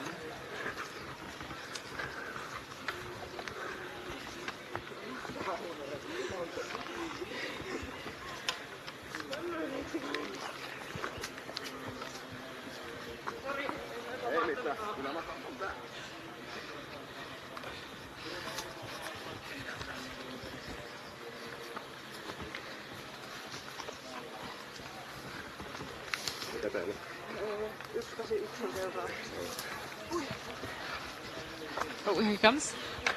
Mm, Langedal Breivik. Seems like That's a minute and a half lost in this last TV split. Emil Svensson just put in another gear after his mistake. Yeah, possibly.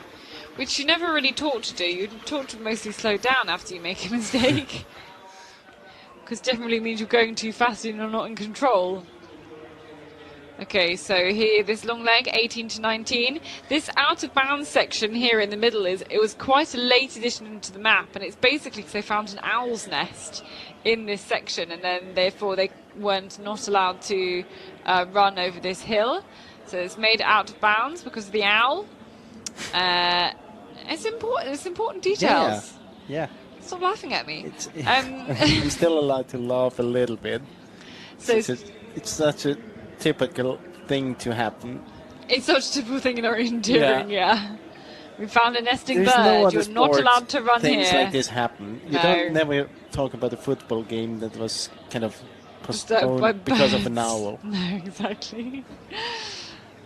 And I think, you can see how rough the area under the pylons is, because Emil Svensk chose to go that extra distance on the path and take that climb there. I think that just shows how tricky this section is. I guess there is a climb as well, but you shouldn't treat that section of pylons like a highway.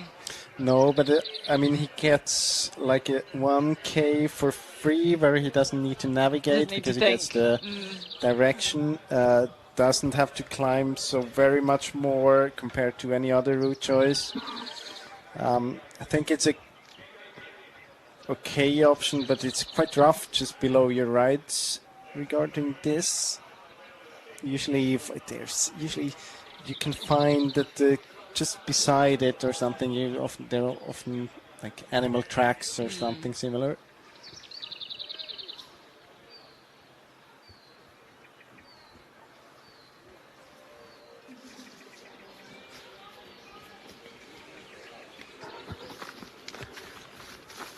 So we're looking out for Olli Ojanaho next at this 17th control. So we saw that time loss by Erik Langedal Breivik. Kind of assume a similar time loss has been made by the Finn.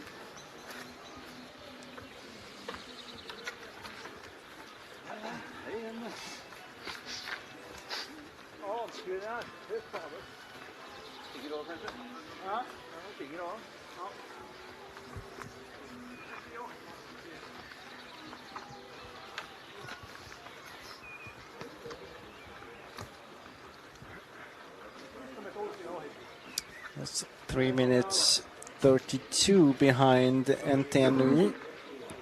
So in about half a minute should be here.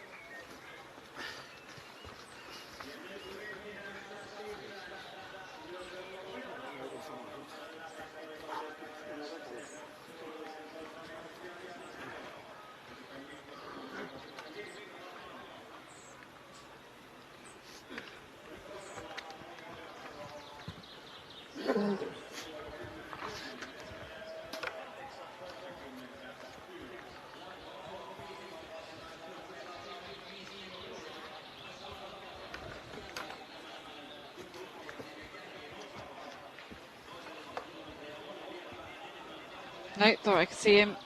I was wrong.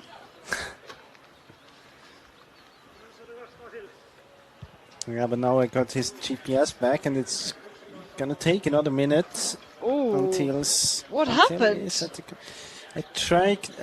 Sometimes when you play the replay, you can see something. Actually, nothing at control 16. Nothing. Maybe at route choice to 15? But nothing obvious.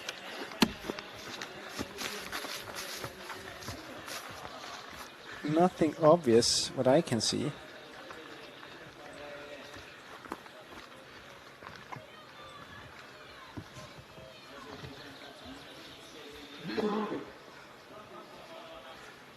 It's a mystery then. Yeah. It's hard to say. Maybe it has been the execution on the longer leg to 15 up there. Here he comes.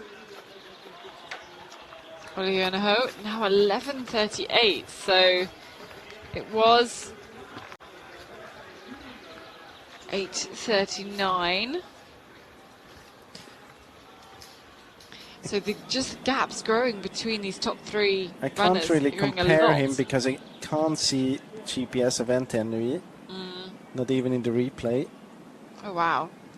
What about how is so next one we should see to this control is Tampere Purinto? Although actually I think this is the 19, this is control 19 where we're waiting for the leader. Yeah, and he's gonna be here. Well, he should be here already. And this is Probably like the did a small one bit of mistake. untouched forest pretty much for these courses. Because nobody's been on this section east of the out of bounds area before.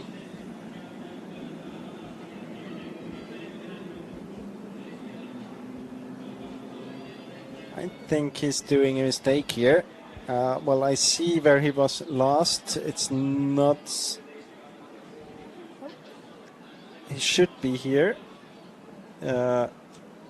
Looking at the tail and the length of it. Oh, Here it is. Yeah, he did a mistake. Now I finally get some information in, but slowly. He was out turning about a minute, I would say.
Got the next team to the TV control. This is Ravinen.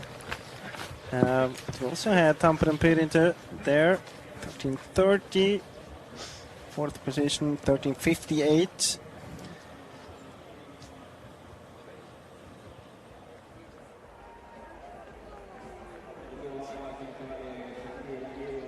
So the gap before was about 37 seconds between the two of them, still going quite similarly. 35 now. Different approach here by Olli Oja now compared to Emil Svensk.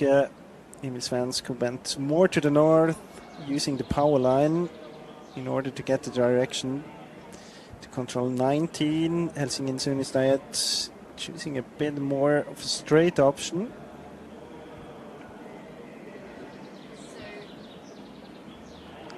So I guess they're heading towards that drinks point, and then between, I guess you could head via 21 or between the out of bounds and the lake. Yeah, I think they're going to go on this small track there. Actually, you can go on the small track between the out of bounds and the lake, and then you can almost pick up the edge of the lake. There looks like there's a little bit of kind of yellow area by the edge of the lake.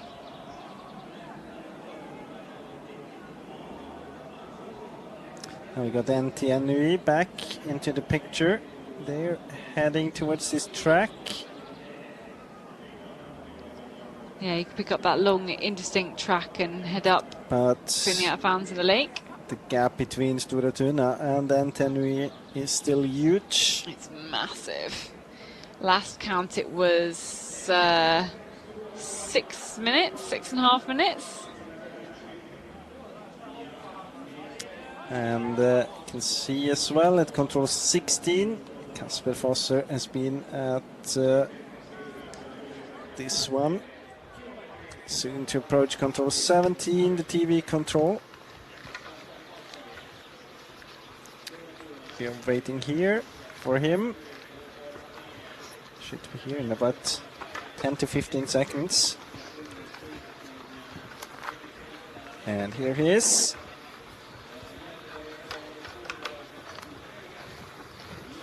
Yep, still in 6th spot. 17 minutes and 18 seconds down. So, yeah, again, losing time on the lead of Emil Svensk, who, yeah, has made a couple of mistakes, but it just has such high speed as well. We'll see how this route choice to 19 has been able to affect things as well. I mean, to be honest, they're all so far apart now that it's going to be so hard to see things change.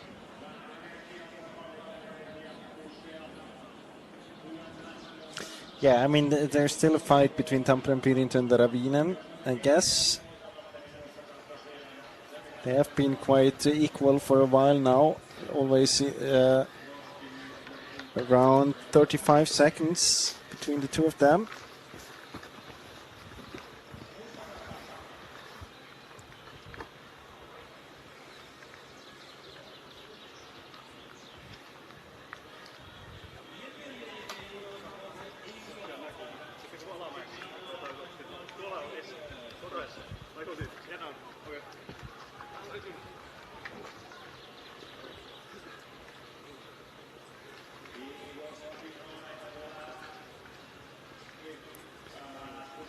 Turving, I think, should be the next team. He lost about a minute between 10 and 13 compared to Ravinen. No, compared to Kasper Fosser. Now we had another 2 minutes, or another minute.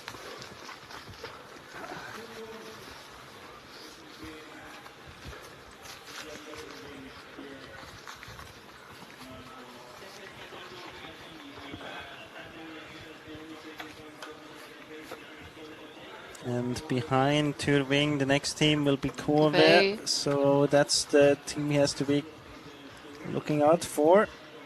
Yep, then Kalevan Rasti and Fermtisvilde, but they are a good 4 minutes behind Kuve. Looking through the times there, it really is Erik Langadel Breivik who's so much quicker than everybody else. Second fastest on the leg so far is Kasper Fosser. But Emil Svensk is really not too far behind, so there's very little danger to his lead. Most of the time that Erik Langadal Breivik has caught up was right at the beginning of the course, and then has been quite a bit more similar to Emil Svensk after that. Yeah, but I think that Joforshet Ingard has to be careful now. Starts to lose a lot of time compared to IFK Göteborg. I think he might be coming here. Yes, indeed. And how big is the gap then? Back to Kove. The gap was... Well, it's 4 minutes. But he loses time. And here we have Stora Tuna at the next TV control. Yeah, this is 23. Yeah. Just checking the route choice here. This is the longest leg, and this is pretty much straight back to the arena now. Yeah, now it's one long leg, I would say about 15 to 20 minutes to the arena. Yep, and then few really, really short controls before we see them back at the arena. But as someone who's very much aware how left behind schedule we're running and how much longer the courses are, having started this broadcast at 11 p.m. last night, I'm very pleased that they're finally now heading back towards the arena. It is a struggle.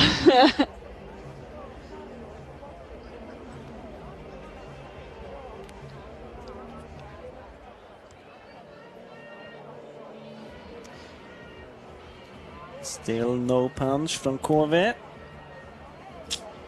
No, not yet. He was 4 minutes behind Terving, but we know Terving kind of dropping a bit further back through the standings. Oh, I think it's gonna take another maybe 2 minutes until we'll have KV at 17.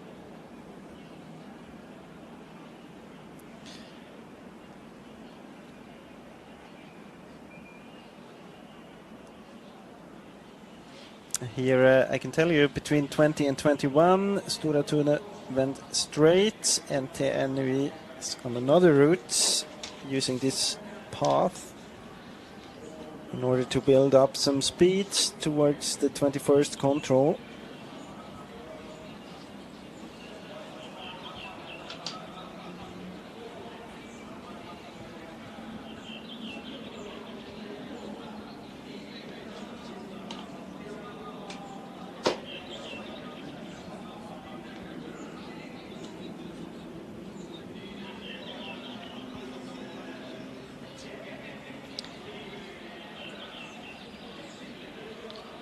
So pretty straight so far. Out of the control for Emil Svens, going for Stora Tuna.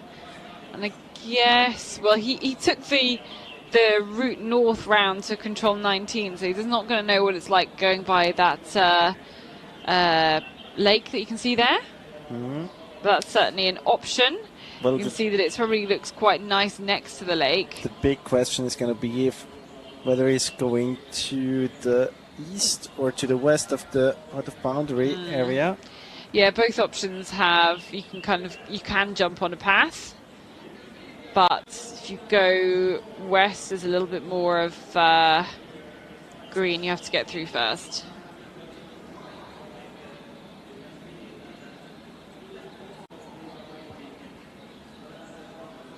Looks good for Antenui, using the re-entrant in order to get help with direction. Now we are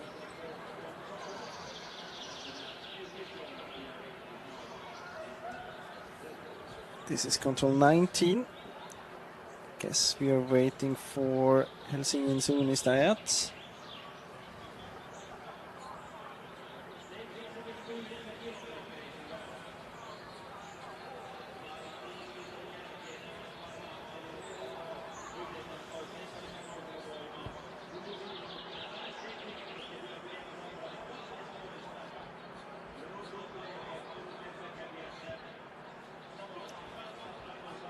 Didn't have KV at the TV control at the one before either, at control 17. Nope, still not yet. So the gap there is still quite big, still more than 4 minutes.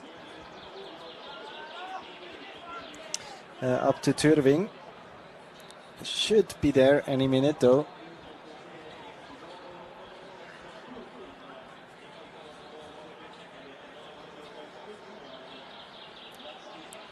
Yeah, Helsingin Suunnistajat will be here in about half a minute maybe. Yeah, this is control number 19. Looking for Liana. Now we had KV at control 17, the gap up to 5 Tyrving, minutes. 5 minutes. Yeah, so it's lost even more growing. time. Yep, than Terving. Yeah, in fact, Daniel Vandas, the slowest so far of those who've got to that point on the course. Control number 17.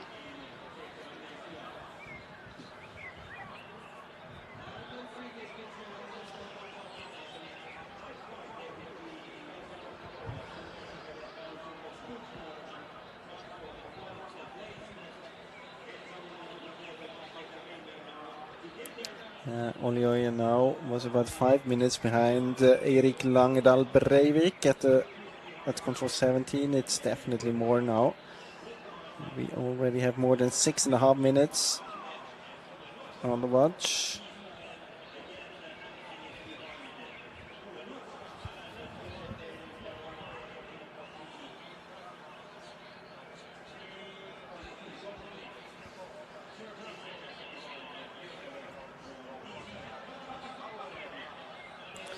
I can tell you that Stora Tuna stayed to the east of the out of boundary area. They will get a very convenient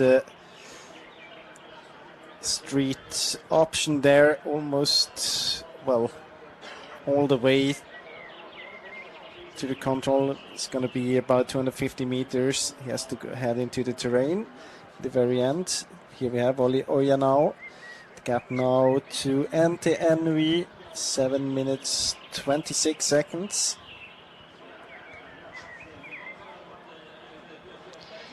Yeah, it's a good route on the road for a while. It's just where you leave that road as well and cut back across to the control. You could kind of almost go beyond the control. Only 12 seconds behind Helsingin Suunnistajat now. That's just quite going to be, significant. I don't know, I would say if it continues like this, it's not going to be a fight because it looks very, very much So this is go OK in Ravinen's Ravinen's favour. caught up and overtaken Tampere Printo, and then right on the back of Helsingin Suunnistajat as well. And here's Tampere Printo. Okay, here's Fabian Avsald, who's dropped down then So as a result. this fight here was very long in Tampere Printo's favour. He was ahead of around 35 seconds for a while. And now he turned around. Gustav Bergman with a good section here. A good long leg up to 19. And, well, now they're basically together, Helsingin Suunnistajat and Ravinen after control 20. Yeah, this will be interesting to That's see. NTNV. So it's all no forkings left anymore, which, I mean, most of the athletes know that the last part of a relay is very, very rarely forked. It's because you don't want that kind of advantage, disadvantage of different lengths of forking playing out so late in a relay. You don't want to give someone a shorter forking near the end and then suddenly they're catapulted into the lead without them just doing really good orienteering. So yeah, Stora Tuna you can see heading between the lake and the out of bounds and straight to that street now along the street as well. Do you think he will go all the way to the junction beyond? No, I don't think so. I think he will come off. I guess you see these houses on the right, then you see another couple of junctions and then cutting through on the flat bit. Yeah, where we have the marsh in the re-entrant. I think so. And that's it. That's the rest of the course to go for Stora Tuna. You see those couple of controls very, very close together. We have the spectator control at number 24.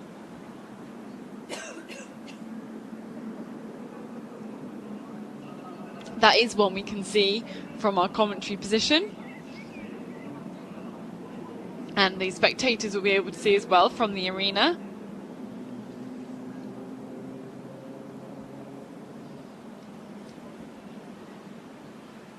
So what I can see on the GPS, it's still fight between Ravinen and Helsingin Suunnistajat. I would say there are about 3 seconds in between of them in Ravinen's favor.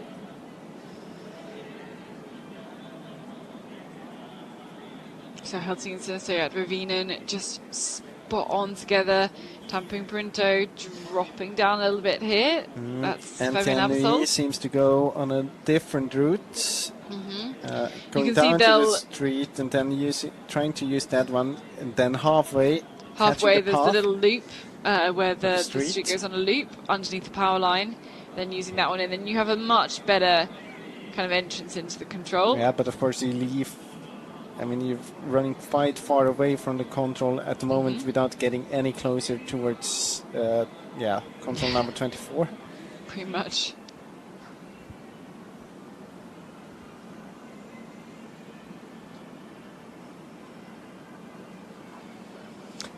Interesting as well. Helsingin Suunnistajat and Ravinen straight. Tampere Printo using the path. Yeah, and you can see the difference in speed that Tampere Printo is able to get on the path, but then now he has to climb all the way up from the path, which I think will basically negate all of that extra speed that he's been able to pick up. If you look at Stora Tuna, still on the street. Just going all the way. Yeah. quite interesting as an I mean, idea. he might even get a glimpse of 25 before going to 24. I think that's a good idea. Especially if you're feeling a little bit nervous about the end. I don't, he has no idea where he is. I think he can't. He knows he hasn't made 7 minutes of mistakes. No, but he knows he's made 2.5 some minutes. Yeah, but he should still be. He should be fine, But really. of course, I mean, he doesn't really know how big the gap is to the chasing teams. He knows it's bigger than 5 minutes. But then, I mean, this is quite a long course. He did 2.5 minutes of mistake. He could be 2.5 minutes slower physically. But I think, given the fact that he's running all the way on the street to that control 24, tells me that he's quite sure that he's in a comfortable Yeah, lead. I think so. I think that's quite a It's risky not the position. most attacking style to take this control. No.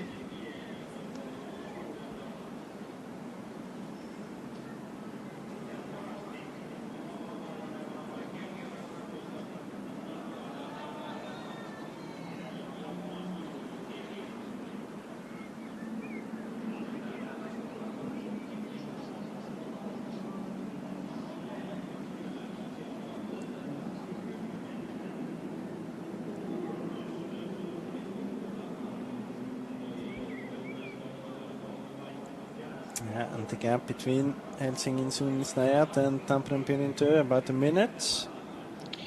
So Turving on the picture there, going towards control number 19.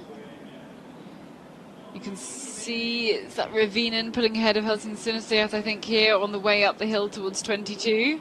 Gustav Bergman attacking. He really doesn't want to leave it to a sprint finish like he did with Emil Svensk in Team Mila. He really wants to put in the hard work early and get the gap and then just keep on doing good orienteering. Seems like a control we haven't had before. No, so that's this is the spectator control. I'm just And looking for the actually drone. Should be there. I think we can now. see him I coming can up see there him, now. Yeah, there he is. Here he is in the picture, and you can see him He in is the actually terrain waving as well. towards us. Feeling very so, confident there. Answering the question whether he's confident about his lead or not. Absolutely is. So he's got 3 more controls to go, and Sturatuna will again write their name in the history books 6 times in a row. He sprints across to the control here. We've seen it lots of times. Then he will take a left and go further away from us for 1 more control. And then back at the last It's a control new as control, well. right? This is a new control. Yeah. I don't think we've seen anyone go to that control before. And in the arena, So I can now see the team from spectators- Sturatuna making their way onto the run-in as And well. the spectators get closer. They do to indeed. the run-in. They just get ready to cheer in the winning team. We can follow behind Emil Svensk. And from really, leg 3, as you said before, it was Jesper Svensk who was able to put in a very, very good night performance, Actually, as I we would saw last year. and not give all the credit to him. In my opinion, 5th leg, Henrik Johannesson did a very, very good job as well. Yeah, because he was the first one who really started to grow that gap. Yeah. On quite a And then, tricky of leg. course, I mean, everyone else. They've all grown I this mean, leg all as of well. them. Defending a lead is not that easy if you're And- alone in the lead. I mean, that's what makes this team so good, is that they're all really good. I mean, they don't do mistakes, No. or at least not in Not big ones. situations where it could be decisive. No. Very, very stable.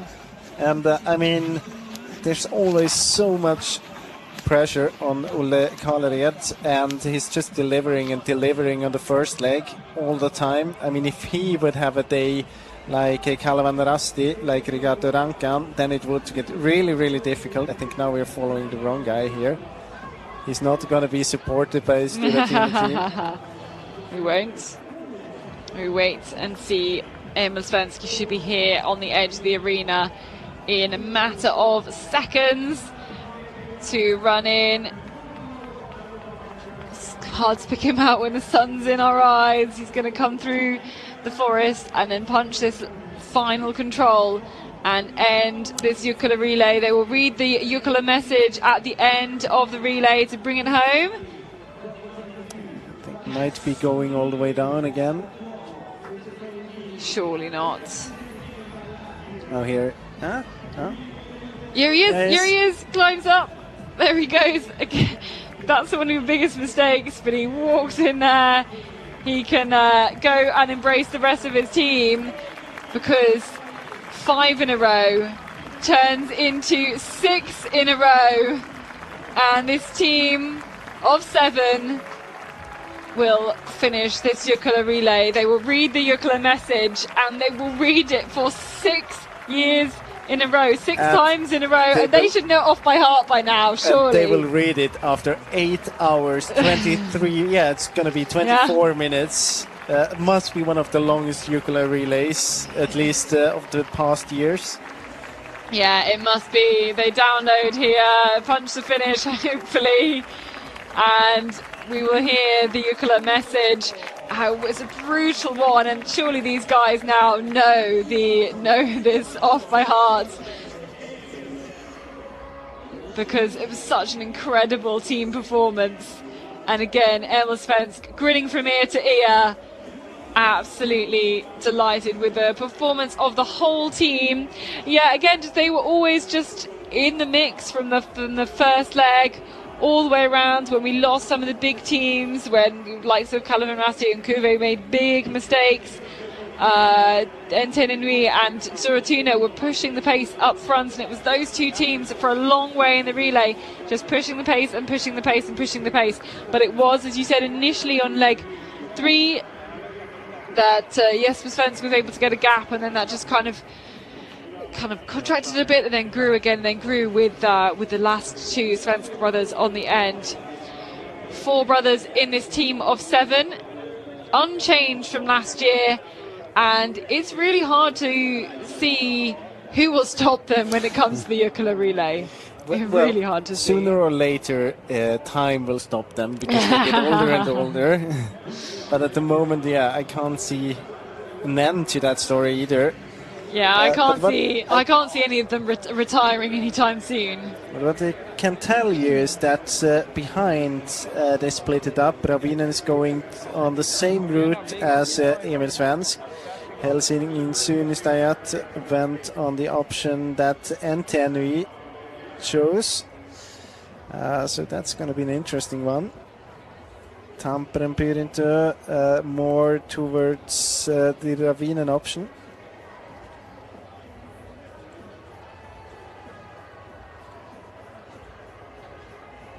And yeah.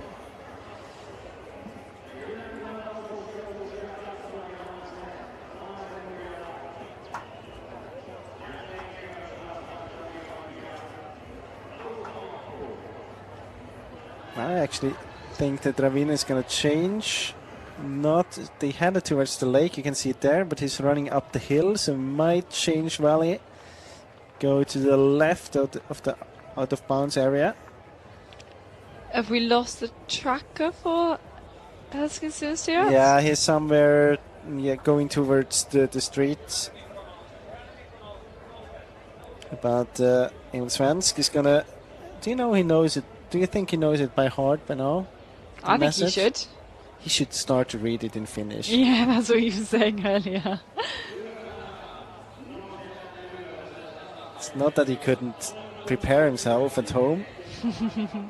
That's a bit of pressure, though, isn't it? If you learn it in Finnish, it just kind of shows you expect to have it. That is a very traditional part of this relay.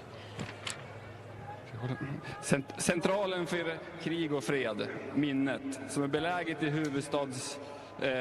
huvudstadsstaben Sankt Mikael, är en informationscentral som berättar om krigets inverkan på människor och samhället. Minnet berättar om kriget för befrämja freden. Minnet har sammanställts för dem som är intresserade av krigets historia, och speciellt för dem som inte är intresserade av detta. Alexei Kivi Kivis berättelse om de 7 Jukola-bröderna är en skildring av mänsklig utveckling. Jukola Simonen, den mellersta i brödraskaran, noterar: visst har vi retat upp himmel och jord. Fördärvet är på väg till oss. Bröder och något lyckas stjärna lyser inte för oss förrän det blir bättre ställt mellan oss människor. Freden börjar utifrån oss människor, alla och envar. Därför fortsätter Simonen: varför skulle vi inte gå och be om förlåtelse och lova att leva annorlunda härdanefter? I skenet av sommarnatten har olägliga berg, kärr, täta skogsdungar som omger Kimpili bjudit på vägval där vi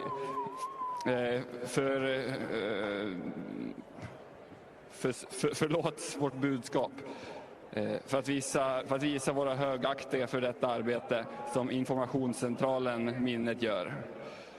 I övertygelsen om detta goda segrar över det onda. På morgonen i Sankt Mikael den 5 juni 2025. Tack så mycket. Tack så mycket. Great team. So that was the message of Jukola Relay.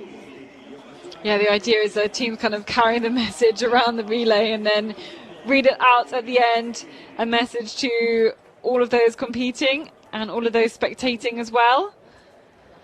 Okay, how are we doing with the next teams? Should have Antenu here quite soon.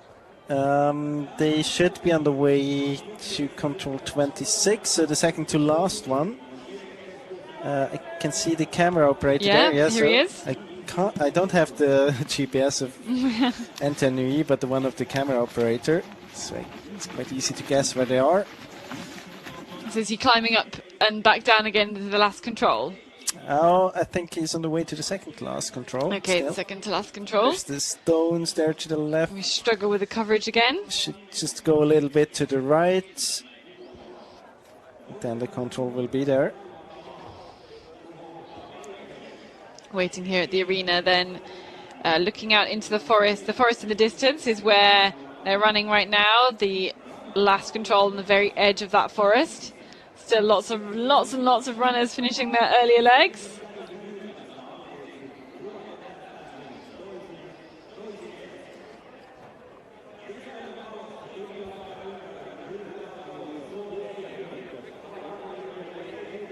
And the team from Storotuna will have to do loads and loads of interviews now. Reflect on yet another win. I mean, this team are in such a fortunate position. They are so strong as a team. They're just used to what comes along with being the winners of Jukola. But still looking out for the second place team, looking for Entenui with our drone shot over this last control. Looking for Erik Langedal Breivik.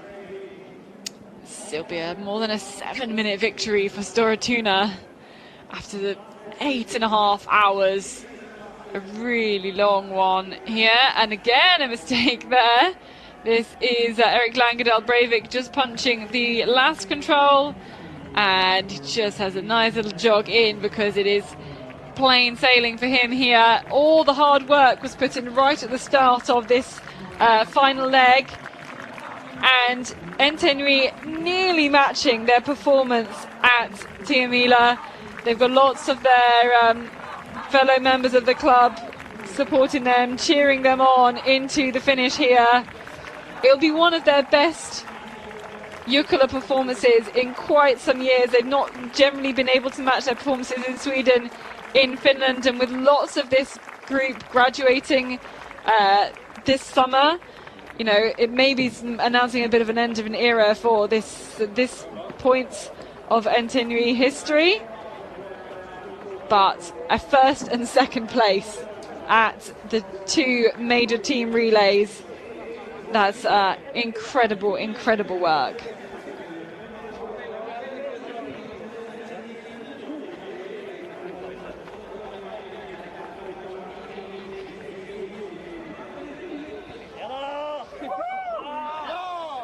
that team. Nils Tveiter, Sander Arntzen, Anders Westdahl, Mats Eidsmo, Sigurd Palsenvia, Isaac Jonsson, and Erik Langedal Brodevik are the 7. Actually, I think it could be interesting again between Helsingin Suunnistajat and Ravinen, but it's so hard because we don't have the GPS from Ravinen in the graphics. Could be the case as well that Ravinen is a bit ahead. It's so hard to say. But we're just doing some guessing. Yeah. Well, should be approaching control 24 on the hill in about 2 minutes.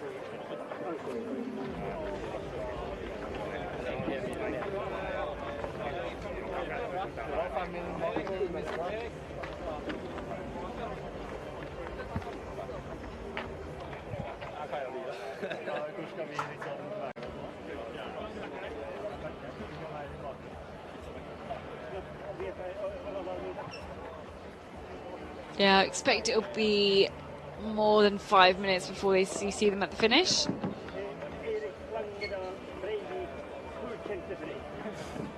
I guess we've got to look out at the spectator controls, see if we can see anyone as well.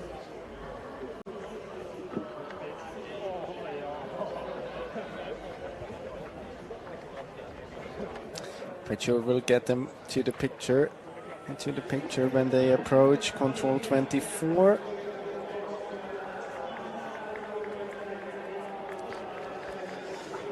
Frozen GPS for Ravinen, frozen GPS for IFK Göteborg, frozen GPS for Tampere Pyrintö.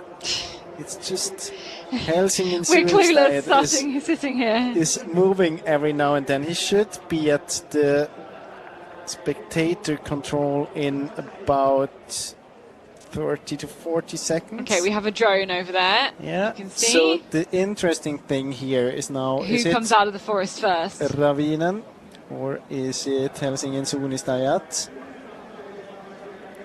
They'll probably come up from the left Still to have avoid the the chance crag. to get the top 3. I mean, not in the right order, but at least the teams. Yeah, it's true from our picks. If or Helsingin your picks Suunnistajat is beforehand. going into 3rd.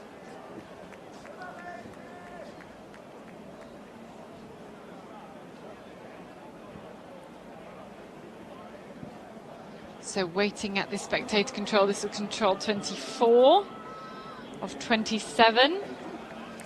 I actually think that Helsingin Suunnistajat is ahead of Ravinen, indeed, because now I get updates every now and then. It's not very, very much.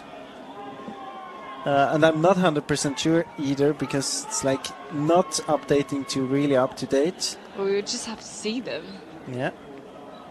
That's all we can do. You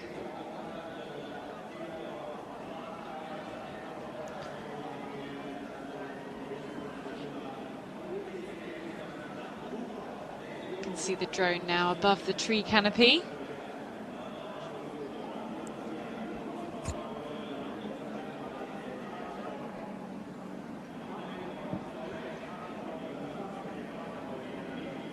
Oh gosh, what's taking them so long? I really should be here now. Oh, here's somebody. Yeah, that's Olli Öje now. Yeah, it is. So where's Gustav Bergman?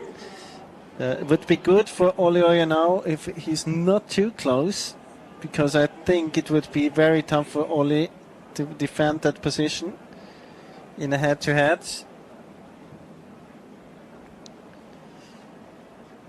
But I think they will, like, you know, you kind of have to come up to that control from that direction as well. It's really tough. Yeah, now he drops down to the TV control. Where's Gustav?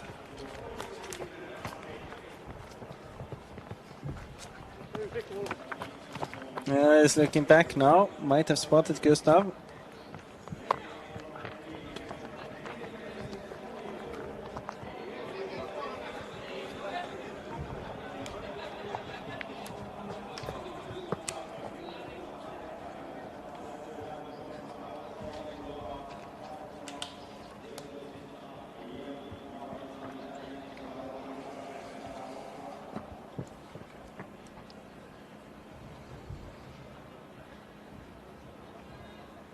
Here he is. Oh, there we go. But I think that gap is too big. Yeah. Actually, so it was the route choice out from control 23 to 24 that decided the fight for the bronze top 3, position. Yeah. It's Tampere, Pyrintö, and IFK Göteborg will be the next teams, and I think they could be almost together. And again, Gustav Bergman looks to his right to see who else is coming around there.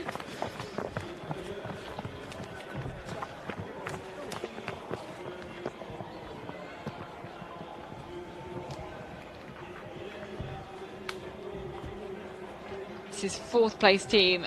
Okay, Ravinen with Gustav Bergman, and again he's feeling a bit nervous. He's looking behind. Now we have IFK Göteborg at the control, I think. Yeah. At the spectator control. Yeah. Okay. So Kasper Foster on the chase. Have we seen Tampere Pyrintö yet? I don't think so. I haven't seen him yet. This is Olli Janaho on his way. Is he on his way to the last control? I think so. Crossing now down in the valley floor, back up and then and over the hill. Let's see if anybody messes up the actual entrance into the control. They might do like they did, like the first 2 runners did. But this is ready for position number 3. Helsingin Sunnesteat with Olli Ojanaho on the anchor leg. When it was very close with, was sent out basically neck and neck with Ntenui and then dropped back. But we wait here at this last control for the Finn.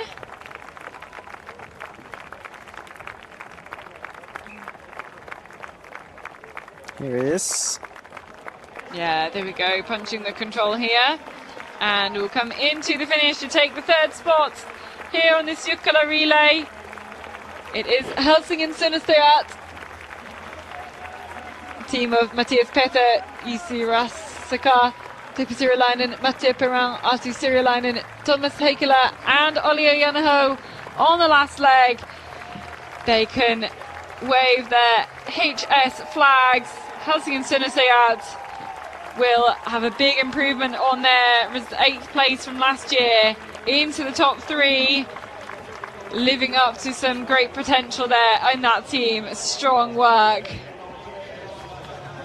And congratulating Olli Ojanaho at the end of this very, very grueling run. Starting very to make tough. myself ready for some translation work. Yes, we will. I think we will get the winner's interview in Swedish. So I'm afraid I'm going to write a book here. I think you will. Good job, you've got a big stash of paper. Here's 4th place team. This is OK Ravinen and Gustav Bergman in here to come into 4th place. He brought the team up a couple of places on this last leg. And the team again together, all together here at the finish line. A 3rd and a 4th place. It's a big step up here from the OK Ravinen team in both the relays this year. Axel Granqvist, Conton Roturier, Eric Hearn, Edvin Forsberg, Emil Granqvist, Hannes Morgensen and Gustav Bergman on the anchor leg. Again, a big Not step up happy at for... all. No, of course he's not.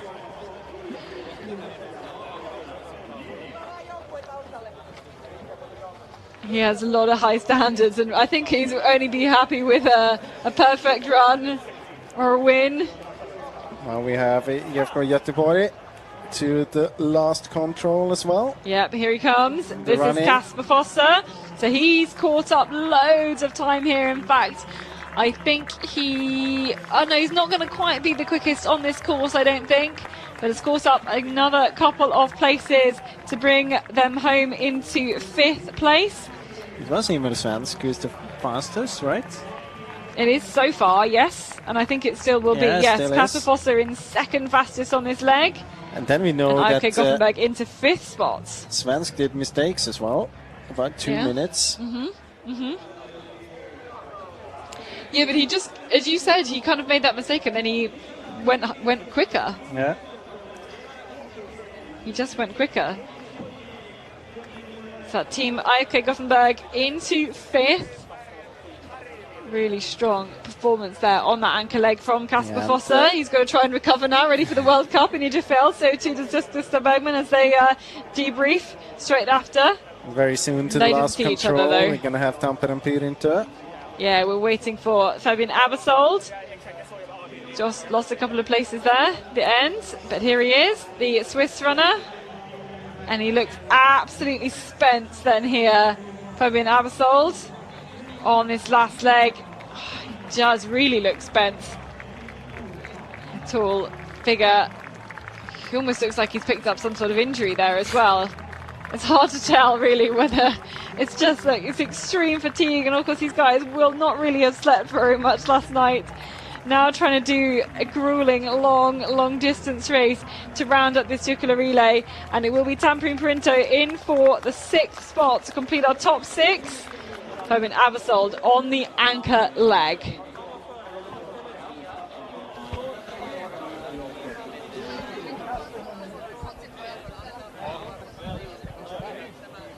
Ja, här är segerlaget. Vi börjar från början. Olle, det var viktigt att vara med där i början. Ja, jag kände väl lite press att vi måste få en bra start, och det är ju egentligen första sträckan det kan hända mest på. Vi såg ju många lag som föll ifrån, så jag kände väl att det var lite press, men det gick ju bra. De som föll ifrån, de kom aldrig tillbaka i täten igen. Nej, jag har ju ett par killar efter mig som inte bjuder in någon. Ja, för här börjar familjealbumet. Joakim, den andra sträckan, en mycket mörk sträcka. Du hade sällskap på en av världens bästa orienterare där ute. Ja, precis. Jag sprang ett tag med Mattias Kuburz, han tänkte på där. Jo, men det var ett bra sträcka generellt. Jag gjorde ett par 3 missar på slutet. Jag vet, du nämnde i frågan när jag kom i mål, din första fråga var, då har du missat mer på din sträcka än vad ni gjorde på hela laget i fjol. Ja, för i fjol räknade vi ut att hela laget missade 20 sekunder ungefär. Ja, precis. Först lät den frågan lite, jaha, var det så illa? Men sen, ja just det missade knappt något i fjol. Ja, men jag kanske missade 2 minuter direkt. Men annars var det bra. Det var ju tufft, alltså tekniskt och svårt. Så överlag var jag ganska nöjd med det. Kände du när du kom in att nu är vi exakt där vi ska vara? Ja, men det kände jag ändå. Även fast vi hade släppt iväg Tyrving då, så kändes det som att vi var med i draget verkligen. Brorsa 2 då, som fick en lite längre sträcka på natten. Det var den längsta nattsträckan. Du hade ju inga problem. Nej, men det var bra. Jag kände att jag tog det kontrollerat och metodiskt hela vägen, så jag är väldigt nöjd med det. Du brukar göra det varje gång. Går det rutin i det här? Ja, men när man varit med ett tag så börjar man få in rutinerna och då sitter det oftast. Var aldrig någon gång du var nervös, trodde att nu gör jag något fel eller något? Nej, egentligen inte. Jag gjorde en liten ögla i en kontroll, men då visste jag att jag var i ringen ganska nära, så förutom den så var det väldigt bra. Hur säker var du på seger när du kom in? Nej, jag vet ju att terrängen är ju ganska utslagsgivande, så jag vet att det kan hända saker med 4 sträckor kvar, men det är klart det såg bra ut. Och sen var vi tvungna att gå ur familjealbumet ett litet tag. Det var en väldigt kort sträcka, helt annorlunda orientering, men du hade heller inga problem. Nej, men det var en bra sträcka. Jag tycker jag kunde springa lugnt och säkert och göra det som förväntades. Kul är det att få vara med den här familjen på tur. Ja, men det är kul. Man är ju på tur med den här familjen typ hela året, så det är väl trevligt att få åka med på utlandssemestern också då. Och vinna Jukola varje år. Ja, det är väl ingen garanti, men vi jobbar för det. Ja, det har inte varit något spännande, Henrik. Du såg väl heller inte så många där ute i skogen som du inte skulle se? Nej, precis. Och vi drog in i ett nytt område där, så det var typ inga spår i det gröna heller. Så det var lite speciellt. Men du var heller aldrig osäker någon gång? Nej, jag tyckte att visst, det gick långsamt på vissa ställen, men det var ju för att terrängen krävde det. Så att, nej, jag var trygg med det. Jag fick mina kontroller. Det var inte den bästa terrängen, var det det? Att det var den bästa? Det var inte den bästa. Inte den bästa, nej. Jag är i och för sig från Blekinge, så att jag är van vid skit. Men, ja. Inte så här mycket skit? Nej, inte så här mycket skit. Nej. Hur är det att vinna Jukola varje år? Ja, jag är nära tårar varje år, så är det. Det betyder supermycket. Det är ju en stor morot i träningen hela året, så att det är lika skönt varje gång. Det gör ni bra. Och sen då, Viktor, vad kände du när du gick ut? Ja, men de gjorde ju förjobbet ganska väl, ska man säga så att det är ganska tacksamt att vakna här på natten och se att vi ligger i tät och sen bara fortsätta på det. Så att, ja. Men vi såg ju några topplag här, det ska inte så mycket till som man plötsligt är ute av det. Nej, men jag vet ju, det blir lite lättare när det blir ljust så det är de som har sprungit natt kanske som gjorde det riktigt svåra jobbet, men sen när man har lite lucka så bara håller man ihop tekniskt och tar något extra kartstopp och så. Hur har ni förberett er till det här? Det är inte riktigt som i skräddarbacken i Borlänge. Nej, det är inte riktigt så mycket, men det finns lite skogsbruk hemma i Dalarna och Borlänge också. Så att, nej, men vi var faktiskt här i höstas på ett läger och lite så. Och sen kolla kartan, men sen det är mycket snack under hela vintern med Jukola och så att... Och lika kul varje gång? Ja, självklart är det. Och sen då Emil, du såg ju helt säkert, du gjorde en liten krok där som vi såg. Ja, det var ganska tidigt på banan som jag hade varit ner en sten tror jag var som jag skulle ha där, så jag var lite grönt runt och gled förbi helt enkelt och tappade bort mig och det är klart att stressen slår på då, så att jag räddade upp det ganska fort i alla fall. Ja, du tappade 1 minut och 20 sekunder. Ja, det var så pass ändå. Ja. Det känns som tiden går fort i alla fall när man står helt stilla och snurrar på kartan i täten. Vad visste du när du gick ut? Visste du att du hade så mycket? Nej, jag visste att jag hade väl 6-7 minuter någonstans där och sen frågade Viktor växling om han sprungit bra hela vägen. Han sa att jag sprungit bra hela vägen, så visste jag att det är kanske inte så mycket mindre i alla fall då, så att jag kände mig ganska trygg med det försprånget ut, men sen vet jag att det var Erik som jag trodde gick ut som tvåa och han kan vara riktigt vass i sin här terräng, så jag hade respekt för honom. Det såg vi på 10 mila, då blir det revansch idag. Ja, det var det precis. Det är skönt att aldrig fick se idag. Du har inte gått helt på räls den här säsongen. Var du lite nervös för att det inte skulle funka som det brukar göra? Ja, men det är såklart det. Jag sliter lite och får till orientering. Jag tror det kan bero på att jag är så bra tränad så jag hinner inte med orientera kanske. Men idag har jag verkligen tagit mig tid och egentligen bara flytt igenom det här när det har varit svårt. Så det var tacksamt och skön känsla. Såg det här vägvalet du tog på slutet, då ville du vara säker runt på vägen där? Ja, jag längtade tillbaka hit så då kunde ta lite väglöpning. Hur länge ska ni hålla på att vinna Jukola? Ja, vi får se. Det är alla år är olika liksom, så att det är ju det är årets bästa helg här och många killar här är det viktigaste på hela året nästan, så att det är skitkul om de kan komma hit och leverera gång på gång.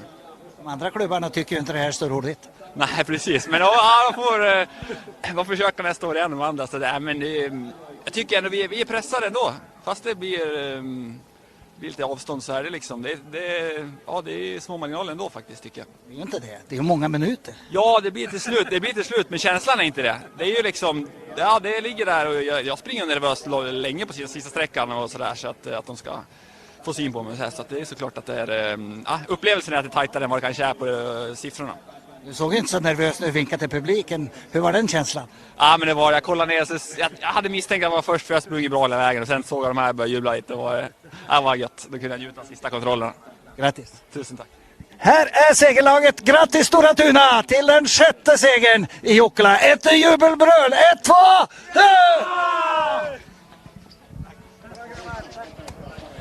3! Yeah.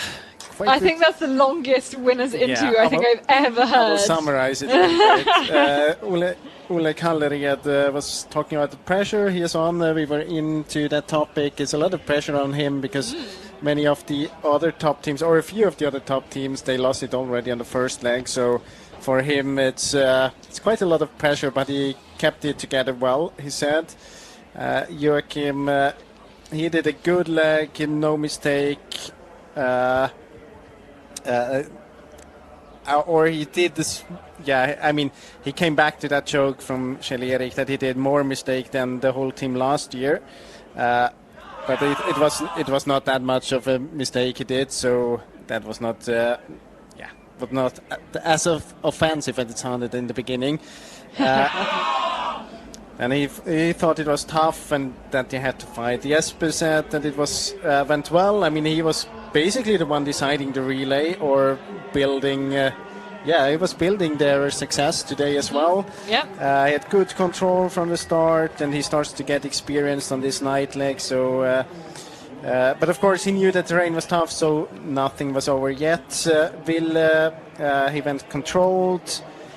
And he thanked the family for the nice, the family Svensk for the nice holidays outside the country of Sweden. They get every year. Henrik, he was asked what it meant to him after all these years and so many victories, and he said that every year he's close to tears again, so it means a lot to him. Victor said that, well, the others, basically did the hard job because it's much tougher during the night, and on day it's much easier to put in some safety and to control from the leads. And he also said that they were here last year in the end of the year to prepare for Jukola. Emil was talking about a few mistakes he had, but he knew that he had 6 to 7 minutes, and at the changeover he asked Victor if he had a good run all the way to the finish, because then he knew that it would not be less than 6 or 7 minutes. Oh, okay, yes, we heard him asking something, I think, on the changeover. And he said that it felt good to get kind of a payback for Tio Mila on the last leg now.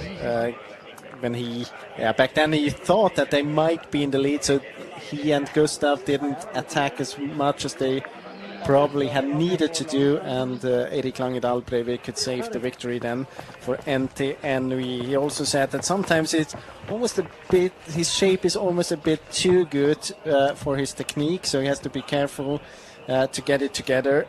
And then, of course, he said again, it's small margins, even if the minutes, there are quite many minutes on the watch, it sums up in the end, but they still feel pressed by the other teams. That's the summary of that very long interview. Yeah, that's a very good job there, considering we're a long way into the broadcast. I think we might see maybe Fermtisvilde into the finish, and then, of course, we'll have lots of cameras still on the finish, but it's been a long night for us. It's probably been a long night for you if you've managed to stay up and watch all of it, listen to all of it. Very impressed if you've managed to do that. But we will probably see one more team into the finish. We saw Turving in, we missed them into the finish. 28 minutes behind the leaders, about 9 minutes behind Tampere Printo, who are into 6th place. But obviously Turving, who we followed so much throughout the relay, we asked the coach, they said we kind of hope for a top 5 based on the great start, the great leg from Mattis Kiberts on the second leg, ending up there into 7th place. I think they'll still be very, very pleased with that result and that performance. Here is the last leg runner from Fermtisvilde. It's Jakob Steinthal. I can see that the whole club's waiting there for him. They're very satisfied with his top 10 position. Yeah, fantastic result. You have bib number 35, so really climbing a lot compared to last year. Lots of good team atmosphere then amongst all of these 7 runners as they come in towards the finish. And really on this relay, a lot of drama we saw was in those first few legs. It was in the night. We saw lots of chopping and changing really, and that for me was where a lot of this relay was run and lost. Yeah, the most interesting bit, part. Probably the first 4 kings of the first. Yeah, I mean 4 legs, but in leg 4 it had tracked up so much that it wasn't that difficult anymore. So the 4 kings in the first leg and second leg in this green bit, that was the highlight of the relay for me. Yeah, me too. We saw a lot of chaos, a lot of confusion and congestion around there. Yeah, definitely. And, well, in the end, it was the same story, basically, as last year. We had one team that was just, better than the others, and it was decided on the long night already, so very early into the competition. Yeah, there are lots of runners who had very lonely runs out there, very, very few groups, and that's what happens when you know, everything is forked, everyone has to do their own racing the whole time, and yeah, that's just what you get, I guess. We have MS Palmer, Axel Ruhola in towards the finish. Again, joined with some of his clubmates. They're not really as satisfied as Vadim Tiswell. It's only half of the team joining him on the run-in. Yeah, but they will go up the run-in together. It's so nice when the teams do that. I think it's a good reflection of the fact of how much a team effort it is. You don't, it's nice to bring the whole team with you and reflect. It's not just the work of the last leg runner, and they can all, embrace each other at the finish as well. I don't think he's punched the finisher. Now he's done it. Yeah. It's very important dangerous to do so. Yeah, exactly. Start celebrating before you punch. Absolutely.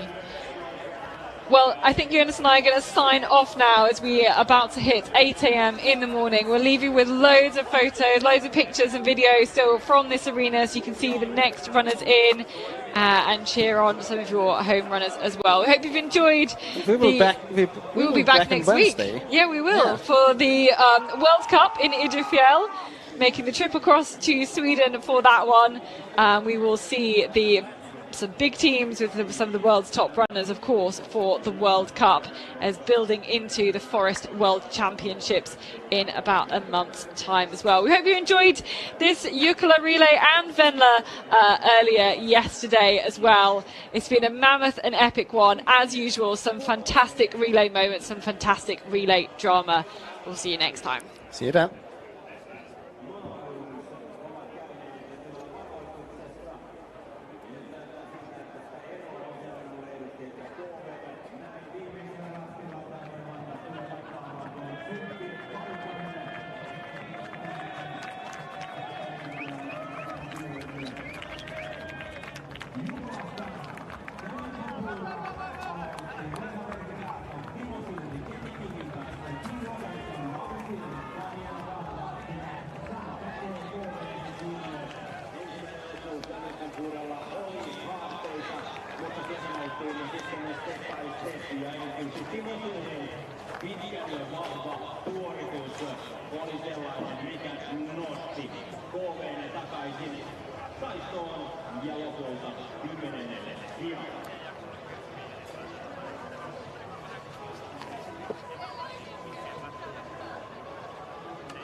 metrit ja sitten tuo maaliviiva ylittyy myös Turun-Pesäkäviöltä. Ja 13. 33 kommer Turun-Pesäkäviöltä för Ulfens Liga.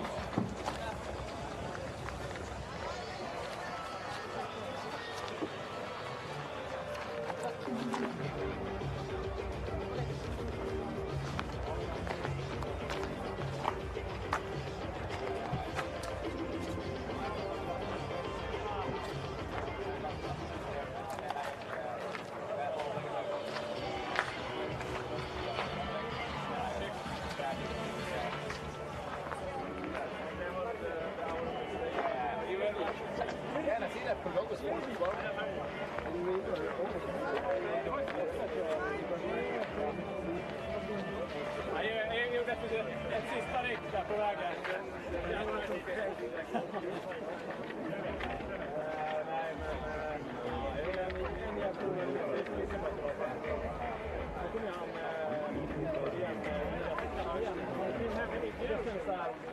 Det är jobbigt liksom när man lämnat en person bara.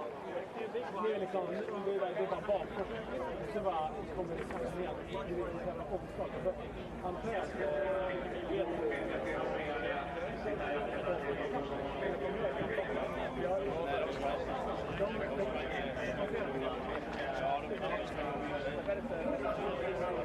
det är någon balans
Varmasti pienoinen pettymys viime vuoden 3. sijaan, mutta vaikeuksiakin siellä oli läpi yön ja lopussa vasta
Ja omasta puolestani Mikko Reittiä tässä ja vieressään Petteri Huikko. Olemme pyrkineet työn aikana pitää teitä hereillä ja kertomaan, mitä tapahtumassamme tapahtuu.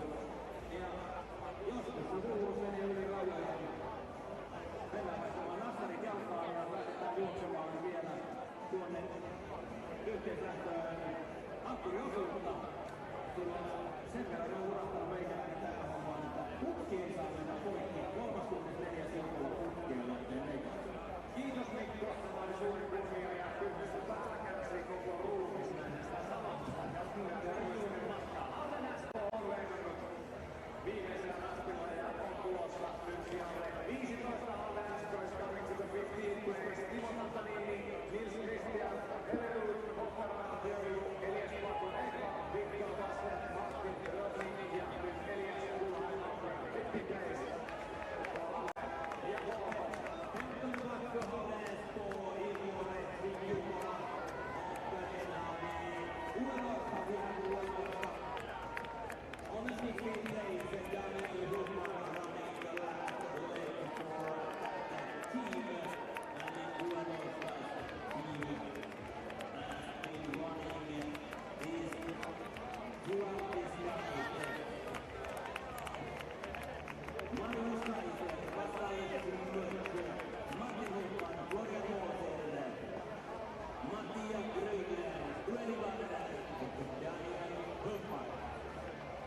Kiitokset vielä minunkin puolesta ja oikein mukavaa ja nautinnollista Jukola-aamua.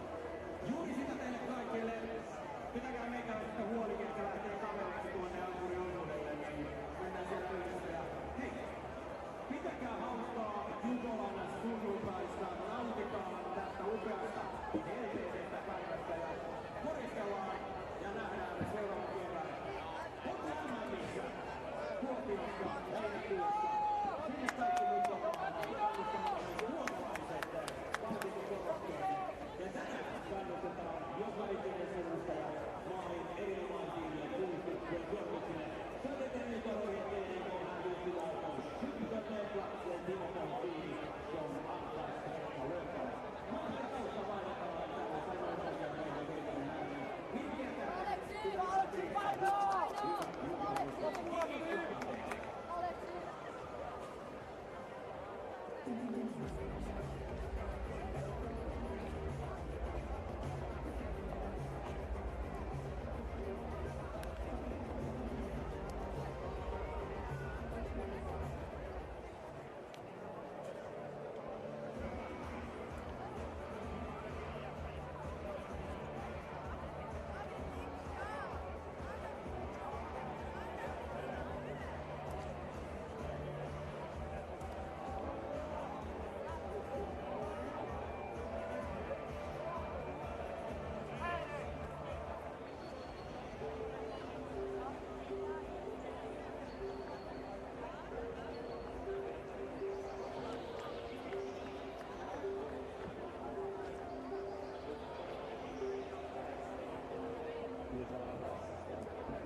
Ja 95 minuuttia on vielä vaihto auki normaalisti.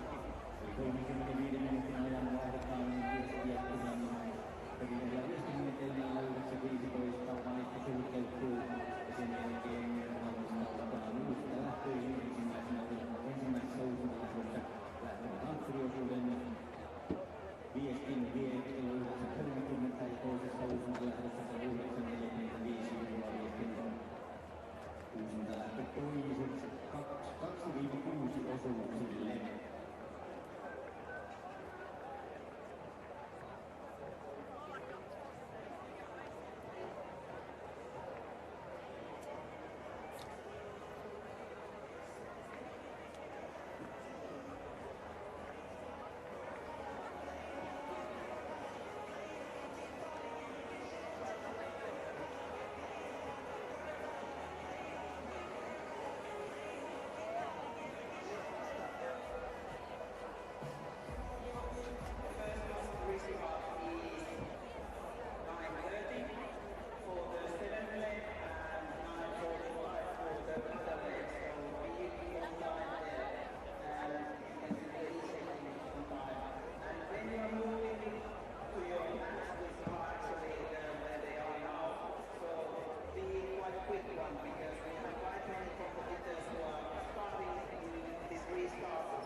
Joukkuetta maassa ja tässä varmasti on uutta lähtöä tänään vielä meidän yksi ennätys historiassa. Eli tuosta 1.6 tällä hetkellä tulee olemaan todella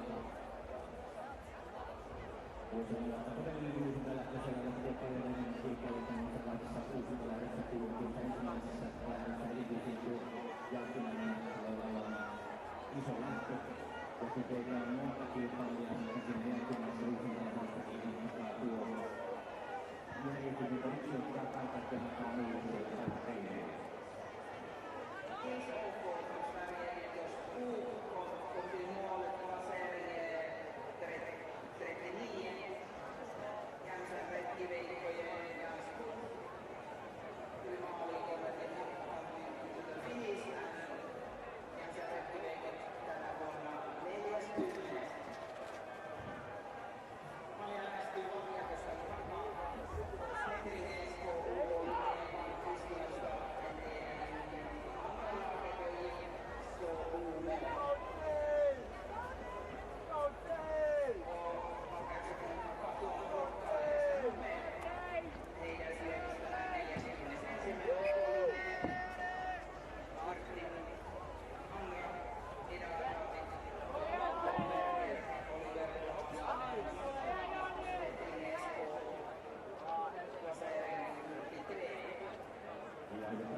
Ja hän on tekemässä henkilöpäivää näyttöpäivää koko joukkueen, mutta on Jukolan viestiä, mitä sen päivänä täysiä työtä ja juhlittaa kuin Jukolan viestiä hyvän kolmalla.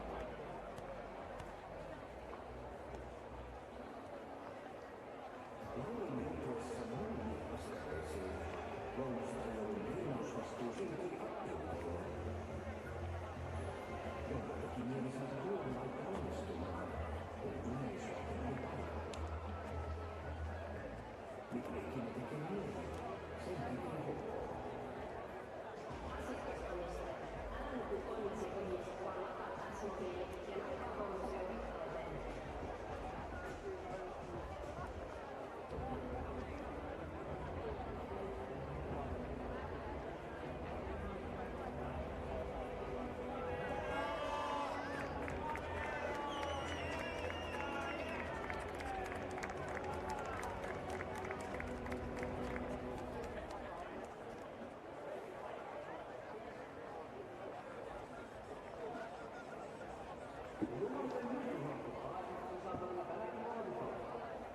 jukolalauksen ja hän itselleni erinomainen maksamalla vuorokolman matkan hetkellä.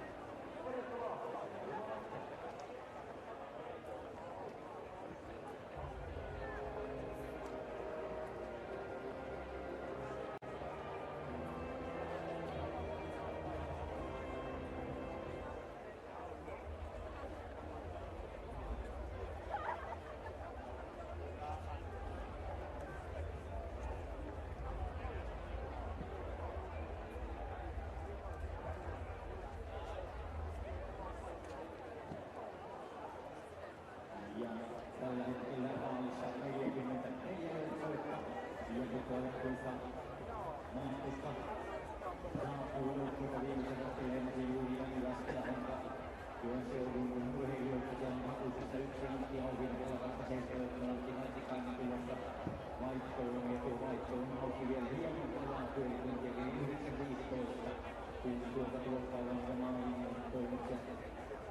Sitten seuraavana osuudella Jyrki Saarvaara. Muutoksen lähtö